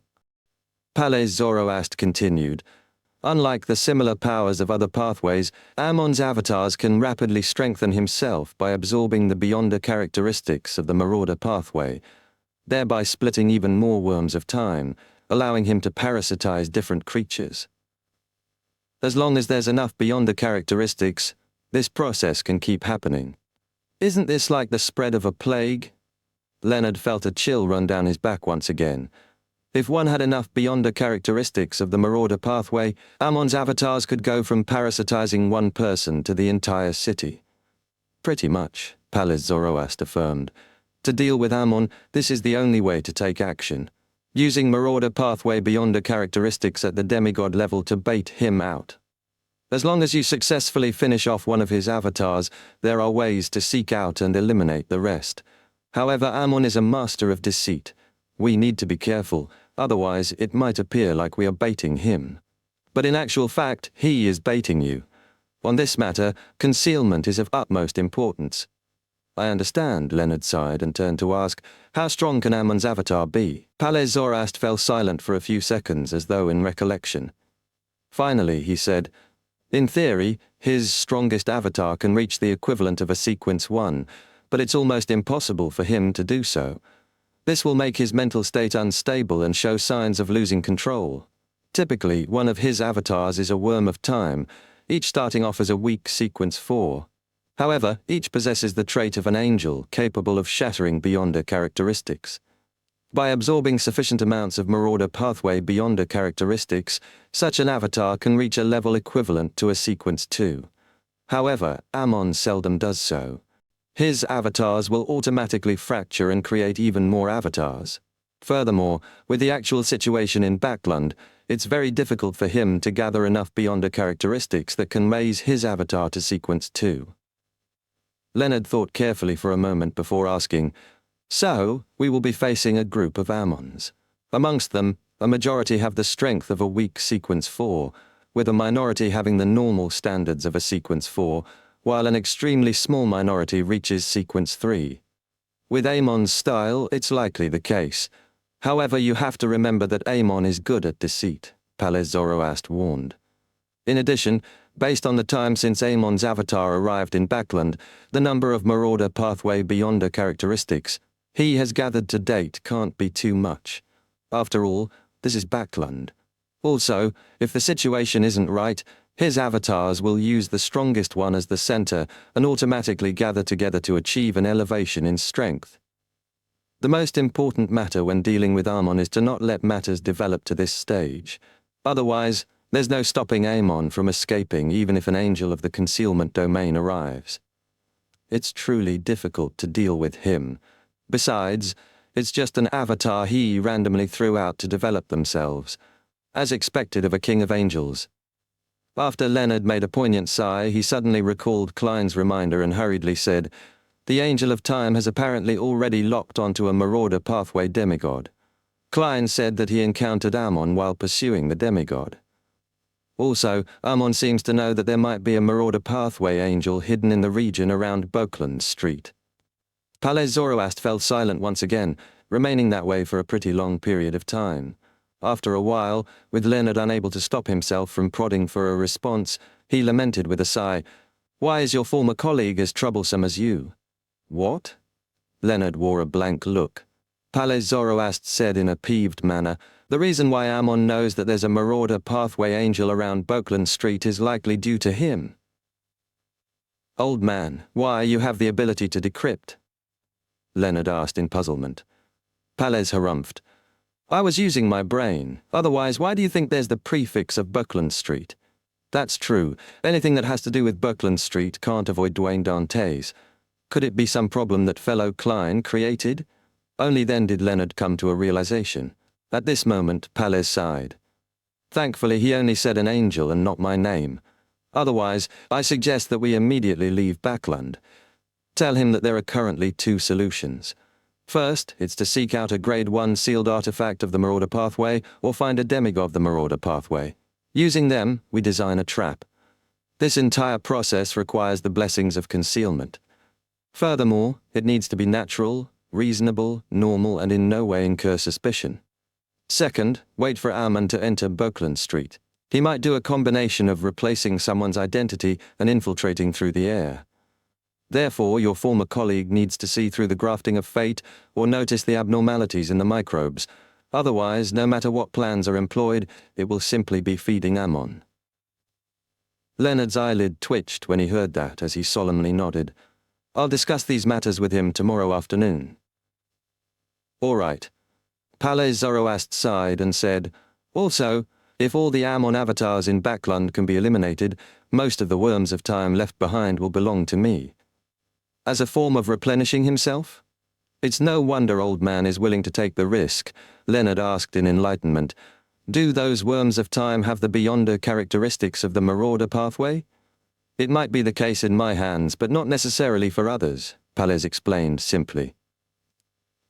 The worms of time left when Ammon's avatars die will indeed contain a sufficient amount of beyonder characteristics in the beginning, but they will quickly deplete and return to the main body. The corresponding power is needed to prevent this phenomenon from happening. Leonard first nodded before asking in confusion, why was the luck siphon charms made from the worms of time so powerful? Palais instantly scoffed. Have you forgotten what the essence of the charm is? Its essence is the power obtained from a high-level existence. It then uses a material that can handle this power, as well as the powers obtained from the corresponding symbols to stabilize it. The worm of time's role is to be a unique vessel. If the level is high enough, its essence is compatible, and there is sufficient spirituality, the requirements will be met. Therefore, the power of the luck siphon charm actually comes from Mr. Fool? Leonard asked in thought. Palais Zoroast chuckled. Yes, you can try praying to Ammon as well, and use his power to create luck siphon charms. Of course, the uniqueness of the vessel material will also affect the effects of the final product. Charms are a very profound and complicated piece of knowledge. It's not something that can be completely grasped by having some cursory education. You have to put more effort into it. Leonard immediately felt somewhat ashamed. On Monday afternoon, after using the powers of the mysterious space above the grey fog to check on Hazel's family to confirm that there weren't any problems, Klein patiently waited for the convening of the tarot gathering. Dark red beams shot up in the ancient palace before gradually calming down. Without a pause, Audrey got up and bowed towards the end of the long mottled table. Good afternoon, Mr. Fool. Chapter 987, Warehouse Clearance. After the greetings, everyone took their seats. Audrey swept her gaze across the third card of blasphemy placed beside Mr. Fool's right hand, and suddenly realized she had forgotten to obtain Roselle's diary entries from the psychology alchemists this week. I've been caught up with the problem with Vin Rambis all week, Audrey, who felt she had already brightened up, instantly felt a little melancholic. At this moment, Cattleya looked towards the seat of honor at the end of the long mottled table. She bowed her head and said, Honorable Mr. Fool, I haven't received any Roselle diary entries this week as well. Queen Mystic hasn't provided any of the Emperor's diary entries for 2 consecutive weeks. Did something happen? Leisurely sitting in his high-backed chair, the Fool Klein felt somewhat puzzled. However, he swiftly denied this possibility because Ma'am Hermit didn't show any anxiety or concern. With the way Admiral of Stars presents herself, she definitely wouldn't be this calm if Queen Mystic didn't reply to her for 2 consecutive weeks. Her anxiety might even prompt her to seek my help. That also means that she has received a reply from Bernadette, but no diary entries were provided. Klein nodded gently and replied calmly, No hurry. After saying that, he began analyzing the reason for Bernadette's actions. First, he eliminated the possibility that she no longer had any more diary entries. Combining the frequency at which the Emperor wrote, he surmised that the compiled diary would exceed 10 standard books. Second, he didn't believe Queen Mystic had gained the entire truth from the answers he had given. Finally, he was also certain that she couldn't decipher the simplified Chinese from the tidbits of feedback she received. Combining all 3 points, he suspected the diary entries Bernadette planned on providing next would be even more important, pointing to a certain secret that made this Queen Mystic hesitate. It's likely the case. I wonder what the Emperor will write about, Klein thought. While he was musing, Alger had already turned to look at Leonard. I apologize. There's still no news of mystical items that meet your request at the moment. That's very normal. Mystical items from Sequence 5 and 6 aren't common to begin with. Leonard nodded in understanding. He was originally sitting very straight, but when he found that the moon and the magician weren't so uptight, he also relaxed. Upon seeing this, Klein controlled the World Gehrman Sparrow and said with a hoarse voice, I have a mystical item that suits your requests in various aspects. It's just that it has quite a number of negative effects that make it difficult to avoid. Do you want to consider it?" He was referring to the Word of the Sea. Klein had never intended to sell this item to Leonard, as he felt his poet friend couldn't withstand its negative effects.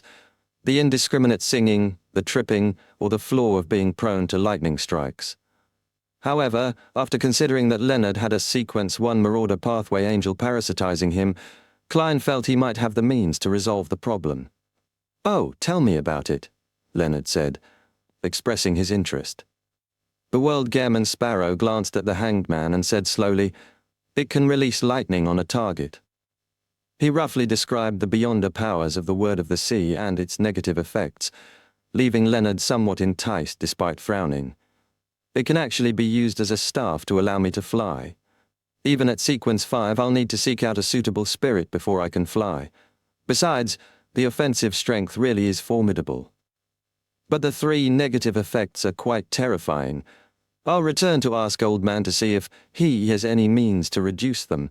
Leonard pondered for a few seconds before saying, "I'll take some time to consider it. How about I give you an answer next week?" "No problem," the World Gammon Sparrow replied without any hint of surprise. At this moment the fool Klein's mind was focused on another matter. He was wondering if he should take this opportunity to do a warehouse clearance sale. He had advanced to Sequence 4, and after becoming a demigod, many of the items and characteristics he had before were no longer of much use. "I can keep Creeping Hunger. I should keep it just for traveling alone. In addition, it can graze one Sequence 4 saint. It has room for further growth. The value of Death Knell is no longer that great, but after activating lethal attack mode, the damage it does on a fixed target exceeds that of air cannon. At the very least, I can still use it at Sequence 4. Yes, it also has room for growth." The first 2 items that surfaced in Klein's mind were the 2 items he frequently used. From his point of view, as long as he obtained more powerful bullets, he could produce terrifying effects with Death Knell. The only problem was that such bullets were equivalent to high-level charms, nothing that could be easily found. On this aspect, Klein came up with a few plans. Pray to the goddess, request help from Will or Septin, go through Leonard to get Palais Zoroast's help, or use the powers of the mysterious space and get Leonard to make a trip back to Tinjin to steal some of the powers of the Eternal Blazing Sun's divine blood from the mutated sun's sacred emblem. Flaring sun bullets are definitely the nemesis of creatures like evil spirits. I have some idea on how to use the materials via borrowing the power of the mysterious space. Amun's Worms of Time can be used to make luck siphon charms. My Worms of Spirit can also be made into Beyonder bullets. As for how it can be done, I'll need to ask Palais Zoroast. Klein began anticipating the upcoming chat with Leonard. Following that, he began considering the other items and characteristics. Sun Brooch? I currently lack such powers. I can keep it and allow my paper angel to have one more additional change. Besides, I can also lend it to Danitz from time to time. Flower of Blood? I can't sell it. I'll continue letting my marionette use it.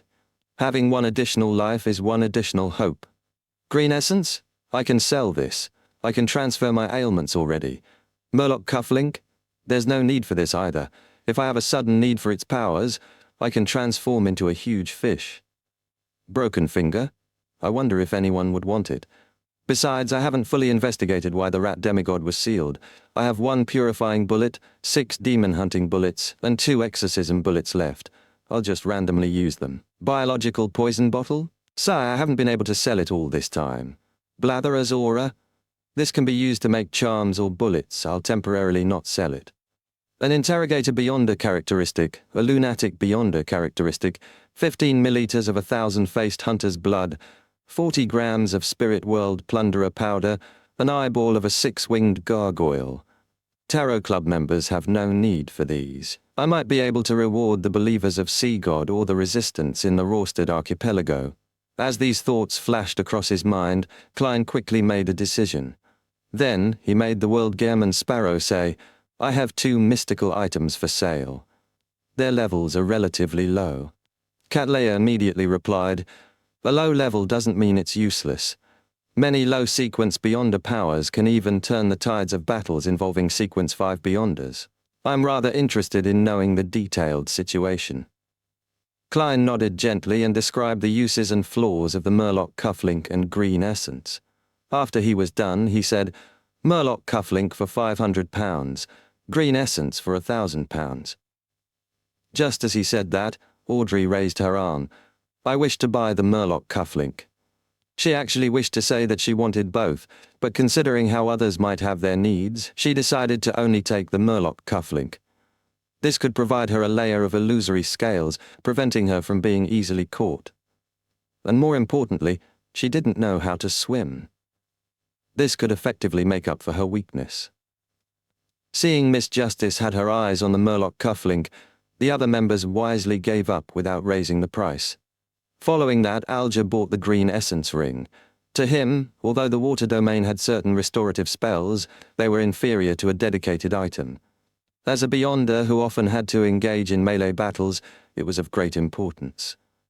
As for attracting mosquitoes, Alger wasn't bothered. He had illusory scales beneath his skin, preventing him from being afraid of bites.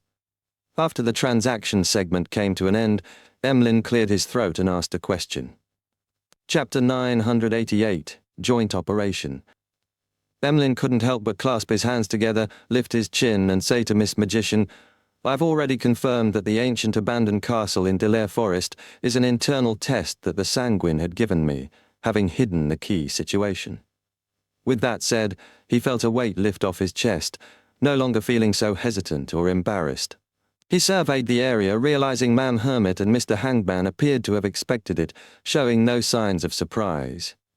From the looks of it, they already had an idea when Miss Magician mentioned the problem with the intel. Emlyn thought, adding before she could reply, I'm very sorry. I will refund you the £300 for the intel fee. In addition, I'll pay you another £300. Also, I will punish the Sanguine who deliberately omitted information. Although Mr. Moon always wears a proud demeanor, he's rather sincere when a mistake has been made. He didn't find an excuse to push the blame. However, I've already obtained the ancient wraith's cursed item and remnant spirituality, so the matter is over. There's no need for so much compensation, Fors thought, remembering Xiao's exhortations. It's only a matter of oversight, she said. There's no need for compensation. Just refunding me for the intel fee is sufficient. As she spoke, a thought occurred to her. Since the ancient abandoned castle was a test, didn't that mean that Xiao and I were targeted by the Sanguine? Fors glanced at Xiao, who shook her head slightly, indicating she hadn't discovered anyone monitoring them. This is inexplicable, Fors pondered, recalling the situation. We did the exploration only after quite a while. Had the Sanguine lost their patience by then? Was the inn boss a Sanguine in disguise? No, many locals knew of the castle. If it were that dangerous, why are people who use it for shelter completely fine? Fine. The Sanguine must usually seal the passage that heads underground, and only opened it for the test. This means there was some form of monitoring. Because the castle is too dangerous, was the monitoring done outside the forest? As Xiao and I got lost, we circled around them and weren't detected. Mr. Fool didn't mention anything about it. It's probably not a huge problem. More attention needs to be taken when I return. As Fors's thoughts raced, Emlyn said after some pondering, okay. He didn't insist on additional compensation, believing that punishing Ernest Boyar was a better form of apology than money. He waited for Miss Magician to ask about the punishment, hoping to get some suggestions from the other members. Fors, however, decided not to press further, instead waiting to see if the conclusion was satisfactory. The palace turned silent, the mood odd. Audrey looked opposite her and curiously asked, Mr. Moon, how do you plan on punishing that Sanguine? Phew, Emlyn silently exhaled, subconsciously looking at the world. He did so because of orders from the higher-ups. I believe that this mistake isn't something that deserves payment with his life. In between the lines, he was implying that Mr. World didn't need to intervene. Seeing the world had no objections, Emlyn continued, I plan on leading that Sanguine to a particular cathedral of the Church of Earth Mother in Backland. The Church of Earth Mother only has one cathedral in all of Backland. That's the Harvest Church, Leonard thought, holding back his laughter as he looked up at the dome. You wish to have the Beyonders of the Church of Earth Mother purify that sanguine? Fors blurted out, thinking this was no different from directly killing him. Emlyn was momentarily at a loss for words. At that moment, Catleya interrupted. The Church of Earth Mother has the habit of inducting the sanguine into the church, converting their faith and making them priests or bishops. I see. Getting that sanguine to become a clergyman, to pray daily and do voluntary work for a very long period of time. Mr. Moon's plan for punishment is really vicious. However, I like it. That fellow nearly made me and Shio turn into ancient wraiths. Fors felt her interest piqued. Mr. Moon, how do you plan on luring the sanguine into the cathedral? Have you worked out a plan? Perhaps I can provide some help. You have to be careful. You mustn't enter the Cathedral of Earth Mother in order to punish him. That way, the only thing you can do is to request Mr. Fool for help. Of course, that might be something Mr. Fool wishes to happen, she silently added. Upon hearing that, Leonard nearly laughed out loud. He was extremely certain that Mr. Moon was the Harvest Church's Emlyn White. This sanguine was already a priest of Earth Mother. This is slightly akin to a drowning person pulling others in, Leonard thought, glancing at the world, who appeared extremely somber. Is this the power of a clown, or is it a state that Klein is accustomed to? At the end of the long mottled table, the fool Klein nearly covered his mouth. He never expected Emlyn to be so creative. He leaned back in his chair, awaiting the development with piqued interest, trying his best to follow Miss Justice's advice about not always wearing a thick mask. Upon hearing Miss Magician's words of concern, Emlyn felt even more awkward, because he went to the Cathedral of Earth Mother several times a day. He cleared his throat. I temporarily do not have a thought-out plan. I wish to get some suggestions from all of you. Yes, I hope that we do not have too intense a battle, and I do not wish for my identity to be directly exposed. Miss Magician, there are no problems regarding your participation, but we will absolutely not be meeting each other. Fors tersely answered, mimicking the experienced members. First, you need to tell us what sequence that Sanguine is roughly at and what he's good at. Emlyn was already prepared. It's equivalent to sequence 5. He's quite experienced and is good at creating the effects of the full moon. Effects of the full moon? Fors was taken aback.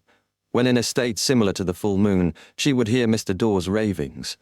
This meant that she would instantly be heavily injured, losing all her combat strength. She said with a hollow chuckle, I recall that I have other matters to tend to.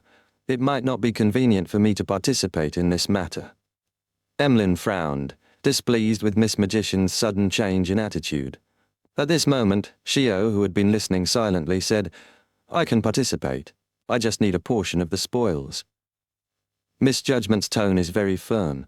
It's like she wants to exact vengeance. Emlyn mumbled silently, glancing at Ma'am Hermit and Mr. Hanged Man, who seemed to be observing to see what kind of plan the Backlund members could come up with. As this involved her friends and could be the first mission the Tarot Club members participated in together, Audrey was intrigued. After some observation, she said, I can hypnotize that Sanguine, allowing him to enter the Cathedral of Earth Mother himself. However, to ensure a high chance of success, it's best that he's in a lost or half-dazed state while I hypnotize him. Mr. Moon, can you do that? Emlyn was considering a solution when Leonard suddenly laughed. That's simple, but I'll only be responsible for making that Sanguine unconscious. Of course, the premise is that there's sufficient intel, and it depends on how we go about taking action. Just as he said that, Shio nodded. I'm good at tracking and investigation. You can leave intel matters to me. All right. First, Mr. Moon will have to inform me of that Sanguine's name, address, and appearance. All right. Emlyn heaved a sigh of relief before saying in a somewhat lost manner, Then what's my part in all of this? Also, what kind of payment do you want? Chapter 989, Mentalgia. Upon hearing the Moon's question, the rest of the Tarot Club members realized that the main instigator for the punishment had ended up with nothing to do. According to the established plan, all he needed to do was provide the name, address, and appearance before waiting for the outcome. Miss Judgment was in charge of tracking, while Miss Justice and Mr. Star would then choose a suitable location to knock the Sanguine unconscious and complete the hypnotism. In this entire process, there was nothing for the Moon. Mr. Moon, Audrey deliberated, what you need to do is to ensure that the hypnotized sanguine doesn't encounter any accidents on the way to the cathedral without him struggling or being rescued. She then realized a problem. If that sanguine is extremely resistant towards the Church of Earth Mother, the hypnotic effects wouldn't be as effective. Therefore, I plan on avoiding this point if possible. I will imbue in him the thought of nabbing some target he hates, so that he wouldn't realize he's entering the intended cathedral. How about letting you be the target of his hatred? This will require you to be able to ensure your own safety while maintaining a distance. It's not a problem, Emlyn answered after some thought. With Duke Ulmer having removed the mental corruption of his Beyonder characteristic, Emlyn just needed to wait until a full moon to become a Viscount, placing him on equal footing with Ernest Boyar. When that happened, he didn't believe he would be caught by a Viscount just like him, especially while equipped with the Ancestor's Ring. If it really won't work, I can borrow Miss Magician's spellbook, he thought, rather confident. By the side, Leonard felt a baffling sense of horror when he heard the conversation. To him, no matter how terrifying a head-on battle was, it was nothing compared to the horror of doing something that went against his own will, without him realizing it. He paused for a moment and replied to the second problem that Emlyn had raised. My payment is the same as misjudgment. I want a portion of the spoils. To Leonard, this entire matter simply required him to determine the time and location to pull the target into a dream before he left. The simplicity of the task made him feel he couldn't ask for an advanced payment. Besides, he believed that this was a necessary thing to do in order to fully blend in with the Tarot Club. Audrey glanced at Shio before revealing a smile. My request is the same as Mr. Starr and Misjudgment. I'll take a quarter of the spoils of war. In fact, she wasn't insistent on getting payment. She believed that the Sanguine had bullied a Tarot Club member and her 2 friends, and punishing him was something she expected of herself. The reason why she took a portion of the spoils was to take into account Mr. Moon's feelings, afraid that her voluntary help would leave the prideful Sanguine embarrassed and angry.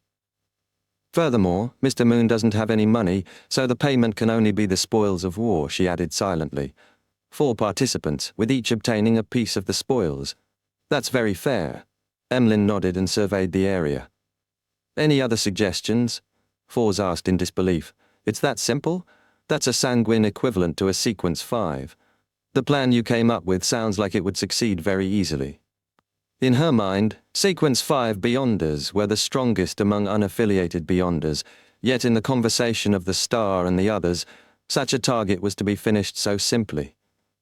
Leonard thought and said, as long as that sanguine doesn't have any items that resist my powers, even if he's equivalent to a sequence 5, I'll definitely be able to throw him into an unconscious state for some time. It will just depend on Miss Justice to grasp this opportunity. If I arrange the location and make preparations ahead of time, I'll be fine, Audrey replied with confidence. After Fours heard the response, she suddenly felt her mind a little adrift. Without realizing it, apart from Mr. World, the rest of the Tarot Club members have the ability to finish off Sequence 5 Beyonders as well. Just as Emlyn felt the matter had been settled, Alger, who had been observing, spoke.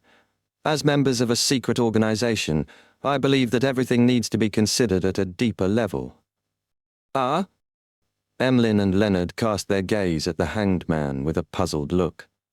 Alger cleared his throat and looked at Derek. Since Delaire Forest's abandoned ancient castle was a test, why isn't the obvious Sanguine a test as well? Exactly.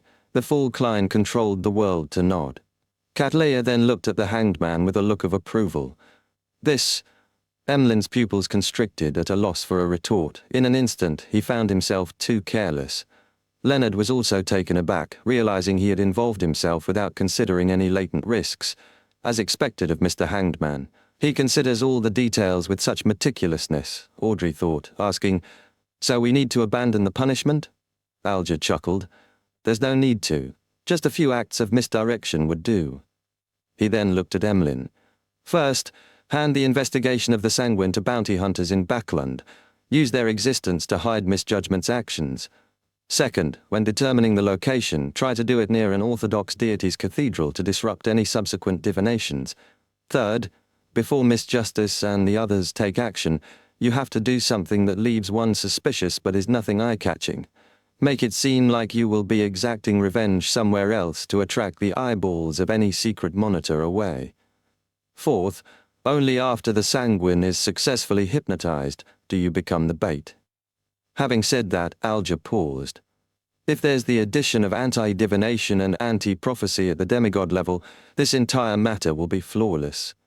Of course, Miss Justice, Mr. Starr, you must be disguised during the operation, without leaving behind any traces. This speech left most of the members taken aback, especially Derek. He couldn't help but show his respect and amazement. He hadn't noticed any problems with the original plan and was now impressed by Mr. Hanged Man's ability in such matters. Emlyn thought and said, "You mean that I should use a superficial form of punishment to hide Miss Justice's and Mr. Starr's secret operation? It's like I would make it appear that I'll take action in a particular corner of a square after the target leaves a coffee shop, attracting all the attention, but in actual fact, Miss Justice and company would have already completed the hypnosis inside the coffee shop." Alger nodded gently. "That's right. I learned something new. Mr. Hanged Man really is an experienced beyonder." Audrey felt overjoyed. "The problem now is where are we to find an item or charm with anti-divination and anti-prophecy effects at the demigod level?" Leonard asked, also feeling that he had enriched himself greatly. Fours made an utterance before saying, "I can lend out Leymano's Travels. On it there's Angel's Embrace. I can also take one portion of the spoils of war." As she said that, she secretly glanced at the world, heaving a sigh of relief when she saw the gentleman remain silent. Unbeknownst to her, the fool Klein had a very simple thought: Angel's Embrace. That sounds so much better than Paper Angel. With the punishment operation finally confirmed, Audrey didn't hesitate as she surveyed the area. "I met the psychology alchemist's counselor, Vin Rambis, last week." "What? Vin Rambis is a counselor of the psychology alchemists?" Leonard sat up in surprise. He had the urge to immediately report it to the Archbishop and gather a team to arrest him. It was an occupational hazard. Chapter 990 interferes. Almost instinctively, Leonard looked around the table and realized that none of the other Tarot Club members showed any hint of surprise. Instead, they were listening attentively. "They knew of it long ago?" "That's right. This is only my second gathering. I haven't had the chance to learn about many things. The secrets that get exchanged here sure are plentiful," Leonard thought, retracting his gaze and returning to his original sitting posture.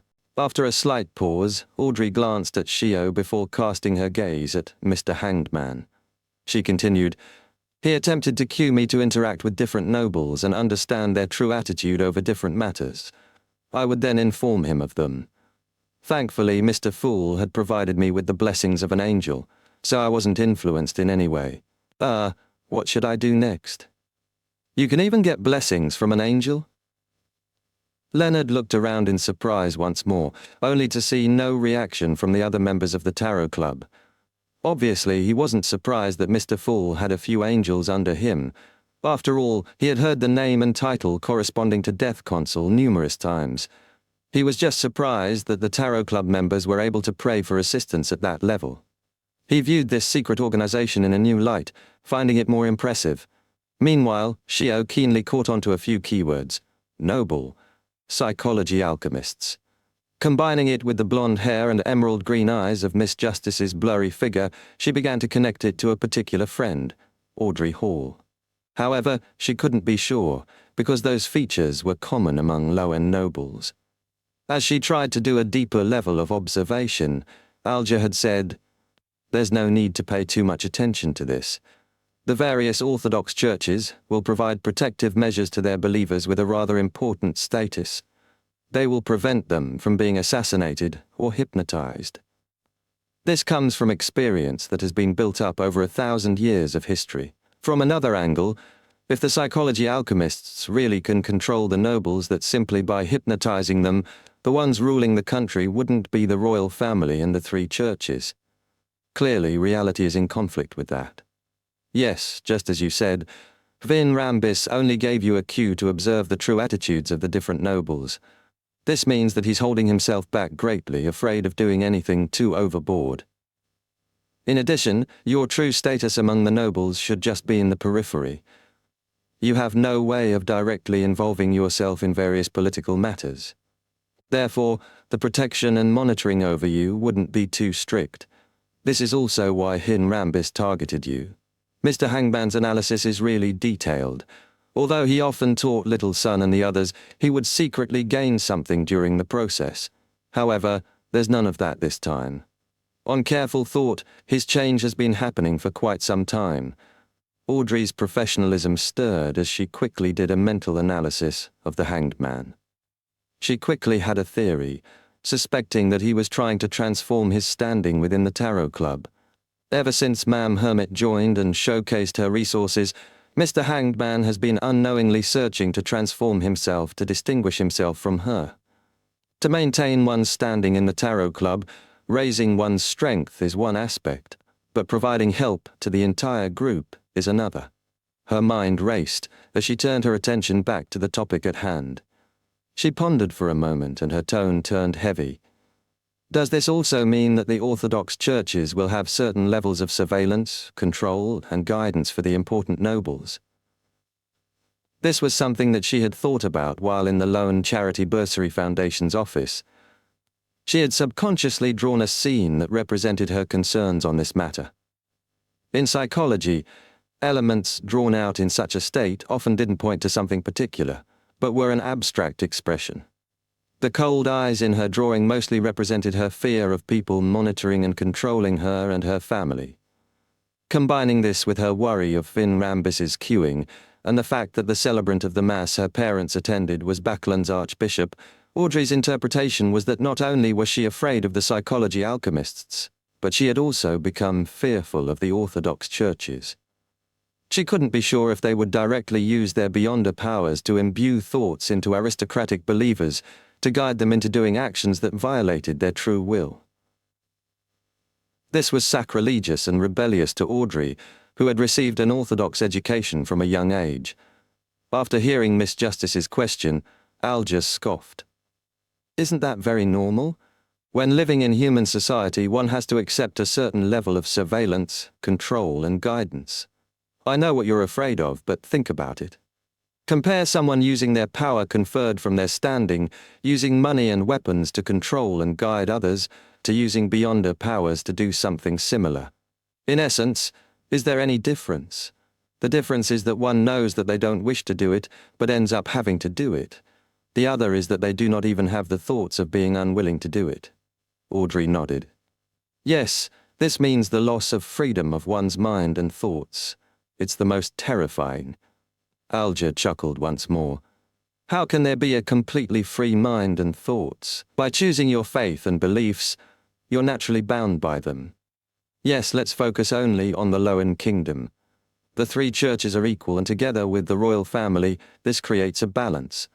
If the Church of Storms goes overboard towards its believers, that believer can easily convert their faith to the Church of Evernight. Therefore, under most situations, the Orthodox churches will tend to use their standing and beliefs as a religion to guide important believers instead of using beyonder powers. Balance. Audrey pondered over this term. She came to a new realization of the kingdom's upper circles and the entire world, a concept she had come into contact with before, but had never deeply understood. At this moment, many of her thoughts matured. Thank you for your explanation, Mr. Hanged Man. Audrey sincerely addressed him. Then, how should I deal with Vin Rambis? Alger calmly said, the problem with him isn't anything to panic about. You fully have the ability to run circles around him.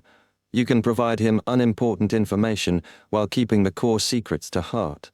You can use this opportunity to obtain potion formulas and even their beyonder ingredients. After some time, when there are corresponding changes, you can consider switching strategies. Of course, you can't be too careless.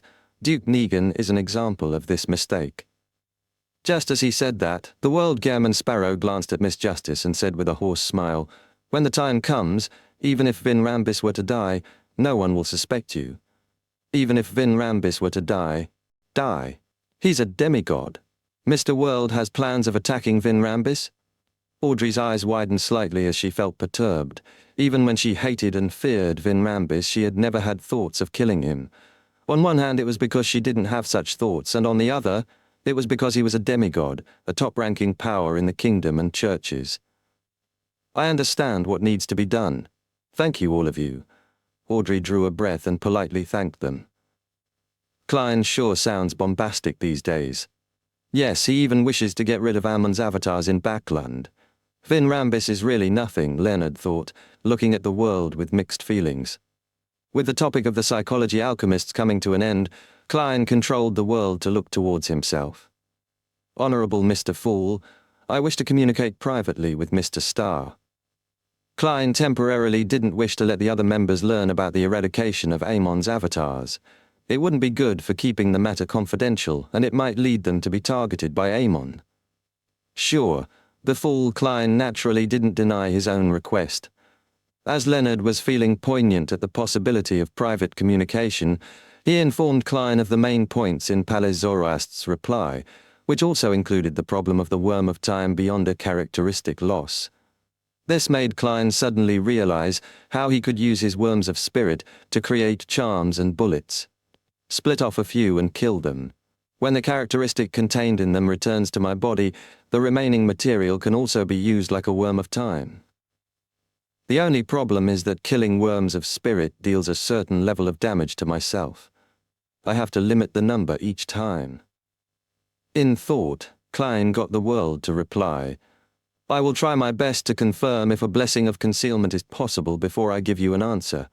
If there's no problem, we can attempt to seek out sealed artifacts of the Marauder pathway at the demigod level. Of course, I will try to think of the means to identify the grafting of fate. Klein wasn't sure if observation from above the grey fog would allow him to see the truth of fate, so he planned on using the paper crane to contact Will or Septin and gain his expert opinion. All right. Leonard grumbled about how Old Man would have recovered further if demigod-level Marauder sealed artifacts were that easy to find, then nodded slightly in response. Chapter 991, A Ritual Without a Reply. After ending the private communication, Klein made the world Gehrman Sparrow look at Catleya. Please inform Queen Mystic that I wish to meet her to talk about something. The exact time and location is up to her. Queen Mystic? So Ma'am Hermit represents the royals above the 5 seas. Leonard was first taken aback before he came to a realization. What's the matter? Catleya frowned slightly in a wary manner. I will forward her your intentions, but I cannot provide any guarantees over her agreement. Okay. The world Gehrman Sparrow nodded simply. At this moment, Derek finally had an opportunity as he asked, Everyone. He glanced at Mr. Hangman and Mr. World before continuing. The ritual needed for me to advance to Priest of Light requires pure darkness. I need to bury my entire body in ice that usually doesn't melt. In the City of Silver, such ice isn't difficult to find. However, how do we create pure but safe darkness? So that's the Priest of Light's advancement ritual. Little Sun sure is honest and simple, Audrey thought. Due to her lack of experience, she was unable to provide any substantial suggestions and could only cast her eyes at the person she believed was capable of resolving the problem. The world. At that moment, the world raised his hands to pinch his temples. As for the fool Klein, he was rapidly trying to think of a solution. Sigh, if this were the outside world, pure darkness is extremely easy to obtain. Ice that normally doesn't melt would be the most troublesome thing. But the City of Silver is the complete opposite. There, darkness is too dangerous. I can get Leonard to provide charms from the Evernite domain, and then I can stir some of the powers of the mysterious space.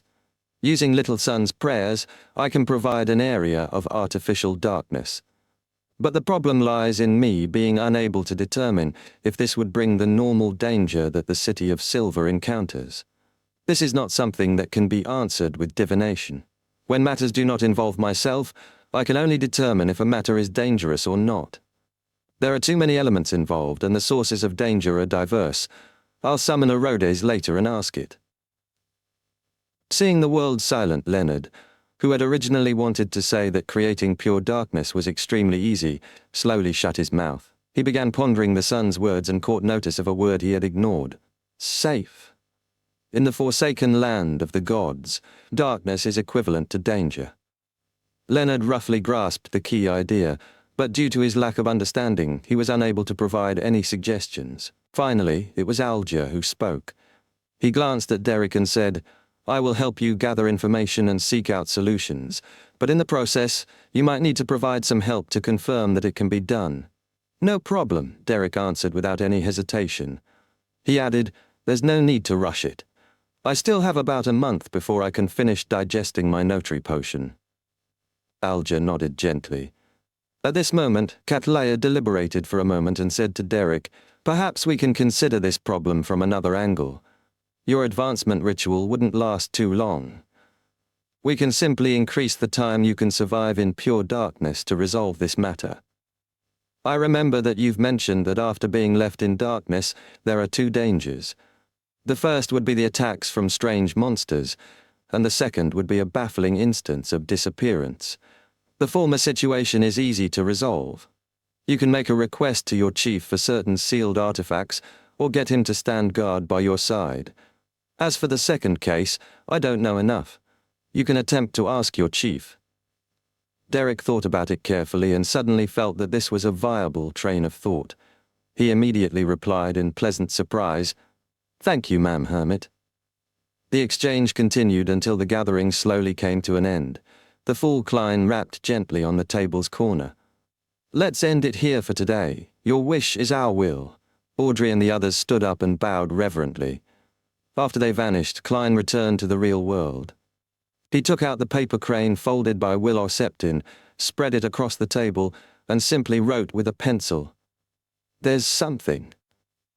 After folding it again and stuffing it under his pillow, Klein got into bed and genuinely took an afternoon nap. In his hazy dream, he once again saw the pitch-black plains and the towering steeple. Passing through the plains and through the wooden doors, Klein arrived at the familiar corner. A black pram came out of the thick shadows as Will Orseptin, wrapped in silver silk, sucked at his right thumb and derided angrily, "You are getting more and more impolite." Klein laughed dryly. "With our relationship, there's no need for such pleasantries, right?" Will Orseptin harumphed. "Speak, what's the matter?" "This is the thing. I recently encountered Amon's avatar," Klein said directly. The baby's mouth widened a little as though he was about to cry. It took him great effort to control himself. "I haven't been born for more than a month. There's nothing I need from you. I only wish to ask you a question," Klein quickly added. Will Orseptin raised his fleshy arm and waved it. "What is it?" Klein immediately said with a smile. "Amon's avatar can steal the destiny of others and appear while replacing their identities. I wish to know how I can see through such a terrifying matter." Will Orseptin chuckled as he pointed up at the sky with his index finger. "Pray for help. From the looks of it, using the powers of the grey fog can be used to discover the grafting of destiny." Klein heaved a sigh of relief. He was referring to using his marionette to pray to the fool while he entered above the grey fog, using the point of light representing his believer to survey the area. In a sense, this was equivalent to the fool's observation, an augmented true vision. "But the problem is that I can't stay above the grey fog to observe all the time. It might be the case that, in between observation periods, Amon could have entered Bokeland Street," Klein thought, before asking with some deliberation, "Anything you would like to remind me of?" Will Orseptin turned his head away. "You have to visit me and my parents once this week, during high tea." "No problem," Klein agreed without hesitation. Only then did the baby turn his head back and giggle. "Next week, around Wednesday or Thursday, there might be some changes in your destiny."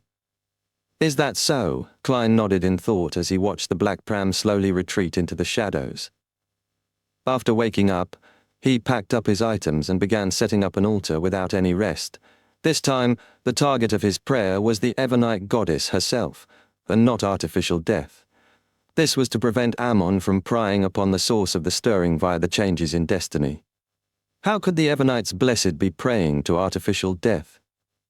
After setting up the ritual, Klein wiped his face and turned into the cold-looking German sparrow. After igniting the two candles in front, he made the ordinary candle representing himself burn with a yellow flame. One candle was made of night vanilla and slumber flower to represent Evernight, and the other was made of white chestnut flowers and wild rose to represent concealment. Following that, he created a wall of spirituality, dripped full moon essential oil, and burned some herbal powder that pleased the goddess, bit by bit completing the ritual. Towards the end, Klein took 2 steps back, activated his spirit vision, and chanted softly, "I pray for the power of the dark night. I pray for the power of the mystery. I pray for the goddess's loving grace." I encountered Blasphemer Amon's avatar in Backland. He was gathering the characteristics of a marauder pathway demigod. I seek for the blessings of concealment so as to complete the mission of eradicating the blasphemer's avatars. Night vanilla, a herb that belongs to the red moon, please pass my supplication to the goddess. Moonflower, a herb that belongs to the red moon, please pass my supplication to the goddess. After he was done chanting, Klein patiently waited for a while, but nothing happened. There wasn't any reply. The goddess is in a critical period of gaining control over the death pathway's uniqueness and is unable to respond. Should I try to pray to artificial death? After all, if there are the blessings of concealment, Amon wouldn't be able to see it. If it doesn't, then the source of stirring destiny wouldn't point to me. Klein frowned as he ended the ritual and cleared the altar. He felt that he needed to find other solutions. After he finished clearing the desk and turned around, prepared to head for the reclining chair, a figure suddenly appeared in front of him. The figure wore a simple linen robe with signs of patching. By the figure's waist was a belt made of tree bark. Raven black hair cascaded down freely as the figure's feet didn't wear any socks or shoes, making them covered in dust and wounds.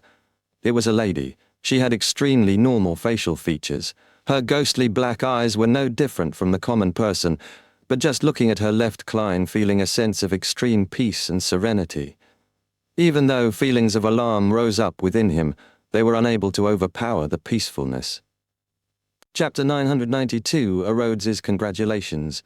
"You are?" Klein asked in a rather complicated state of calmness.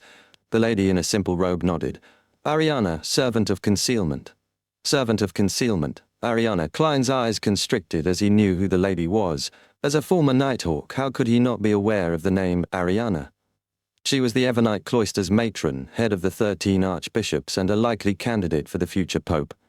As for the name, Servant of Concealment, Klein had read about it in Roselle's diary. He suspected it pointed to an angel, likely a sequence 2 of the Evernight pathway. It isn't that the goddess didn't reply, but that she used a very special way to respond. She directly sent her servant over. Klein felt mixed emotions. He fell silent for a few seconds before giving a solemn bow. "Good afternoon, Your Eminence." In the various churches, a demigod at the angel level walking the land was to be addressed as Your Eminence. Ariana tapped her chest 4 times in a clockwise fashion. "May the goddess bless you." She then said, "I'm an ascetic. You can just call me ma'am." "Yes, ma'am Ariana." Klein didn't insist.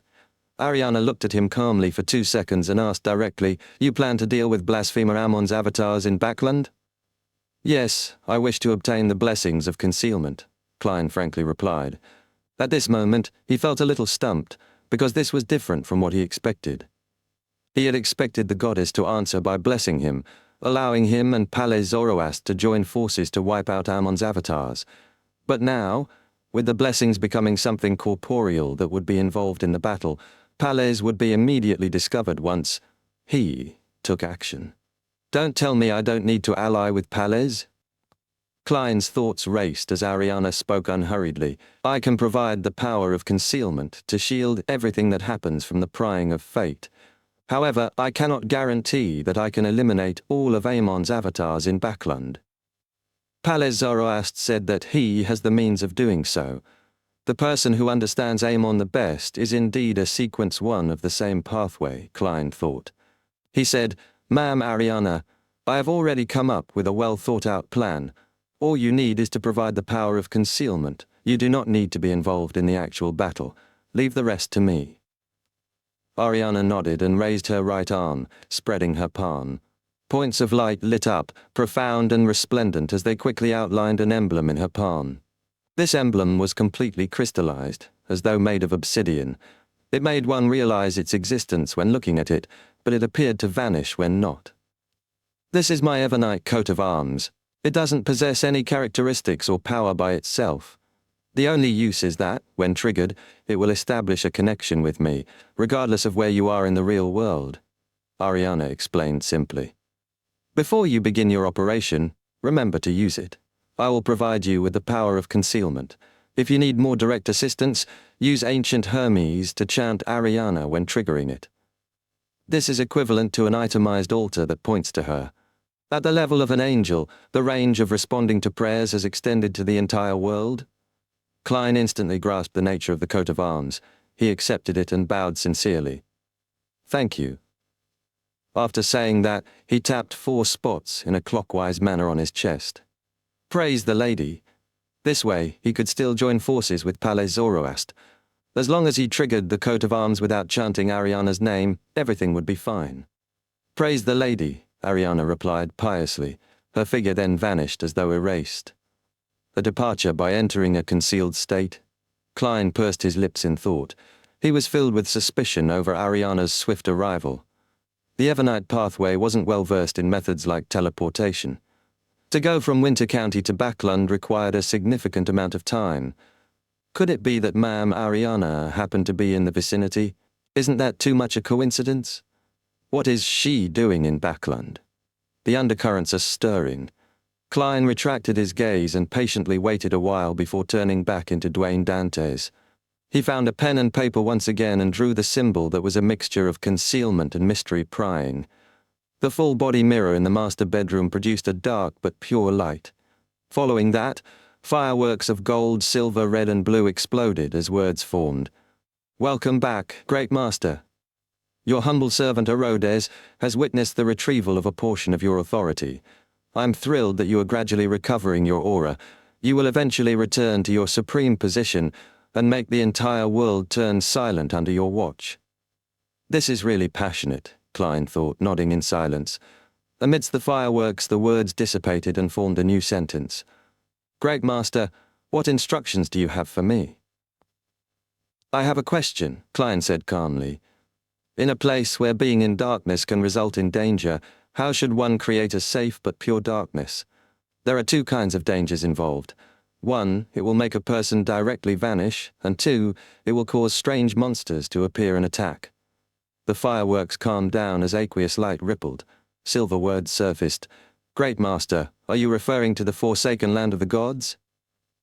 This magic mirror actually knows quite a lot, Klein nodded. That's right.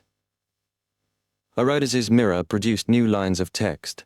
The formation of the Forsaken Land of the Gods is related to the second creator's fall. The danger of night there stems from the transformation of 2 essential powers. First, it's the remnants of the Evernite goddess's divine powers. Second, it's the influence left behind by the Creator. He wielded partial authority over shadows, darkness, fallen, corruption, and mutation. The former makes creatures vanish into thin air, while the latter produced monsters in the darkness. So the 2 types of dangers stem from different powers. Herodes called the ancient sun god the second creator. This is very close to my theory, Klein thought. In that case, the Evernite goddess was involved in the fall of the second creator?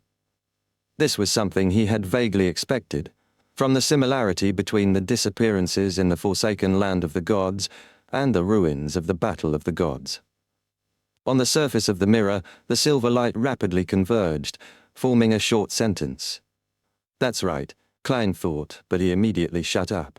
He had just recalled one of his identities, Blessed of the Evernite.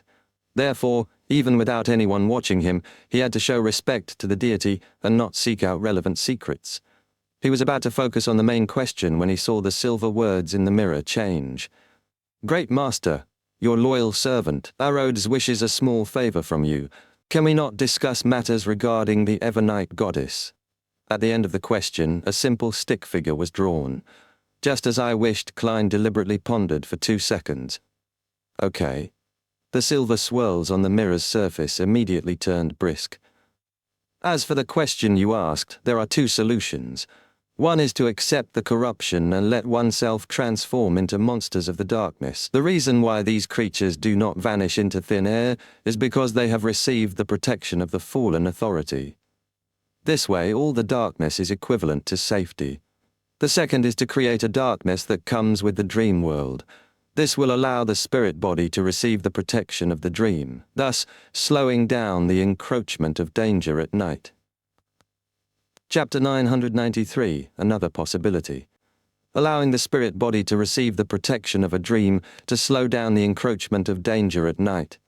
This is similar to the necessity to sleep when night fell in the ruins of the Battle of the Gods. However, this isn't necessarily useful. After reading Herodes' reply, Klein grasped the crux of the issue. The son needed to be conscious to consume the Priest of Light potion. Once he entered a dream, he couldn't control his body to complete that critical step. Even if he could remain in the darkness for prolonged periods, it would be meaningless.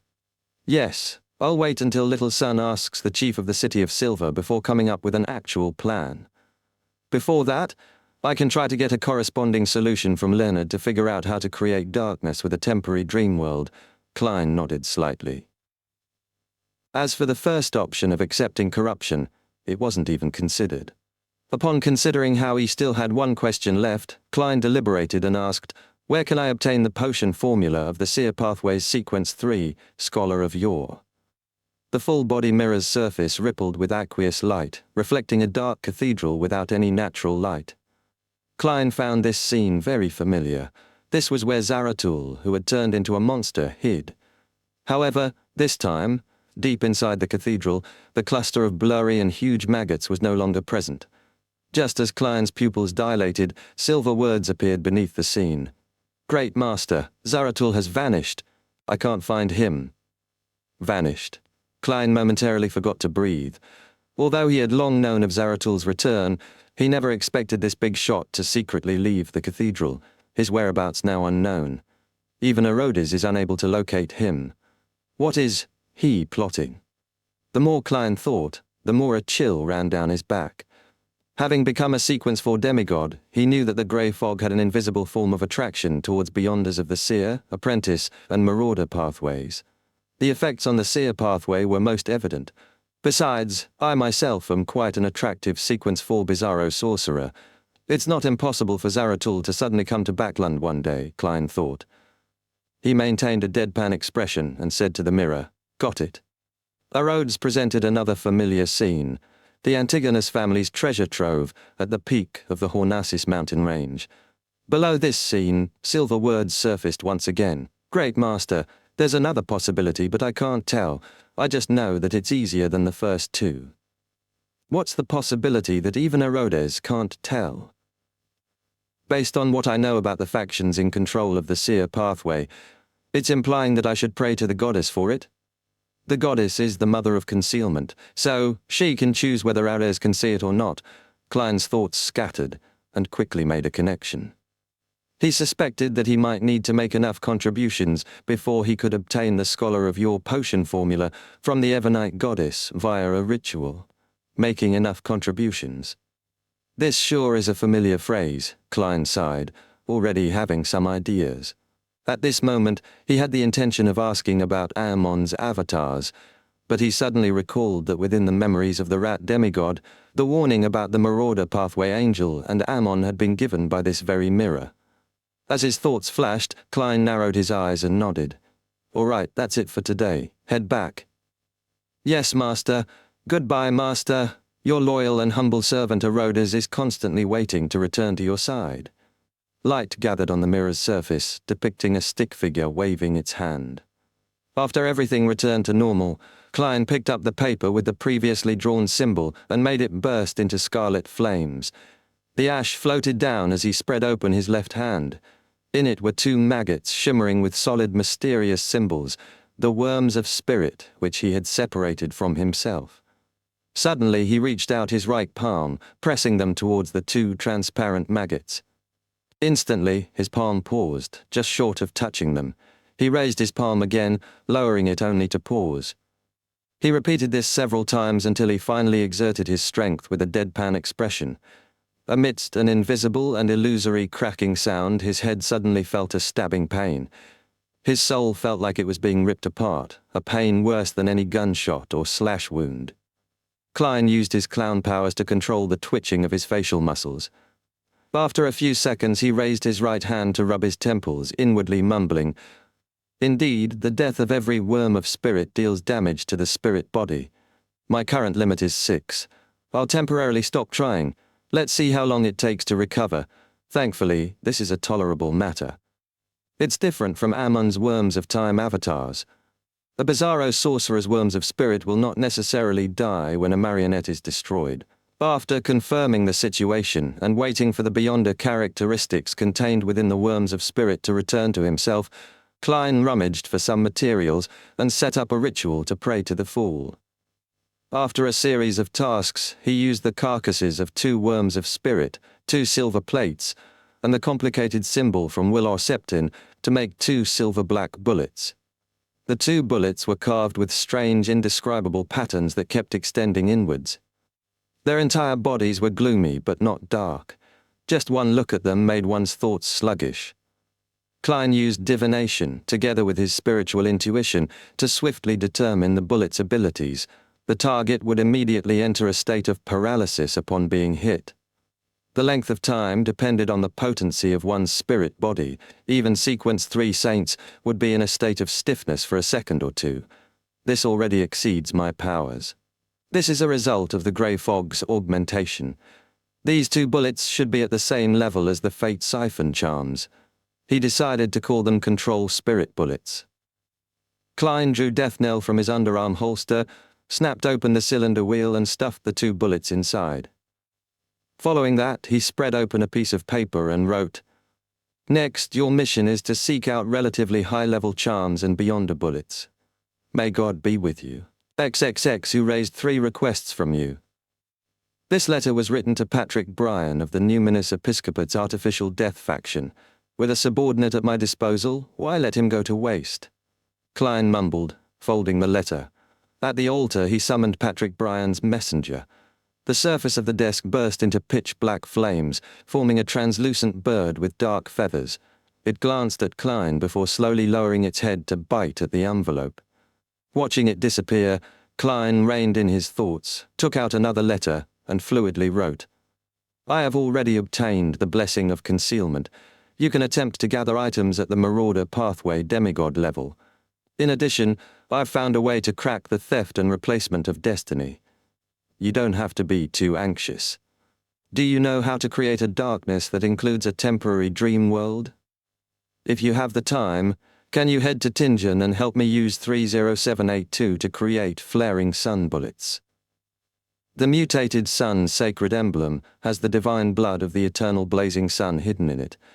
Only by sufficiently raising your strength can we be more confident at dealing with Ammon's avatars." Chapter 994, Prelude. At 7 Pinster Street, Leonard, who had specially returned home for the tarot gathering, was about to head to St. Samuel Cathedral's basement to read dossiers in preparation for placating souls at night, when his vision suddenly blurred. He saw the messenger in a dark, full dress, holding 4 blonde, red-eyed heads. As a soul assurer, he could already see such creatures with spirit bodies. After taking Klein's letter, Leonard didn't even have the chance to say thank you when Reinette Tinnecker turned and walked into the void. "Old man, why does Klein have a messenger of this level?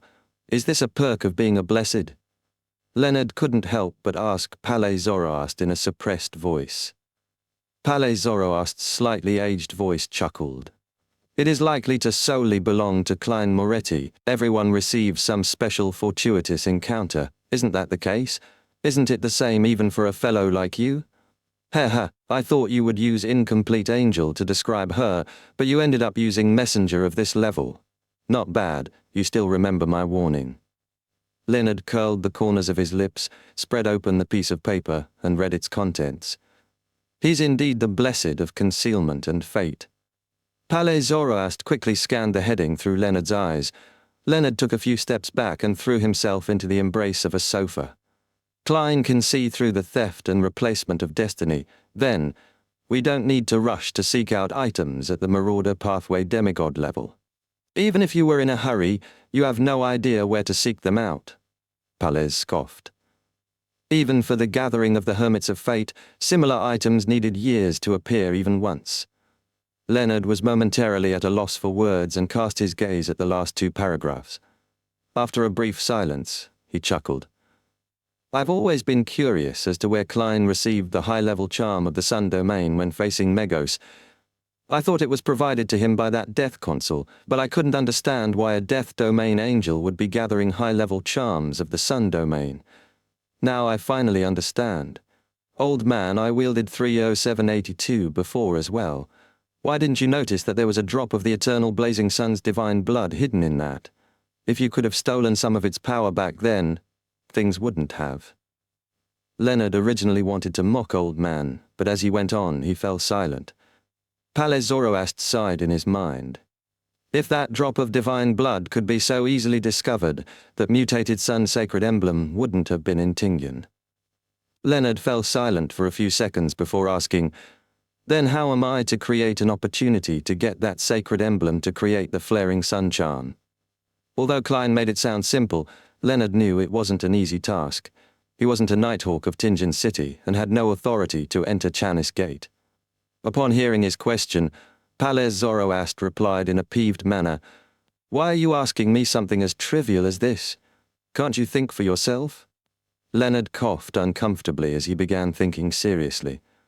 I'm currently working alone, but the Archbishop has given me the authority to get the help of the local Nighthawks.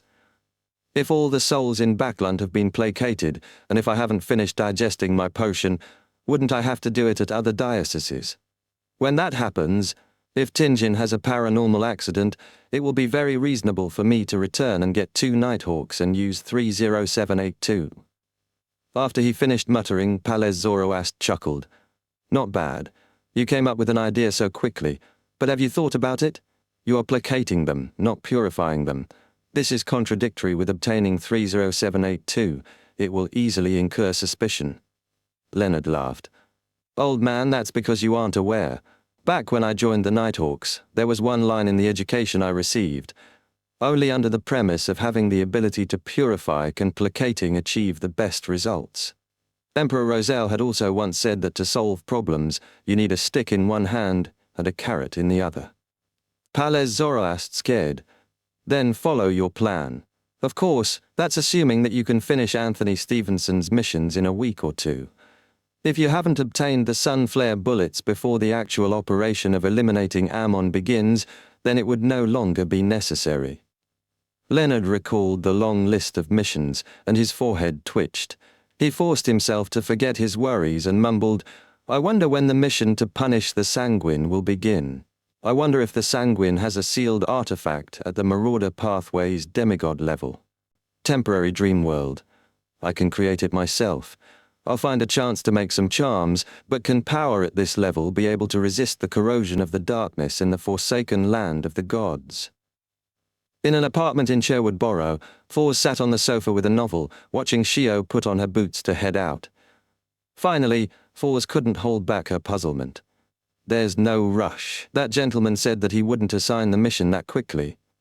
Shio shot her a glance. I'm a bounty hunter. I have other missions. She paused and said after some deliberation, Fours, do you think that Miss Justice resembles Miss Audrey? Fours was taken aback for a few seconds before she waved her hand and chuckled. How is that possible? Just as she said that, the similarities began flashing through her mind, her eyes widening. After a while, she whispered, It's not impossible. Spectator Pathway, Psychology Alchemists, noble lady, blonde hair and green eyes. She's the only noble I know that meets those criteria. Of course, I don't know that many nobles. Shio listened silently and added, Fours, do you still remember the missions assigned to us by Miss Audrey?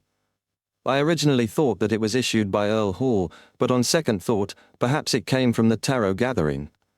Also, how did we know of Mr. Fool's honorific name? It was from books we borrowed from Viscount Glaint. In the book cover was a strange ancient slip. Fours nodded in enlightenment. If we could discover it, as a good friend of Viscount Glaint, Miss Audrey has a chance of discovering it as well. This can explain why she joined the gathering. Yeah, Shio agreed. Fors opened her mouth, but recalling the matter with the sanguine wasn't over, she looked around warily. Shio, we should lessen our discussions of gatherings in the future. As for Miss Audrey, we can visit her once every week or two. We can continue observing when the time comes. Shio snapped to her senses and nodded heavily. All right.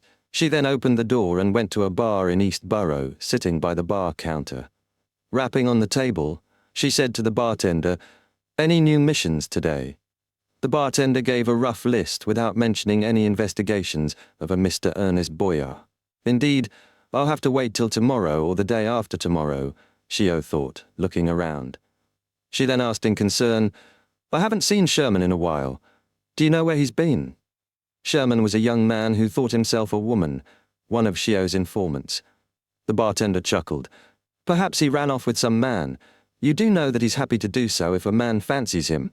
This isn't something worth ostracizing him about, Shio rebutted seriously, feeling a baffling sense of concern. She jumped off the high stool, prepared to seek out Sherman in the places he was usually seen. At the Bravehearts bar on Iron Gate Street, Emlyn, holding down his hat, pinched his nose as he passed through the crowd before finding the red-eyed Ian in the card room.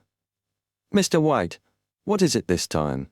Ian smiled, leading Emlyn into an empty billiard room. Emlyn took off his hat. Something trivial. Help me put up a mission to the bounty hunters. The details of the mission is to track a man named Ernest Boyer, figure out his daily activities. The bounty reward will be £100. £100? Ian asked. For a tracking investigation, £100 was a ridiculous reward. Emlyn nodded. The target is rather dangerous. After the discussion at the Tarot Club, he had thought it through. This £100 was, in fact, payment for misjudgment to take the risk of participating. Of course, to aid in the misdirection, more than one bounty hunter would likely complete the mission, allowing them to earn portions of the reward. I see, Ian said, extending his hand. Down payment, exact address, level of danger, looks and characteristics. It's best if you have a portrait. Emlyn then gave him £30 in cash and Ernest Boyar's portrait. Red eyes? Ian couldn't help but blurt out as he flipped through the papers. Yes. Emlyn nodded gently and suppressed his voice. There's also something else. Help me seek out clues regarding the Rose School of Thought members in Backland. Rose School of Thought? Ian was taken aback as he asked in puzzlement, as though he had never heard of the name. Chapter 995, Conjoined Person. Emlyn glanced at Ian, raised his hand to pinch his nose, and chuckled. It appears you don't understand me. It's okay. A more simple description is to gather information about foreigners that come from the southern continent, especially from the Star Highlands and the Paz River Valley.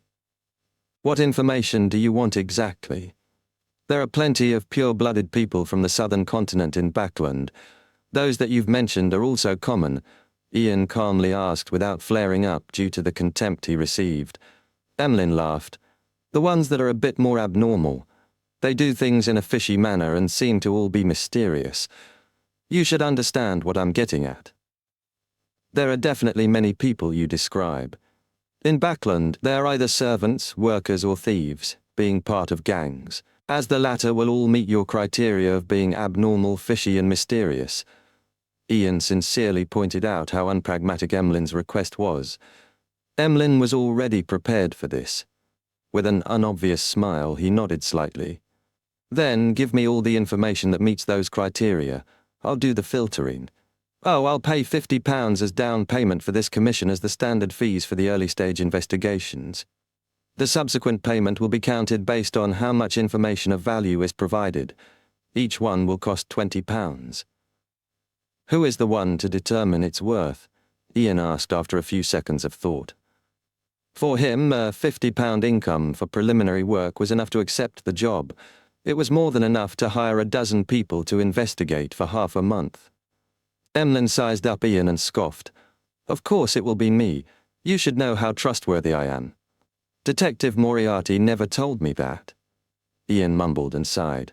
All right, our last cooperation was still pretty good. I choose to trust you. Emlyn nodded in satisfaction and counted out another £50. During this process, he momentarily felt the pinch when he realized he only had £407 in savings. And now there's only £357, he thought. looking away as he handed the cash to Ian. He didn't stay, putting on his hat and leaving the Bravehearts bar. On the street, Emlyn stopped pinching his nose and looked up at the flame-like clouds, his expression gradually falling heavy. That wraith from before isn't around. Where did it go? Humph. Ian acted as though he had never heard of the Rose School of Thought, but his racing heartbeat had betrayed him. Also, he actually didn't ask if Sherlock Moriarty is back in Backland. Could it be that Sherlock has already returned and has already met him? In the Rorstead archipelago in the City of Generosity, Byam, Admiral of Stars Cattleya, had brought along Frank Lee to an area outside a house with gas wall lamps. They came to an empty corner and watched as a figure appeared out of the shadows. It was bloodless Heath Doyle, who was in charge of monitoring Artisan Sea Elf. He was thin and his skin was so pale that it was transparent. Did anything strange happen recently? Cattleya nudged the gold-rimmed glasses on her nose. Heath Doyle tersely acknowledged. 3 days after you left, a stranger visited Sealf. He stayed for about 15 minutes. I didn't approach for fear of being discovered. Based on your instructions, I sent men to tail the stranger, but they lost his trail. What did that stranger look like? Cattleya asked with a slight nod. Heath Doyle took out a piece of raw beef from a leather pouch by his waist. The blood on it remained fresh. The piece of beef melted in his hand, dripping to the ground like water. It then squirmed as if it had life, drawing a portrait. This is the effect I want. Frank Lee's eyes shimmered with excitement. Under his gaze, Heath Doyle had the intention to run, but he slightly slanted his body and pointed to the ground. Roughly like this. At this moment, a blood portrait had already taken form. It was that of a man with a mustache, with facial features that resembled that of the Paz River Valley. His greatest characteristic was the 3 golden ear studs on both his ears. And then, Cattleya asked. Heath Doyle tersely acknowledged. No one visited Sealf after that other than his temporary servants. I got men to investigate them. They are clean. Sealf has an evening stroll at a fixed time every day. He will bring a prostitute home, allowing her to leave only at daybreak. I've been constantly tailing him, but I never discovered any contact with odd people. He has been acting very normally all this time? Cattleya asked with a frown. From her point of view, not having any abnormalities made it most abnormal, especially as it involved Rose School of Thought members. Heath Doyle nodded in affirmation. Yes. Cattleya turned her head to look at the building's main door. I actually planned on using Beyonder powers to infiltrate and bring Sealf under control before taking him away. But from the looks of it, the best solution is to knock on the door. Unknown danger was what terrified people the most. At the thought that he had been busy with his experiments recently, Frank Lee hurriedly said, "Captain, I'll go with you." Cattleya took off her thick glasses and hung them by her waist before nodding. Okay. With that said, she left the shadowy corner and walked towards the main door of Sealf's residence. As she approached, she looked up at the crimson moon, curled her fingers and tapped thrice on the door. Before long, footsteps approached and the door creaked open. Sealf showed no obvious changes from the previous time. He remained thin and dark, his eyes somewhat puffy. "Admiral, is there something this time?" He stood by the door, blocking the light behind him, making the area appear dark and gloomy. Cattleya stared at him for a few seconds before saying slowly, "I have a new idea. I plan on making you a part of my crew." Sealf's expression warped as his voice turned somewhat dark. "Why?" Cattleya's eyes seemed to freeze as she slowly said, "Because I'm a pirate." Pirates didn't need reasons. Sealf's facial muscles twitched as a smile suffused his eyes once again. "I can be your sailor, but as an artisan, I'll be of much greater use in a city." "I agree," Cattleya destroyed his resistance, "but before then I need you to spend some time on the future to be partners with others." Sealf's expression gradually turned cold as he replied in an ethereal voice, "I'm afraid I won't be able to control myself. I have a strong urge to procreate every day." "Strong urge to procreate?" Frank Lee's eyes lit up as he asked, seemingly in confirmation. Sealf was taken aback, unsure whether to nod or shake his head. Frank then looked at Cattleya and asked in excitement, "Captain, is he going to be my assistant for my experiments?" "I love this trait of his." Cattleya fell silent for a few seconds before nodding heavily. "Yes." Frank immediately revealed a bright smile and offered his right hand to Sealf. Pleasure to meet you. Let me introduce myself. First mate of the future, Frank Lee. Sealf's expression returned to normal as he shook the man's hand with puzzlement. Am I really going to spend a short period of time on the future? I guarantee it with my reputation on the line, Cattleya sincerely replied, before inwardly adding, it wouldn't take long before Her Majesty personally handles you. All right, it's not like I can beat you, Sealf shrugged. Please permit me to pack my personal belongings. He then took 2 steps back, turned, and walked to the staircase at the end of the foyer. As he walked, he suddenly paused and said in an ethereal tone, Today's moonlight is as beautiful as it always has been, isn't it? Without receiving a reply, he proceeded forward and vanished from the staircase. At this moment, Cattleya's heavy expression became obvious. After Sealf had opened the door, she had already noticed an abnormality with her eyes. In the past, Sealf's spirit body was that of an ordinary human, but now he was a conjoined person. Under the illumination of the moonlight, this conjoined person was being nourished and was rapidly growing stronger. This isn't a problem I can resolve. I have to write to Her Majesty.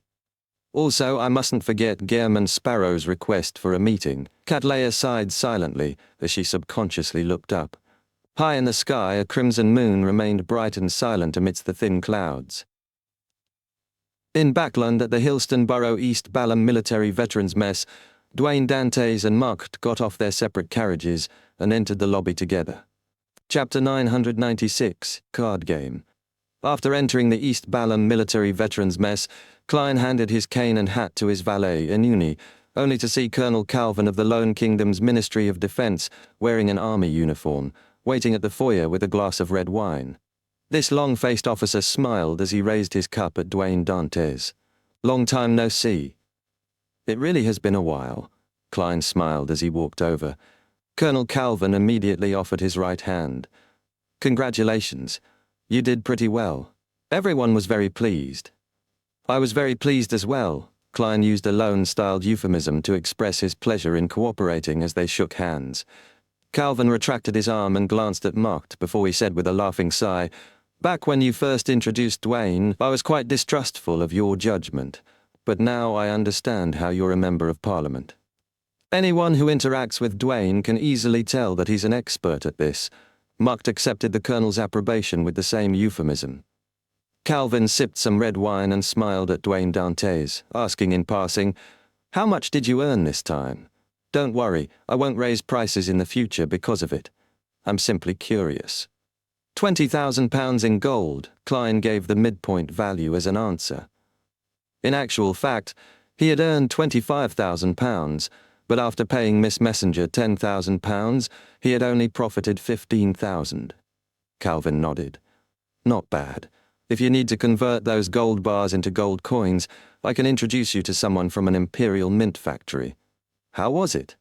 Did you notice anything abnormal around my Sanchez's area? Klein replied directly, Yes, there was a place called Revival Square under his control that was destroyed by lightning. That I'm aware of, Calvin replied with a rather heavy expression. But you probably do not know that the person before you was the one who created the lightning, Klein thought with a smile. Also, my Sanchez seems to be maintaining a fragile balance among many factions, but in actual fact, he has already secretly aligned himself with a particular faction. Of course, I'm not exactly sure who it is. He had no intention of betraying the Church of the God of Knowledge and Wisdom, only divulging a little to win the military's trust. The only thing that can be confirmed is that it isn't us, Calvin nodded, a deep look in his eyes. It's unlikely to be Intis, Klein added, helping him eliminate one of the wrong choices. Calvin tersely acknowledged. That isn't a bad thing either. The few factions surrounding my Sanchez are supported by Intis. If he wishes to expand, there's no way he can circumvent them. When the time comes, perhaps we will have more arms sales on our hands. With that said, he offered a toast, Holy Lord of Storms, to riches for everyone. As believers of the Evernight goddess, Klein and Mucht smiled in response without giving a direct answer. After taking another sip of red wine, Calvin pointed at the second floor. Dwayne, I brought you here today to play cards with a VIP, Texas Hold'em. Which VIP? Klein asked with piqued interest.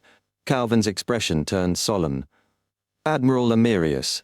He has been given a post and is currently in charge of the Ministry of Defense. Admiral Amirius, the admiral whose younger brother was stripped of his post as Governor-General, had his mistress corrupted by the Mother Tree of Desire and ended up losing his post as highest commander of the Central Sonia Seas Navy? I've worked with him before and even pretended to be him for some time. Indeed, when it comes to a demigod, as long as they didn't screw up too badly, they will always be able to step out of the nadir. Klein recalled the events on Oravi Island, turning wistful. He still felt some guilt towards Admiral Amirius Reavold. Although most of what happened had nothing to do with him, his mistress's anomaly was ultimately a result of the Mother Tree of Desire's wish to control him. That is to say that our future cooperation requires His Excellency's approval? Klein asked in enlightenment. That's how it is, Calvin nodded. Let's head on up. When they arrived at the second floor, they stopped in front of a pair of dark red double doors. Calvin glanced at Dwayne Dantes. Your mission today is to lose money. Lose money? Klein sized up Calvin and curled the ends of his mouth. I'll try my best. By the side, Mocht laughed. There's actually no need to be too deliberate. Admiral Amirius has excellent card-playing skills. It's almost impossible if you wish to win any money. Haha, I always lose. Klein nodded thoughtfully. I only brought £200 in cash. Would that be enough? Definitely not, Calvin chuckled. I've already changed chips worth £1,000 for you. Just remember to return it. Loan's best lawyers only earn about £1,000 a year on the surface. You bunch of profligates, Klein thought, sizing up the colonel again. Calvin didn't notice as he knocked on the door. After a while, the double doors creaked open, revealing the scene inside. There was a spacious hall paved with thick, soft carpets, with a card table that could accommodate more than 10 people in the center. Klein looked over and saw Amirius Reavold sitting at the seat of honor. The admiral didn't look different from before. His black hair was neatly combed backward, his blue eyes dark and profound. He had an austere temperament and wore a dark blue meticulous uniform. As he swept his gaze, Klein found another familiar person. He had thick black brows, a hard crew cut, dark blue eyes, and a bushy mustache.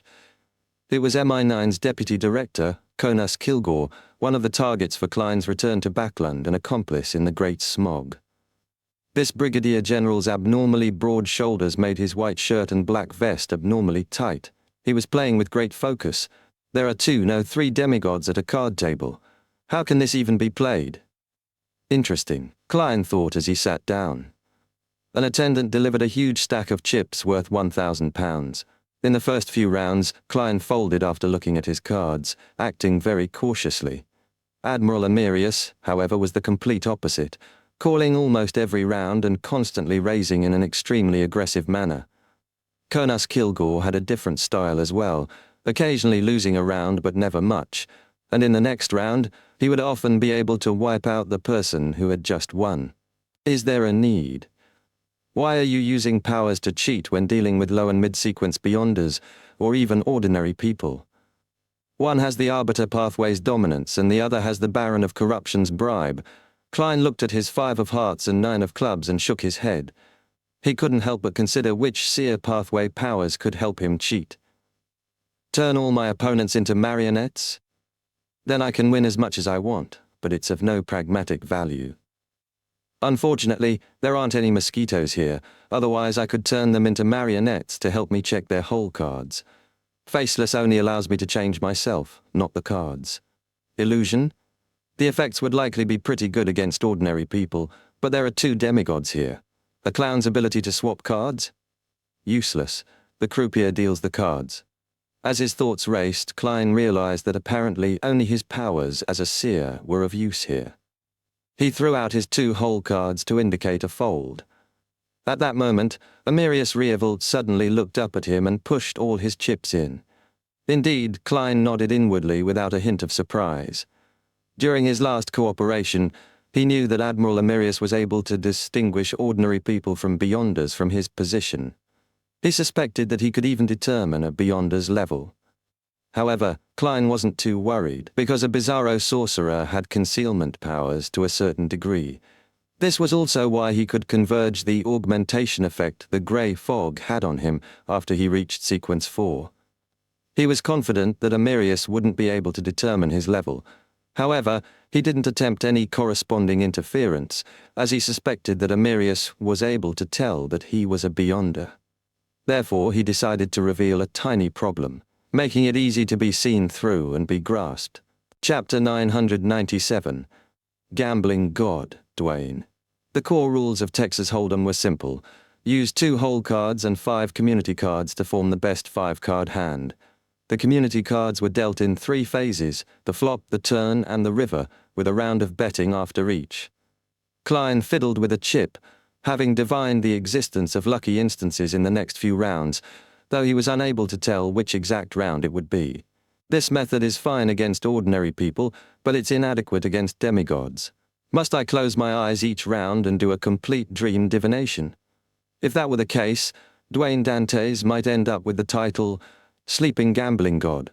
Klein sighed inwardly, watching the current round play out. He noticed that MI9's deputy director, Conus Kilgore, had just lost £20 to Admiral Amirius, a successful bribe. The next round will be interesting, he thought. As the new round began, Klein didn't check his hole cards. Instead, he placed a metal chip on top of them, taking the stance of not planning to look. After 2 players folded, the stern Amirius Rivelt glanced at his cards and raised, throwing £5 worth of chips into the pot. Another player folded, and Macht called. Then Conus Kilgore raised again, making it £20. Calvin confirmed his cards before calling. After one last person folded, it was Klein's turn. He grabbed a handful of chips and threw them out. The croupier counted them and announced, £20. Call. I thought it would be £50. From the looks of it, I'm still not very used to these chips, the white-side-burned Dwayne Dantes said with a laugh, but he didn't add the additional £30. It was Amirius Rievelt's turn again. He picked up 5 £10 chips and threw them out. Another raise. His tone was unperturbed, but the act of repeatedly raising pre-flop made the mood at the table freeze. It often implied excellent hole cards, perhaps a pair of aces or kings. Macht folded. Conus Kilgore rubbed his high-nosed bridge and said, call. Colonel Calvin hesitated for 10 seconds before folding as well. Dwayne Dantes touched the metal chip on his cards and smiled. Call. Only 3 players remained. The croupier flipped the 3 community cards for the flop, 2 of spades, 9 of hearts, king of spades. Admiral Amirius was up first. He leaned forward slightly. £50. Conus Kilgore trembled slightly but ultimately threw in £50. Dwayne Dantes glanced at the MI9 deputy director, unfazed by the pressure, and said with a smile, call. At this, Calvin nodded at him with approval. From his point of view, the Admiral's domineering stance wouldn't affect a person who came to lose money anyway. The croupier then revealed the 4th card, the turn, 9 of spades. There were now 3 spades on the table, increasing the chances of a flush. Admiral Amirius didn't hesitate. He calmly pushed a stack of chips forward, £100. Conus Kilgore's fingers tapped on his hole cards, but he ultimately chose to call. Dwayne Dantes glanced at him again and maintained his warm smile. Call. At this point, he still hadn't seen his cards, making Calvin a little worried that such an overt act of throwing money away might not be acceptable to the Admiral. The croupier then revealed the final card, the river, 2 of clubs. The community cards were now 2 of spades, 9 of hearts, king of spades, 9 of spades, 2 of clubs. £200, Admiral Amirius said, pushing a pile of chips in with a domineering attitude. Conus Kilgore took a deep breath before pushing 2 stacks of chips forward, £500. This amount was half of his purported annual salary. Is he trying to bluff? Calvin and Macht exchanged looks, believing the Brigadier General had made it too obvious. Dwayne Dantes sized up Conus Kilgore before he laughed and, like before, said, call. Amirius raised his hands, prepared to push all his remaining chips in, but he suddenly paused. His deadpan expression turned solemn. After a few seconds of silence, he calmly said, call. It was time for the showdown. Admiral Amirius flipped his cards first, ace of spades and 10 of spades. He had an ace-high flush, a very strong hand. It's your turn, Amirius then urged Conus. Conus flipped 1 card, a king of diamonds. He followed with his second. At that moment, the remaining cards at the croupier's end blurred slightly. Pah! The whole card was flipped open, revealing itself. 9 of clubs. What? Muht and the others exclaimed. Cornus Kilgore had a full house. 9s over kings, a hand bigger than a flush. Sorry about that, full house, Connor said with a smile, looking at Amirius. He then turned to Dwayne Dantes. You can reveal your cards. I'm also very curious as to what my cards are, Dwayne Dantes smiled. He picked up the metal chip and casually flipped his 2 hole cards. What? Calvin and the others rubbed their eyes. Dwayne Dantes's hole cards were a very weak pair. 2 of hearts, 2 of diamonds. However, there happened to be another pair of 2s in the community cards. 2 of spades, 2 of clubs. They formed a 4 of a kind. The smallest rank when it came to 4 of a kind, but higher ranked than all the full houses. Praise the lady. Dwayne Dantes drew the crimson moon across his chest in pleasant surprise, as though he had never expected it. An interesting round, Amirius said after a moment, clapping gently. Cornus Kilgore gave Dwayne Dantes a deep look and said with a laughing sigh, I never expected the final winner to be you. Klein wiped the smile from his face, inwardly grumbling, It's only right that I win over the 2 of you. On the one hand, Admiral Amirius enjoys pressuring others and doesn't really rely on his Beyonder powers to cheat. As for you, you placed your focus and Beyonder powers on Admiral Amirius, ignoring me. On the other hand, the one playing cards with you is actually named winner in uni. Without even looking at his hole cards, it was obvious that he was relying solely on luck. At the moment he placed his chip on the cards, Klein had already swapped positions with Inuni, switching their faces. Although Colonel Calvin had instructed him to lose £1,000, Klein decided to win a killing after he saw Cornus Kilgore. This wasn't because he couldn't bear to part with the money. His main motive was to garner the attention of this MI9 demigod. He wanted to get familiar with him and build a relationship. Only by doing this could he have an opportunity to obtain intelligence from Cornus Kilgore and even carry out an assault on him. After all, he was a demigod. To deal with him in Backlund required sufficient care and caution. In the subsequent rounds, Klein won and lost, but in the end, not only did he keep his £1,000 in chips, but he had also won nearly another 1,000. During this process, Calvin had gestured to Dwayne to lose, but he was left stupefied by the latter's ridiculous good luck. After the game came to an end, a person walked over to Dwayne Dantes with a smile, Cornus Kilgore. Chapter 998, Establishing Relations. With dark blue eyes, Cornus Kilgore, who had a crew cut seldom seen among members of high society, held a cup of champagne as he walked up to Dwayne Dantes. He said with a smile, You had great luck today. You also had plenty of courage. If he's referring to me immediately folding after receiving a bribe, that's not luck but knowledge. As for the other times, playing cards with all of you has pretty much drained all of Inuni's recently accumulated good luck.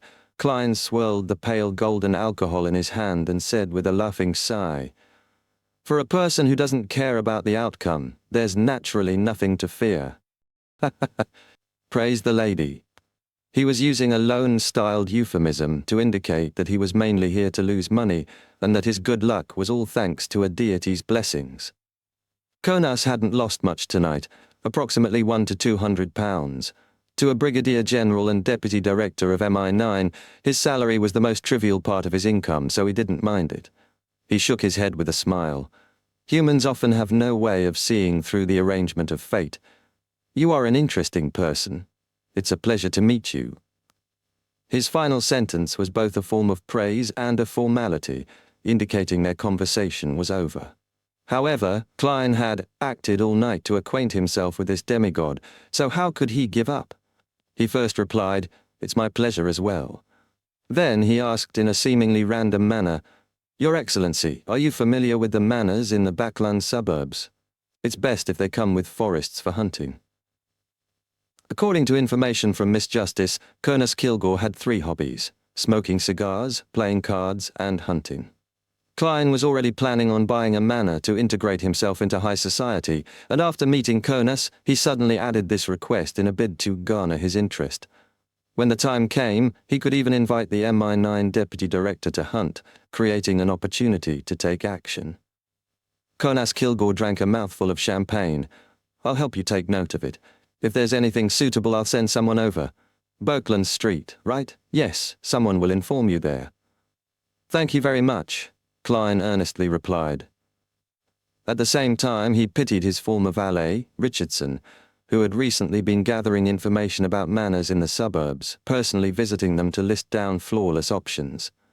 After Klein suddenly changed his request, all the work Richardson had done was undoubtedly made useless. The all-evil Party A in contracts always changes their requirements.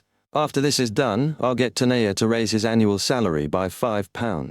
£5. It was gone in just 1 or 2 raises in today's game.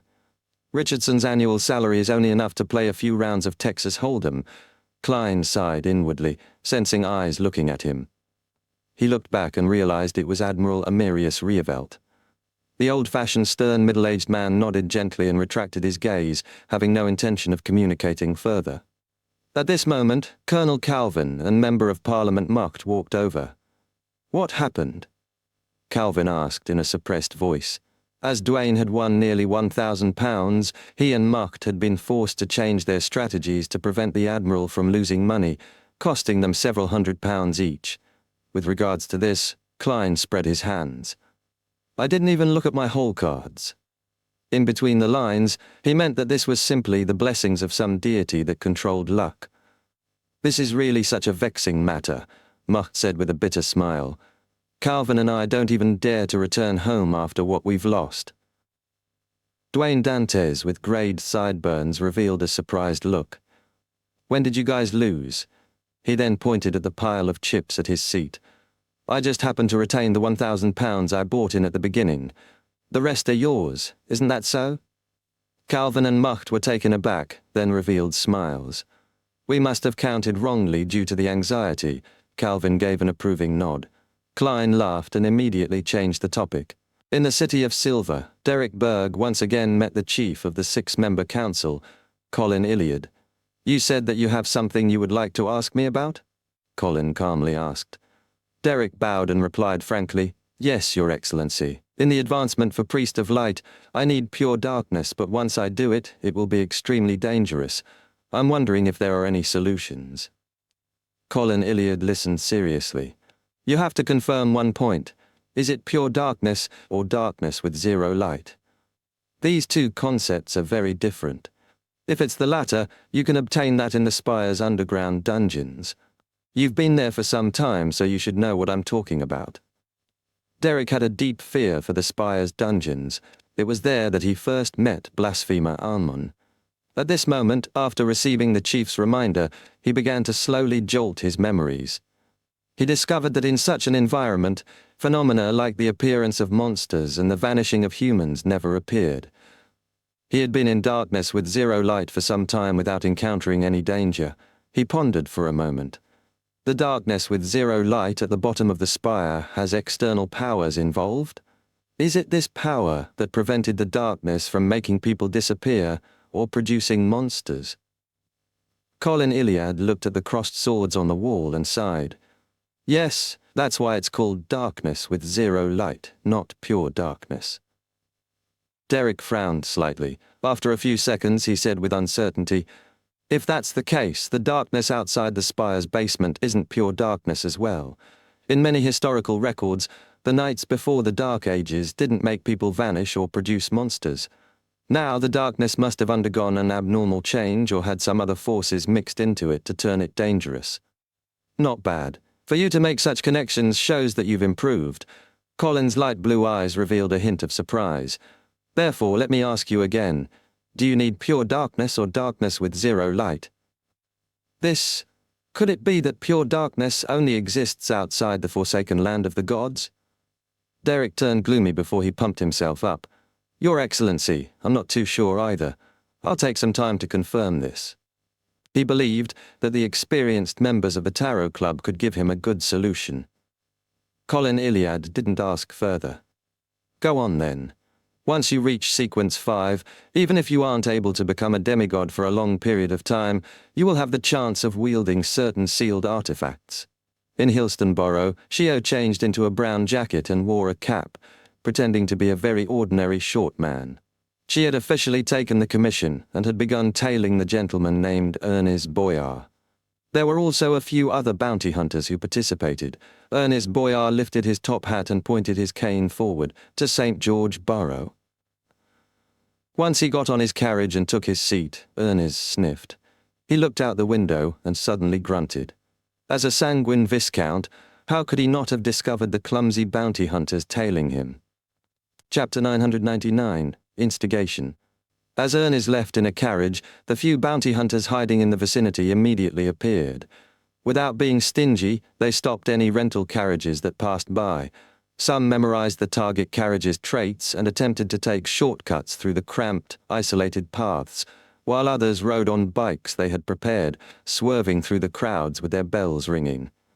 Among them, only Shio was completely composed. She remained in her spot, watching Ernest and her peers leave.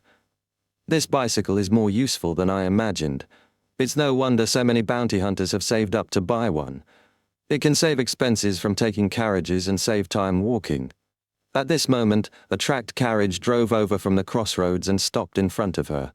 Glancing at the double-decker, Shio took out a few pennies, walked over, and sat down by a window. Such public carriages could seat nearly 50 people, so it wasn't too crowded, allowing her to easily observe the scenery outside. However, she didn't admire the scenery. Her mind was quickly outlining her target's appearance: brown hair, red eyes, pronounced features, a high nose bridge, and an oil painting catalogue in hand. With her supernatural senses as a sheriff, Shio could vaguely grasp her target's current location and destination. Therefore, she remained very calm. After several stations, she suddenly got up and alighted. This was the Backland Bridge area. She had sensed that the target had already changed direction and was preparing to head towards the bridge.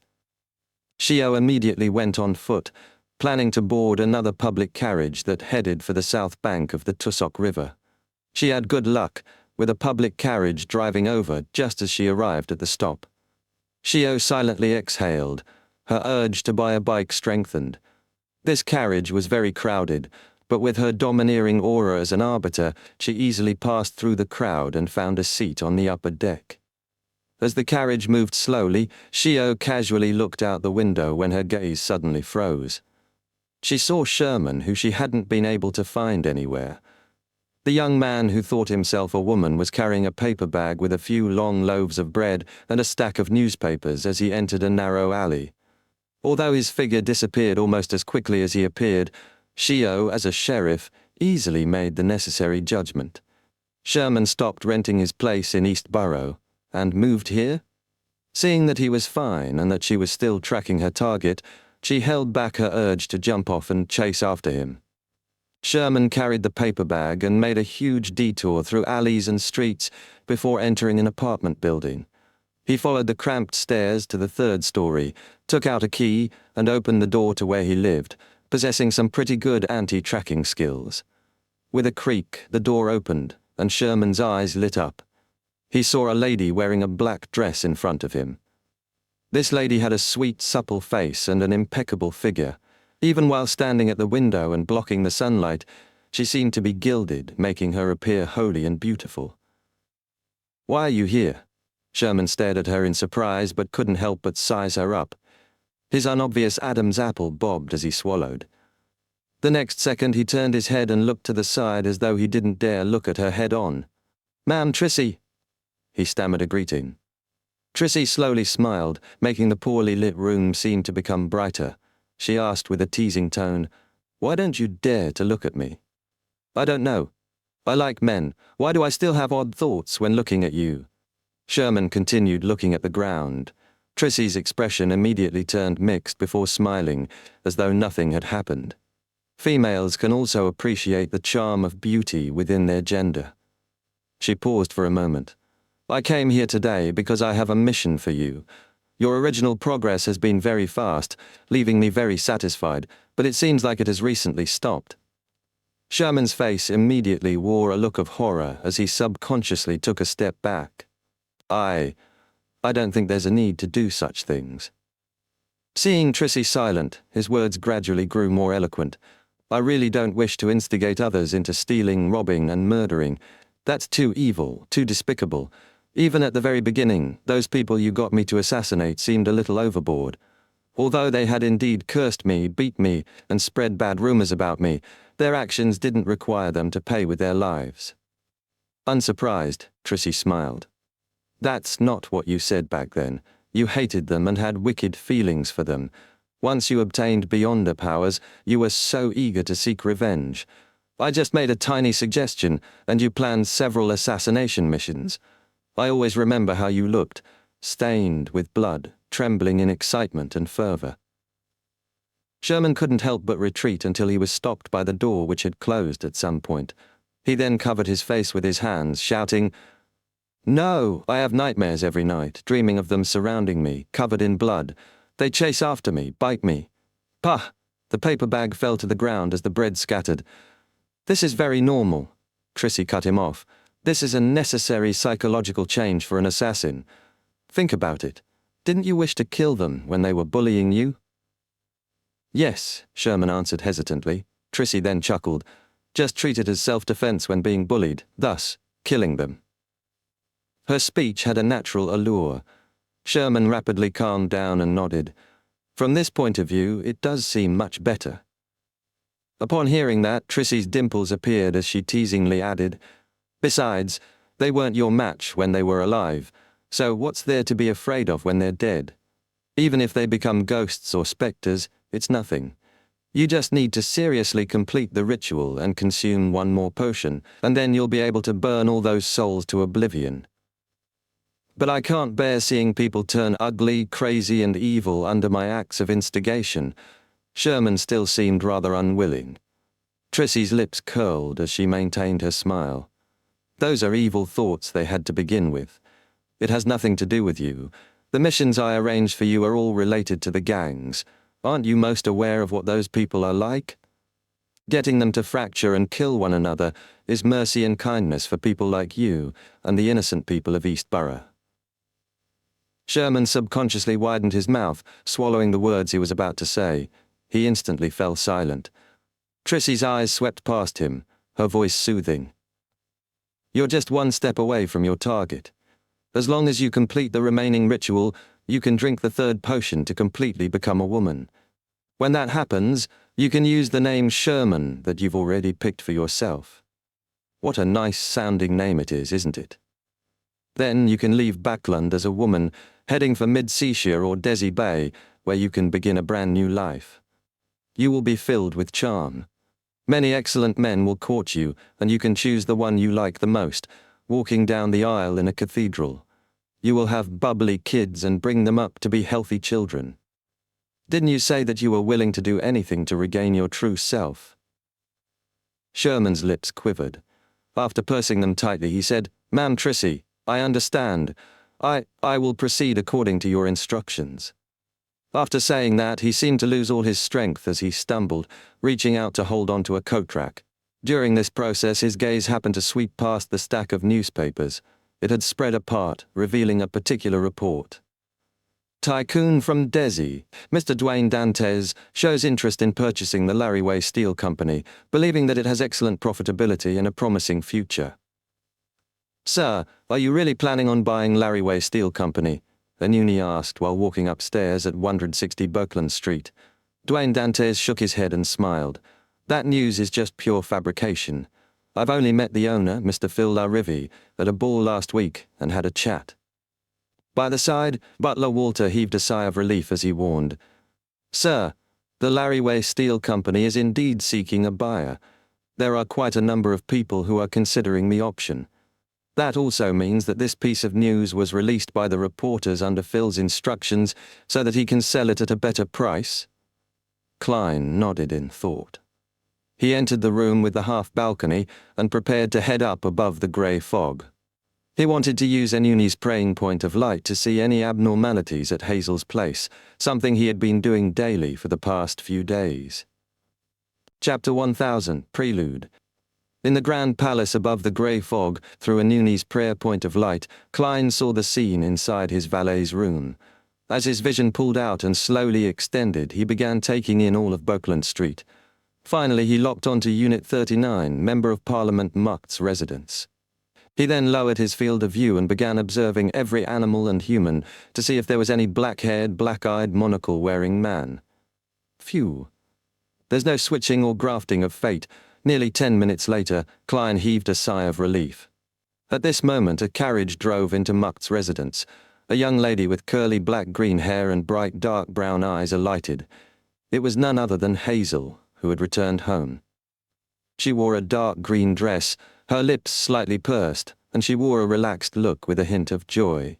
Upon seeing Hazel in such a state, Klein's heart skipped a beat. This was definitely abnormal.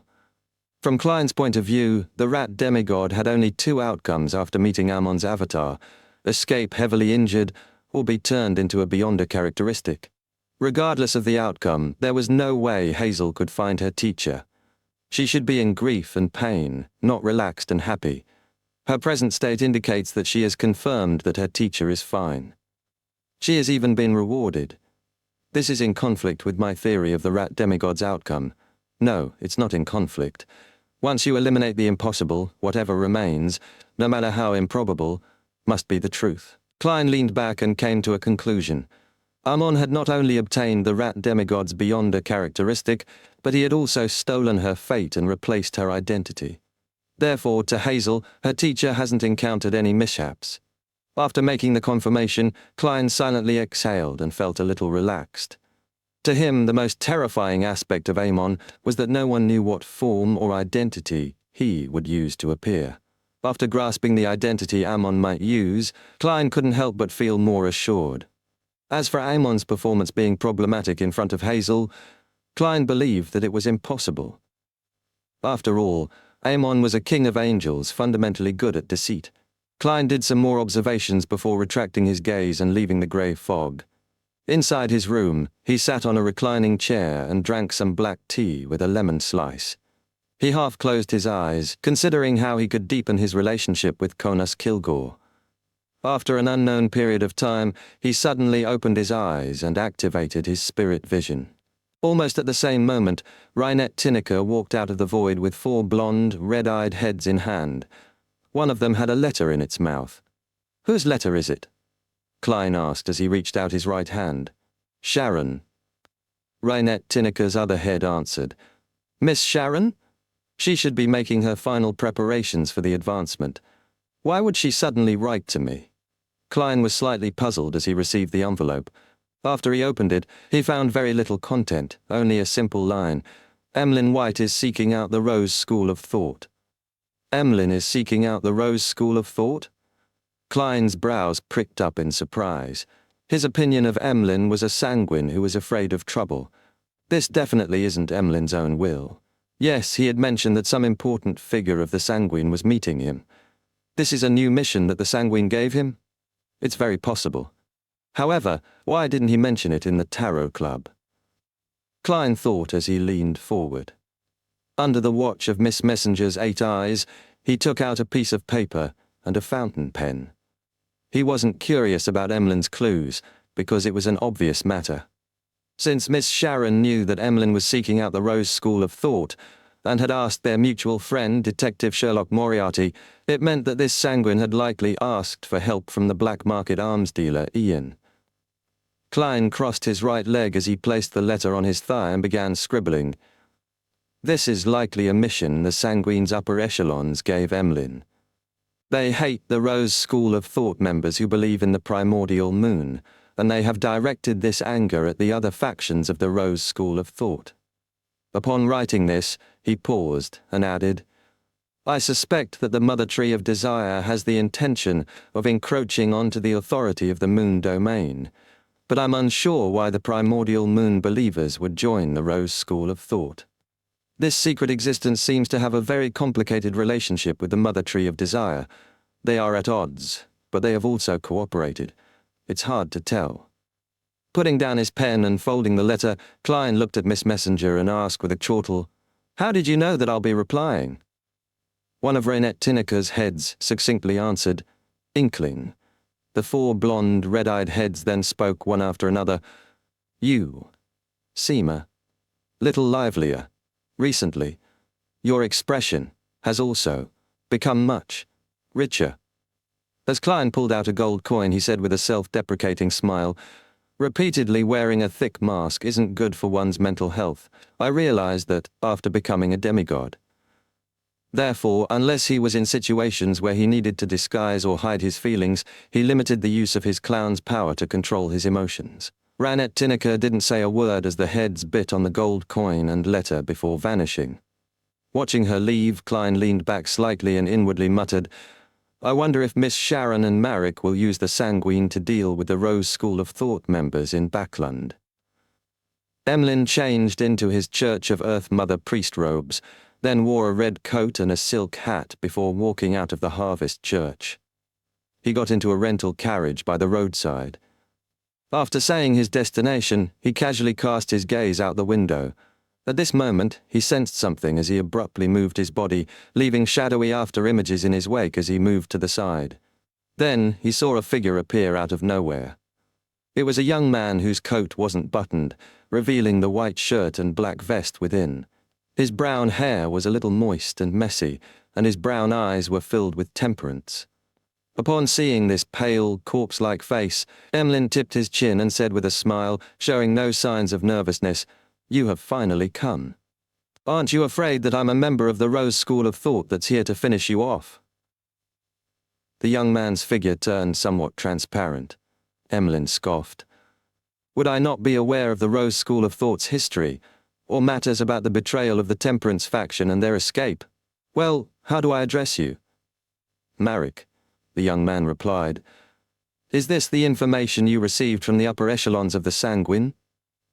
Emlyn was taken aback as he tsked. "You are smarter than I thought." He used such a remark to confirm the other party's guess. Marek slowly drew a breath. "How did you notice our existence from Ian's side?" Emlyn leisurely leaned back into the carriage and said with a smile, "Humans have the smell of humans. Wraiths have the smell of wraiths." Marek fell silent for a few seconds before asking, "You Sanguine wish to deal with the Rose School of Thought members in Backland?" "The important members," Emlyn replied by making an emphasis. "If that's the case, we can use ourselves as bait to help you fish out the Rose School of Thought members. However, I need confirmation." Marek rubbed his eyes. "I know you are unable to make the decision. You can first return to seek permission from the Sanguine. After you obtain their assurance, you know where to find us." Having said that, he handed a dossier to Emlyn. "This is from Ian. It's the initial feedback from tracking Ernest Boyar. Many bounty hunters have completed this together." Emlyn received the dossier and nodded in a rare look of solemnity. "Okay. Chapter 1001, First Movement." When the wraith in front of him was gone, Emlyn White retracted his gaze, untied the thread on the dossier, and pulled out the documents inside. As he read through them, he got a rough idea of Ernest Boyar's routine. This Sanguine Viscount's schedule was rather random, staying at home, visiting exhibitions, or shopping with female companions, like a typical wealthy man. However, Ernest had recently been visiting St. George Borough every other day to monitor the renovations of a furniture factory he had invested in. This made his lifestyle repetitive. The places he visited, the paths he took, and where he had lunch were repeated every other day. Emlyn pressed down on his temples, seriously filtering out 3 venues which were suitable for the operation. The first was inside or at the entrance of the furniture factory. The second was St. Hierland Square, where Ernest stopped along the way home for a meal and to feed birds. The third place was Backland Bridge, which he had to pass when travelling between his home and St. George Borough. These 3 spots meet the requirement of having plenty of people, making it chaotic. However, Backland Bridge has too few entrances and exits. St. Hierland Square comes under St. Hierland Cathedral, the core of the Church of Steam in Backland. It's akin to their second Holy See. It meets Mr. Hangman's suggestion, as it can effectively prevent conflicts from escalating and can interfere with any subsequent divination and investigations. Emlyn gradually had an inclination. Once a person had an inclination, they would unknowingly seek more reasons to affirm their choice, and Emlyn was no exception. The more he thought about it, the more he was convinced that St. Hierland Square met almost all the requirements. First, Ernest wouldn't stay in the area for too long. Second, there were several tracked carriage stops in the vicinity, making the area filled with foot traffic. Third, from that location, one could easily head towards the Harvest Church. Finally, at noon, the St. Hierland Cathedral would spew steam and chime its clock, inevitably attracting everyone's attention. It's confirmed, Emlyn quickly made up his mind. At this moment he suddenly frowned, sensing that something wasn't right. St. Hierland Square was just too perfect for the job. It was so suitable that almost all the conditions were met. Will Ernest be wary against my revenge? Why would he allow himself to stay in such an environment for such long periods of time? Even if he's stupid enough to not realize it, wouldn't the Earls warn him? The corners of Emlyn's mouth curled up slightly as he understood the reason. St. Hierland Square was the venue the sanguine upper echelons had designated for him. Heh, Emlyn chuckled, deciding to request Mr. Fool to have a gathering for the members involved to discuss the plan in detail. This was different from the framework they had previously decided upon. They needed to consider every detail and every problem. At 15 minutes to 12, in a private room on the third story of a restaurant northwest of St. Hierland Square, a figure stood in front of the window, holding a cup filled with a scarlet, blood-like liquid. He was a lanky person, wearing a formal suit. His light-coloured hair, nearly silver, and his bright red eyes combined to give him a sense of coquettish handsomeness. "My lord, will it really be fine?" Emlyn seems to be different from before, a middle-aged man in a dark suit said with a hint of worry. The man who had been politely addressed cast his gaze at the square where Emlyn White stood, listening to a violinist busking on the street. He chuckled. "Our preparations are enough even against a demigod, much less a kid who hasn't even become a viscount. Besides, we don't really plan on doing anything serious. Our only goal is to identify and make confirmations. This is a lot simpler than preventing certain people from escaping." As he spoke, the man with the light hair and bright red eyes raised his right hand slightly, rotating the ring on his left ring finger. The ring was made of silver, and embedded in it was a strange gem with a ghostly blue hue. While a carriage driving towards St. Hierland Square, Ernest Boyar had his right hand over his left. He naturally rotated the ring on his ring finger that had a ghostly blue gem embedded in it. He casually looked out the window, chuckling to himself. He had no fear about what would happen next. He even looked forward to it, believing he had made enough preparations. He wore Oath of Rose on his left hand, which allowed him to share what he saw, heard, and smelled with Earl Mistral from a distance. In his inner pocket was a moon paper figurine, which could suffer a single lethal blow or an attack that targeted his soul body. He also wore Alcohol Nemesis, a diamond brooch that kept him brimming with energy and raised his resistance against spells that acted on the body of heart and mind. By his waist was a belt named Moonlight Sash, which could effectively reduce sun and lightning damage. These mystical items were the accumulation of Ernest's wealth, or were bestowed by Earl Mistral, making him a target that could hardly be quickly finished off or controlled. With the sanguine Viscount's natural resistance against nightmare-type influences, Ernest was nearly without weakness. Even against a demigod, he could put up a fight as long as the latter didn't reveal their mythical creature form.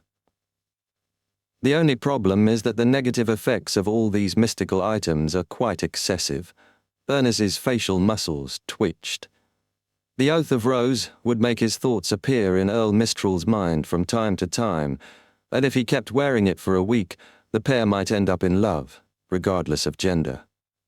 The Alcohol Nemesis brooch would deal continuous damage to one's liver and brain, so one had to take it off for 15 minutes after every half an hour. The Moonlight Sash made all senses much sharper, making it easy to see and hear things one shouldn't, and it made the wearer feel itchy at intermittent intervals. Let's hope they don't cower in fear and that this doesn't drag on, Ernest Boyar thought, casting his gaze of anticipation at the St. Hierland Square's entrance. On the other end of the square, Emlyn White, who was taking in the sights, suddenly looked up at a bird that flew over. Following that, he raised his hand to press down on his top hat.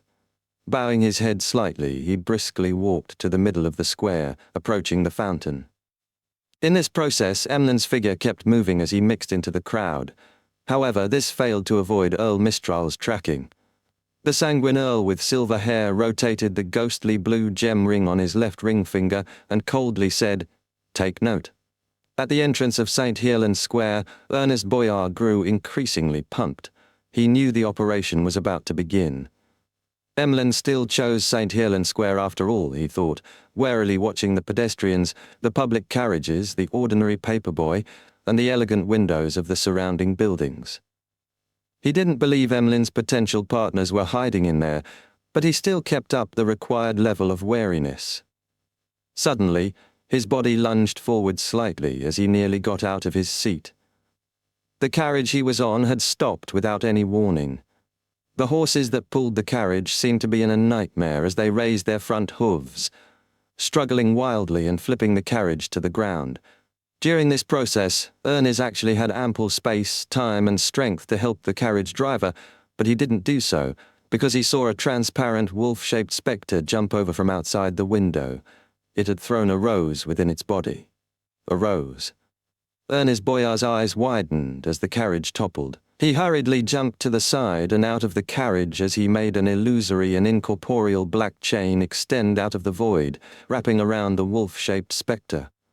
With a soft poof, the spectre dissipated without a struggle. And when Ernest Boyar found his footing, he stood there motionless, his eyes turbid. He had already been pulled into a deep sleep.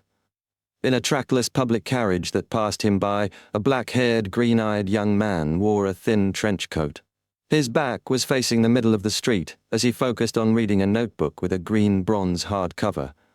Around him, the other passengers were either reading the papers or chatting. Some were looking out only to see the berserk horse quickly recover. With a whoosh, the black-haired, green-eyed man flipped the page of the notebook. The trackless carriage continued forward and gradually distanced itself. Chapter 1002, Second Movement. In the northwestern corner of St. Helens Square, on the third story of a restaurant, the silver-haired, scarlet-eyed Earl Mistral retracted his gaze from Ernest Boyar the moment the wolf spectre appeared. Darkness suffused from behind him as countless tiny bats flew within. "Bribe," the sanguine Earl silently muttered. Just as he did, he saw the toppled carriage and heard the neighing of the horse, but he wasn't able to instantly find the origin of the disturbance. At this moment his vision darkened as his eyes seemed to lose the ability to take in light, and the din in his ears halted. Earl Mistral chortled inwardly and immediately fused with the bats behind him, rematerializing beside Ernest Boyar. Suddenly, in his black vision, a point of light appeared. This point of light rapidly expanded as it grew brighter and brighter, and a golden figure with 12 pairs of pitch-black wings walked out of it.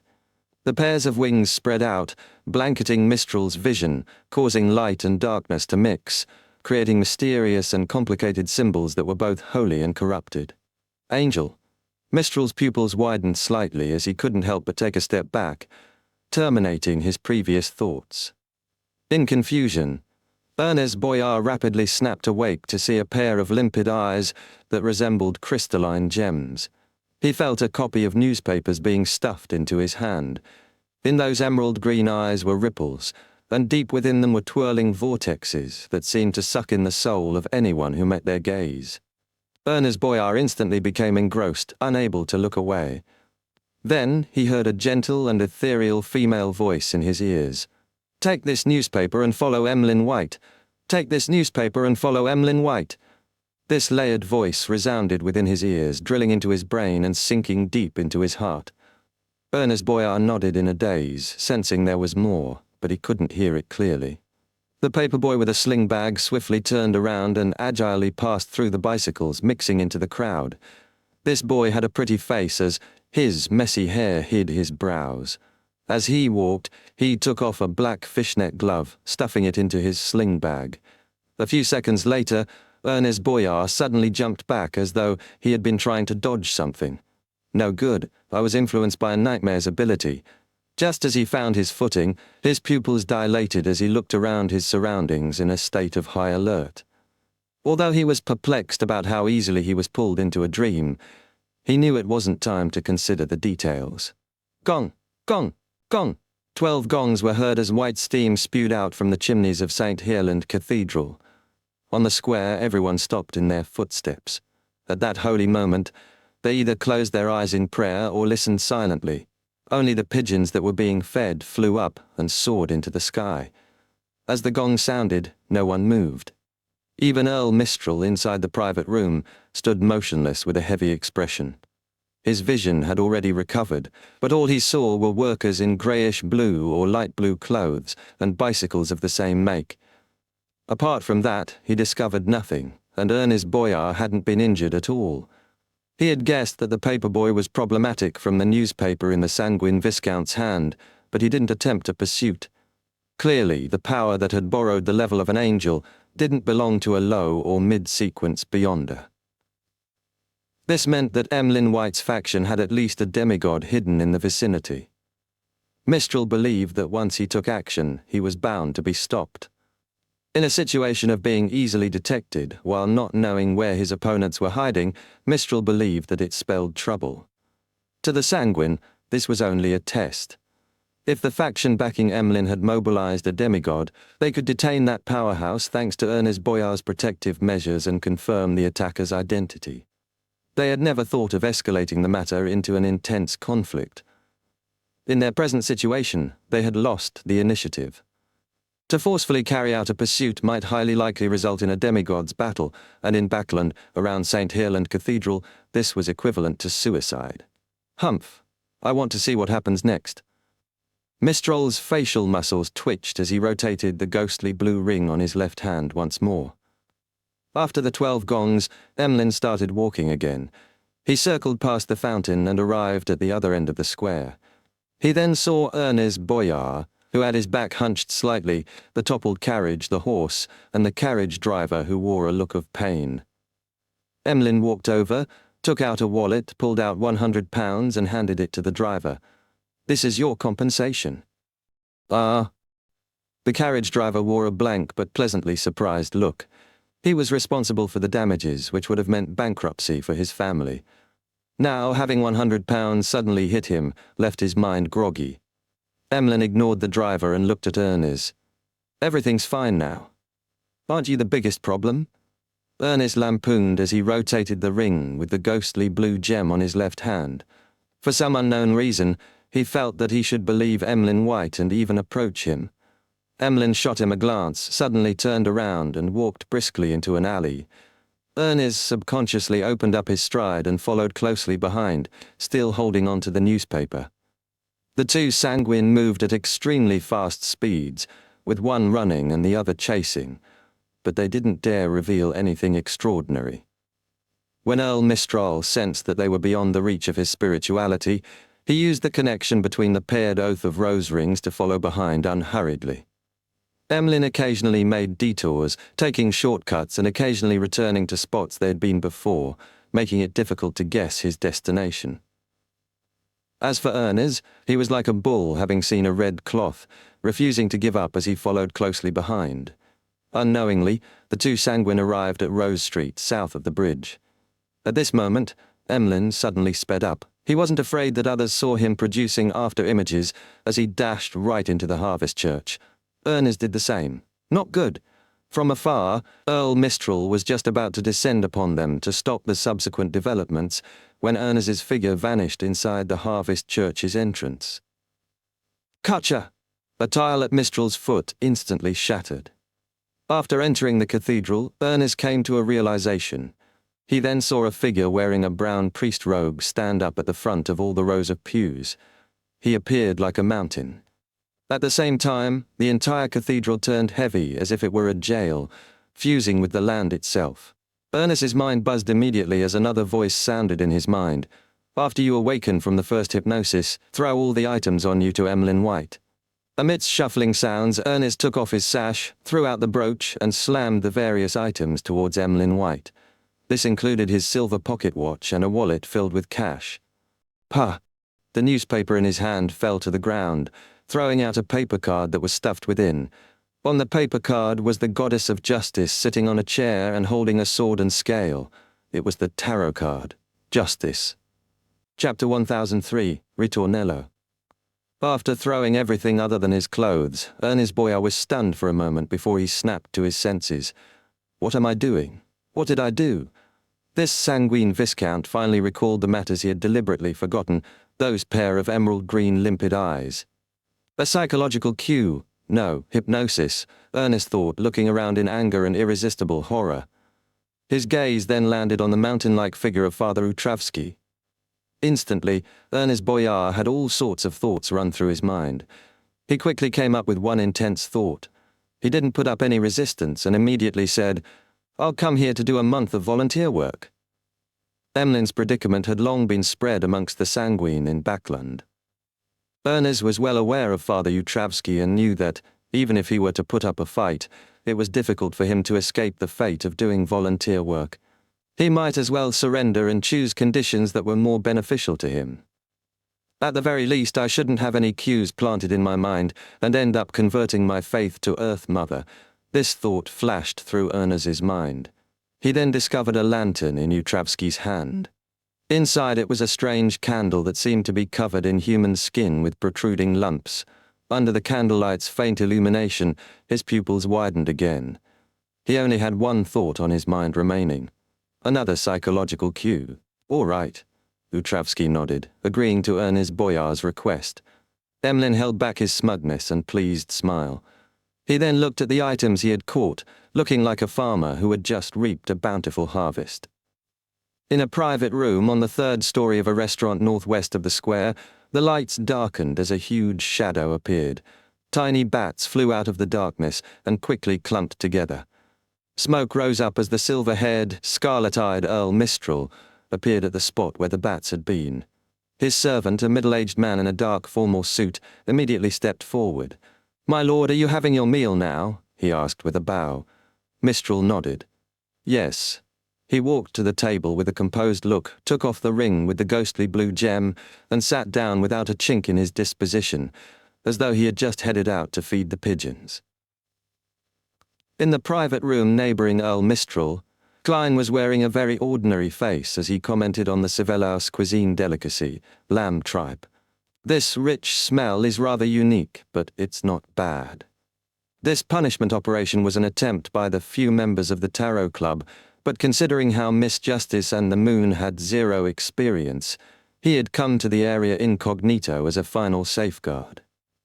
He had previously used his marionette to pray to the fool while he entered the attached bathroom to head above the grey fog.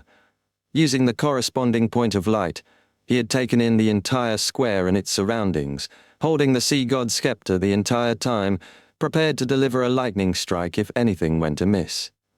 However, he ultimately didn't do a thing. Everything happened more smoothly than he imagined. There was no need for him to consider the experience the star, but Miss Justice, who was participating in such matters for the first time, had exceeded his expectations. She wasn't nervous at all, not showing any signs of panic. Indeed, a sequence 6 of the spectator pathway is far greater than low and mid-sequence beyonders of other pathways when it comes to controlling emotions. Even if she felt uneasy, she would have resolved it with her beyonder powers before the operation. Klein nodded indiscernibly as he continued sampling the other delicacies. Outside the window, St. Heerland Square became filled with lively music. A rental carriage was slowly circling around the perimeter of St. Heerland Square. Leonard Mitchell, who was prepared to return to the North Bank, took one look at the pigeons before asking with a suppressed voice, "Old man, what's your take regarding the outcome of this operation?" After he pulled Ernest Boyar into a dream, he had flipped Leymano's travels, activated Angel's embrace, and then left the scene. In his mind, Palais Zorast snapped back. "In the fourth epoch, there's such a saying, believe in the might of deities. This means that this matter has received the tacit approval of Mr. Fool, so it's bound to succeed." Leonard mumbled inwardly before diverting the topic. "Why doesn't this saying feel complete?" Palais chuckled. "Indeed, there's also a second half. Do not trust their benevolence. Believe in the might of deities, but do not trust their benevolence," Leonard repeated in silence as he looked down at the notebook with a bronze hardcover. He then muttered wistfully, "This is really akin to a Grade 1 sealed artifact. Furthermore, resolving its negative effects is relatively simple." He then asked, "Old man, do you have the means of weakening or controlling the negative effects of the mystical item I previously mentioned?" You call that a mystical item? That's something that requires sealing. Palais first reprimanded. Then he said, "Didn't you say that it has a living characteristic? That makes it much easier to resolve." Leonard felt relieved as he cast his gaze out the window again, taking in the sight of St. Hierland Cathedral. In North Borough, at the entrance of the Lone Charity Bursary Foundation, Audrey got off a carriage like an ordinary girl. She had already gotten rid of her paperboy attire at a hotel room that had been prepared ahead of time, a room reserved under Emlyn's instructions. At this moment there were people coming and going at the foundation's entrance, but Audrey walked over without any hesitation. No one looked at her, as though she lived in another world. Audrey briskly walked into the foyer, went up to the second story and headed for the director's office. Everyone she walked past seemed to join her in playing a game, pretending as though they hadn't seen her. Audrey was just about to enter the office when she suddenly heard a familiar voice inside. "Miss Audrey, this is the amount of donations we have gathered this week." Audrey couldn't help but curl the ends of her lips as she gently nudged the ajar door and walked in. Inside, a staff member was showing a stack of documents to the person behind the desk. Sitting in the director's seat was a golden retriever with a pair of gold-rimmed glasses hanging by her neck. It casually flipped through the documents and said, "That wouldn't be an issue." The staff member then took back the document and smiled at the golden retriever. "Then, I'll take my leave, Miss Audrey." Behind her, Audrey held back her laughter as she walked to the sofa. She silently watched the staff member leave without interrupting the golden retriever. Susie seriously read the different documents, afraid that something wrong would happen to her acting, thus affecting Audrey's matters. After a while, she suddenly looked around in puzzlement. "Audrey, are you back? How did you notice?" Audrey stood up from the sofa and appeared within Susie's sights.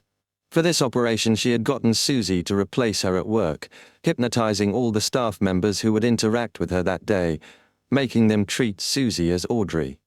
The signal to snap out of the hypnosis was the cathedral bells at 2 in the afternoon. Susie jumped off the chair after seeing Audrey, saying in exasperation, "It's almost 2. That's right. Audrey inwardly made a silly face as she rushed into the small lounge and changed into her clothes, burning her previous disguise with Lee's flame-controlling powers. After returning to her office and sitting at her seat, she felt completely relaxed. She clasped her hands together and lightly pursed her lips. To be frank, she had always been nervous, but she had successfully cast placate on herself before the operation, preventing any slip-ups. It's quite interesting now that I reminisce over it. We even discussed how we would compensate those who were affected. Audrey, well done." A smile beamed on her face as it grew brighter. After this operation, she realized that her hypnotist potion had digested by a significant amount.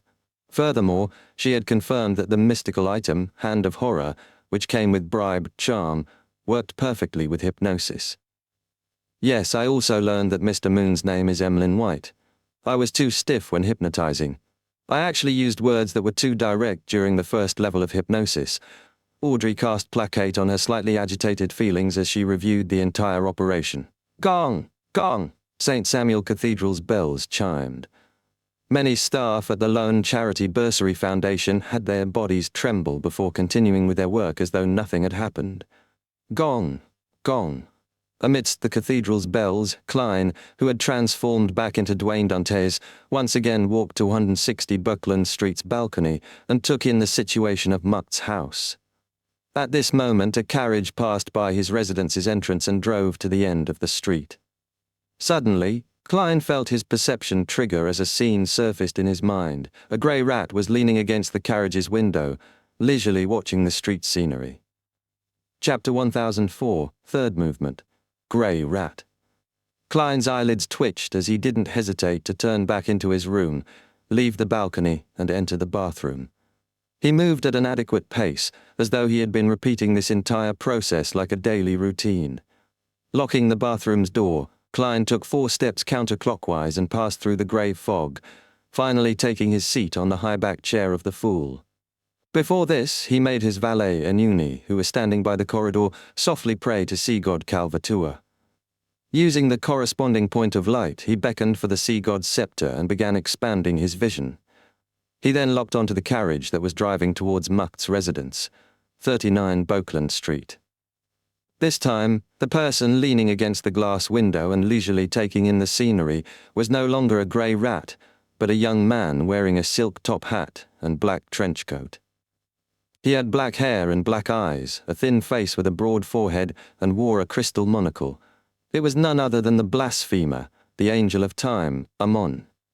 Although Klein was already mentally prepared, his anxiety made his entire body feel chilly.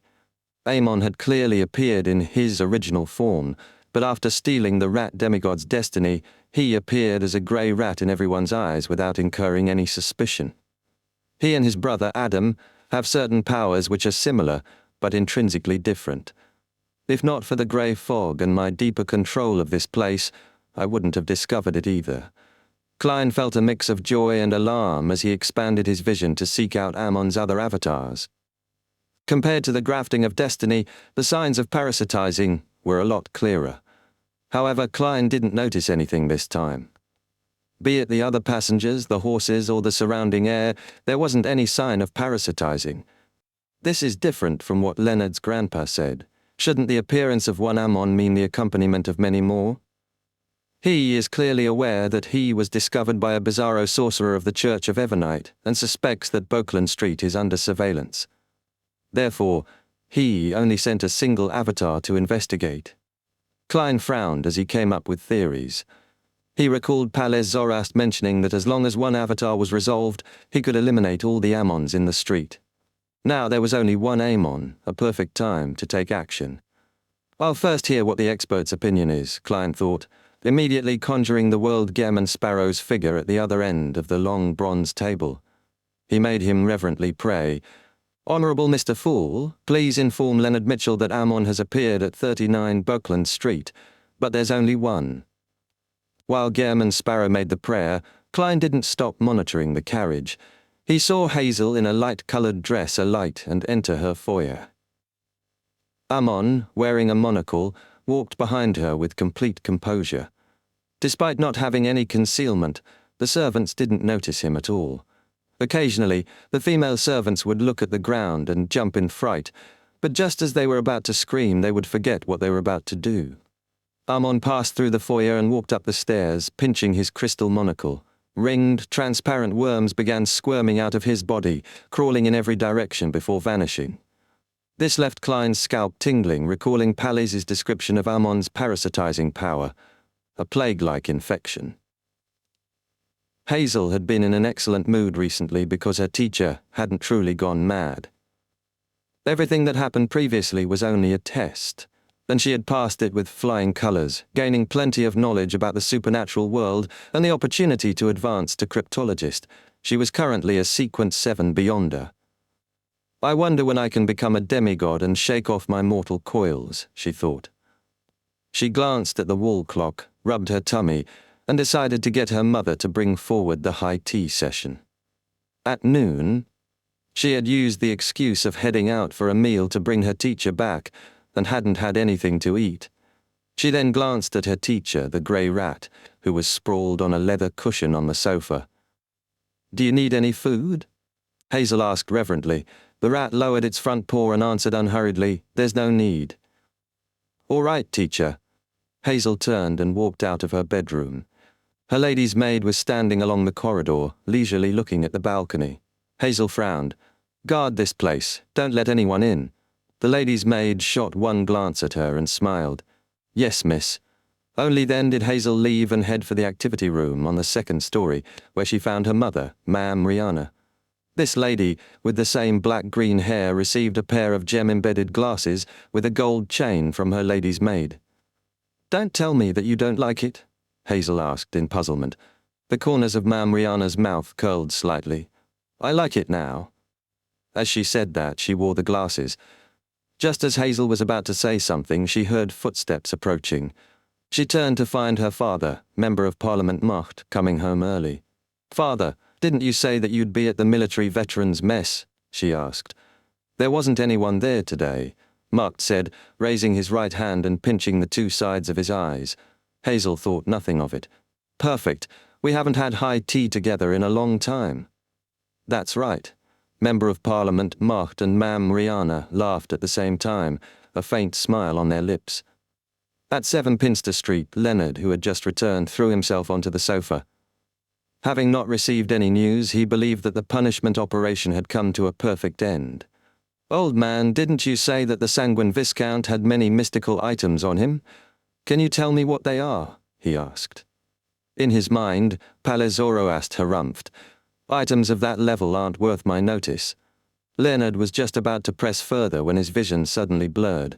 He saw the boundless greyish-white fog and Gairman Sparrow's prayer. Ammon has appeared? That quickly. Leonard sat straight up, more anxious than before the punishment operation began. He hurriedly informed Palais of Klein's words. Old man, what do we do now? Begin the operation? But there's only one mon avatar. Palais Zoroast fell silent for 2 seconds before saying, if there's only one Ammon, it implies that he has other motives, but none of that matters. In the 4th epoch, there's a saying, there's no point crying over spilled milk. Since it has begun, we can't falter. If we delay this any further, Ammon will attempt to influence the entire street. When that happens, he will definitely discover Dwayne Dantes' abnormality. Klein returned to the real world and walked out of the bathroom. He had already made the corresponding preparations, creeping hunger on his left hand and an obsidian emblem in his right. He then made Anuni snap his fingers and use Flaming Jump to enter 39 Buckland Street with the appearance of Gairman Sparrow.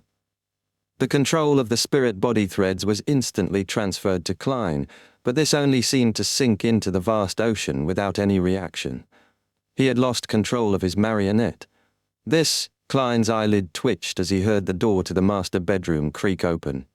It was Anuni. The youth with Lern and Baalam blood in him had pushed open the door and walked in, completely outside of Klein's control. He then took out a crystal monocle from his pocket, rubbed it with his sleeve, and leisurely wore it on his right eye. He looked at Dwayne Dantes, the corners of his mouth curling up.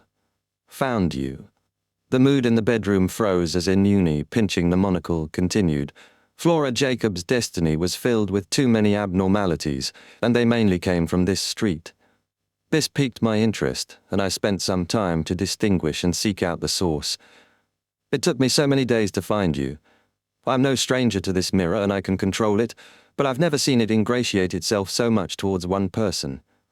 This really is an interesting matter. Perhaps I should steal your destiny and see why that is the case.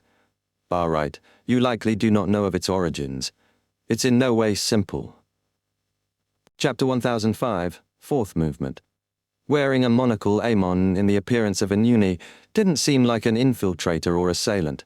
Instead, he appeared like a visitor, eagerly mentioning the preparations he had done, as well as Herodes' origins. He paused before he could finish his sentence. Dwayne Dantes opposite him had turned into a dirty grey rat. The rat raised its right claw, pressing at its eye. At the same time, in the garden of 160 Buckland Street, Gairman Sparrow, with his thin and cut, black-haired, brown-eyed face, appeared in the middle of a bunch of roses. Back when Ammon was saying something highly enticing, he had secretly split off a worm of time in an attempt to parasitize Klein. However, Klein had been on high alert the entire time. He detected this attempt via the changes in his spirit body threads, so he rapidly created a marionette at the critical moment and swapped locations. Silently, Ammon, who looked like a mixed-blood youth, appeared in front of Klein. Behind him, a 12-ringed transparent worm fell from the 3rd story and returned to his body. At that instant, the earthworms in the garden's soil, the insects in the woods, and the rats in the shadows all crawled out, either swarming towards Gairman Sparrow and Ammon, or fleeing from the region. The main reason why Klein had patiently listened to Ammon was to use that time to create marionettes. To a bizarro sorcerer, they were only complete with their marionettes. Ammon still wasn't in a rush to take action. He pinched the monocle embedded deep in his eye socket and looked around, saying with a smile, "Your actions often expose your problems. To a master of deceit, everything that you did was enough for me to detect your weakness. In such a tense and dangerous situation, you actually chose to convert rats, insects, birds, and earthworms into being your marionettes without considering your servants. What does this tell me? It says that you have outstanding moral standards. You still view yourself as human and are unwilling to harm them. Upon grasping this point, even if my avatar is inferior to you, it's still easy to break you down. You wouldn't even be capable of dying even if you wish for it. Ah, right. You can stop your attempts at secretly controlling my spirit body threads. This is because you're controlling the spirit body threads I stole. They belong to your butler, your maid, and your coachman. If this continues, I'm afraid you will feel a deep sense of guilt. Even spirit body threads can be stolen? No, it's more like grafting. Klein's expression froze slightly as he terminated his control of Amon's spirit body threads. He had been patient, allowing Amon to drone on, mainly because he was secretly trying to turn Amon's avatar into his marionette. To a bizarro sorcerer, battles like this should have been something he was best at. Unfortunately, he had encountered Blasphemer Amon, the current pinnacle of the Marauder pathway. For you to say so much, I doubt it's solely to think of the means to parasitize me, right? You should know that, before severely injuring me, it's very difficult to parasitize a bizarro sorcerer who can see spirit body threads, Klein calmly said. Amon immediately chortled. You've finally noticed it. You're trying to steal my destiny. Klein swapped locations with a marionette once again, constantly making his actual body appear in different corners of the garden. Amon shook his head, leisurely saying with a smile, if a magic mirror like Herodes is willing to listen to your instructions and deliberately ingratiate itself towards you, it means that you aren't as simple as I imagined. I'm not a beyonder of the tyrant pathway, so I wouldn't be so rash as to directly steal your destiny. Haha, I suddenly have a feeling that directly replacing you would result in something I don't wish to see happening. How did you know Herodes is ingratiating itself? Klein asked, appearing on a tree. Amon pulled out one hand and pinched his chin. Didn't I say why? I spent time to gather information. Oh, I went to the Church of Steam and had a chat with Herodes. It wasn't too frank, and it was willing to be tortured by me rather than reveal your true origins. Unfortunately, that was inside the Church of Steam. Otherwise, I would have directly parasitized it and learned everything. Even living sealed artifacts can be parasitized. Klein's eyes widened. Just as he was about to say something, he heard Amon laugh. You really don't seem to be in a rush. What are you waiting for? Do you not know that my Pathways Sequence 2's name is Trojan Horse of Destiny?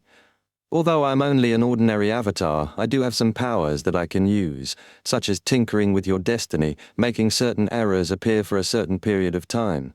For instance, no one will notice it, no matter how much you cry for help. That also means that, even if you were to trigger the Evernite emblem in your hand, you will only be able to get the effects of concealment, and you will not be able to transmit your intentions of seeking help.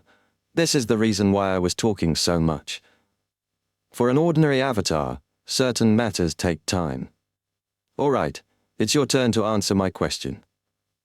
Klein didn't answer as he kept switching positions with his marionettes. However, Amon kept appearing in front of him. At this moment he made one of his marionettes ask, since you've already completed the controlling of destiny, why aren't you taking action? You also seem to be waiting.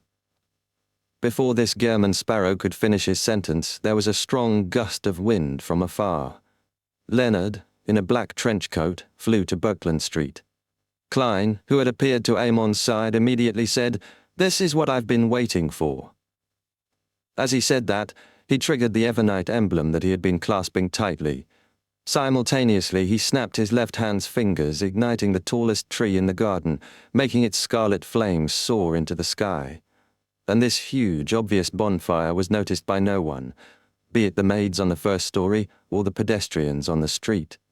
Even in midair, Leonard Mitchell ignored this scene, rushing for 39 Buckland Street. At this moment, Palez Zoroast's slightly aged voice sounded in his mind. Turn back, head to Unit 160. Although Leonard was puzzled, he didn't ask why. He immediately swung the direction Word of the Sea pointed and changed directions.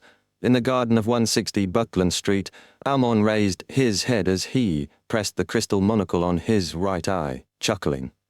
This is also what I've been waiting for. He ignored German Sparrow as his smile grew obvious.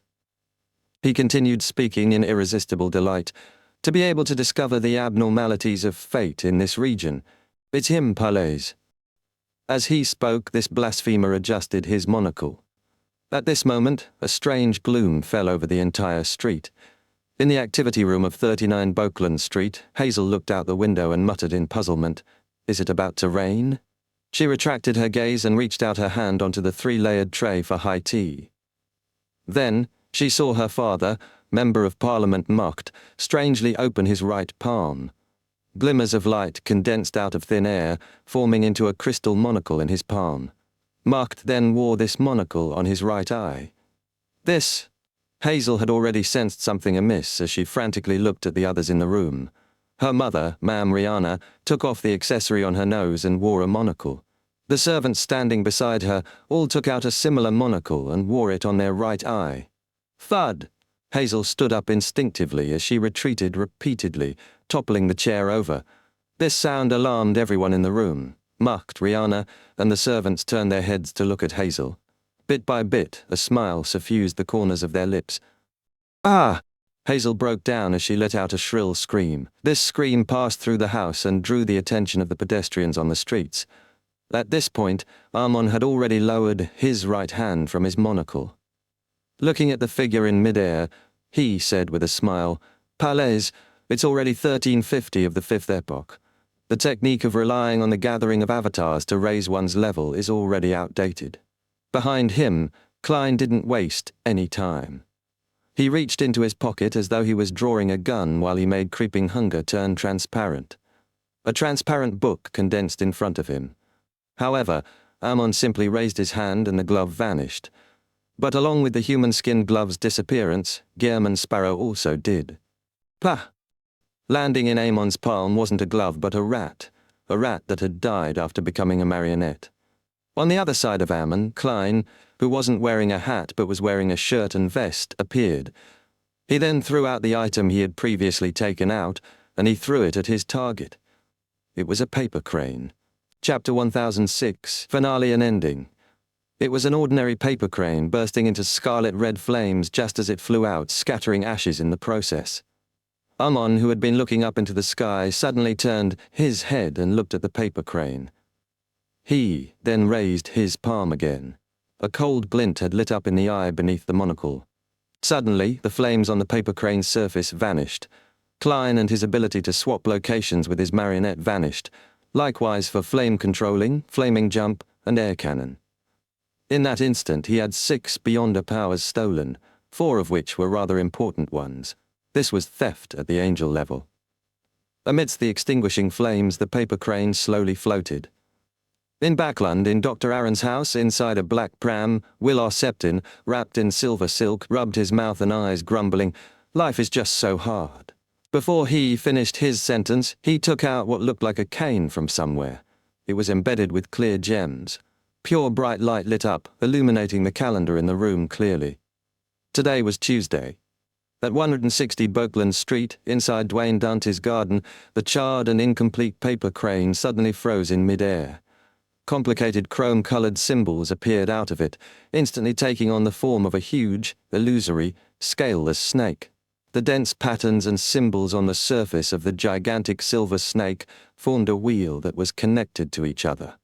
With a sweep of its cold, bright red eyes, this giant serpent soared into the sky and stayed above Bokeland Street. It curled its body and bit its own tail. Its shadow blanketed the entire street like a mysterious and ludicrous wheel. Suddenly, Mucht, Rihanna, and several servants in 39 Bokeland Street's activity room wiped the smiles from their faces.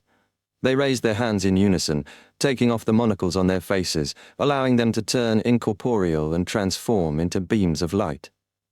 Immediately following that, they wore their eye accessories once again and pinched their eye sockets, either leisurely looking out the window or returning to their former state. Hazel sat on the ground watching this scene, shaking her head as she used her hands to hold her body up while rapidly retreating. The cold glimmer in Winner Anuni's eyes vanished. The crystalline monocle was left cooked, and he no longer wore that supercilious look. In addition, something in his body seemed to be extracted as a clear, thick but transparent and mysterious worm of time took form above his head.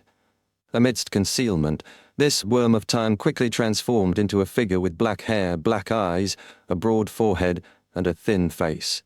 This wasn't time reversing itself on Bokeland Street, because Klein and Leonard didn't suffer any of its effects. It was Ammon having his condition return to a few minutes prior to this. Snake of Fate. Reboot. Although Will Septon had predicted that there would be some changes in fate, things had happened slightly later. However, his influence that descended from afar came in such a timely fashion. In order to gain this Snake of Fate's help, Klein had not only fed him 5 different flavors of ice cream, but he had also agreed to further compensation. The outcome of their negotiation was that Klein had to think of the means to create at least 2 items that could allow Will Septon to briefly regain some of his strength while in his weakened state. When Ammon suffered this unexpected blow, Klein didn't hesitate and drew Death Knell. He cocked it, gently pushed the cylinder, and aimed it at his enemy. Bang! He stayedly and decisively pulled the trigger, shooting out the control spirit bullet he had long prepared. A black stream of light flashed out, striking the illusory Ammon figure with the sharp bonnet and classic black robe, the Worm of Time. This was even thicker and clearer than all the Worms of Time Klein had previously seen before. The light scattered as Ammon's figure quivered in mid-air and froze without being able to wear any expression. At this moment, Leonard, who had already arrived overhead, followed Old Man's instructions. Standing on word of the sea, he floated in mid-air, slightly spread out his arms, and relaxed his spirit body. Both his green eyes immediately reflected a slightly gloomy, 12-ringed, transparent worm of time in each one of them. These 2 worms of time had their heads and tails connected together, forming a similar loop. As the loop slowly spun, they projected a huge, ancient mottled illusion behind Leonard. This illusion looked like the surface of a wall clock carved from stone. There were 12 segments, each either greyish-white or bluish-black. With just one look, Klein had the feeling that life was speeding past him. Gong, a bell gong that seemed to travel across time from ancient history, resounded through the spacious secret world. Everything before Klein seemed to slow down, including the Ammon figure above Enuni. An indescribable invisible surge appeared, sweeping around that Ammon figure before hurling it towards that huge illusory stone-carved wall clock. What was actually a worm of time, Ammon's avatar with a monocle, suddenly extended a hand, aiming it at Gehrman Sparrow. Suddenly, Klein saw the skin on the back of his hand rapidly dry up as it wrinkled, producing unobvious aged spots. The speed at which Ammon's illusory figure was being pulled away slowed down, but the process couldn't be interrupted. Finally, it contracted into the form of a ringed worm and was thrown towards the illusory, ancient, stone-carved wall clock behind Leonard. Gong! Another bell gong sounded as the greyish-white and bluish-black clock's surface had an additional mottled hand. This hand quickly rotated a few segments, speeding up the sound of the gongs. Inside 39 and 160 Bokeland Street, all kinds of resplendent glimmers of light flew out, pulled and attracted by that ancient illusory stone-carved wall clock. Law of Beyonder characteristics convergence. He had used the connection between the avatars and his higher level to strengthen the law of Beyonder characteristic convergence. Gong. Several streams of light from different spots in Backland flew over. After everything calmed down, Klein's current appearance appeared in his mind. He had more white hair than black. His forehead and the corners of his mouth and eyes were covered with obvious wrinkles. His skin had sagged with several aged spots. He looked like an elderly gentleman, ready to pass away at any moment. At this moment, the clock's gonging sounded again. The greyish-white hand on the ancient, illusory stone-carved wall clock began spinning counterclockwise. 1 tick, 2 ticks, 3 ticks. Klein saw his skin rapidly recover its luster as the spots faded and vanished. In just seconds, he recovered his original appearance. Powers at the angel level are almost godlike. I only suffered some repercussions of it, and I nearly died of old age. I wonder if I can revive under such conditions. Klein observed his condition and hurriedly looked up at Leonard. How should the people parasitized by Ammon be rescued? At this moment, the ancient, illusory clock behind Leonard rapidly faded away, turning into glimmers of light that drilled back into his body. Leonard cocked his head slightly as though he was listening to something. After a while, he said, the beyonder characteristics of the worms of time in them have been sucked out. The remaining parts have either been absorbed or have some remnants left behind. However, it wouldn't result in having an excessive influence on them. Old man said that it won't be excessive, but it might be from the viewpoint of an angel. In short, they can pray to the deities they believe in and see if they can obtain a complete purification. If you're afraid of any remnant effects, you can consider guiding them to pray to, that existence. All the items that come from that will be yours. Perhaps having personally experienced a battle at the angel level and having seen the Snake of Fate's spectral form, Leonard's agitation and trembling could hardly be suppressed in an instant. The people on this street are basically the believers of the goddess, so how can I get them to pray to the fool? I don't wish to be thrown into the foggy town. The goddess is very aware of this matter. They will likely receive a response if they were to pray to her. Then I can get Her Eminence Ariana to return the worms of time that they cough out to me.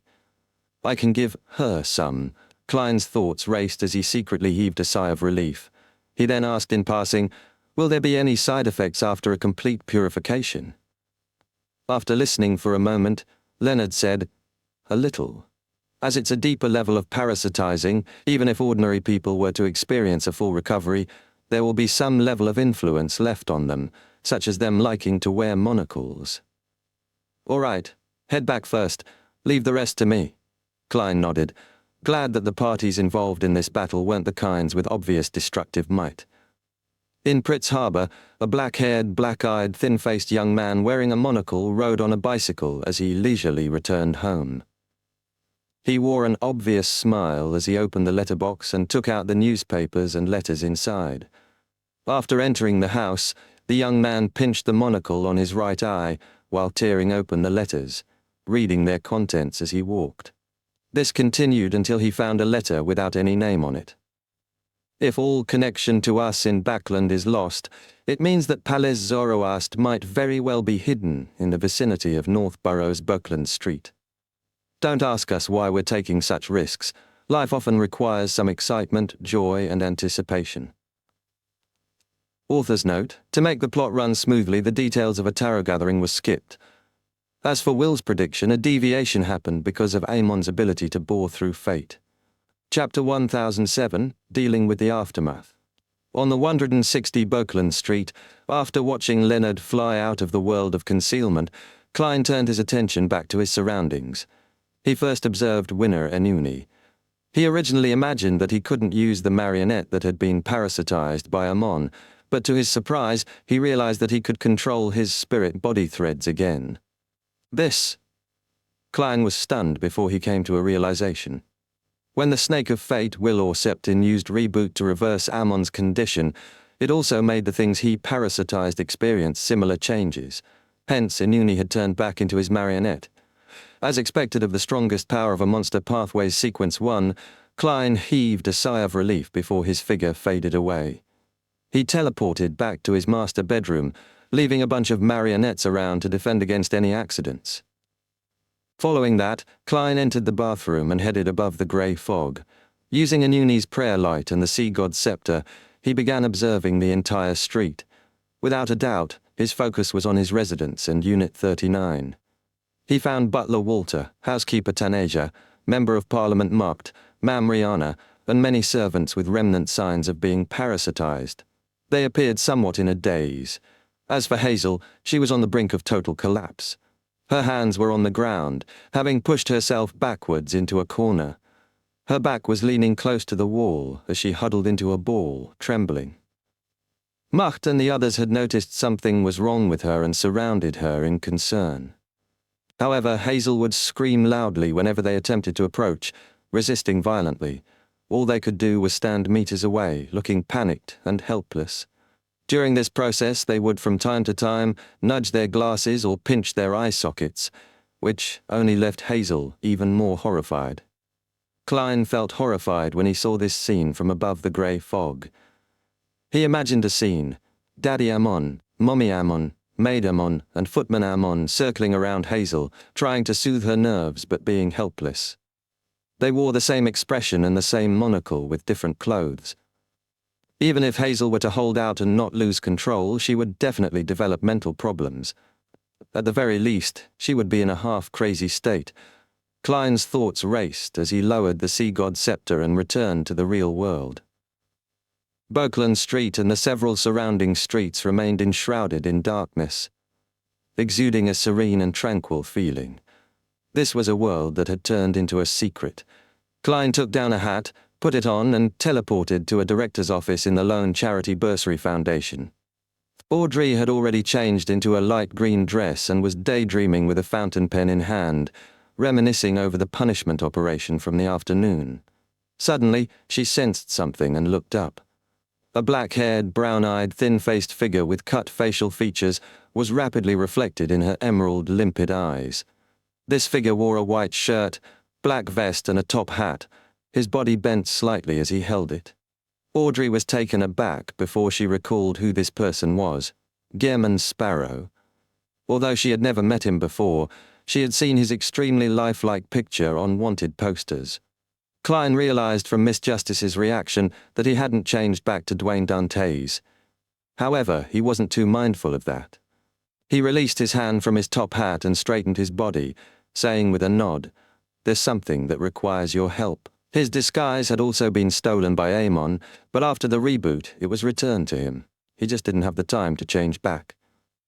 "Mr. World, who's already a demigod, needs my help? Is he in need of therapy because of some mental problem?" Audrey pursed her lips as she put down her fountain pen in anticipation and curiosity. She stood up and gave a serious reply, "No problem." Klein didn't waste any time and walked over. Grabbing her by the arm, their figures faded away as they vanished from the spot.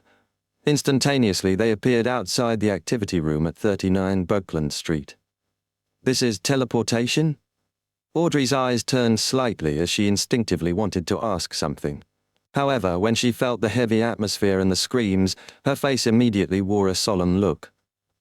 "There's a patient?" she asked without much doubt. "It's really easy to talk to a spectator," Klein tersely acknowledged.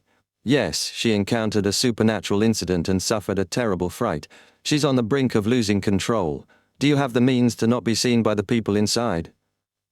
Mr. World is feeling curious. That's really rare. He doesn't seem to be wearing a thick mask and has changed to a thinner one. He's a really good patient who heeds medical advice. Audrey's chin moved slightly as she nodded. "Yes." As she spoke, she glanced at Gehrman Sparrow, who reached out for the handle and pushed open the door. Member of Parliament Macht and Ma'am Rihanna completely ignored this beautiful girl as they discussed in a panic about hiring a doctor. As for Hazel, she remained curled in a corner, trembling vigorously like an abandoned baby animal. "Miss Hazel," Audrey said, recognizing her. She observed Hazel's condition and frowned slightly. She turned her head and said to Gehrman Sparrow, Mr. Sparrow, can you briefly explain what she encountered? Only with sufficient knowledge can I quickly resolve the problem." Klein was already prepared. He quickly and succinctly explained, "She's a beyonder of the Marauder pathway, a student of a demigod who had nefarious thoughts. Her teacher attracted blasphemer Ammon's avatar and ended up getting herself killed. Her destiny and identity were stolen. As such, Ammon infiltrated her family, parasitizing her parents and servants. Just now, while we were eliminating Ammon's avatars, she realized that her parents and servants had all turned into Ammon. She didn't know that that was Ammon, but she understood that it was a strange existence. If you wish to understand anything at a deeper level, you can always ask during the next gathering." "Blasphemer Ammon? Mr. World and company have eliminated Ammon's avatars?" Audrey was shocked as she instinctively glanced at Mucht and the others. She couldn't imagine that they had once been parasitized by Ammon and had turned into him. To have everyone parasitized.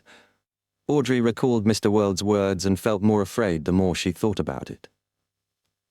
Her entire body turned cold as she couldn't help but think of herself in Hazel's shoes. This left her somewhat stifled as she subconsciously cast placate on herself. Is the supernatural world always this cruel and terrifying, or is it just occasionally? After calming down, Audrey muttered softly. She didn't wait for the world's reply, because from what she had seen at the tarot gathering, she knew the answer very well. Always. Looking back at Hazel, Audrey walked over filled with pity. She crouched down and first used placate. Hazel looked up blankly and saw a perfect, flawless face, as well as that pair of emerald-like eyes. At that instant, she seemed to return to the ball of the previous night, having witnessed this lady descend like an angel. She instantly calmed down. She saw ripples rise up in that pair of limpid green eyes. They were serene, calm, and deep. There's no need to be afraid. Calm down. Everything is already over. Audrey used hypnosis to directly communicate with Hazel's body of heart and mind. Taking into account Hazel's condition, she quickly came up with a plan. She directly hypnotized Hazel and made her forget today's encounter and the existence of her teacher. She was only capable of vaguely remembering her identity as a beyonder and other general knowledge. Hazel gradually calmed down before she slowly fell asleep. After you awaken, that terrifying experience will no longer exist, and I was never here. Audrey used a gentle voice to complete the last step of the hypnosis. Following that, she slowly got up and observed Hazel for a few seconds. She pursed her lips and whispered without turning her head. I made her temporarily forget the corresponding memories, but that memory remains. It's just hidden deep down. In future gatherings, I'll continue treating her, guiding her to slowly remember and accept this memory. Only then can her mental problem be completely resolved. Otherwise, perhaps a familiar action or sentence will jolt her awake, and she will break down once again, perhaps resulting in a direct loss of control. Miss Justice is becoming more and more professional.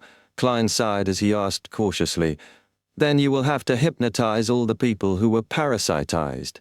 They are not to show any hobbies that don't originally belong to them, like the wearing of monocles. Also, let them pray to the Evernite goddess after 15 minutes to obtain complete cleansing and purification. Audrey nodded with abnormal seriousness. No problem. Klein immediately stood to the side, watching this noble lady cue everyone who had been parasitized in this house with the greatest feelings of pity. Chapter 1008, Splitting. Minutes later, Klein, with the face of Gehrman Sparrow, walked out of 39 Bokeland Street with Miss Justice Audrey and headed for places where the other parasite victims were. After a few silent steps, Klein suddenly looked ahead and said, It's not rare to see such matters happen among unaffiliated beyonders. Without any suitable guidance, it often implies that they're constantly dancing at the edge of a cliff with the possibility of falling at any time. Audrey tersely acknowledged and said after a few seconds, I know. Compared to before, I'm not as... She deliberated for a moment before breaking into a grimacing smile. Naive. She then exhaled without hiding it. If I had known that the mysterious world was so cruel and terrifying last June, I might not have raised the request of becoming a beyonder. Klein turned his head slightly to look at the noble lady's face. He asked in a seemingly casual manner, If I were to give you the chance now to completely leave the mysterious world, would you accept it? Audrey was taken aback. She slowly pursed her lips and said, No. After giving such a response, she seemed to relax a little as she smiled and continued, Under the premise of knowing how cruel and terrifying the mysterious world is, the me from last June would have given up being a beyonder. But the me of this year wouldn't. This might be the price of growing up. I understand what you're getting at, Klein said, continuing forward at the same pace. After those victims are completely purified, a number of them will spit out worms of time. They can be used to create fate siphon charms. It's a demigod-level item that can switch the fate between two parties for a short period of time. When the time comes, I'll give you one as payment for today's treatment. Audrey was about to decline it before she fell silent again. She then nodded gently. Okay. Just as she said that, she suddenly paused. She turned her head to glance at Gehrman Sparrow and smilingly said with a mixed expression, I know why you just asked me that question. Klein chuckled without giving a direct answer. Audrey retracted her gaze and immediately felt a lot better. She asked as though they were having a chat, I participated in the punishment operation at noon, and I dealt with the Ammon aftermath in the afternoon. Today is really a tarot day. Her words were a double entendre, said with utmost wistfulness. Klein nodded in agreement, but he didn't tell her that the star Leonard had also been the main force in the afternoon operation. Ammon's avatar must have been difficult to deal with, right? Audrey finally found an opportunity to raise the question, her green eyes filled with curiosity. Klein smiled. If I had done it alone, you wouldn't be seeing Gehrman Sparrow, but Ammon here instead. Having your destiny and identity stolen? Audrey asked in enlightenment. Klein tersely acknowledged. We'll discuss the specifics in the future. In short, to eliminate all of the Amon avatars in Backland this time, we had mobilized angels. If you were to encounter Ammon's avatars in the future, never believe that you have the means to handle him alone. Immediately find an opportunity to seek help. Yes, his trait is the wearing of a monocle. He enjoys pulling off harrowing pranks. Angels were mobilized. Audrey looked up at the sky and saw the clouds frozen in mid-air, appearing like props under a dark background. Like an attentive student, she seriously nodded. I will keep that in mind. The two continued walking until they entered 160 Bokeland Street. After a few minutes, inside the activity room of Hazel's house, Macht and the others suddenly had the strong urge to sit, clasp their hands, and piously pray and chant the Evernite goddess's honorific name. After an unknown period of time, they coughed in unison until their tears and snot flowed out. Without realizing it, they separately coughed out worms with 12 translucent rings. The moment these worms fell to the ground, they vanished. Similar things happened in other places of Bokeland Street, but everything was quickly restored to normal. The darkness had faded away at some point, and the clouds began churning again. Amidst her parents' coughing, Hazel slowly regained consciousness. She was puzzled as to how she fell asleep on the sofa during high tea. She felt that she should have been in an excellent mood, but she just couldn't bring herself to smile, an indescribable sadness and pain bearing over her heart.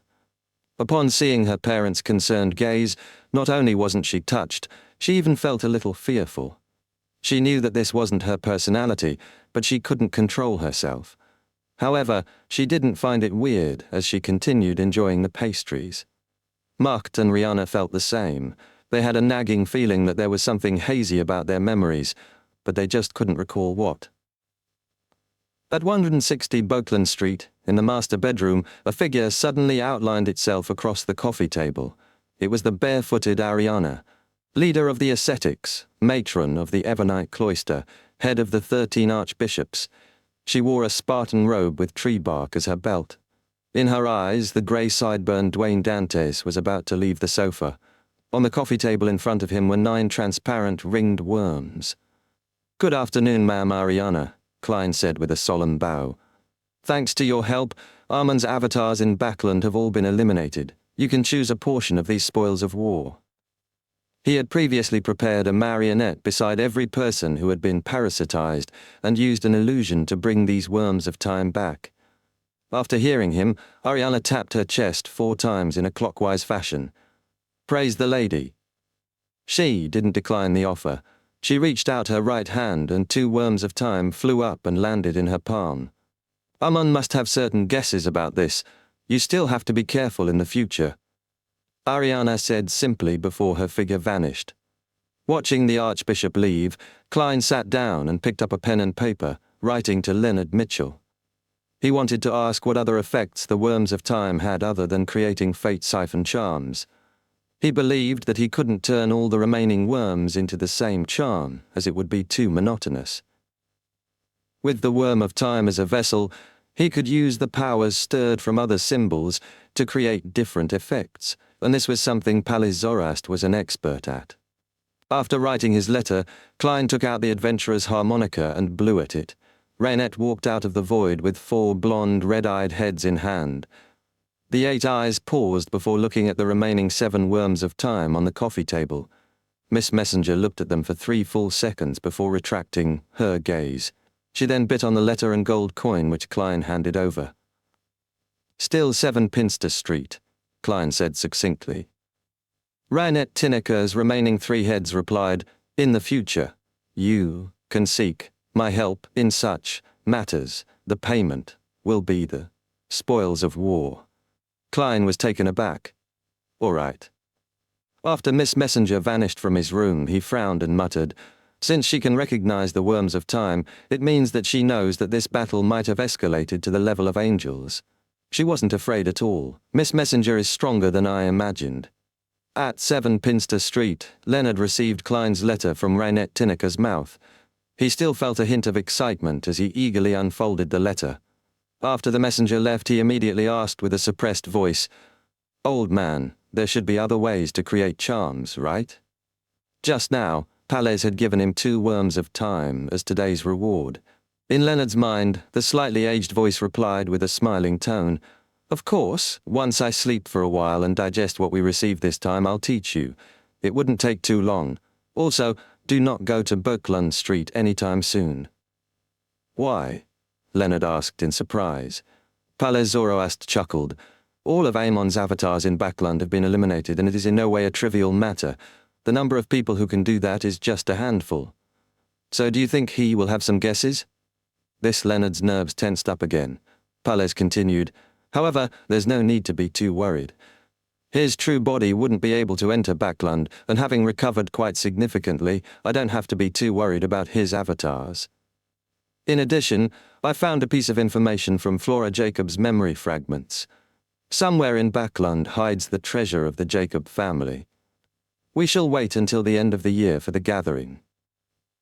There, we will seek out and cooperate with the other descendants of the Jacob family to excavate that treasure trove to share the items inside.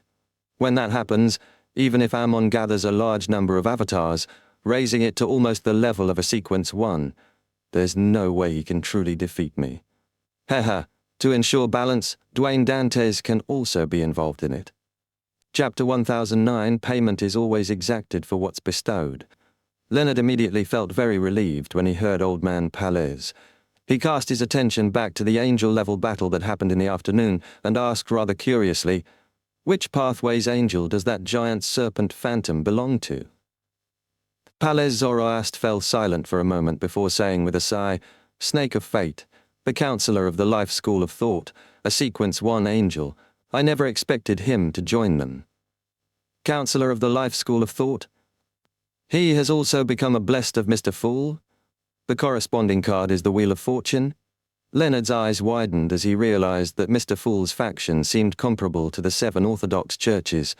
It was truly unfathomable. Death Consul, Snake of Fate, Incomplete Messenger. There are 3 angels under Mr. Fool. It's no wonder Klein was able to become a demigod so quickly. Just how long has it been, and I've already been embroiled in a battle at the angel level. It's really unimaginable how things will develop in the future. Leonard held the letter and sat on the sofa, feeling another sense of urgency towards digesting his Soul Assurer potion and advancing to Spirit Warlock. He had been busy placating souls in Backland recently, but due to the numerous missions, he was still far from completing them, unable to find an excuse to visit Tingen City. In the Harvest Church, south of the bridge, Emlyn White, who had changed into a brown priest robe, stood in front of a long table. He watched Ernest Boyar working hard at wiping the altar before he raised his right hand and casually pointed. "To the side, left side. That spot's dirty." Ernest Boyar, who also wore the clergyman attire of the Earth Mother, shot an angry look at Emlyn, but he still listened and re-wiped the area. "I know you're very mad. It's how I felt when I learned that you deliberately hid key information from the ancient castle intel you sold me," Emlyn said with a smile, completely unfazed.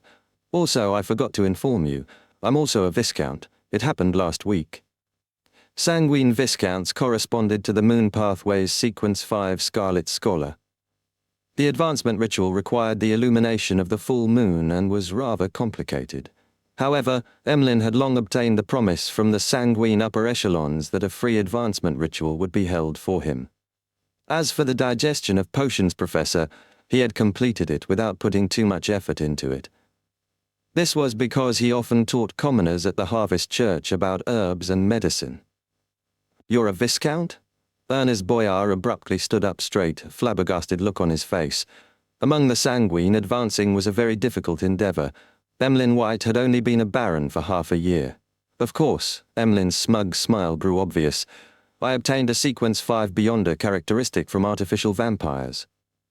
Ernest Boyar looked at Emlyn, momentarily at a loss for words. He felt that he had suffered a heavier blow than needing to do volunteer work at the Harvest Church. "Your expression is rather interesting," Emlyn skid. Perhaps one day you'll have to address me as Lord when I become an Earl. Preposterous! What arrogance! Ernest blurted. I'm already very humble. I didn't mention I would become a duke or even a princeps. How am I to be the Sanguine's messiah without being an angel? Besides, in our tarot club, Mr. World has already advanced to become a demigod. Ma'am Hermit won't take much longer. This will definitely be a club filled with demigods, Emlyn chortled without arguing. He also understood that the advantage the Sanguine had after the Scarlet Scholar stage no longer existed. Becoming an Earl was in no way easier than an artificial vampire advancing to Shaman King. The digestion of the Scarlet Scholar potion is still relatively simple. All one needs to do is sincerely like the moon, worship the moon, and study the moon. However, the corresponding ritual is in the hands of the demigods. Without their approval, even if I were to obtain a Shaman King beyond a characteristic from the sun, I won't be able to become an Earl. Ernest was enraged by Emlyn's attitude. Just as he was about to speak again, he saw the mountain-like half-giant Utravsky walk out from behind the cathedral. He hurriedly bent his back and continued cleaning the altar. Emlyn White also picked up his cloth and the candle stand, wiping its surface with great proficiency. In the silent atmosphere, he thought of something. If he were to leave the Harvest Church now, would the upper echelons of the Sanguine force him to hand over the mystical items he obtained from Ernest? I really have no reason to reject their request, because some of the items don't belong to Ernest in the first place. Emlyn decided to return to his room later and sacrifice the spoils of war he received to Mr. Fool. When the time came, he could split it with the other members. Oath of Rose cannot be sacrificed. It's only one part of the pair. I'll just treat it as a spoil of war. I'll hand it over to Marquise Nibs tonight. I should be able to exchange it for some rewards. As for the rest, I won't participate in the splitting. Emlyn very quickly came up with a plan. As for whether the Sanguine upper echelons would bear a grudge, he wasn't too worried because he would also mention in passing the cooperation that the Rose School of Thought's Temperance faction had requested. Striking with a stick and offering a carrot. At that moment, Emlyn suddenly had a deeper understanding of the Hanged Man's suggestion. At 160 Buckland Street, inside Dwayne Dantes' bedroom, Klein silently sighed as he sat in front of his study desk, reviewing the spoils of war from Ernest. A diamond brooch that can raise one's energy, a paper figurine that can prevent any fatal damage, a belt that can reduce sun and lightning damage, a wallet that contains more than £300. After receiving the sacrifice and returning to the real world, he took out a transparent maggot. Upon seeing it, he felt his head ache, recalling the pain of having his soul body fracture. This was a worm of spirit that he had fractured from himself, to be made into the payment given to the snake of fate, Will or Septin. He already had an idea on how to replicate the item, which could briefly allow someone to restore their strength. It was to use the worm of spirit as a vessel and copy the complete symbol from before to garner a response from the mysterious space above the grey fog.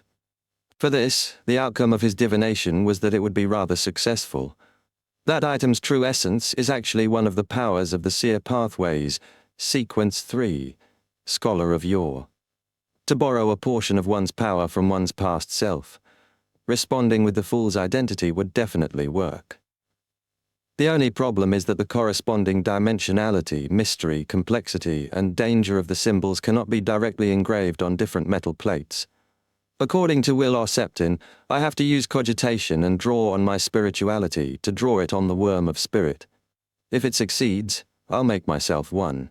I'll look at myself from the past and see if it will be Clan Moretti's childhood or myself hanging in the cocoon above the door of light. Klein entered a cogitation state while in thought. Then he kept constructing symbols with his mind, allowing his spirituality to repeat this process outside as it penetrated the worm of spirit. This was a complicated and difficult task. If he wasn't careful, it might lead to failure. As the invisible symbols fell and augmented the worm of spirit, Klein suddenly trembled. The worm of spirit ignited by itself and turned to ashes. Looking at his empty palm, Klein felt a headache. After a long period of silence, he silently muttered, "Life sure is difficult." Chapter 1010, Consultant Fee. After rubbing his forehead, Klein was just about to split another worm of spirit when he suddenly saw Reinette in her dark, complicated-looking dress walk out of the void and stand beside the desk. In the mouth of one of Miss Messenger's heads was a neatly folded letter. "Who's it from?" Klein asked in passing. Reinette Tinneker's remaining 3 heads replied, "The Mushroom King's Superior. Mushroom King?" Klein was stunned for a full 2 seconds before realizing that it could be Frank Lee, and Frank Lee's superior was Admiral of Stars, Cattleya. "The Mushroom King is Frank Lee?" Klein asked in confirmation as he reached out to take the letter. The 4 blonde, red-eyed heads bobbed up and down as though they were nodding. "Miss Messenger even gives others nicknames.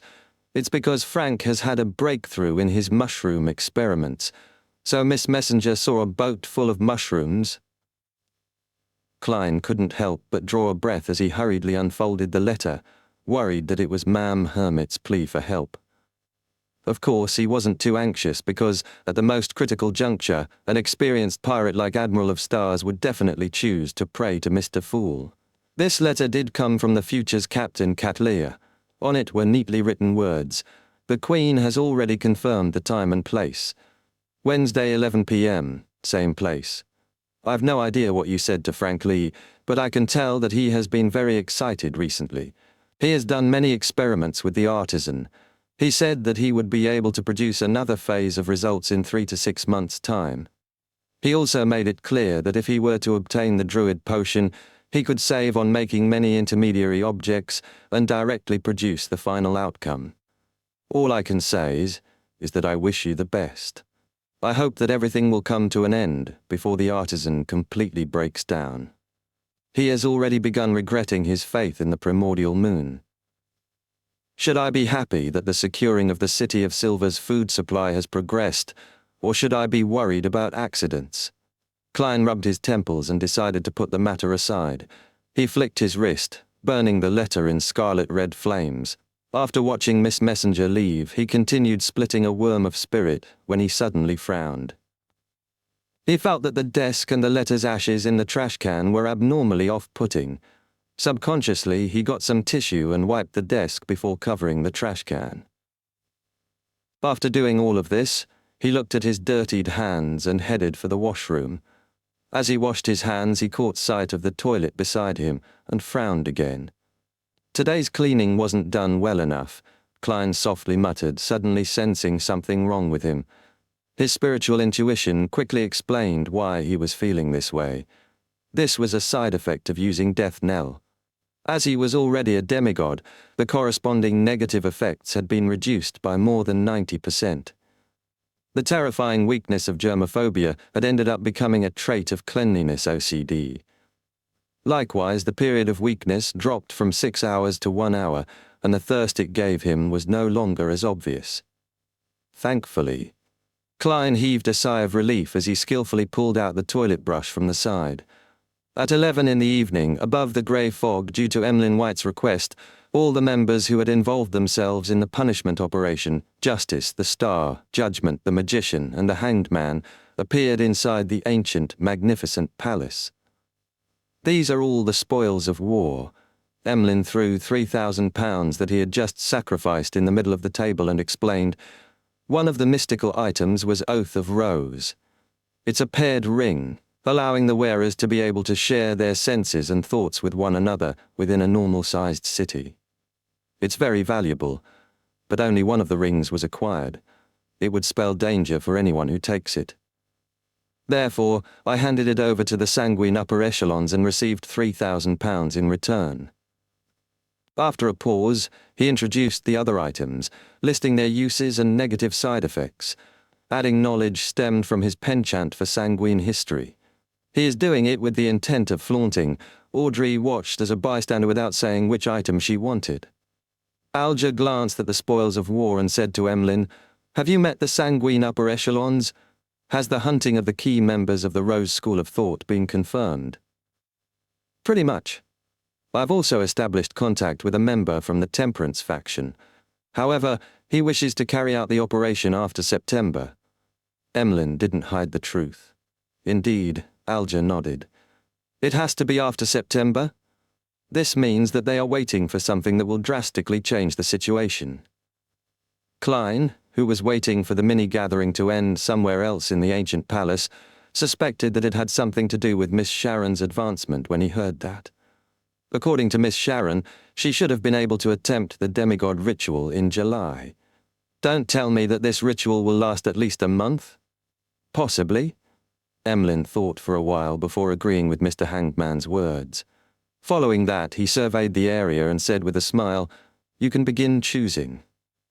Audrey and Leonard appeared rather calm with the spoils of war. None of them rushed to speak. Shio looked to her right before looking forward. Seeing everyone being so modest, she broke the silence. "I was involved in a very simple part of this and didn't take much of a risk.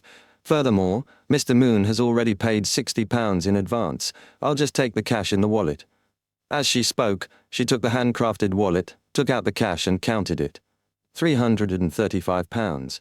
Emlyn surveyed the area and nodded. "Okay." Shio then threw the wallet back in the middle of the table. With Shio taking the lead, Force said, "I only lent out Leymano's travels and didn't take on any risks. I'll take that moonpaper figurine."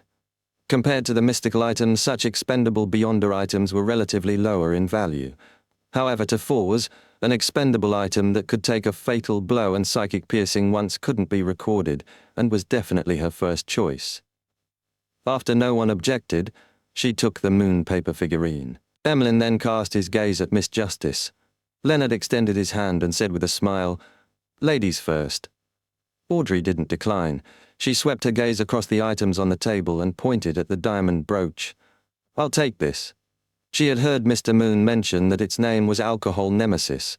It kept the wearer brimming with energy, with lucidity in their thoughts, giving them resistance to influences on the body of heart and mind. "This item is also useful to me. At the very least, it will give me another layer of protection when facing the higher-level members of the psychology alchemists," she thought thankfully. After the selection, Emlyn didn't give Leonard the chance to speak, as he directly said, "This moon sash is yours." From his point of view, the moon sash was worth more than £5,000, something more valuable than the £3,000 in cash. "Actually, I was leaning towards taking the £3,000. I have to buy the Word of the Sea, and the price is still £10,000 after Klein gave a discount. After spending that, I'll only have £650 in savings." Leonard ultimately didn't reject it, as he nodded. "Okay." Emlyn finished distributing the spoils of war and picked up the remaining £3,000 in cash. He then split a stack and pushed it to the side. "Mr. Hanged Man, this is your payment, £1,000. You should call it the consultation fee," Force said, more relaxed without Mr. Fool present. Alger didn't stand on ceremony as he nodded, reaching out to take the stack of cash. "The compensation for the carriage driver will also be borne by me." Emlyn surveyed the area in a rather good mood. At 11 p.m. on Wednesday, at the south entrance of the Backlund Bridge, a figure quickly phased into existence in the night sky, with one hand on his hat and the other hand by his buttons. He had black hair, brown eyes, and sharp facial features. This strongest adventurer with the cold expression was none other than Gehrman Sparrow. Chapter 1011, Roselle's Other Warning. It was late at night with the thick clouds concealing the moon. It was dark across the Backlund Bridge. Just as Klein teleported here, he saw green pea vines descend from the sky like a storm that enveloped his surroundings. They intertwined and quickly formed a forest, stacking upwards in layers, making it impossible to see its peak. Klein released his right hand's grip on his top hat and familiarly followed the path paved by the vines. It didn't take long before he saw a naturally formed swing made out of green plants. He also saw Queen Mystic Bernadette, who stood beside it. This eldest daughter of Emperor Roselle had a head of long chestnut hair. She wore a blouse with laced flowers that formed a bow tie, matched with a grey dress that went past her knees and a pair of Wellington leather boots. She also wore a bonnet with a hanging black fishnet. "You've grown faster than I had imagined." Bernadette's blue eyes behind the black fishnet reflected Gehrman Sparrow's figure. Klein replied without any change in expression, "Praise Mr. Fool." As he said that, he inwardly lampooned, This is what it means to strive to be stronger, relying on oneself rather than on others. Queen Mystic nodded slightly, her voice gentle but emotionless. I know why you want to see me. Without waiting for Klein to say a word, she tilted her head slightly and looked at the vine swing beside her, her tone as calm as a lake with countless undercurrents beneath it. I feel that he hasn't really perished completely. Does that mean you believe that Emperor Roselle hasn't died completely? He lives somewhere in this world, with a chance for him to return? Klein didn't expect to hear such straightforward and sensational words right at the beginning. Although he easily controlled his expression, he was somewhat at a loss for a reply. At the same time, he noticed that Bernadette referred to Emperor Roselle as he, instead of he. This means that deep down in Queen Mystic's heart, Emperor Roselle isn't an angel, but a father. Klein calmed his emotions and deliberated before asking, "Why do you have such thoughts?" Bernadette retracted her gaze from the vine swing. Towards the final stages of his life, although he was crazy and radical, everything he did had preparations in place. I believe that he must have prepared something for himself.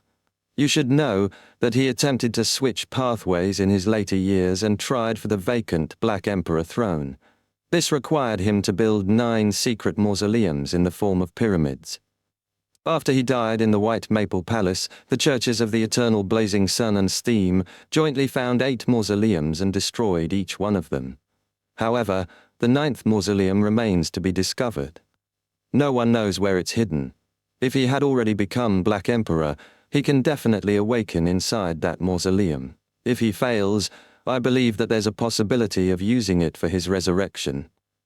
Bernadette's voice softened as she spoke, becoming ethereal and nearly indiscernible towards the end. You aren't that confident either. It's mostly a kind of hope and expectation, Klein sighed. He suddenly recalled that King of the Five Seas Nast had said Emperor Roselle liked to look to the west. From the diary, Klein knew he had discovered the abyss's entrance in the fog sea west of Intis. Could it be that Emperor Roselle built the last secret mausoleum in the abyss, or on that primitive island? Klein thought for a moment before smiling. You seem to understand the Black Emperor pathway very well. The lips behind Queen Mystic's fishnet veil produced a slight curl. I've already investigated this matter for more than a century, and to figure out the details, I've suffered the infusion of knowledge from the hidden sage. I can tell that you and Mr. Fool, who's backing you, have a deep understanding of this. I've always been curious why you're so interested in his matters. From the current situation and in terms of seniority, you could call me Uncle, Klein lampooned to relieve his emotional upheavals. He replied in a calm tone, You can raise this question to Mr. Fool. Queen Mystic wasn't surprised by his response. She cast her gaze west to a certain spot far away. Although he couldn't see her gaze, Klein could vaguely sense that she was looking at the place of her childhood, her spiritual home, a home to which she could no longer return. In just a matter of seconds, she retracted her gaze. After my matters in Backland end, I'll pass a few pages to Katlia and get her to ask the question on my behalf. Why don't you ask next week? Klein didn't hide his puzzlement. Bernadette calmly replied, I feel that the answer will affect my mood, and a bad mood will result in my failure. A failure because of a bad mood? What sort of matter has such strict requirements? A clash with a demigod of the mind domain? Or perhaps after she resolves the knots in her heart, she will have the confidence to attempt to become an angel? Klein nodded in thought without pressing. Queen Mystic then said, When he wrote those few diary pages, I was sitting opposite him. I wanted him to teach me how to interpret and write those symbols. He didn't agree to it and only ruffled my hair. Back then, I was already of age. I can tell that he was worried, apprehensive, and in a difficult position when he wrote those pages. Finally, he told me that if I can really become an important figure of the mysterious world as Zaratul predicted, I must make sure to remember, be careful of the spectator. Be careful of the spectator, Klein couldn't help but inwardly repeat. He believed that the Emperor wasn't broadly referring to the beyonders of the spectator pathway, but was pointing to a particular special existence. Emperor Roselle was a member of that ancient secret organization. That organization's founder and leader is... Klein's eyelids twitched as he didn't dare to think any further, afraid that a particular existence would hear his thoughts. Perhaps there are detailed descriptions on that diary page, he said, hoping to see it as soon as possible. I know, Bernadette nodded. She didn't continue on the topic. After 2 seconds of silence, she said, I should thank Mr. Fool and you on Catalea's behalf. Obtaining the blood of a snake of fate is very helpful towards her future. Although the advancement ritual of a mysticologist doesn't have any requirements on the mythical creature's pathway, the best choice is still the fate pathway. This will make it a lot easier for her when she advances to sequence 3. Why? Klein asked with the mindset of learning new knowledge. Bernadette's eyes turned slightly vacant. Another way to call prying into the secrets of fate is clairvoyance. The mystery prior's sequence 3 is called clairvoyant. This is also why I'm in Backland. Due to a particular future prediction? Klein mused. Many pathways seem to have the ability of clairvoyance. The corners of Queen Mystic's mouth curled up slightly as she sighed. In ancient times, many Beyonder creatures believed that gathering similar powers would lead to a qualitative change and breakthrough, but all of them went mad without exception or lost control. Only after the first blasphemy slate appeared did all creatures realize that balance, the kind of balance needed to walk on the edge of a cliff, was key to the path of extraordinariness. Therefore, a domain's powers can be scattered across many pathways, concentrating on a few main pathways while the other pathways share the remnants. A negative example is the King of the North from Grossel's travels. You listen, Klein fell into a deep thought. After a while, Queen Mystic broke the silence. If you have nothing else, let's end it here today. Klein thought for a moment. All right, if you need any help, you can find me through Admiral of Stars. Bernadette nodded gently as her figure suddenly turned transparent before turning into a cluster of bubbles. The bubbles scattered and flew off before vanishing immediately. The dark green pea vines retracted and vanished into the night. Klein seemed to be held by an invisible hand as he landed gently on the Backland Bridge. He reached out his hand to press his top hat and surveyed his surroundings. There were rows of houses lining the banks, emitting faint yellow lights. Amidst the gushing sound of the surging river and the darkness of the night, everything appeared serene, silent, warm, and peaceful. I hope none of this will be destroyed. Klein sighed as his figure quickly turned transparent and faded away. Chapter 1012, first day of September. Dear Mr. Ezek, ever since September was ushered in, Backland's temperature has been dropping day after day. The smog has begun to envelop the city again, though the pungent smell in the air has lessened significantly. Another delightful change is that more and more students, postmen, and technical workers have bought bikes. The number of carriages on the streets has decreased, implying that the smell of horse feces is no longer the main pollutant in Backland's air. I've been leading a normal life during this period of time, going to St. Samuel Cathedral and the Lone Charity Bursary Foundation a few times a week, participating in their activities and continuously donating cash. I occasionally visit the turf club, watch plays, or play cards at the club. During weekends, I either participate in balls, banquets, or saloons. I forgot to mention that I've already bought a manor. It formerly belonged to Duke Negan and is called Magur. It has its own excellent vineyard and brewery, as well as a huge forest and plantation for farming and hunting. Its main building is a huge 4-story rectangular structure with a large number of rooms. It's simply palatial. This was introduced to me by Brigadier General Conas Kilgore. It cost me £20,000. You don't have to worry about my financial situation. I made a huge sum of money from the southern continent and have sold some mystical items.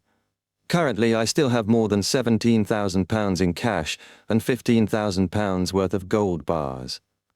I'm rather satisfied with Magur and have sent my former valet, Richardson, to be the land steward. It's now autumn, and I'm going to invite guests to enjoy a pleasant weekend there. The mysterious world in Backland hasn't changed for now. The magic mirror I previously mentioned has been restored to normal, but it seems to still suffer from post-traumatic stress due to Amon. It also has different views on leaving the Church of Steam, believing it would be safer to stay a little longer and even become a Grade 1 sealed artifact. Thanks to some of its answers, I found a way to create pure darkness. In addition, after repeated tests, I finally figured out the way to carve the godhood symbols through cogitation and create the item I want. Upon writing this, Klein, who was sitting on the sofa using his thigh as a table, stopped and rubbed his temples. Repeated failures implied the repeated loss of worms of spirit, and every separation was a damaging blow to his spirit body. It took him this long to master the method and create a finished product. Glancing at the rectangular diamond beside him, he saw layers of complicated symbols that extended into the void. "I'll call it the yesterday once more charm," he thought, retracting his gaze and continuing the letter. "The coastal regions have had another storm brewing. The two houses of the kingdom have entered the traditional phase of debating over bills. With the footsteps of the new year approaching, it makes me worried for some baffling reason. May you recover quickly and wake up soon. Your eternal student, Klein Moretti." Putting away the pen and folding the letter, Klein blew Isaac's copper whistle, summoning the skeleton messenger that stood nearly 4 meters tall. Unlike before, the messenger had only shown its head and one arm, the rest remaining beneath the floorboards. "After all, I'm now barely considered a blessed of death," Klein thought, handing the letter to the messenger as he watched it crumble into bones. After doing this, he picked up the yesterday once more charm on the armrest. This was his first successful product, and he planned on using it first. The result of his divination was that it was very safe.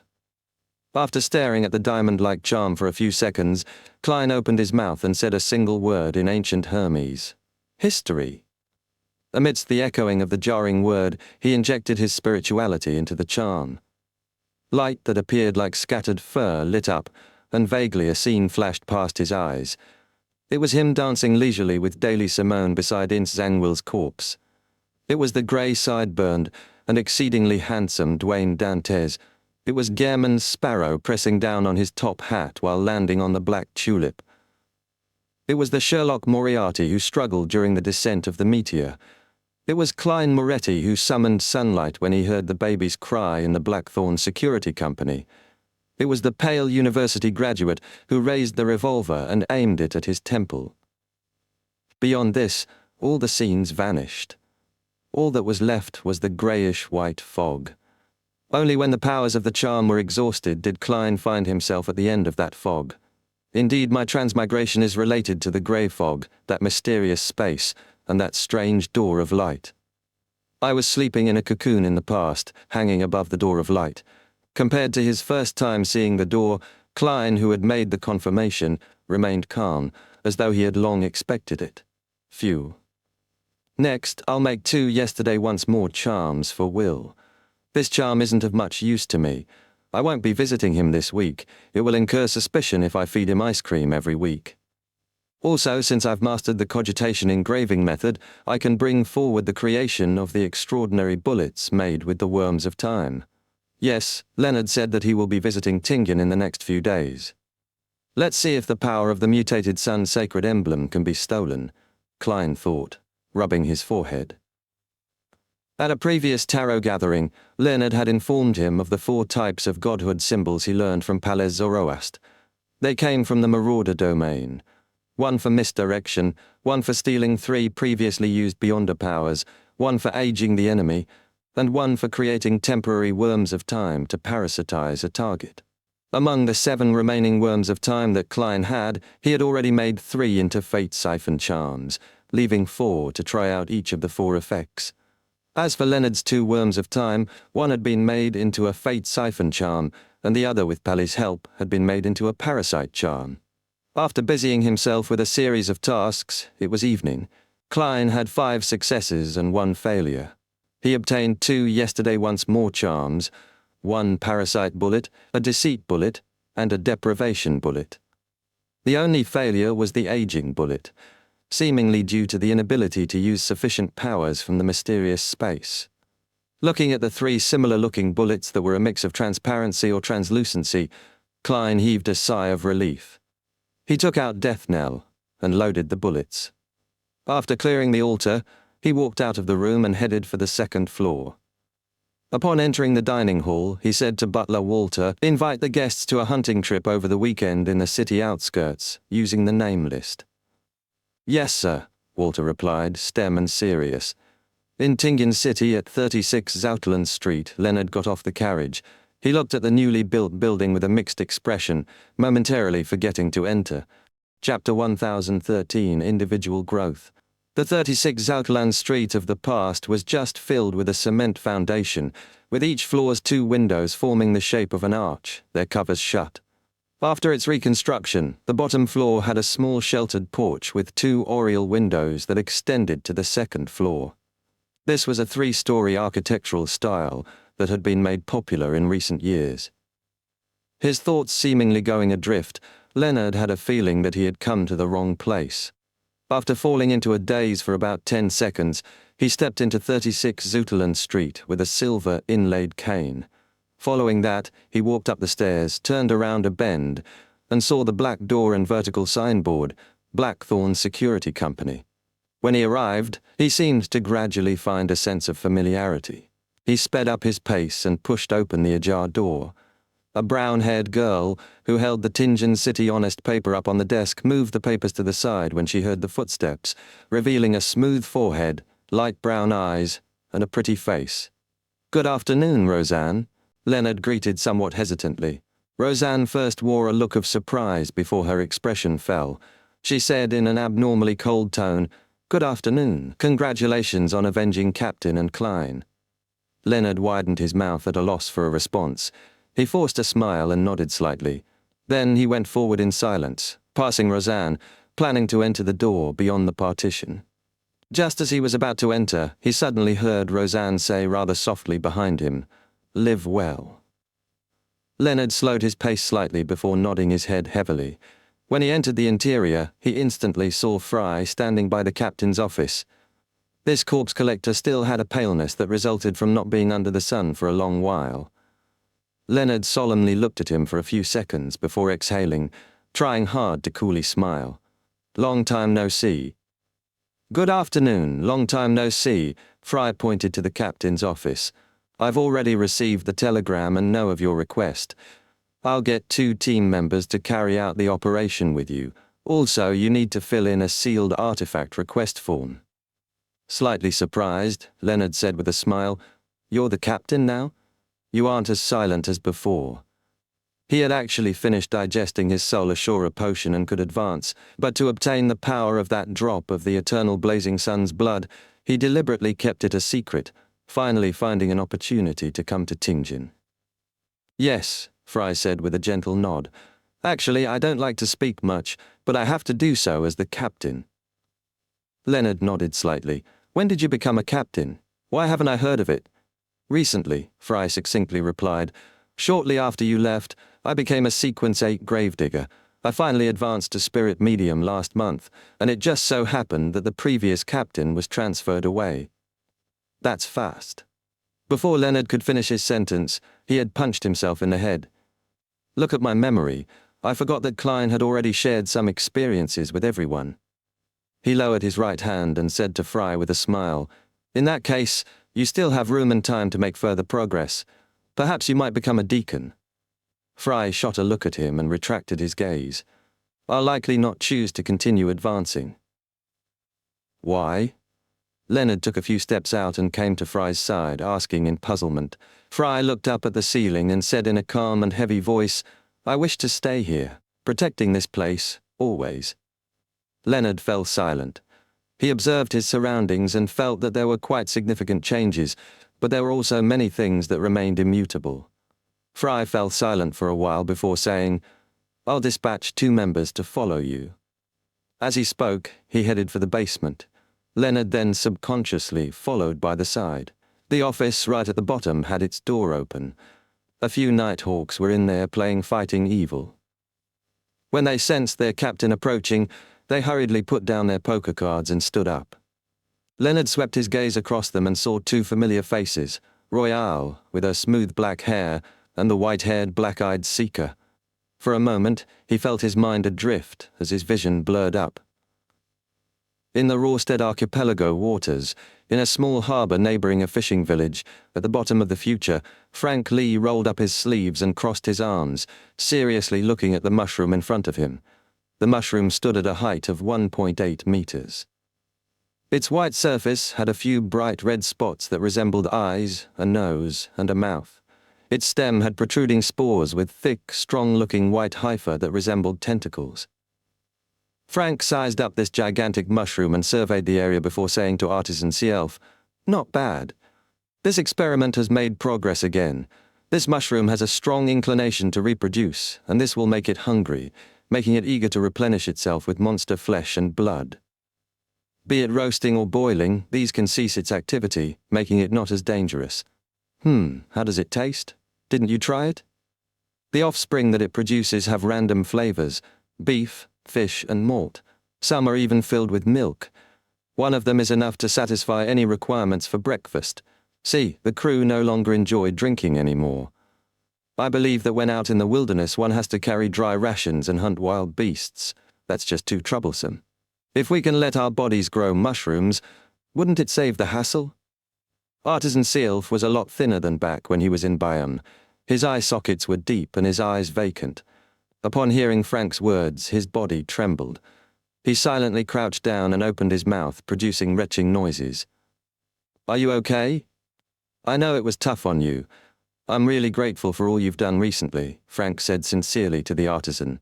"If it wasn't for you, the mushrooms wouldn't have such a strong inclination towards reproduction.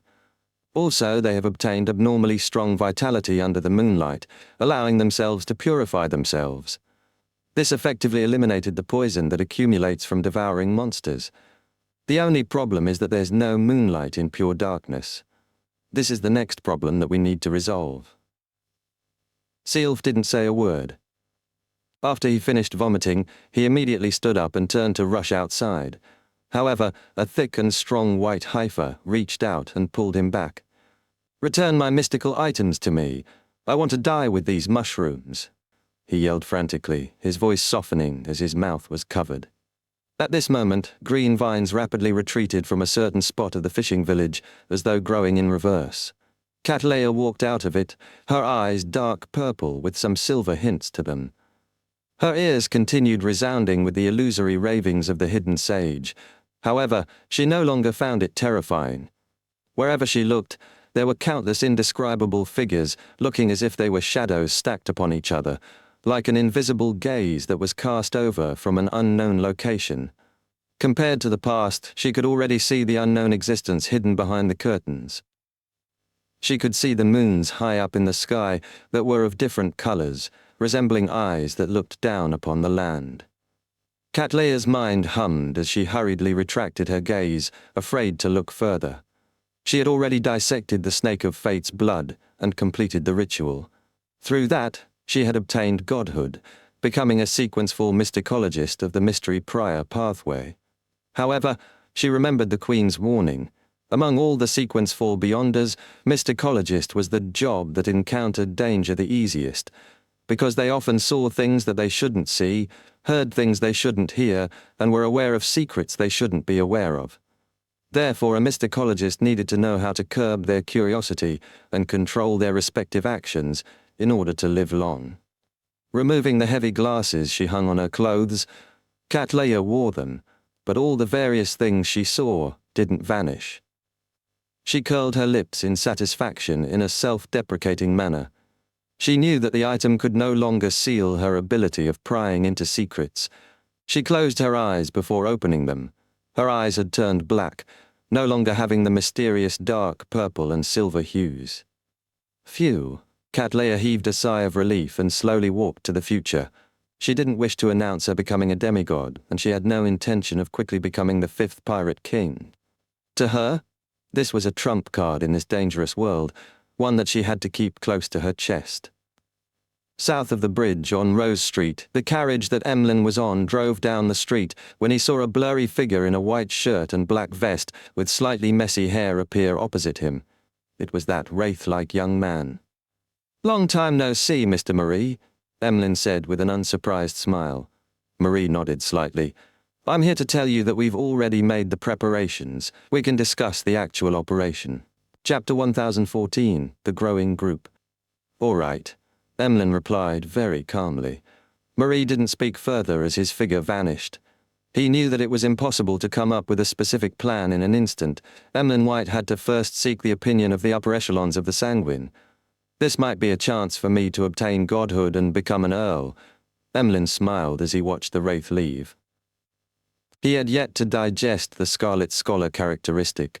The opportunity to become an earl referred to the promise of obtaining a free ritual and the corresponding potion formula. The carriage continued forward and stopped at the entrance of the Harvest Church. Emlyn looked at the greyish-white fog in the sky with a look of satisfaction, pressed down on his silk-top hat, and unhurriedly alighted before entering the cathedral. After changing into his brown priest robe, he picked up a cloth and began seriously wiping the surface of the candle stands.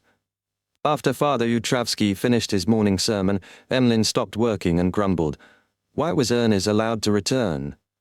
He only requested to do a month of volunteer work, Father Utravsky replied, appearing extremely patient with Emlyn's repeated question. Upon thinking of his encounter, Emlyn immediately felt indignant. He was forced to do volunteer work, not out of his own accord. He can't be allowed to decide on the period. He needs to serve at least half a year. Father Utravsky replied with a smile. He did well. He worked hard the entire month, guiding the devotees and copying the Bible. I could clearly sense that he had already realized the value of life and the joy of the harvest. Emlyn's facial muscles twitched slightly. Is he soon going to become a believer of Earth Mother?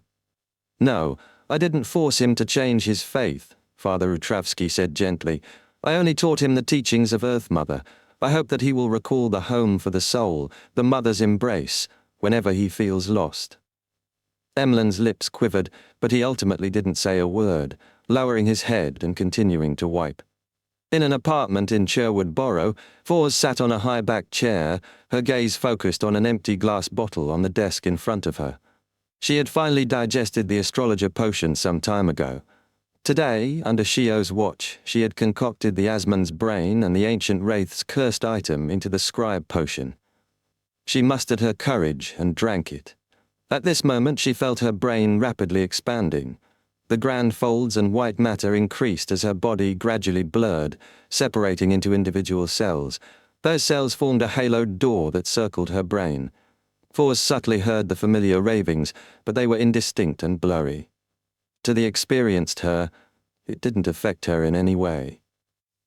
After an unknown period of time, Fors finally regained control over her brain and cells and could sense her body's existence. Almost at the same time, a large amount of knowledge resonated in her mind, making her understand how to use the powers of a scribe. The mutated brain reproduced the beyonder powers used by the target before driving a portion of the vitalized cells to form corresponding symbols, patterns, and labels for complete storage.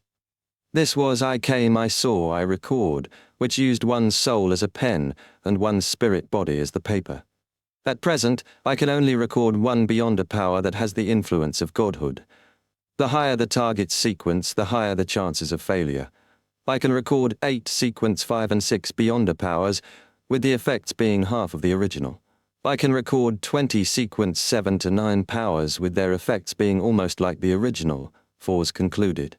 This appeared to overlap with Leymano's travels, but Fors felt that no one would ever find having too many beyonder powers excessive. At sequence 6, an apprentice finally has sufficient combat strength. Fors reined in her thoughts as she sighed to Shio. She then took a pen and paper and began writing a letter. Dear teacher, I'm very pleased to inform you that I've finally become a scribe. I'm just one step away from my dreams of traveling. After writing a few sentences, she saw Shio stand up and walk towards the door. She hurriedly shouted, Hey, shouldn't we head to a restaurant to celebrate? Shio replied in a stern manner, Your overflowing spirituality is rather serious. You'll need several days of cogitation to keep it under control. Don't overly indulge yourself in your emotions. After the advice, she added, I still have commissions to do. I almost have enough to exchange for the judge formula. All right, Fors threw up her hands. After leaving the house, Shio unlocked the chains and got onto a bicycle specially created for youths, riding towards Hilston Borough.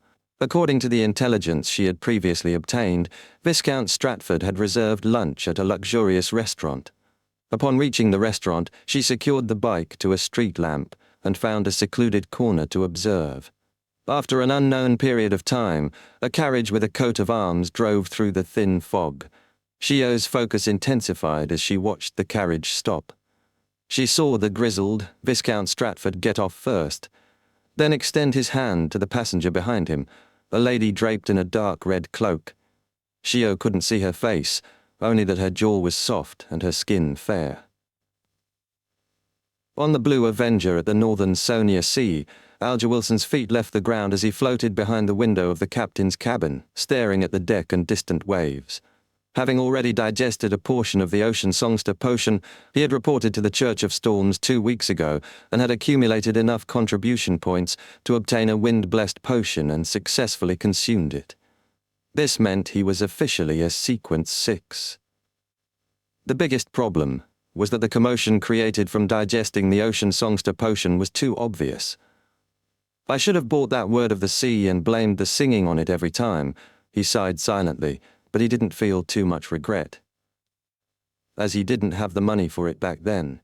At this moment, 2 sailors passed by the deck while belching. There seem to be sirens in these waters. I always hear their singing at night, one of them said. His companion sneered. How is that possible? How can a siren sound so bad? It must be some noise produced by some sea monster. In the City of Silver, in the training field, a pile of blue ice was stacked there like a small mountain. Derek didn't bring his weapon as he stood empty-handed in front of it, piously praying, "The fool that doesn't belong to this era." After chanting the honorific name, he looked at the chief of the 6-member council, Colin Iliad, walk towards the ice blocks from afar. Colin, with 2 swords on his back, carried a bottle of light-emitting hot golden liquid. He watched as Derek exerted his strength to enter the ice block and bury himself inside completely without leaving a single crack. A deep and hazy darkness descended. In the blink of an eye, an indescribable surge appeared as though pairs of eyes were cast over from the depths of the darkness. Colin Iliad could clearly sense that Derek was in a deep slumber. Without any hesitation, he threw the potion bottle ahead of him. A wraith-like transparent figure floated above and enveloped it. This figure passed through the blue ice and came to the cramped space where Derek was. It took out the potion and placed it by Derek's mouth. Just as this was done, it immediately retreated. Whoosh! Colin Iliad suddenly drew his sword and cleaved behind him. A monster whose rotting body was covered in eyes burst out into yellow pus. At this moment, Colin saw a radiant light emerge from the pile of blue ice. It scattered pure light with a burning intensity, warmth, brightness, and vitality that was different from the surrounding lightning. This filled his eyes as if the light had come from the Dark Ages. This City of Silver chief watched intently, motionless for a long time until another monster emerged from the darkness. In the ancient palace above the fog, Klein heaved a sigh of relief. Little Sun is at sequence 5 too. He cast his eyes at the crimson star representing the sun and cast it to another star, which signified Miss Justice. Over the past month or so, she had completed many of the Psychology Alchemist's missions and had exchanged her contribution for the Dreamwalker's potion formula. This also meant that she was about to meet Vin Rambis again. Chapter 1015, March of War. In Backlund, at the residence of the furniture merchant, Hampris, Audrey once again met the counsellor of the Psychology Alchemists, Vin Rambis. This old gentleman remained warm and elegant, his white but lush hair neatly combed, his deep blue eyes seeming to contain infinite knowledge. Upon seeing him, Audrey's eyes wore a vacant look before she came to a realization, as though she had finally awoken from a long dream and recovered her lost memories. She wasn't surprised or puzzled by this at all, accepting it as if it were something very normal. "Good afternoon, Mr. Rambis," Audrey greeted with flawless etiquette. Rambis nodded slightly. "Good afternoon, our girl." Over the past month, he had gradually adopted the idea that she was the pride of the Psychology Alchemists. Audrey glanced at the diamond brooch at her chest and sat down with a smile, waiting for him to speak. She hadn't been affected at all by his cues due to her preparations. At that moment, she wished to ignore everything and roll her eyes, but she ultimately held back. Vin Rambis looked at Audrey for a few seconds. You've done well during this period of time. As a reward, we've decided to give you the potion formula for Dreamwalker. As he spoke, he took out a folded piece of paper from his shirt pocket and pushed it towards her. Audrey picked up the piece of paper and unfolded it in front of him. Her gaze first fell on the main ingredients before she quickly skimmed the ritual. Main ingredients: 1 dreamcatcher's heart, 1 mind illusion crystal, or a mature mind dragon's complete brain. Ritual: seek out a harpy in the spirit world and sign a contract with it. Then, holding 1 tail feather, consume the potion amidst intense feelings of either joy or anger. As though sensing her puzzlement, Vin Rambis explained, the harpy has the ability to give nightmares. It can snap people awake from their dreams, so the entire ritual's essence is to be immersed in a dream and be unwilling to wake up, get pulled out of the dream via an external force, or else you might sleep forever or lose control. Audrey nodded in thought. The requirement to consume the potion amidst intense feelings is to prevent myself from sleeping too soundly and deeply? Yes, you've already grasped the crux of the matter, Vin said with a smile. If you don't know much about the spirit world and can't find a harpy, we can provide some help. If the ritual's essence is for me to wake up from a dream, that means that the harpy isn't necessary. The blessings of Mr. Fool's angel can allow me to remain lucid in dreams. I can wake up whenever I want. Audrey's green eyes darted about.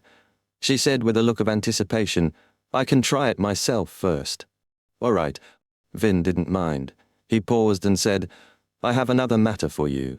If you do it well, we will provide you with all the ingredients of the Dreamwalker potion. What is it? Audrey asked without any resistance. Vin Rambis said with a slightly solemn expression, find out the attitudes of your father Earl Hall, the present Duke Negan, Admiral Amirius, and the other nobles about a relatively major war. War? Audrey repeated the word that she had often heard but found somewhat unfamiliar. She had a vague feeling that ripples had suddenly formed under the surface of a seemingly calm lake. War, above the grey fog. Klein listened to Miss Justice's prayer and fell into deep thought. He was unable to determine whether the psychology alchemists welcomed or objected to a war. As for whether the Loan King, the Prime Minister, and a number of nobles wanted war, the answer was relatively clear. Last year, the Hanged Man had once asked Miss Justice a similar question. Her answer was that the King and Prime Minister had tendencies of being warmongers, but they had chosen to first focus on internal reforms. Now, about a year had passed, and all the policies were on track. In other words, it was time to start a war to snatch back the interests which Lone had lost in East Balan. It's a revolutionary era. The strife between countries is intense, and once war begins, it's unlikely that it can be controlled. Furthermore, Adam Amon and the other kings of angels have appeared one after another. A storm is about to descend on the mysterious world. Klein sighed and returned to the real world. The next day, he first went to St. Samuel Cathedral to pray and donated tens of pounds. Following that, he went to 22 Phelps Street, planning to participate in some of the business of the Lone Charity Bursary Foundation. The moment he stepped inside, Klein saw Miss Audrey Hall and a few of the foundation's staff coming down the stairs. This noble lady was dressed very simply today. Her hair was tied up into a simple bun, and she wore a light green dress with a circle of frills on the sleeves. Good morning, Miss Audrey. Klein took off his hat as usual and bowed. After Audrey responded, Klein casually asked, Where are you going? Audrey replied with a faint smile, Visit the various universities and show some concern to the students we helped previously. Having said that, she blinked her eyes as her smile widened. Mr. Dantes, do you want to go together? Take a look at the children who had the chance of changing their fates due to your ideas and kindness. Although Klein had never thought of obtaining anything in return, he truly wished that these actions could help the target group. He nodded with a smile after some hesitation. I have no way of rejecting such an invitation. The group went out, and under Miss Audrey's suggestion, they chose an untracked public carriage. After getting into the carriage, Klein let Miss Audrey sit down first, then sat opposite her. "You seem to be very used to it?" he asked with a smile. Audrey looked at the Foundation's staff beside her. "It's not the first time. It's impossible for us to take my own carriage every time. They have to use public transportation." Upon saying that, she blushed in embarrassment. "The first time I was on a public carriage, I took out notes with £1 face value. The lady who collected the money got me to buy a few copies of newspapers before going back to her. Oh, it's cleaner than I imagined. The smell of the air isn't that unbearable either." Klein nodded slightly. "This is because the truly poor are unable to take public transport like this. They'd rather walk." "Mr. Dantes, you seem to be familiar with such matters?" Audrey asked. Klein smiled. "Although I've never experienced it directly, I've seen too much of it." Audrey didn't continue on the topic, instead mentioning the beneficiaries they were visiting. Amidst their idle chat, they arrived at their first destination, Backlund University of Technology. Based on Audrey's identity and Dwayne Dantes' social relations, they met the Chancellor directly, Mr. Portland Moment. This elder had a large build, a ruddy complexion, and a loud voice. Audrey and Klein listened with a decent smile as he talked about the university's establishment, occasionally echoing his words. Finally, they found an opportunity to raise the need to begin work. Portland was just about to get his secretary when he heard someone knock on his office door. "Please come in," the Chancellor said loudly. The door opened without a sound. A black-haired, brown-eyed girl entered. She was rather thin, with nice facial features, and she looked to be 17 or 18. Klein's gaze suddenly deepened before he reined it in. The girl hadn't expected the Chancellor's office to have guests. In her anxiety, she hurriedly lowered her head and said, "I'm sorry." "It's fine. They were about to leave anyway," Portland said without minding it. "Have you finished the item I got you to make last week?" "Yes," the girl said, walking through the door and standing to the side. Portland Moment then smiled at Dwayne Dantes and Audrey. "Her name is Melissa Moretti. She's very talented with machinery. I happened to chance upon her and got her to help in my laboratory. Of course, she can only do some miscellaneous chores for now." "Not bad." The corners of Klein's mouth curled up as he commended her with an obvious smile. Audrey glanced at him and smiled. "There are always arrogant people who say that women have no talent in machinery, and this lady has proven them wrong." Portland laughed and shook his head. "There's no need to bother about such comments. All right, I'll get my secretary to help you in understanding the conditions of those beneficiaries." Audrey and Klein didn't stay any longer as they left the office. Once they were out the door, Audrey stole a glance at Dwayne Dantes, but she didn't say a word. Chapter 1016 News from the Numinous Episcopate. At 160 Boakland Street, Klein stood in front of the floor-to-ceiling windows, watching as rain began to descend with the wind, hitting the ground and the glass to form a mesh.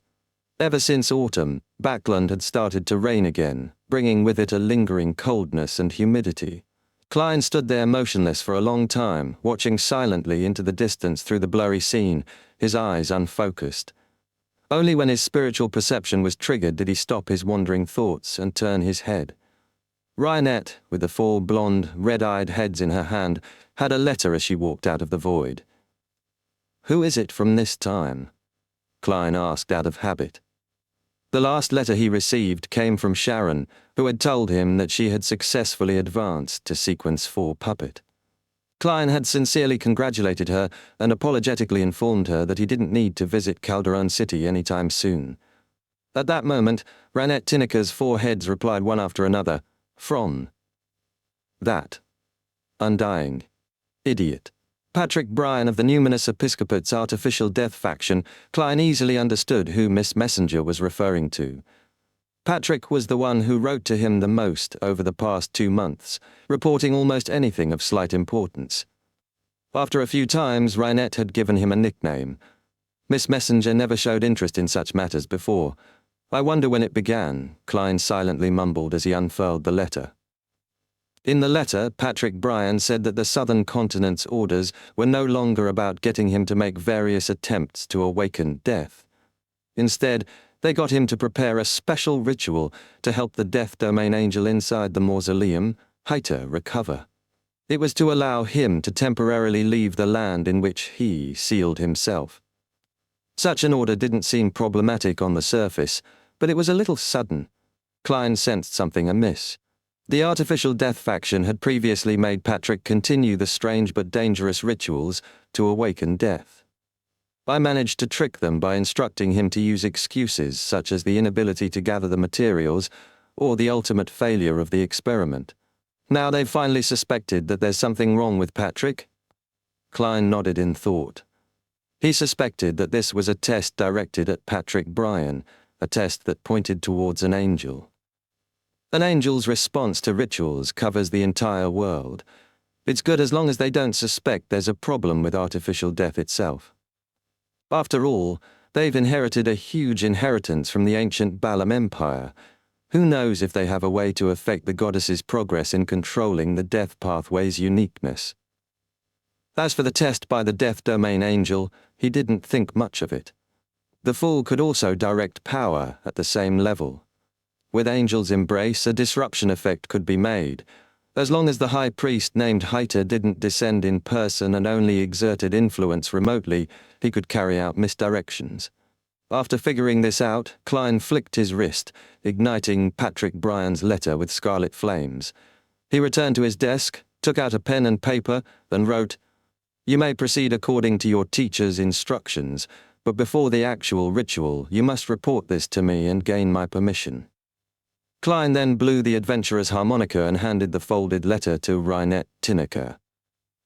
Amidst the drizzle, Shio draped a simple raincoat over her and hid in the shadows, staring at the side door of Viscount Stratford's residence. It wasn't even evening, but the street lamps were already lit. After a while, a rental carriage drove over and stopped in front of the side door. The Viscount's valet immediately ran out, opening an umbrella. He sheltered the cloaked woman down from the carriage and quickly passed through the side door. The rental carriage remained in its spot without leaving. Gio still failed to see the woman's appearance, but she wasn't disheartened. She patiently waited in the cold rain, as though she had turned into a motionless statue. She planned on attempting to tail the woman once she came out to confirm her identity. This was both an opportunity for her to obtain the Judge Potion formula and the reason why she came to Backlund, to investigate the truth of her father's death. Spurred by such motives, she had persisted in monitoring Viscount Stratford to this day. Inside Viscount Stratford's bedroom, a beautiful brown-haired girl wore a silk gown and sat in front of a dressing table, fiddling with the skincare and makeup products as if she had discovered a treasure trove. Viscount Stratford, who was already middle-aged, walked to the beautiful girl with his hair still moist. He smiled at her reflection in the mirror. "Sherman, you no longer need those to add to your beauty. It's just a type of female instinct," the young girl named Charmaine said with a smile, pressing down on the Viscount's palm that had been placed on her shoulder. Viscount Stratford smiled gently. "When you touch them, you have a pure and innocent air to you. You make me discover my youth, like the days when I was only 18. Without waiting for her reply, he continued, "My wife passed away years ago. I always imagined I would live until the Lord beckons for me, but who knew that I would meet you? In a while, when the pressure accumulated in Backlund is relieved, I will find a chance to walk down the wedding aisle with you." "Wedding? You want to marry me?" Sherman was taken aback as she asked in disbelief. Viscount Stratford smiled. "Meeting you is a gift from the Lord. Although you aren't of noble birth, I've already married once. I don't have to consider such matters anymore. Of course, I'll think of means to raise your standing in society. Yes, I'll first find a merchant to recognize you as his illegitimate daughter."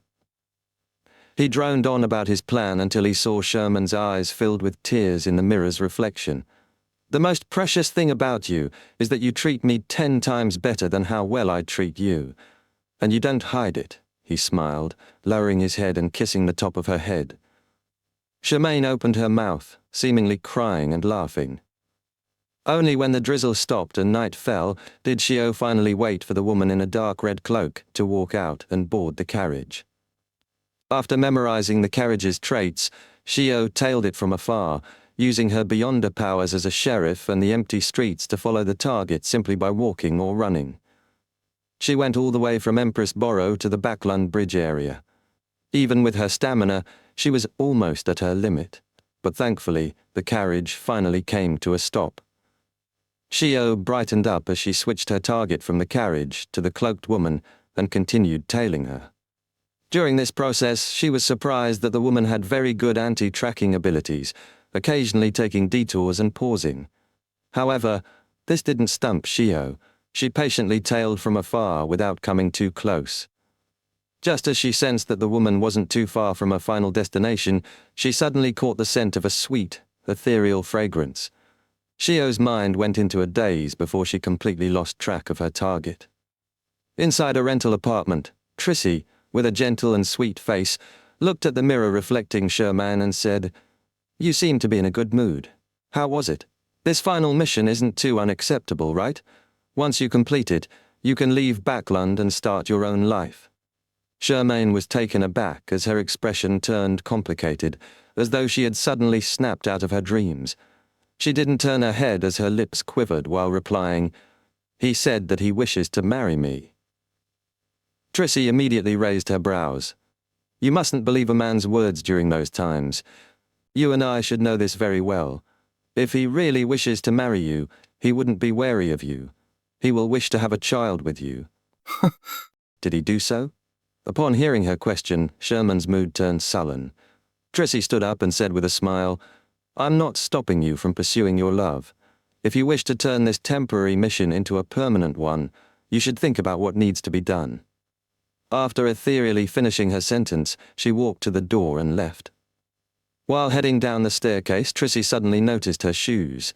She chuckled and said in a seemingly self-deprecating manner, "Love." Chapter 1017, Mega Manor. In the northwestern outskirts of Backlund, more than an hour's carriage ride from the city, Magor Manor was built by the side of the Tussock River. It had beautiful scenery with flourishing vegetation. Strangely enough, while Backlund's city areas had perennial rain, the outskirts tended to be sunny, particularly in the northwest, a famous grape plantation area in the northern continent. Such situations left meteorologists puzzled, but Klein had a vague guess. In the Fourth Epoch, this was the capital of the Tudor Trunsost United Empire, where the Blood Emperor Alistair abandoned his humanity. It was normal that the weather had changed forever in these confines. The carriage drove into Magor Manor, passing by a fountain pond and a small garden before stopping outside the main door. Just as Klein got off the carriage with butler Walter, he saw the land steward Richardson lead 2 rows of servants to await their employer. Looking at Richardson in his spanking new suit, Klein nodded with a smile. "Well done." Without waiting for a reply, he handed his hat and cane to his valet in uni, while asking, "Have you prepared the activity room for the ladies to chat and for men to play cards in?" "Yes, sir. I've placed poker cards, tarot cards, and some board games. The piano, violins, and other common musical instruments have also been moved inside," Richardson answered eloquently. Klein passed through the door and nodded. "Where's the smoking room for the gentlemen?" "Like the ladies, it's all on the 2nd floor. They're separated by 5 rooms," Richardson replied without needing to recall. To ensure his employer's first hunting excursion was flawless, he had taken note of every detail. Klein asked about dinner and the guest rooms and confirmed that everything was in place. Before long, he received the first batch of guests after Magor Manor had been renamed Dante's Manor, Member of Parliament Mucht and his family. "This place is much bigger than my Moose Manor." Mucht took off his coat with a smile and handed it to a servant. "I've always heard of Magor's wine being of excellent quality, but I've never had the chance of tasting it.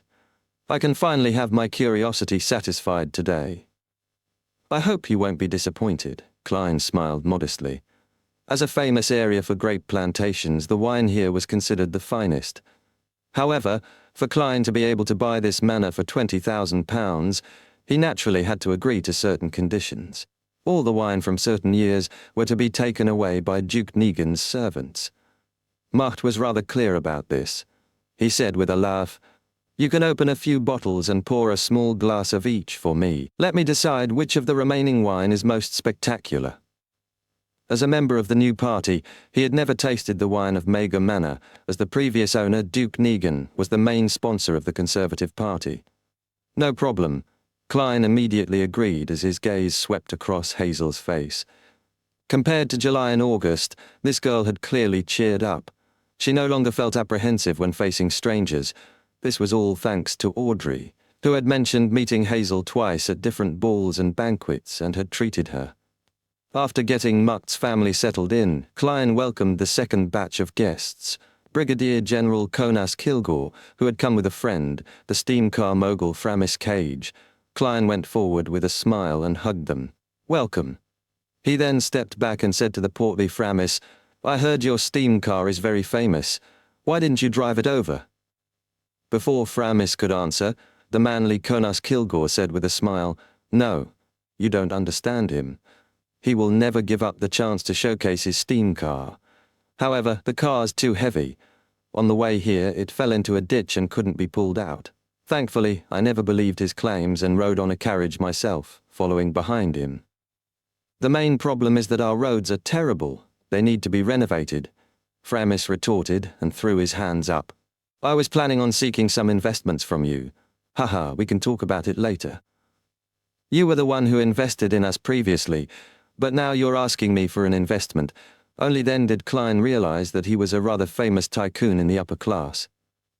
He had donated shares worth more than £10,000 and had purchased an expensive manor.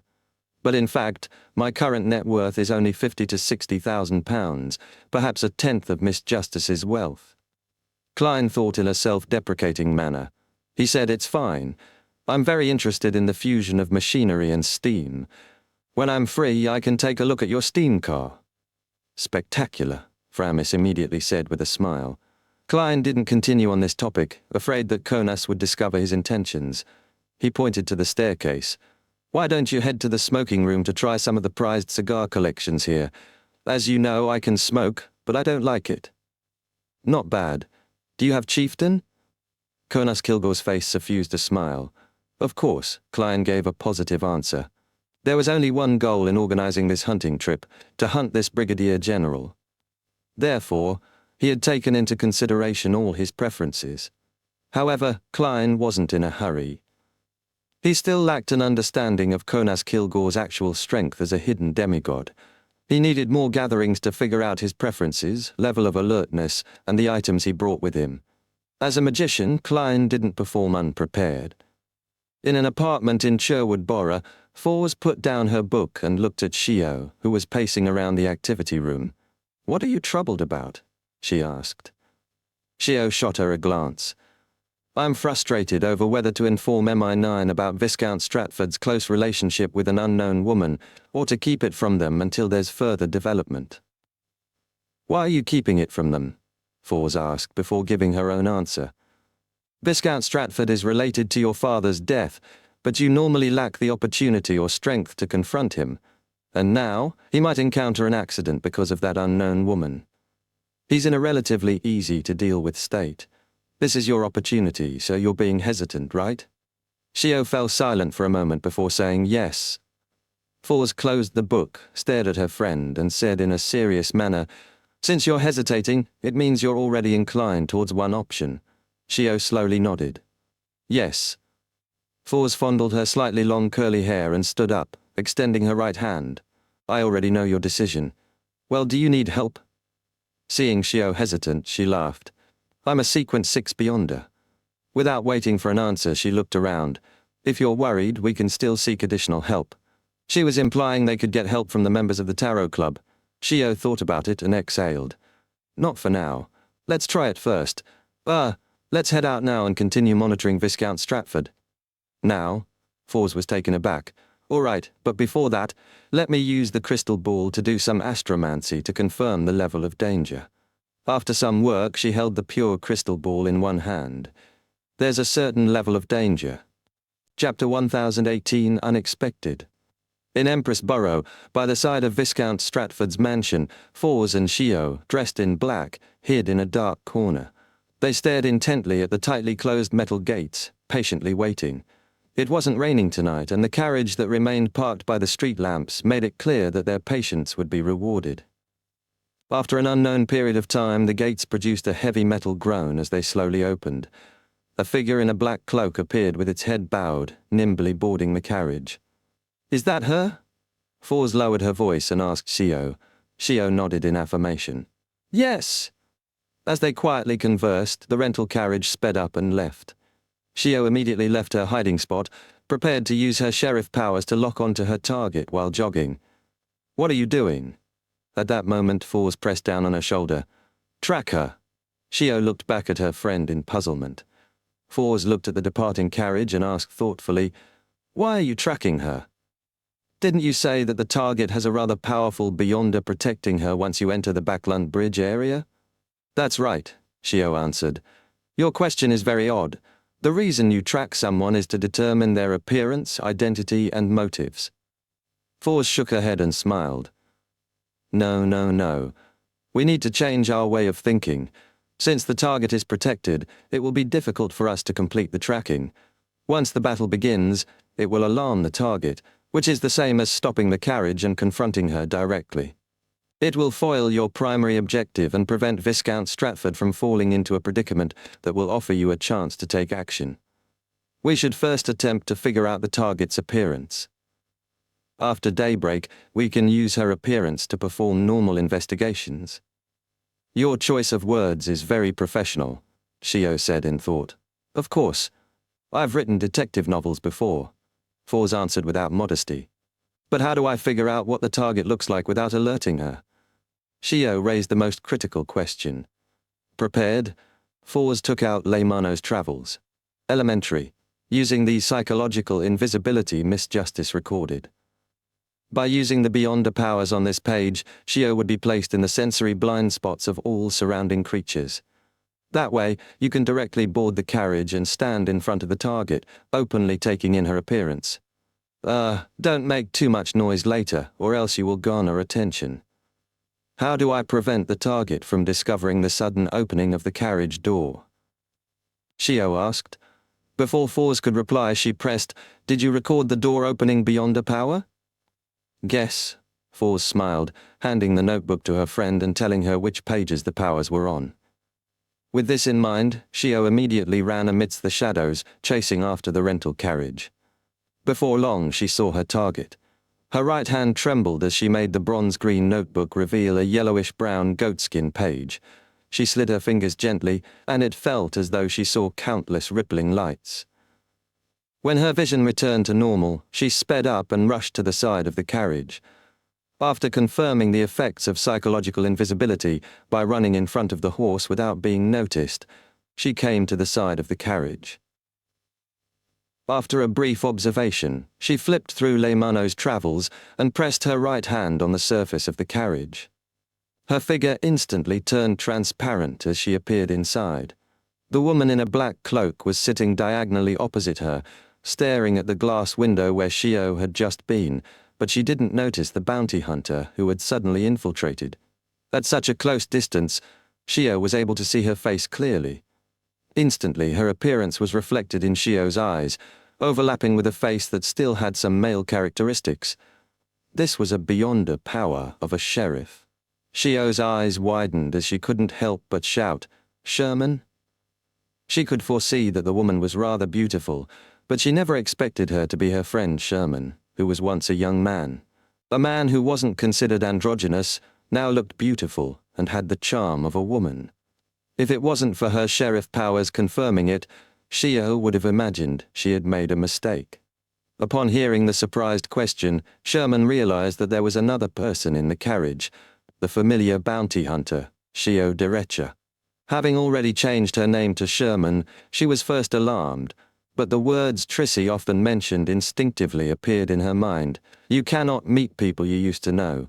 Do you want your husband, your beloved, to know of your former state? Only by completely severing your connections can you be reborn. Such words flashed across Sherman's mind as a terrifying thought emerged. Kill her. This thought seemed to come from a demon in the abyss, constantly whispering in her ear as it resonated in her heart. Kill her. Kill this person who recognized you. Only by doing so can you truly escape the past and not lose the present. Kill her. Sherman didn't answer Shio's question, Her left hand slowly clenched up while slightly trembling. Shio sensed the intense emotions running through the person opposite her and confirmed that it was Sherman. Immediately, she asked in concern, "How did you become like this? Where have you been all this time? Did you encounter something? Were you hurt?" Sherman's lips quivered as her left fist relaxed a little. She said with a sobbing tone, "I've already begun a new life. Don't disturb me again, all right? I don't want to lose everything I have now. I don't want to see people that I knew in the past." The more she spoke, the faster it became, turning into an obvious plea. Shio was taken aback for a few seconds before staring at Sherman. Pursing her lips, she said, "Okay." She didn't stay any longer and reached out to open the carriage window and jumped out. Sherman silently watched this entire process and finally exhaled before she slumped into her seat as if she had lost all her strength. It wasn't easy for her to control the demon in her heart. At this moment, she saw a figure rapidly outline itself out of thin air beside her. The figure wore a black, old-fashioned dress, but it didn't diminish her beauty and disposition. Demoness Trissy. "Why didn't you kill her?" Trissy asked with a smile, as if it were an idle chat. "She's one of the few people who didn't ostracize me. She even helped me," Sherman replied in shock before frowning. "Why are you here?" Trissy smiled. "I'm protecting you." Without waiting for Sherman's answer, she said, "You seemed to be in a good mood when you came out." Sherman recalled what had happened and bashfully said, "Maybe, perhaps, I have a chance of becoming a mother." As she spoke, she touched her stomach with her right hand, the corner of her lips curling. "I feel him kicking me." Sherman suddenly froze and blurted, "How could it be so fast?" She wasn't sure if she could get pregnant today. Upon seeing her reaction, Trissy smiled even more charmingly. Chapter 1019, Patience. "How was it? Did you take a good look?" Just as Fors left the street where Viscount Stratford's mansion was, she saw Shio walk out with a down and vacant expression. Shio nodded hesitantly. "I did." Having said that, she seemed to come to her senses and said in shock, "I know her, know him, he's Sherman, the Sherman I told you about." He actually became a woman. Fors was stunned. "Were you mistaken? Could she be Sherman's sister?" Shio firmly shook her head. "No, she admitted it herself and even told me not to disturb her. But how did he become a woman?" Fors's eyes darted around as she said in thought, "It's not impossible. There's a beyonder pathway that allows a man to become a woman at a certain stage." She recalled Miss Justice mentioning something similar. "Ah, really?" Shio's eyes widened as she asked in disbelief. "Yes." Fors had already recalled the exact conditions as she gave a rather confident answer. "Demoness, Sherman actually became a demoness." Shio repeated to herself. Suddenly her voice became louder. "Could it be that she's being taken advantage of? No, I must warn her." Just as she said that, she turned around and ran with great strides in an attempt to catch up with the rental carriage again. However, she couldn't find the target after attempting to pursue it for a few blocks. Shio gradually slowed down and finally stopped, looking at the bustling streets with a complicated expression. Behind her, Fors passed through a few walls and finally caught up. "Gone," Shio whispered. Fors also cast her gaze forward and thoughtfully replied, "We were discovered." Without waiting for Shio to speak, she turned around and sighed. "Let's return and find another opportunity." Shio didn't take a step forward as she continued standing there. After a few seconds, she said under Fors's puzzled gaze, "Since they discovered a problem, will they speed up their plans ahead of time?" "It's possible. If they don't wish for their plans to be foiled, they might attempt one final strike tonight before we're prepared." Fors immediately agreed. "Let's return to Viscount Stratford's place and hide in a more concealed spot. We'll continue monitoring it." Shio immediately nodded. "Okay." In the dock area, inside a warehouse, Sherman was sitting on a dirty wooden crate. Her hands were crossed behind her back as her body had thin but firm spiderwebs coiled around her. She appeared as though she was encased in a transparent cocoon, unable to make a single sound. "It's not a bad thing for you." Trissy stood in front of Sherman with a pitch-black flame burning in her palm. "At the very least, you can determine if he really loves you or is lying to you." Sherman was angry and afraid. She desperately used her whimpers to express her wish, but Trissy was unmoved. She turned her flame-wielding palm around and pressed it into Sherman's stomach. The flames seemed to have intelligence as they scattered like flowing water, penetrating her skin and flesh.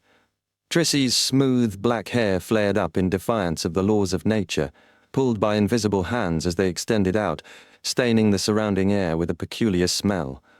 The strands of hair thickened as dark beams of light surged beneath them, carrying curses and words. They flowed rapidly, fusing into the pitch-black flames. Sherman's face twitched uncontrollably, but she didn't feel any pain. She soon calmed down as she saw Trissy's figure turn faint and gradually transparent until it vanished. Shermine's pupils widened as she struggled again, but she was unable to break free. After an unknown period of time, the door to the warehouse opened with a thud. A figure staggered in, the middle-aged Viscount Stratford. He didn't wear his white wig, revealing his rather high receding hairline and messy black hair. Drops of sweat dripped down his rather cut facial contours as countless black threads flowed beneath his skin. His body was slightly hunched, and his eyes were filled with pain and concern. He surveyed the area and was delighted when he found Sherman. When she saw him enter, her face lit up. She then revealed a worried and fearful expression as she attempted to shake her head frantically, but her neck was held firmly by the spiderwebs. She reeled in anxiety, to the point of tears flowing out. Just as Viscount Stratford was about to reach her, a loud bang suddenly rang out between them. It was as though there was an invisible wall that separated them. "If you wish to break the curse and take her away, you have to answer my question without hiding anything." At this moment, a figure quickly appeared in a corner of the warehouse. Her facial features were charming, forming together into an abnormally sweet look. She was none other than Demoness Trissy. Without waiting for Stratford's response, she raised her right hand and conjured a pitch-black flame. The Viscount's face, hands, and neck instantly turned transparent as they protruded with blood vessels. And in every blood vessel, a black flame silently burned. The pain in his eyes immediately reached a peak, but it vanished the next moment. His expression turned extremely cold as a gibing look appeared in his eyes. Trissy, who was in the corner, suddenly burst into black flames. Dense, countless spiderwebs appeared, but they couldn't be lit up. In the blink of an eye, she was like Sherman, sealed inside a transparent cocoon. In a ventilation vent high above, a figure appeared. It was a woman whose age wasn't obvious, wearing a simple and sacred white robe. She had black hair and blue eyes, looking sweet and beautiful. Katerina Pellet. Trissy seemed to expend all her strength before she shouted a name. At this moment, Viscount Stratford grabbed at his body, pulling out an illusory doll covered in thick black flames. He glanced at Sherman and smiled at Trissy. "When it comes to matters related to life, I would never be careless. After that fellow Sykes died, I knew that it would be my turn one day. Heh, since you're hunting me, it means there are obviously others who wish to hunt you. We're very patient, afraid of scaring you away. We did nothing and waited until today. Also, your gift was pretty good." Upon hearing his words, Sherman, who was still struggling, instantly stopped moving. Her expression turned blank. Her eyes widened, but there wasn't any focus. "Love!" Trissy suddenly laughed, seemingly mocking herself. She wasn't nervous at all. At Mager Manor, night had fallen. After settling more than 20 guests and preparing the hunting trip, Klein woke up not long after he fell asleep. His intuition had been triggered as a scene formed in his mind. Brigadier General Conas Kilgore had flown out of the guest room's window in secret, landing outside in complete defiance of the laws of nature. "I haven't even taken action." He came here for his own goals with a thought. Klein controlled a cockroach outside and turned it into his marionette, using its eyes to observe the surroundings. Almost at the same time, Conas Kilgore appeared. After this demigod left the manor, he immediately distorted the distance and quickly arrived by the bank of the Tussock River, preparing to cross it. The cockroach watched quietly without any reaction. He's heading for the south bank of the Tussock River. What does he want to do? Klein lay in bed and seriously analyzed his actions. After the Mi-9 demigod stepped onto the south bank, he suddenly recalled a matter. Back when he escaped the underground ruins where Ince Zangwill and the others were, he appeared somewhere in the northwest of Backland. This was the south bank of the Tussock River, rather close to where Mager Manor was. Chapter 1020, Means of a Demoness. As his thoughts raced, Klein suddenly switched positions with his valet, Anuni, who was in the opposite room. Under a grapevine 150 meters from the manor's main building, a slowly crawling centipede suddenly stiffened before it relaxed. Almost at the same time, its body vanished, and Dwayne Dantes in his blue and white checkered pajamas appeared. Klein had swapped places with his marionette again. He decided to use this method to secretly tail Conas Kilgore and figure out where he was going. Although he could only move 150 meters at a time, and it took 2 to 3 seconds in between moves, this was more concealed compared to flaming jump or teleport, making it difficult for the demigod to detect him.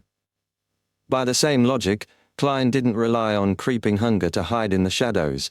It was relatively slow, and he wouldn't be able to catch up. Under the dark night sky from Magor Manor to the south bank of the Tussock River, the rats, snakes, and spiders that were active in that stretch of land stiffened up and turned sluggish. They were converted into marionettes one after another. With their help, Klein constantly moved without causing a stir. Soon he arrived at the south bank of the Tussock River, and after catching up to Conas Kilgore, he maintained a distance of 1 kilometer. To a bizarro sorcerer, even if a marionette were to go beyond his range of control, it wouldn't immediately die. Without a bizarro sorcerer's consciousness as a catalyst, this process was rather slow, taking nearly 10 minutes. Silently, Klein followed Conas Kilgore as they went upstream. Passing through the dense forest, they climbed up a mountain beside the bank. At this moment, Conas Kilgore suddenly stopped. He checked his surroundings and widened the range of his search as though he was trying to claim his territory. Upon seeing this, Klein didn't dare stay any longer. He immediately switched places with his marionettes and retreated repeatedly, pulling away to a distance of nearly 3 kilometers from the MI9 deputy director. He then gave up control of the marionettes ahead of him. The death of a few bugs wouldn't incur any suspicion. King of the Five Seas Nast can create a favorable fighting environment. Will Conas Kilgore, also a Black Emperor pathway demigod, have the ability to demarcate such a region and expose anyone who tails him? It's very possible. Klein warily took out a gold coin he placed in his pajama pocket. He flipped it, and it flew up in silence, landing in his palm. It was heads, which meant the anomaly ahead contained extreme danger. As expected of a demigod. However, do you think you can avoid my tailing? Klein scoffed inwardly and found a secluded spot, turning himself into Gehrman Sparrow. Following that, he clasped his hands and pressed them to his mouth, whispering, "Blessed of the sea and spirit world, guardian of the Rosted archipelago, ruler of the undersea creatures, master of tsunamis and storms, the great Calvatua." After praying, Klein immediately took 4 steps counterclockwise and arrived above the grey fog. He sat at the fool's seat and beckoned for the bone scepter with blue gems embedded at its tip. Then, with the help of his prayer, he utilized the sea god scepter's ability to respond to believers and saw the area around Gehrman Sparrow. He then raised his field of view and took in the surrounding area, expanding his vision to 5 nautical miles. This way, the area where Conas Kilgore had designated appeared in his vision. In the dock area, inside a warehouse with plenty of goods, Trissy chuckled. "Love." After she spoke, her figure grew faint as though bathed in the luster of a lake at night. In the blink of an eye, Trissy, who had been bound tightly by Demoness of Unaging Katerina Pelle, turned into an illusory mirror. It was a full-body mirror taller than a person, with aqueous light shimmering within as a ghostly halo grew out, as though it was a door leading to another world. At that moment, it didn't reflect the scene in front of it. Instead, it outlined a dimly lit room where the furniture had been diced up into countless small pieces. Trissy stood there, wearing a dark black dress, her hair cascading down smoothly, looking like a female ghost from folk tales. She wasn't actually present and was using the illusory mirror to project her figure and strength remotely. Upon seeing this scene, Katerina Pelle, who wore a simple and holy white robe, didn't hesitate to let out a shriek.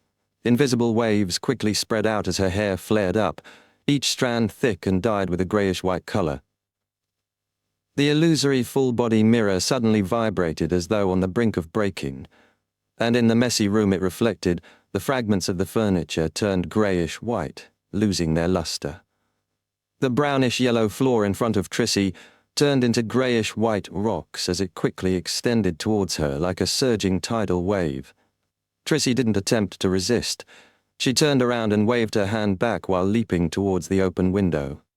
In mid-air, invisible spiderwebs phased into existence, turning dark as they spread towards the greyish-white colours. At the same time, the dark and profound full-body mirror produced one crack after another, breaking apart and vanishing amidst illusory shattering sounds. However, before it completely vanished, the greyish-white colours receded in a strange manner inside the petrified room, materializing into a figure.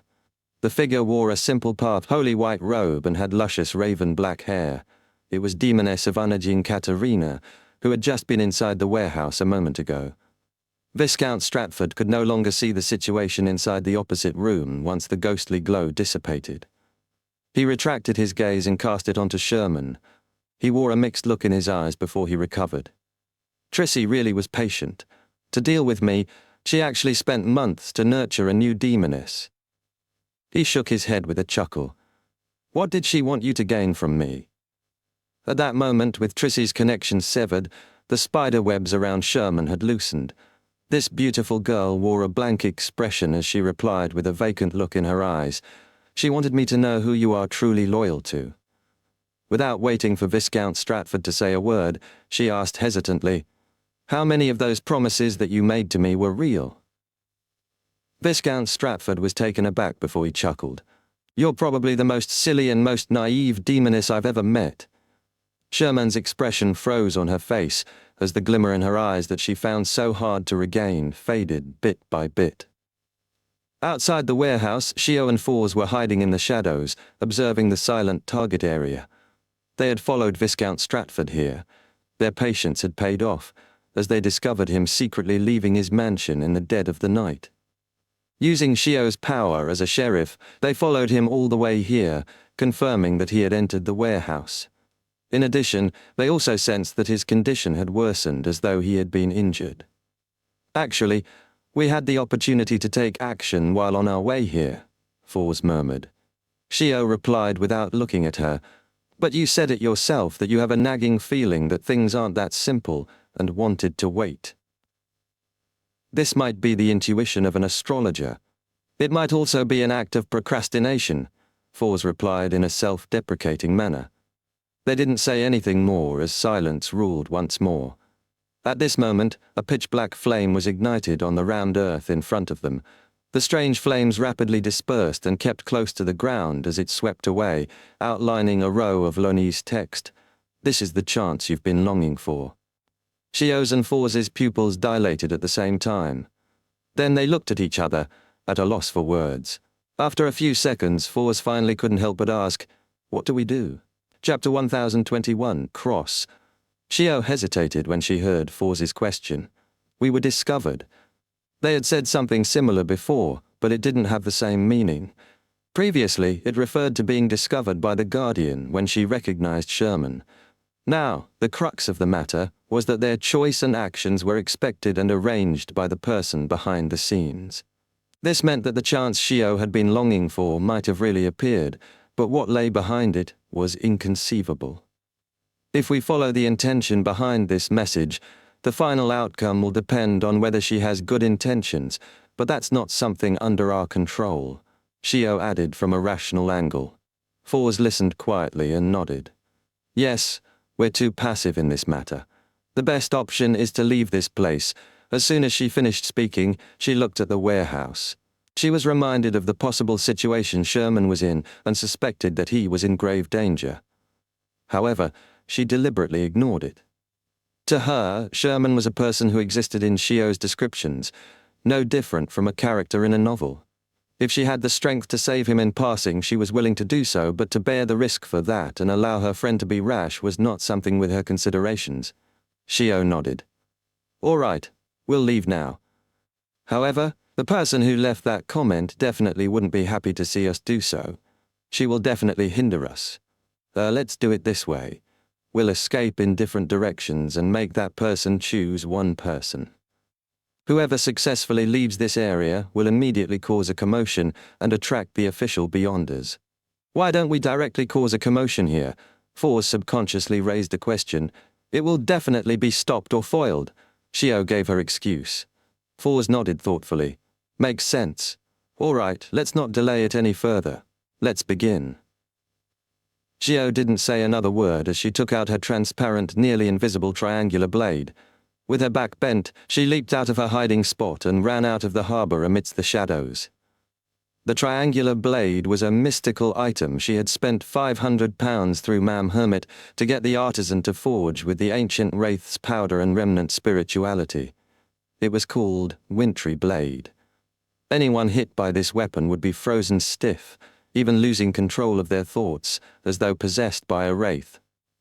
At the same time, as the battle continued, its enemies would gradually have their thoughts turn sluggish and their actions become rigid, even if they didn't touch the blade. And its negative effect wasn't that terrifying. The wielder would slowly lose their body temperature and transform into an undead. Once a certain time limit was exceeded, this process would become irreversible. Therefore, Shio had recently enjoyed jogging more or riding a bicycle to generate heat to resist the loss of temperature. But even so, she had only managed to extend the time before she kept the blade away from her body from 3 hours to 4.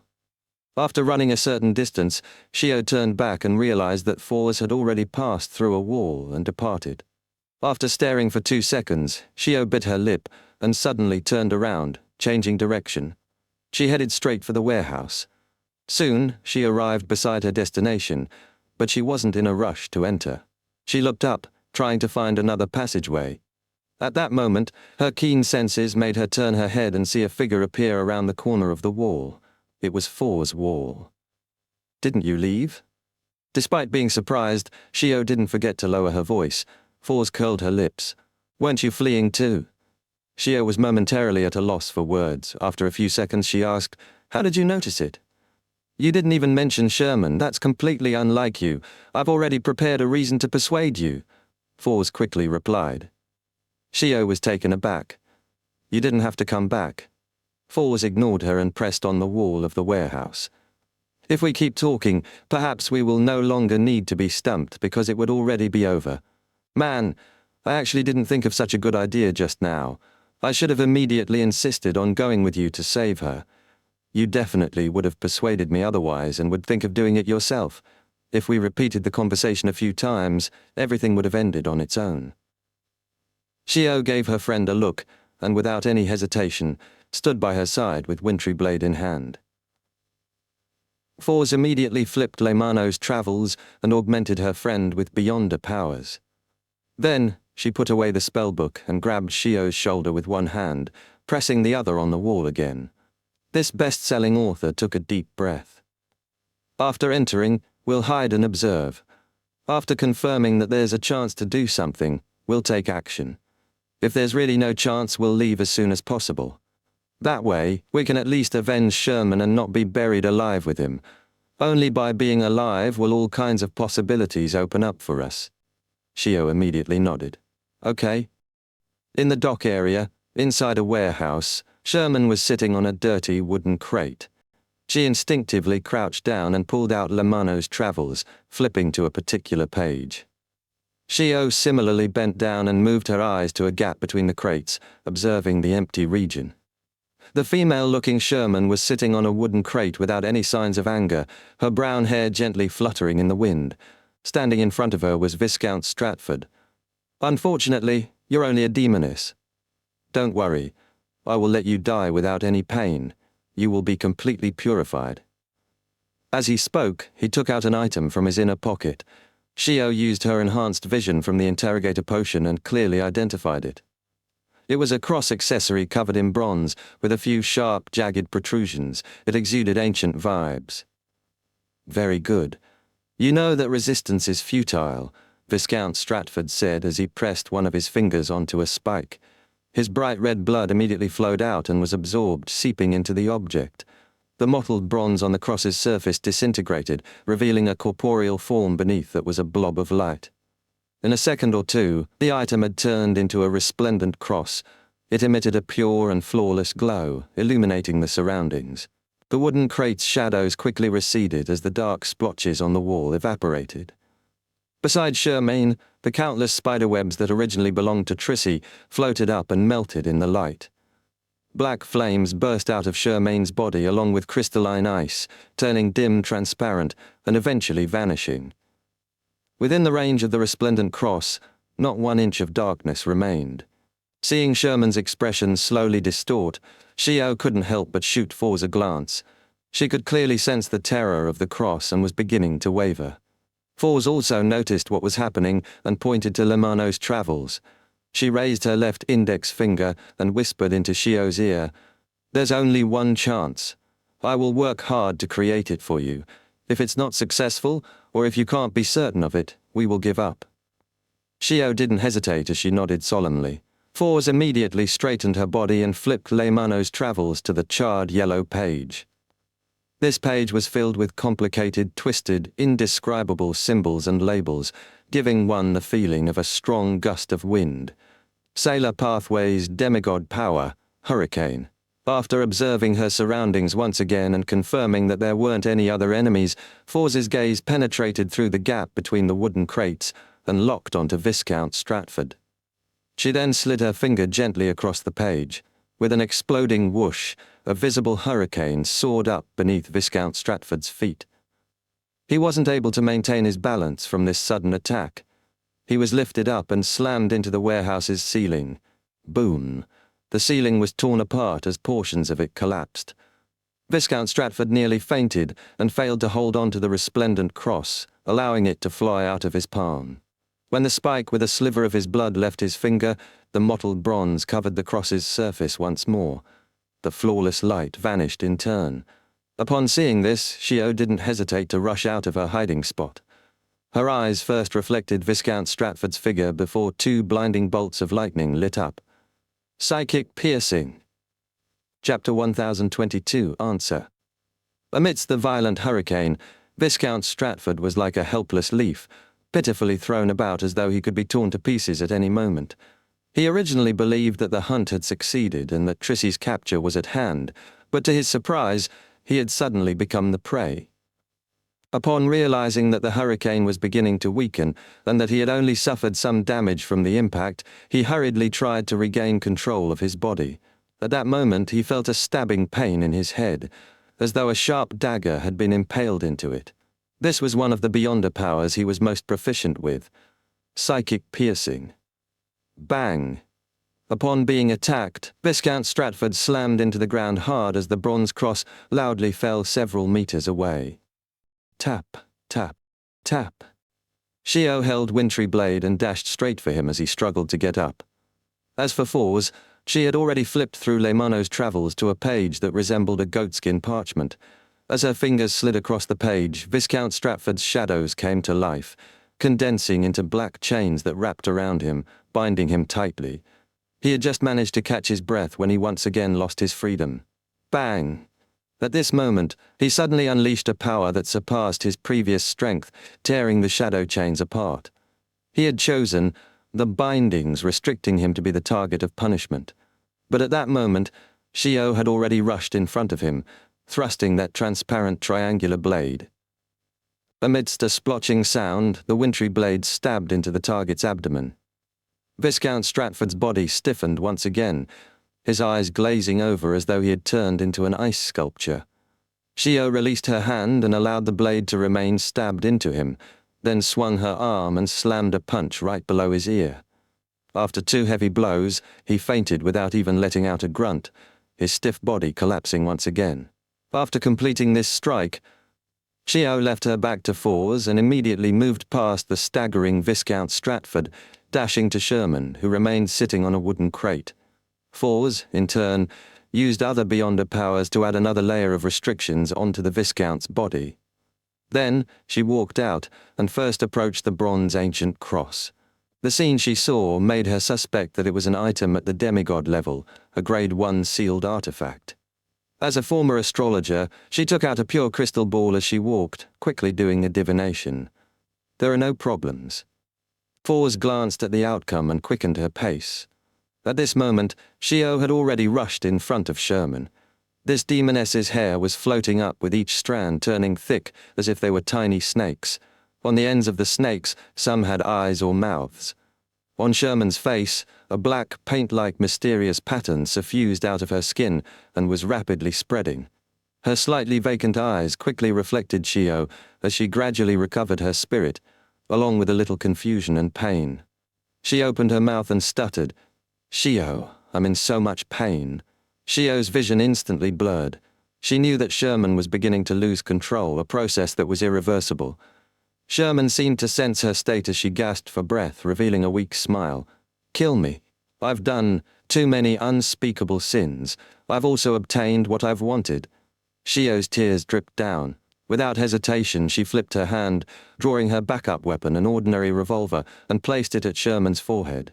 Sherman smiled as a mesmerizing charm appeared in her eyes once again. Call me Sherman." "Shermaine." Shio couldn't help but frown as tears brimmed in her eyes. Bang, bang, bang. She repeatedly pulled the trigger and fired the bullets inside. Fresh flowers bloomed at once, red and beautiful. Fours pursed her lips unknowingly when she saw this. After 2 seconds, she let out a long sigh and bent down, reaching out for the bronze cross. Just as her fingers touched the item, it felt like she had touched fire. It was hot and scalding, hot enough to burn the soul. She instinctively retracted her hand, feeling alarmed and puzzled. She remembered that Viscount Stratford had never acted in such a manner before. As her thoughts raced, Fours glanced at him and kicked the bronze cross towards the nearby Shio. "Give it a try. Also, we have to leave immediately. The commotion from earlier will definitely attract the official Beyonders. Also, who knows what the person who left the message will do." Shio, with her reddened eyes, didn't say a word. She bent down and picked up the bronze cross, feeling no sense of discomfort. Fours didn't ask why as she walked to the stiff Viscount Stratford's body and warily looked around. After Shio put away the bronze cross, she picked up Sherman's corpse and returned to his side. "That item is very precious. His status is also very important. We'll definitely be the targets of the royal family's pursuit. We need to do some interference," Fours muttered to herself. She quickly made a decision, raising her hands, lowering her head, and piously chanting Mr. Fool's honorific name. Almost at the same time, she saw a holy angel with 12 pairs of fiery wings. A phantom projected out of the angel as it descended from the sky, wrapping her and Shio in layers of flaming wings. Once this was over, Fours was just about to say something when she felt a particular sense of horror and evil permeate from the void. Her eyes focused as she didn't hesitate to crouch down, reaching out her hands and grabbing Shio and Viscount Stratford's calf. At the same time, the final dark green stone with burn marks on her bracelet emitted a blue and illusory light. In the blink of an eye, the bodies of Fours, Shio, Viscount Stratford, and Sherman turned transparent as they vanished from the spot, reappearing on the outskirts of St. George Borough. After observing her surroundings, Fours released them and straightened her body. With the blessings of Mr. Fool's angel, there shouldn't be much danger. The person who left the message won't be able to lock on to us. She heaved a sigh of relief before saying, with a lingering sense of fear, "The person who descended upon us towards the end was definitely a saint. Thankfully, we quickly escaped." Shio gently lowered Sherman's corpse. "If the person who left the message was monitoring Sherman, then she might have already found out where we live. We can't return there." "Yes, we need to change our residence," Fours said with great experience. Then she cast her gaze at the unconscious Viscount Stratford. "You can interrogate him now. Make every second count." As she spoke, she handed Leymano's Travels to Shio. "There's telepathy on it and it's used with candlelight. Also, start with the simple and unimportant questions to lower his resistance." Shio received the spellbook with a solemn expression. However, her wrist trembled, unable to hold it. "Pa," the bronze notebook dropped onto the ground as Shio said with a frown, "It's like fire." Fours had the same experience earlier. After some thought, she said, "Throw that cross away and try again." Shio followed her suggestion and successfully picked up the spellbook. "It cannot be held with other mystical items," Fours said with a nod. Shio didn't harp on this problem, as she quickly prepared a lit candle. Then she drew Wintry Blade and relieved Viscount Stratford from his stiff and dazed state. After the captain of the Royal Guards gradually awakened, she triggered the corresponding page in the notebook. He instantly fell into confusion, and only the faint candlelight remained in his eyes. Why did Sherman try to approach you? Shio asked the question she had just thought of.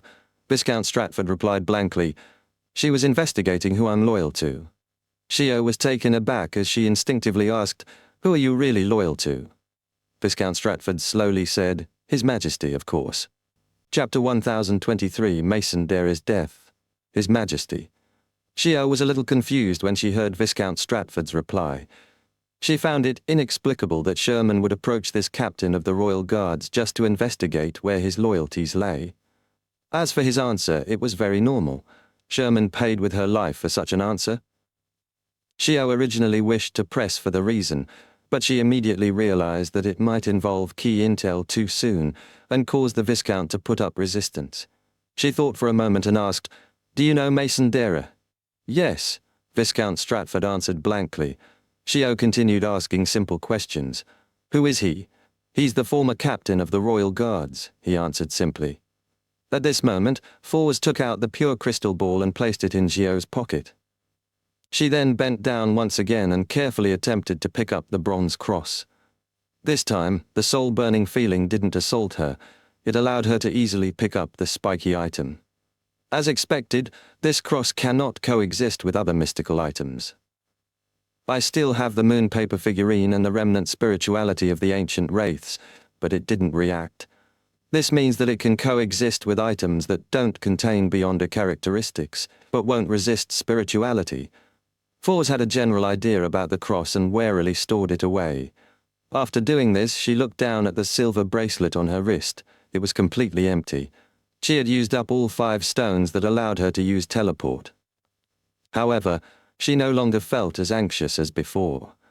Although she believed that the full moon ravings would become more terrifying with the usage of each stone, she also knew that with Mr. Fool's help, this wasn't a problem.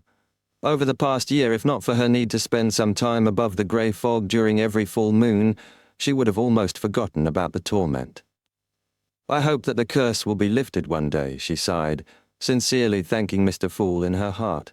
No matter what his real goal is, he has rescued me time and time again. This cross's level doesn't seem low. I wonder if Mr. Fool will be interested. I finally see an opportunity to repay him for his benevolence.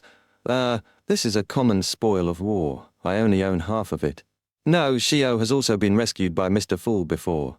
Hey, perhaps it might please him. If he is satisfied, he might produce a few Beyonder powers and allow me to record them in Leymano's travels. Forz's thoughts wandered as she had expectations akin to a dream. As for why she didn't expect anything else, it was because she realized today how important Beyonder powers at the demigod level were. If Leymano's travels didn't have Hurricane recorded, she and Shio might not have been able to capture Viscount Stratford. Separating the resplendent cross from him was key to their victory tonight. And again, this was all thanks to Hurricane. On careful thought, if we switch to a less pressing situation, and if the bronze cross and the demigod powers were excluded, Shio and I might have a chance of defeating Viscount Stratford together. The Beyonder powers recorded in the notebook are varied, and when put together, they're truly powerful. A living scribe with rich experience is actually this powerful. She realized that she had become rather formidable. Back when they were dealing with the ancient wraith, she had already come to a similar conclusion. And this time, their enemy, Viscount Stratford, was the captain of the Royal Guards. He was at least sequence 6 and probably sequence 5, and he wielded an item at the demigod level. This allowed Fours to benchmark her level in the world of Beyonders. I'm already a scribe. With a good combination of powers together with Leymano's travels, I'm already a rather strong sequence 5. The only problem is that I lack experience. As Fours reflected, she cast her gaze at Shio and the Viscount, continuing to listen. At this moment, Shio's question had already reached a rather key topic. How did Mason Dare die? After asking, her expression suddenly turned complicated and expectant. She was also in a dilemma, feeling pangs of excitement and fear. This was a question she wished to ask 8 years ago. In these nearly 3,000 days, she had been constantly searching for an answer, but she was also afraid that the answer wasn't something she expected. Viscount Stratford didn't immediately answer. He seemed to struggle before saying he discovered His Majesty's secret and tried informing the three churches but failed. He was executed on the spot. Shio fell into a daze for a few seconds before finally confirming the answer. Although it shocked her, it made the heart in her mouth sink back to its original position as she calmed down. Secret. His Majesty's secret, she muttered softly and asked in a pressing tone, what secret? Fawes, who was beside her, was also shocked to the point of being dumbfounded. She never expected things to develop to this stage. At that moment, Viscount Stratford's facial muscles visibly contorted. It took him a great deal of effort to say a few words. That secret is... Suddenly, his body jerked violently. His confused eyes regained their luster. Right on the heels of that, his body collapsed from the most minute part, instantly transforming into a ball of fireworks. The blood-red fireworks soared into the sky and exploded, illuminating the night sky as they were reflected in Fawes' and Shio's eyes. Having experienced this previously, Fawes didn't waste any time after her eyes momentarily blanked out. She immediately crouched down and grabbed Charmaine's corpse and Shio's calf. Their figures swiftly turned transparent as they vanished from the spot, teleporting to the southern area of the bridge. Above the grey fog, Klein, who was holding the sea god's scepter, saw the fireworks that stained the sky red. Back when Fawes prayed to him, he had happened to be inside the magnificent palace, observing Conas Kilgore's actions. He conveniently took in the Red Priest card and used a paper figurine, stirring the powers of the mysterious space to give a response. During this process, he discovered that the person lying next to Miss Magician and Miss Judgment was Viscount Stratford. This was one of the targets he had placed great importance on. Although he hadn't investigated him personally, he knew that there was something wrong with him, so he had remembered his appearance and characteristics. Klein didn't know what the two Tarot Club members were up to, but since it involved Viscount Stratford, he directly observed what subsequently happened through the Crimson Stars. After advancing to a demigod and obtaining even more authorities, he didn't need the Tarot Club members to pray to directly observe their vicinity via the Crimson Star. This was similar to specially marking out believers, but Klein had always held great restraint towards that and had never attempted it. This made him hear Shio's and Viscount Stratford's conversation, and since he knew the underlying truth, he knew very well what the true meaning and importance of who he was loyal to was. Combined with the discovery of the king's secret by the former captain of the Royal Guards, Mason Dara, and how his attempt to inform the three churches failed, Klein already had a guess. He suspected that the greatest culprit behind the great smog of Backland was the lone kingdom's king, George III. Chapter 1024, Traditional Skills. Inside the palace above the grey fog, Klein, who was holding the sea god's scepter, looked at the Black Emperor and Tyrant cards on the table with a heavy look. Although Viscount Stratford's answer could only prove that King George III hid a great secret and had played a crucial role in the great smog of Backland, it couldn't be said that he had spearheaded everything. But to Klein, this was already enough. The target was clear and he had clues to investigate. Seeing that Miss Magician and Miss Judgment had left the area and were practically safe, Klein retracted his gaze and continued to observe the actions of MI9 Deputy Director, Conas Kilgore, via prayer vision.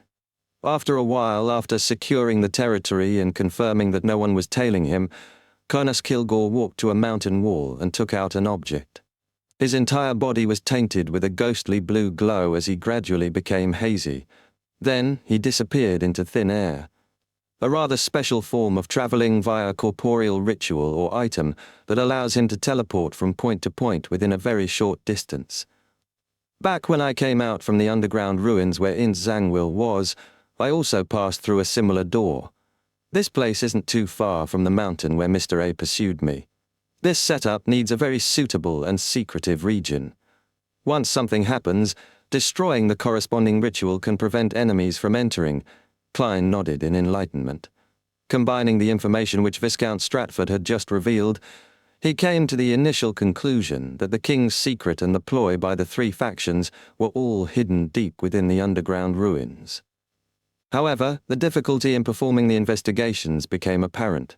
He had to first obtain the corresponding item and, using his disguise as a faceless, fool the guards to teleport in. None of these steps were easy. According to Arose, Konas Kilgore wasn't just a demigod of the Black Emperor pathway, he also possessed a rather powerful sealed artifact. Even if Klein had made preparations, his odds of defeating the Brigadier General weren't too high if he didn't seek the help of angels. Even if he took down Konas, he had to consider the danger that stemmed from entering. A cooperation effort between the king, the psychology alchemists, and the demoness sect guarantees that their ploy is significant. It's extremely possible that there's an angel within the underground ruins. Klein frowned, at a loss for a reliable angle for investigation. He tapped the edge of the long, mottled table and decided to break out of the confines of his original thoughts. A few seconds later, a flash of inspiration came to him. Why do I want to complete all these steps by myself? The king's secret is likely detrimental to the three churches. As a blessed of the Evernite goddess, at least for now, isn't it obvious what I should be doing? This can also count towards my contributions to exchange for the scholar of your potion formula. In an instant, Klein's thoughts became extremely clear. He left the area above the grey fog without any hesitation and returned to the real world. Dressed in blue and white checkered pajamas, Gehrman Sparrow raised his hands and made a prayer gesture, chanting in ancient Hermes, the Evernite goddess who stands higher than the cosmos and more eternal than eternity. You are also the Lady of Crimson, the Mother of Concealment, the Empress of Misfortune and Horror, Mistress of Repose and Silence. This time he didn't hold a ritual because he wasn't praying for a bestowment. All he wanted was to simply describe what Viscount Stratford had said, as well as his observations regarding Konas Kilgore. After praying, Klein exhaled and stood in a remote area of the woods, patiently awaiting possible developments. In less than a minute, a figure suddenly appeared in front of him, like a quickly sketched portrait. The newcomer was dressed in a simple robe, with a belt made of tree bark. Long hair cascaded down as the figure was barefoot. It was the highest-ranking archbishop and leader of the ascetics, servant of concealment, Ariana. Good evening, ma'am, Ariana, Klein bowed without any hint of surprise. Ariana glanced at him and returned the greeting. Good evening. She directly asked, Konas Kilgore is nearby? Yes, less than 10 kilometers away, Klein pointed in the direction. He has already used an item to vanish from his place. What should we do next? Ariana nodded slightly. Wait for him to come out and find an opportunity to capture him. Isn't that too direct? Klein was momentarily unsure how he should respond. Although he would definitely attack Konas if he handled the matter himself, the problem was that a demigod of a secret organization attacking a military top brass and an Orthodox church's archbishop attacking a military top brass were two completely different matters. As though sensing his thoughts, Ariana calmly explained, You will be the one taking action, not me. I will create a concealed world for you and provide you the necessary assistance. Battle in a concealed state. Fight with the help of an angel? Klein nodded with a thought. Then where shall the ambush be? Ariana answered succinctly, in your Magyar manner. I share the same thoughts, but I didn't want to say it myself. Klein took a deep breath. The choice for the ambush location stemmed from simple logic, to do it when Konas Kilgore was in his most relaxed and defenseless state. Without a doubt, once Konas finished his secret mission and returned to the manor, he would believe that the most risky matters were over. For the same reason, if the king's secret was of utmost importance, it was possible for an angel to be watching over him while he returned from the ruins. Only when he returned to his normal routine would the monitoring be retracted. From the looks of it, Ma'am Ariana didn't place the responsibility of the battle onto me to avoid the risk, but because maintaining a concealed state and preventing the existence inside the ruins from noticing will drain a great deal of her energy. Amidst his racing thoughts, Klein had a better idea of how he should proceed. At this moment, Ariana added, the concealed world's battle won't damage the real world. That's pretty good, Klein muttered silently and said after some thought, Then I need to immediately make some preparations. All right, Ariana calmly replied. She didn't even ask me what preparations I need as Klein lampooned himself. He looked down at his blue and white checkered pajamas. His left palm quickly turned transparent as he vanished from the spot. Inside Magur Manor, Klein's figure blinked into existence. Maintaining his appearance as Gairman Sparrow, he quickly changed his clothes and wore a top hat. Following that, he took out a piece of paper and used his finger to write. The tip of his finger spewed out a scarlet flame, leaving charred marks without burning the paper. The marks quickly formed a complicated symbol that was a mixture of concealment and mystery prying. With the formation of this symbol, the full-body mirror in the room turned dark as aqueous light rippled. A silver outline appeared, forming one word after another. Exalted Great Master, your loyal and resilient servant, Arose, is here to answer your summoning. Do you have something you would like to ask me? Yes, Klein nodded and looked out the window. What demigod powers and powerful sealed artifacts does Konas Kilgore have? This was something he vaguely knew before. After confirming that Konas Kilgore was a target, he gathered more information and now wished to know more to prepare a strategy. The full-body mirror's silver words warped and squirmed, quickly forming new words. Great Master, Konas Kilgore is an Earl of the Fallen. To hide his strength, he wields a sealed artifact that also belongs to the lawyer pathway. However, it also has some of the Arbiter pathway's characteristics mixed into it. It's called Chapter 1025, Random Anomalies. The full-body mirror's silver words seemed to have a life of their own as they vanished and reformed. The Concerto of Light and Shadow is a pocket watch. It can restrict certain actions in a particular area, and it can also strip certain Beyonder powers from the target. The Concerto of Light and Shadow is also able to gift certain negative side effects to the target, making him sluggish, eager, avaricious, or lose their fighting spirit. Apart from these effects, the wielder would have the ability to distort the target's speech, actions, intentions, and attacks. The negative effects of Concerto of Light and Shadow are rather serious. The main negative effect to take note of is that once it's brought into combat, all the Beyonder effects produced in a certain region would intermittently experience random anomalies. It wouldn't distinguish between friend or foe, making it hard to control and unpredictable. Konas Kilgore has deliberately sought out a mystical item that can make him sufficiently lucky at critical moments, hoping that the random intermittent effects will benefit himself. Konas Kilgore also has a strange revolver. It originated from an anomaly during an evil god's sacrifice. It's called River's Shout of Despair. It can shoot without bullets, and each shot possesses immense strength. Targets who are hit by it will suffer River's Shout of Despair before he died, suffering different levels of pain, dizziness, and confusion. The biggest problem with the revolver is that the wielder will also hear the shout of despair, just not too frequently. As an Earl of the Fallen, Konas Kilgore has a qualitative change when it comes to distortion and bestowment.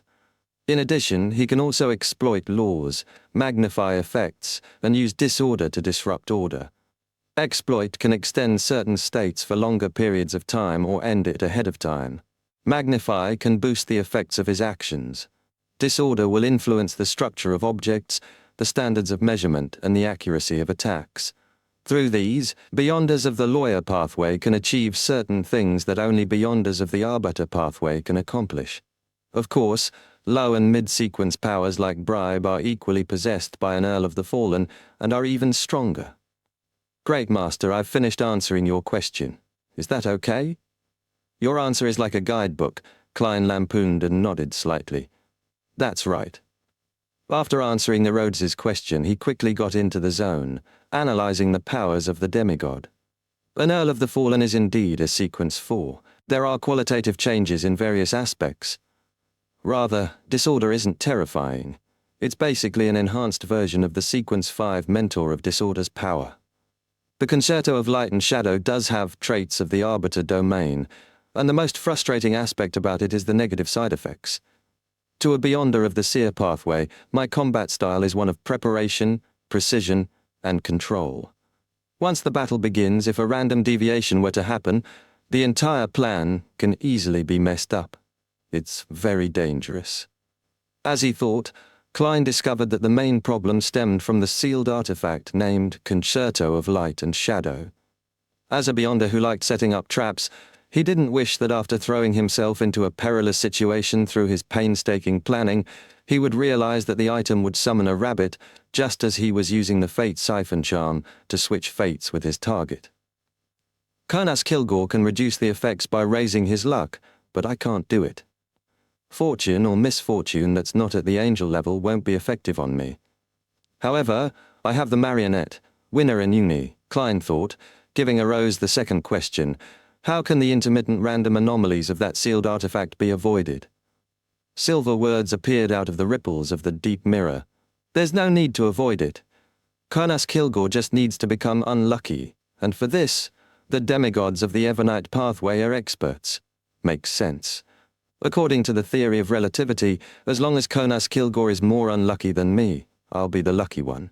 Ma'am Ariana said that she can provide me with assistance.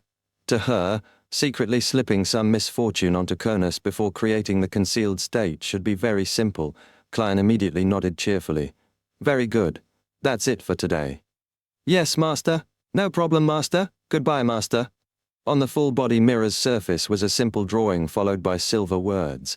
Seeing the mirror instantly return to normal, Klein retracted his gaze and quickly simulated the battle that would happen in his mind. Gradually, he came up with an idea, and grabbing onto that flash of inspiration, he proceeded forward in refining it.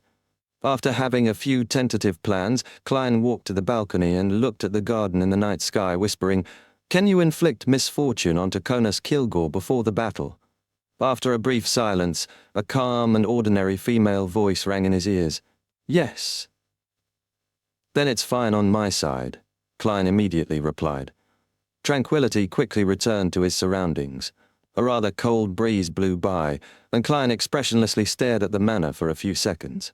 Then he pressed down on his silk hat, pulled the human-skinned glove on his left hand, and drew Death Knell from his underarm holster. Following that, he flicked his thumb and made the iron-black revolver's cylinder spin. The night grew darker as the crimson moon occasionally tore through the clouds. Mega Manor was completely in a state of deep sleep. At this moment, a figure stealthily came from the Tusok River's south bank, taking 2 to 3 steps to return to his room. It was none other than the deputy director of MI9, Kurnas Kilgore. This demigod with a stout look surveyed the area and didn't notice any abnormalities. He gradually revealed a smile and walked to the bar counter in the guest room, picking up a bottle of Magor red wine. He prepared to pour some for himself to celebrate the wonderful night. At this moment, his spiritual perception was triggered as he looked up abruptly. He saw the buildings with a few greyish-white chimneys suddenly become covered in shadows, as if they were dyed with ink. To the side of the chimneys, on one of the steeple landmarks of the manor, it was equally dark. A bright red moon was silently hanging behind it. The clouds and stars high in the sky had vanished. Apart from the gigantic crimson moon, there was pitch-black darkness. Under the night sky, the flowers and trees were clearly in front of him, but they lacked any signs of life, as though they were a great distance away. Black and red, shadows and buildings, and the silence and plants presented themselves in front of Kurnas Kilgore in such a strange state. This, the demigod's pupils dilated as he didn't hesitate to respond. He reached his left hand into his clothes and extended his right hand under his armpit, taking out 2 items. In his right palm, he held a strange grey revolver, bigger than an ordinary one, looking like it was half the size of a sledgehammer. It had 6 thick barrels, and its cylinder was embedded with more than 10 ugly rivets. His left hand held an iron-skinned pocket watch. On the watch's face, half of it was filled with neatly arranged symbols that followed the order of time, while the other half was a chaotic mess. Almost at the same time, a figure emerged out of the gigantic crimson moon. It glided over at an extremely fast speed. He grew bigger and clearer. He was a young man with black hair, brown eyes, and cut features. He was wearing a silk top hat and a black trench coat. He held a unique revolver in one hand and a transparent human-skinned glove covering the other. Under the bright illumination of the surroundings, he seemed to be burdened with the weight of the gigantic crimson moon. Gehrman Sparrow. Chapter 1026, 2 Restrictions. Upon seeing the young man in the black trench coat appear, Konas Kilgore immediately responded. The thumb on his left hand, which held the iron-skinned pocket watch, rapidly moved, reaching for one of the metal buttons. He simultaneously raised his right arm, aiming at Gehrman Sparrow with the 6 grey gun barrels that formed a circle. This process was like a fleeting spark. As for Konas Kilgore's left thumb, it had pressed down. He overcame his instinct and didn't directly use a restriction from the Concerto of Light and Shadow, as he didn't know Gehrman Sparrow well enough. Bang, bang, bang, bang, bang, bang! The strange revolver let out a roar of despair and spewed out a storm of black and icy bullets, instantly enveloping the enemy beneath the crimson moon. At this moment, Gehrman Sparrow's figure turned transparent and incorporeal, and the bullets tore through the afterimage he left behind. Behind Konas Kilgore, Gehrman Sparrow, with a cold expression, quickly appeared. His body was half crouched and he was leaning forward. He suddenly raised the black-barreled revolver in his hand, aiming and squeezing the trigger. Bang! The floorboard to the right of Konas Kilgore exploded into countless fragments. Gehrman Sparrow's shot had been ridiculously far off the mark. This was the distortion power of an Earl of the Fallen. Seizing this opportunity, Konas Kilgore used disorder to influence measurement standards, arriving above the balcony of the bedroom with one step. Then he half-turned his body and pressed one of the metal buttons on his pocket watch, solemnly saying, "Teleportation is prohibited here." Silently, Mega Manor experienced an unknown change. Gehrman Sparrow, whose body had rapidly turned faint after firing, appeared out of the void again. He had failed to successfully change positions. To Konas Kilgore, no matter what Gehrman Sparrow was good at, he had to immediately restrict his obvious ability to teleport. Realizing that his teleportation had failed, Gehrman Sparrow's expression remained unperturbed. His body quickly warped as the colors faded, leaving a deep darkness. This deep darkness suddenly collapsed across the ground, fusing with the shadows in the region where the moonlight couldn't reach, making him indistinguishable. Bang! Bang! Bang! Bullet holes riddled the spot where he was previously standing, tearing the ground open. Boom! The area collapsed immediately, revealing the room below. However, no dust was thrown up. Despite such a stir, Magar Manor remained blanketed in deep shadows. No one was awakened. Konas Kilgore suppressed the urge to restrict the action of hiding in the shadows, calmly observing his surroundings and waiting for Gehrman Sparrow to appear once again. However, inside the collapsed room, the shadows were silent, and outside the window, the steeple and chimneys remained immersed in an icy cold darkness. The gigantic crimson moon seemed to be hanging over the roof. All of Magar Manor was cold, dark, and silent, just like a forgotten corner. As a demigod, Konas Kilgore quickly had a theory. The person was related to the authority of concealment. This gave him many ideas, but Gehrman Sparrow remained nowhere to be seen. He actually didn't sneak attack and even gave up the chance to deliver a barrage of attacks. Doesn't he know that a high-sequence lawyer or arbiter is very difficult to deal with once they're prepared? A sense of puzzlement flashed across his mind. Using his observations, he quickly understood his current predicament. He knew that defeating Gehrman Sparrow wasn't key, but escaping the concealed world was. As long as I can leave this place, even if angels were to descend, I don't have to worry since I'm in Backland. Such artificial concealed worlds must have an opening. This is a law that cannot be avoided in the mysterious world. The usage and distortion of laws is what lawyer pathway demigods are best at, he thought, quickly making a decision. He suddenly turned and jumped from the balcony, flying off like a spring that was released. This demigod of the military instantly reached a high altitude, but he didn't slow down or show any signs of falling. He maintained this speed as he went higher and higher, thus achieving flight. Earl of the Fallen, exploit. This was the exploitation of laws. By extending the jumping process, he could maintain a much longer duration. While jumping in mid-air, Konas Kilgore swung his right arm and released his disorder beyonder power. He wanted to create a certain level of disorder in the strange world, so the true exit would be exposed. Instantly, the flowers and grapevines in the background of Magar Manor wavered. The black steeple, chimneys, and classical windows were covered in a faint shadow. In the entire world, only the gigantic crimson moon didn't change. That's the exit. Cronus Kilgore grasped the patterns from the disorder and determined where the exit was. Without any hesitation, he exerted strength in his waist and used Magnify to forcefully change his direction, allowing him to rush towards the bright red moon. At that moment, a figure appeared in front of Magor Manor. It was none other than the cold-looking Gehrman Sparrow. Whoosh! A strong gust of wind appeared out of nowhere, sweeping him upwards as he chased after Cronus Kilgore. Amidst the wind, he raised the iron-black revolver in his right hand and pulled the trigger. Bang! A bullet flew out, exploding into countless fragments. They then turned into a storm that swept towards Cronus. Death knell. Slaughter. Almost at the same time, Cronus Kilgore changed direction without any warning, plummeting instead of rushing towards the moon. As a result, he dodged the bullet storm's assault as though he was prepared for it. No, he was prepared. Although his main goal was to escape, he was still worried that Gehrman Sparrow would seize the opportunity to attack him. Therefore, he came up with a simple trap, planning to use his escape as bait. Halfway down, Cronus's figure suddenly bounced back, having distorted the direction he was heading. This time, his destination was the next point, where Gehrman Sparrow was flying towards. He yanked his pocket watch-wielding left hand back and grabbed Gehrman Sparrow through thin air, pulling him from a distance of nearly 100 meters to just inches before him. Earl of the Fallen. Magnify. Whoosh!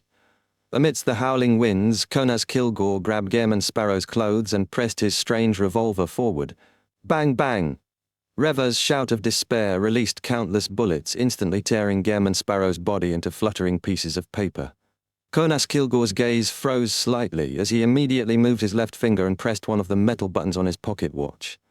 With a click, this Earl of the Fallen didn't hesitate to say in a domineering fashion, "Stand-ins are prohibited here." Just as he said that, the howling wind came to a stop. Magor Manor returned to silence. Cronus Kilgore changed direction and began spiraling in midair in search of Gehrman Sparrow, but there weren't any anomalies in the dark night sky.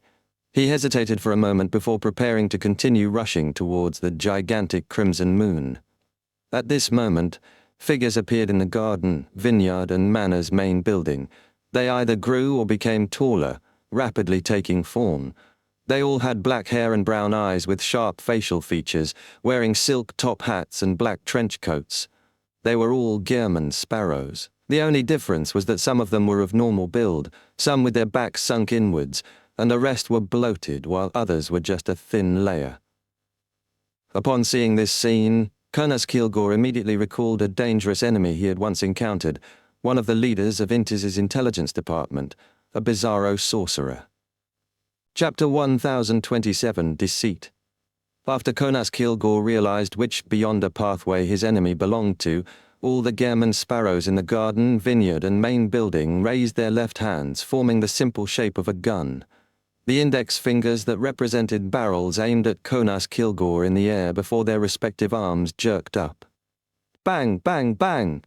Amidst deafening noises, illusory doves appeared to the side of the Earl of the Fallen, flying at him from every direction in a spectacular sight.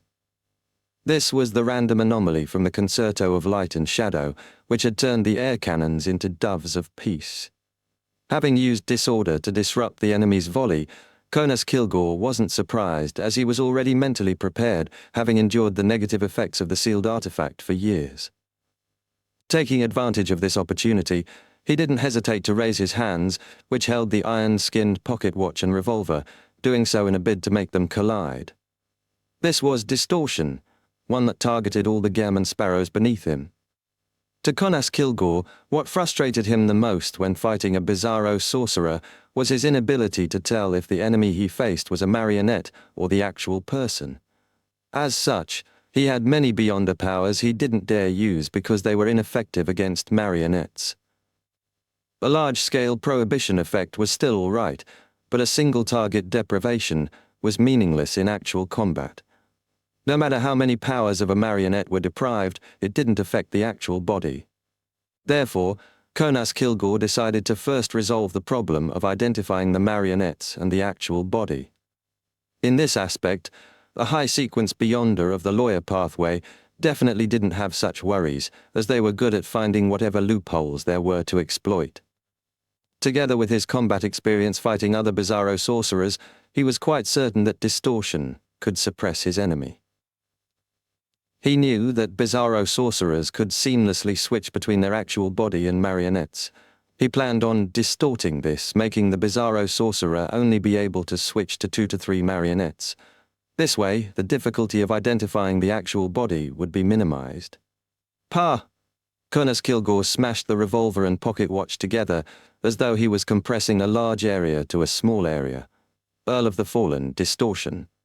Silently, he produced a red glow with a deep shadow in his hand, appearing as though he was offering it to the Gehrman sparrows. As for the crazy adventurers, none of them experienced any abnormalities.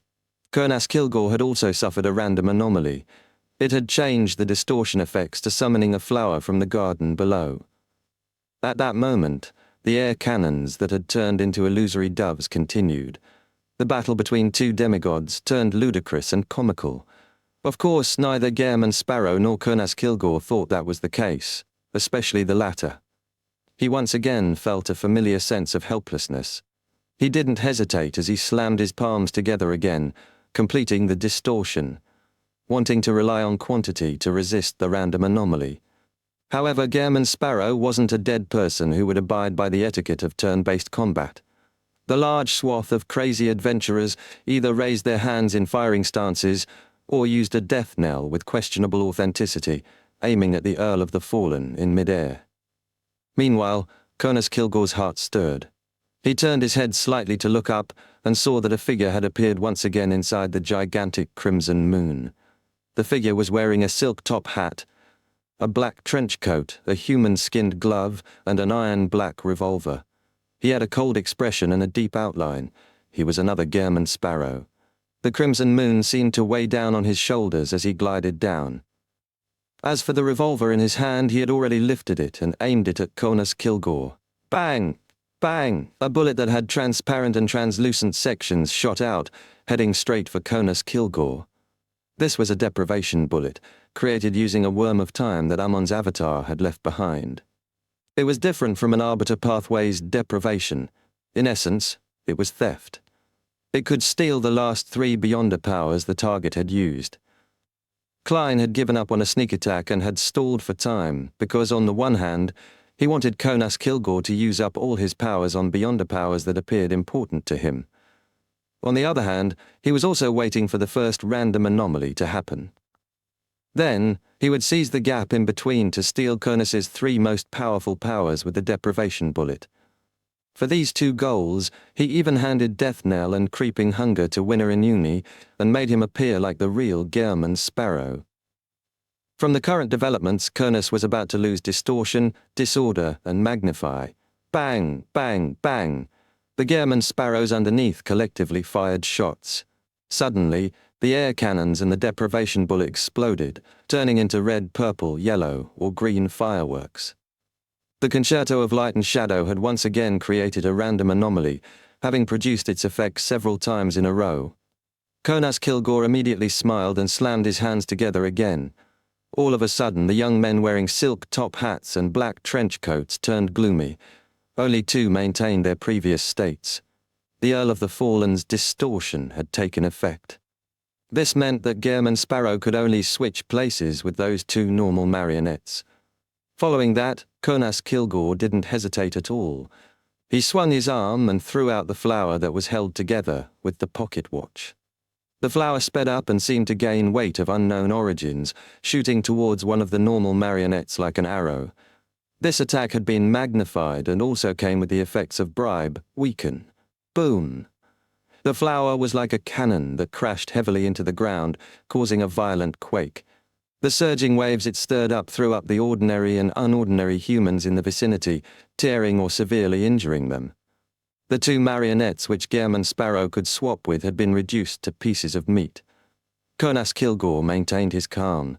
As he distorted his trajectory in midair, he raised Rever's shout of despair and aimed it at the Gehrman Sparrow that had descended from the crimson moon. At the same time, he silently prepared a bestowment, wanting to give his target the negative state of lacking the will to fight. But at that moment, his mind suddenly turned adrift as his thoughts turned sluggish. This, turning into a marionette, Conas Kilgore's mental state stiffened as he understood his current situation. He then saw that Gehrman Sparrow wasn't as far away from him as before. The distance between them was only about 100 meters. He had unknowingly entered the range where spirit body threads could be controlled, staying there for at least 3 seconds without realizing it. Deceit. A deceit bullet made from Armand's avatar. When Klein, who was actually Winner Inuni, had pulled the trigger, he hadn't only fired a deprivation bullet, but had actually fired twice. This was to prevent any random anomalies from happening. With an anomaly having happened once, even if another were to happen, only one of the 2 bullets would be affected. By attacking numerous times, there would be at least 1 or more instances that wouldn't suffer an anomaly. Just now, the firing of the second deceit bullet had been concealed by the collective volley from the marionettes. This was also why Klein made Winner Inuni use Death Knell to rely on his luck. Finally, he successfully deceived Conas Kilgore and allowed Winner Inuni to secretly enter a safe distance and begin controlling his spirit body threads, obtaining initial control. The moment this began, it meant that the Beyonder power was taking effect. Since there weren't any anomalies, it meant that there wouldn't be any more. Chapter 1028, Saving Himself. No good. My spirit body threads have been controlled by him. Having fought senior Beyonders and demigods, Conas Kilgore was familiar with the predicament he was in. He knew very well that he had fallen into a lethal trap. The time he had left to save himself didn't exceed 15 seconds. In these 15 seconds, his thoughts would turn more sluggish, and the speed at which he could come up with solutions would slow down. This meant that he had about 10 seconds to save himself. Of course, he had considered the corresponding response for the last few seconds. Abandon his body's control and reveal his mythical creature form. However, by doing so, even if he escaped the fate of becoming a marionette and managed to defeat his enemy, Conas Kilgore didn't have much confidence in continuing to live. He wasn't a demigod who could freely switch between his human and mythical creature form. The outcome would likely mean that the human Conas Kilgore would die, while a monster of the same name would occupy his body. Because of that, he wouldn't make such an attempt unless it was necessary. While his thoughts weren't too sluggish, and with Rever's shout of despair in his ears, this demigod of the military quickly came up with his first plan. He moved his right thumb at a speed that couldn't be considered slow. Earl of the Fallen, magnify.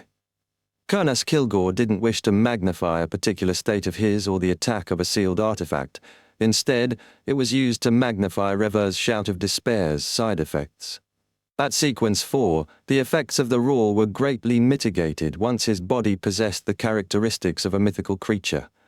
And at that moment, he wanted to magnify the roar of despair to a state where even a demigod wouldn't be able to tolerate it, hoping to use the pain to escape the state of having his spirit body threads being controlled.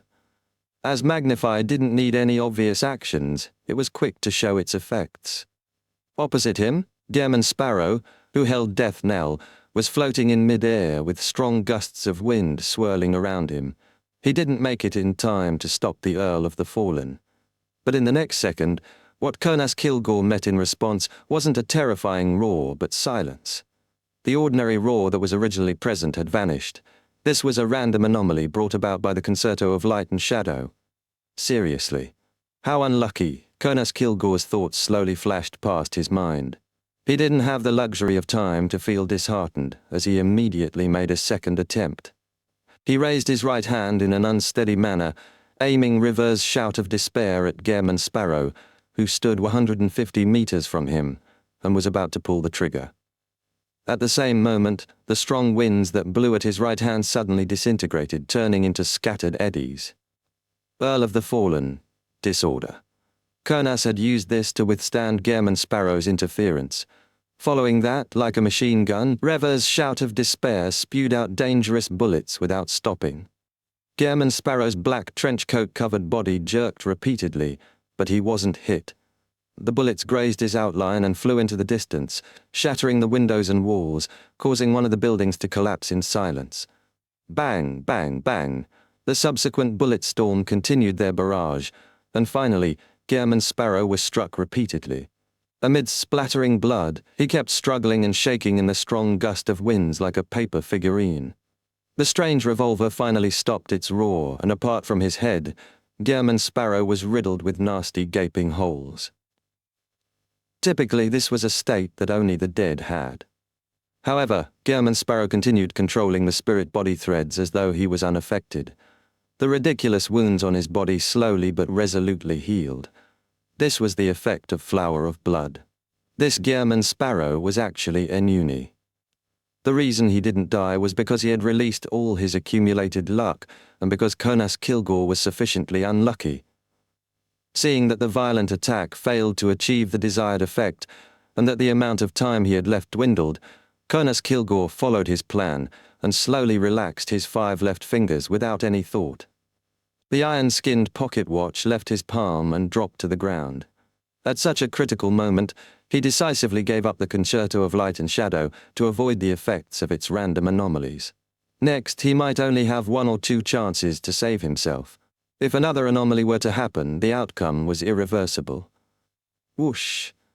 Around Gehrman Sparrow, the strong gusts of winds that held him up suddenly intensified and sent him flying up high. Whoosh! With the help of the strong winds, Gehrman Sparrow raced to the pitch-black sky under the watch of the gigantic crimson moon. Earl of the Fallen, magnify. The strong winds that helped Gehrman Sparrow fly had been magnified into a hurricane. This way, the distance between him and Conas Kilgore would stretch beyond 150 meters, terminating the process of turning the latter into a marionette. Seeing his goal achieved, Conas Kilgore, who had yet to regain his freedom, had his expression turn complicated bit by bit. The hurricane rapidly expanded and swept over to him, engulfing him and throwing him high into the sky, making it impossible for the distance between him and Gehrman Sparrow to open up. He was truly unlucky. Under the night sky, amidst the moonlight, the 2 figures became smaller. Soon the hurricane returned to normal as their momentum slowly diminished. Seizing this opportunity, Conas Kilgore's nearly frozen mind had another idea. Stop. He stopped maintaining his power of flight and used gravity to plummet down like a meteor in order to rapidly open up a distance. Then he ignored Gehrman Sparrow's ability to control the wind and pursue him. He slowly pulled his left arm in front of his body like it was filled with rust. It was the action of closing a door. He wanted to use distortion to create a wall-like seal in the air, putting an obstacle between them. At that moment, the marionettes, the Gehrman Sparrows who were still alive underneath him, raised their left arms and made the gesture of firing a gun. Bang, bang, bang. Bullets shot out, enveloping Conas Kilgore in midair. After the shockwaves dispersed, Conas was covered with several bloody holes. Due to the pain and the jolting of his body, he had finally snapped out of the state of having his spirit body threads being controlled. The speed of his thoughts rapidly recovered. Following that, he disordered the subsequent volley at the critical moment and distorted his injuries, preventing himself from dying. And Gehrman Sparrow, who was swooping down from above, was obstructed by the invisible wall. With another distortion, Conas Kilgore's descent speed slowed down as he gently landed on the ground. Before he could do anything else, his body froze again as he stood stiffly on the spot. He felt that his hands and feet were resisting him, and that there was an unfamiliar object hiding in his body. Then he saw a figure walk out of Mago Manna's master bedroom under the gigantic crimson moon's illumination and stand on the balcony. He had black hair and brown eyes, wearing a silk top hat and a black trench coat. He was another Gehrman Sparrow. This Gehrman Sparrow's right hand had the gesture of firing a gun. He then pulled back his hand and blew at it. That was Klein himself. What he shot out wasn't an air bullet, but a parasite bullet delivered with an air bullet's might, created from a worm of time that Amon's avatar had left behind. It could create a worm of time that couldn't live too long, allowing it to parasitize the target and be controlled by the user. Klein had deliberately taken out the bullet and held it in his hand, specifically to wait for this opportunity. He was waiting for Conas Kilgore to throw away Concerto of Light and Shadow and not have the ability to dodge or use distortion. Just moments ago, his patience had paid off. A chance appeared. Klein was the first to raise his hand and shoot. Without the random anomalies affecting the outcome, he had accurately shot a parasite bullet into Conas Kilgore's body. Briefly unable to control his body, Conas Kilgore looked at the Gairman sparrow on the balcony remove his top hat, press his hand to his chest, and bow slightly at him under the gigantic crimson moon. As Gairman Sparrow's trench coat fluttered, his thoughts had turned sluggish. Chapter 1029, Ruins Number 1. Now Conas Kilgore stood on the spot as a strong feeling of despair emerged in his heart. As a military demigod who had experienced many dangers, he had a clear understanding of his current situation. He could already hear the footsteps of death approaching him. He wanted to struggle and risk it by revealing his mythical creature form, but his orders didn't do a thing with his sluggish mind. His body had been parasitized and was no longer under his control. At that moment he wasn't even capable of shedding a tear. Under the gigantic crimson moon's illumination, 1 second after another passed. Suddenly, Conas Kilgore raised his left hand and touched his crew haircut. He had already become Klein's marionette. In fact, he still had a chance at the final moment. As the parasite effect didn't last long enough for him to become a marionette, he had those 2 or 3 seconds to reveal his mythical creature form. But the problem was that his body also had the effects of misdirection and deceit. As time passed, his thoughts turned more and more sluggish and wasn't able to grasp that short opportunity. Klein looked at his new marionette and exhaled silently. He looked up at the clear and bright red moon and said, "It's done." Amidst the gigantic crimson moon, a black dot instantly appeared and descended from the sky. It was none other than the Church of Evernight's Archbishop, servant of concealment Ariana, who wore a simple robe with tree bark as a belt. In this concealed world, this ascetic didn't use any beyonder powers to float in midair. She cast her eyes at the Earl of the Fallen beneath. She gently raised her right hand as Conas Kilgore's slightly blurry soul emerged from the military demigod's head. Klein lost his control over his marionette as a result of this. He wasn't too surprised by this because he hadn't sent a worm of spirit through the spirit body threads over. His control over the marionette was essentially still at a sequence 5 state and not at the demigod level. "Where did you go just now?" Ariana asked calmly as she looked at Conas Kilgore's soul. Conas Kilgore's expression twisted slightly before replying, "Ruins Number 1. Is this a contractual promise or a psychological cue?" Klein, who watched the spirit channeling from the side, sensed something from the Earl of the Fallen's reaction. "Where is that ruin? Who did it once belong to? What is it being used for?" As an archbishop of the Evernite goddess and an angel of the corresponding pathway, Ariana shared a certain amount of authority in concealment. Therefore, she didn't start with the simplest questions but went straight to the point. Conas Kilgore's soul trembled slightly as he exuded a feeling as if he would automatically blow up, but ultimately, nothing happened. He hesitantly replied, "That ruin is located deep underground at the Sturluan segment of the Tusok River. It has a setup that interferes with the powers of divination and prophecy. That ruin used to belong to Blood Emperor Lister Tudor. I'm not sure what it's currently used for. I'm unable to enter the depths of the ruins and am only in charge of sending in people and materials acquired via various means." The name Blood Emperor Lister Tudor made Ariana fall silent. About 3 seconds later, she asked, "What materials did you acquire?" This time, Conas Kilgore didn't put up much of a resistance.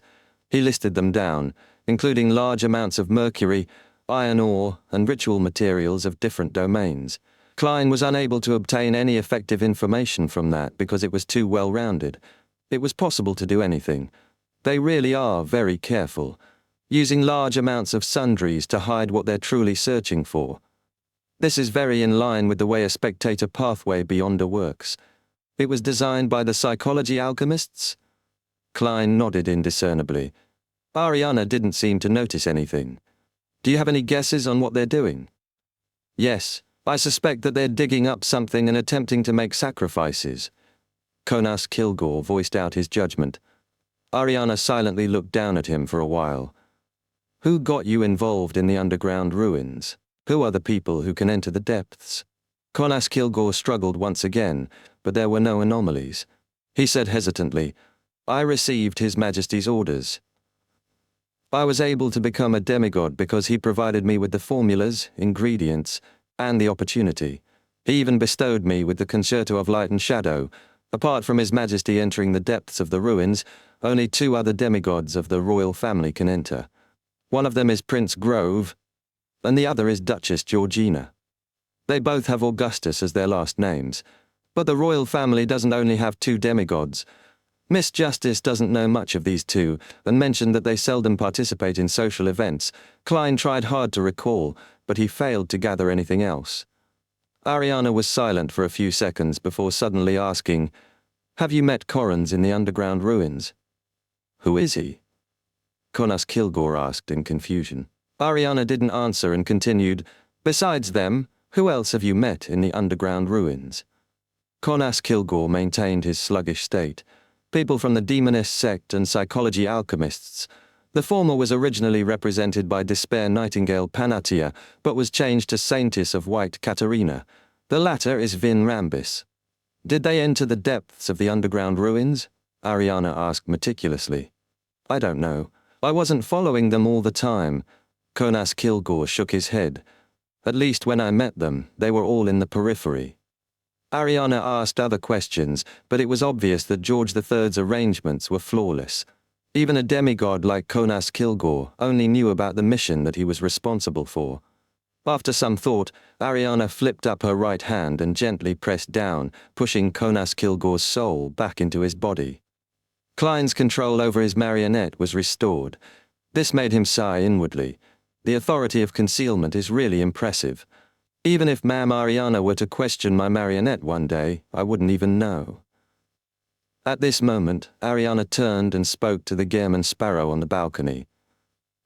"A problem with George III has basically been confirmed, as well as where the underground ruins are. I will immediately meet with the archbishops of the Church of Storms and Church of Steam, convincing them to take action tonight, and opening the ruins. Before I inform you, control Conas Kilgore and pretend that everything is fine before making him vanish. Are you worried that the enemy will notice a problem with Conas while negotiating with the other churches, making them seal off the ruins or activate other emergency plans?" Klein had a general understanding and nodded. "No problem." Ariana, who didn't have adorned hair, didn't speak further. With a casual wave of her hand, the iron-skinned pocket watch flew over. This sealed artifact was bestowed by George III. Perhaps we might be able to find some clues from its origins. "Does that mean you're taking it away?" Klein replied without objection. "I'll leave it to you." He really didn't have any complaints. After all, half of the battle's success was due to Ariana's contribution with the concealed world and the misfortune, and the Concerto of Light and Shadow was the spoils of war that he didn't want the most. This was because it was at complete odds with his combat style as a Bizarro sorcerer. The random anomalies would affect him, and the weakening effect was worse than the enemy. If Klein's spoils of war from this matter was the pocket watch, then he had considered promoting it to the Snake of Fate Will or Septin. Only a life school of thought demigod who relied on luck could commandeer the item. Upon receiving his reply, Ariana gently nodded. She then threw the iron-skinned pocket watch back at Conas Kilgore, making the Earl of the Fallen look no different from before. Her figure vanished as though it had been erased by an eraser. Even the pitch-black world with the gigantic crimson moon, the steeple and chimneys were quickly wiped away. In the blink of an eye, everything returned to normal. Klein was inside the master bedroom, and Conas Kilgore was in a guest room tens of meters away, his hand clenched tightly around Reva's shout of despair. Then this Brigadier General of MI9 used disorder to place the revolver back into his underarm holster and pick up the mager wine he had previously poured out and took a sip.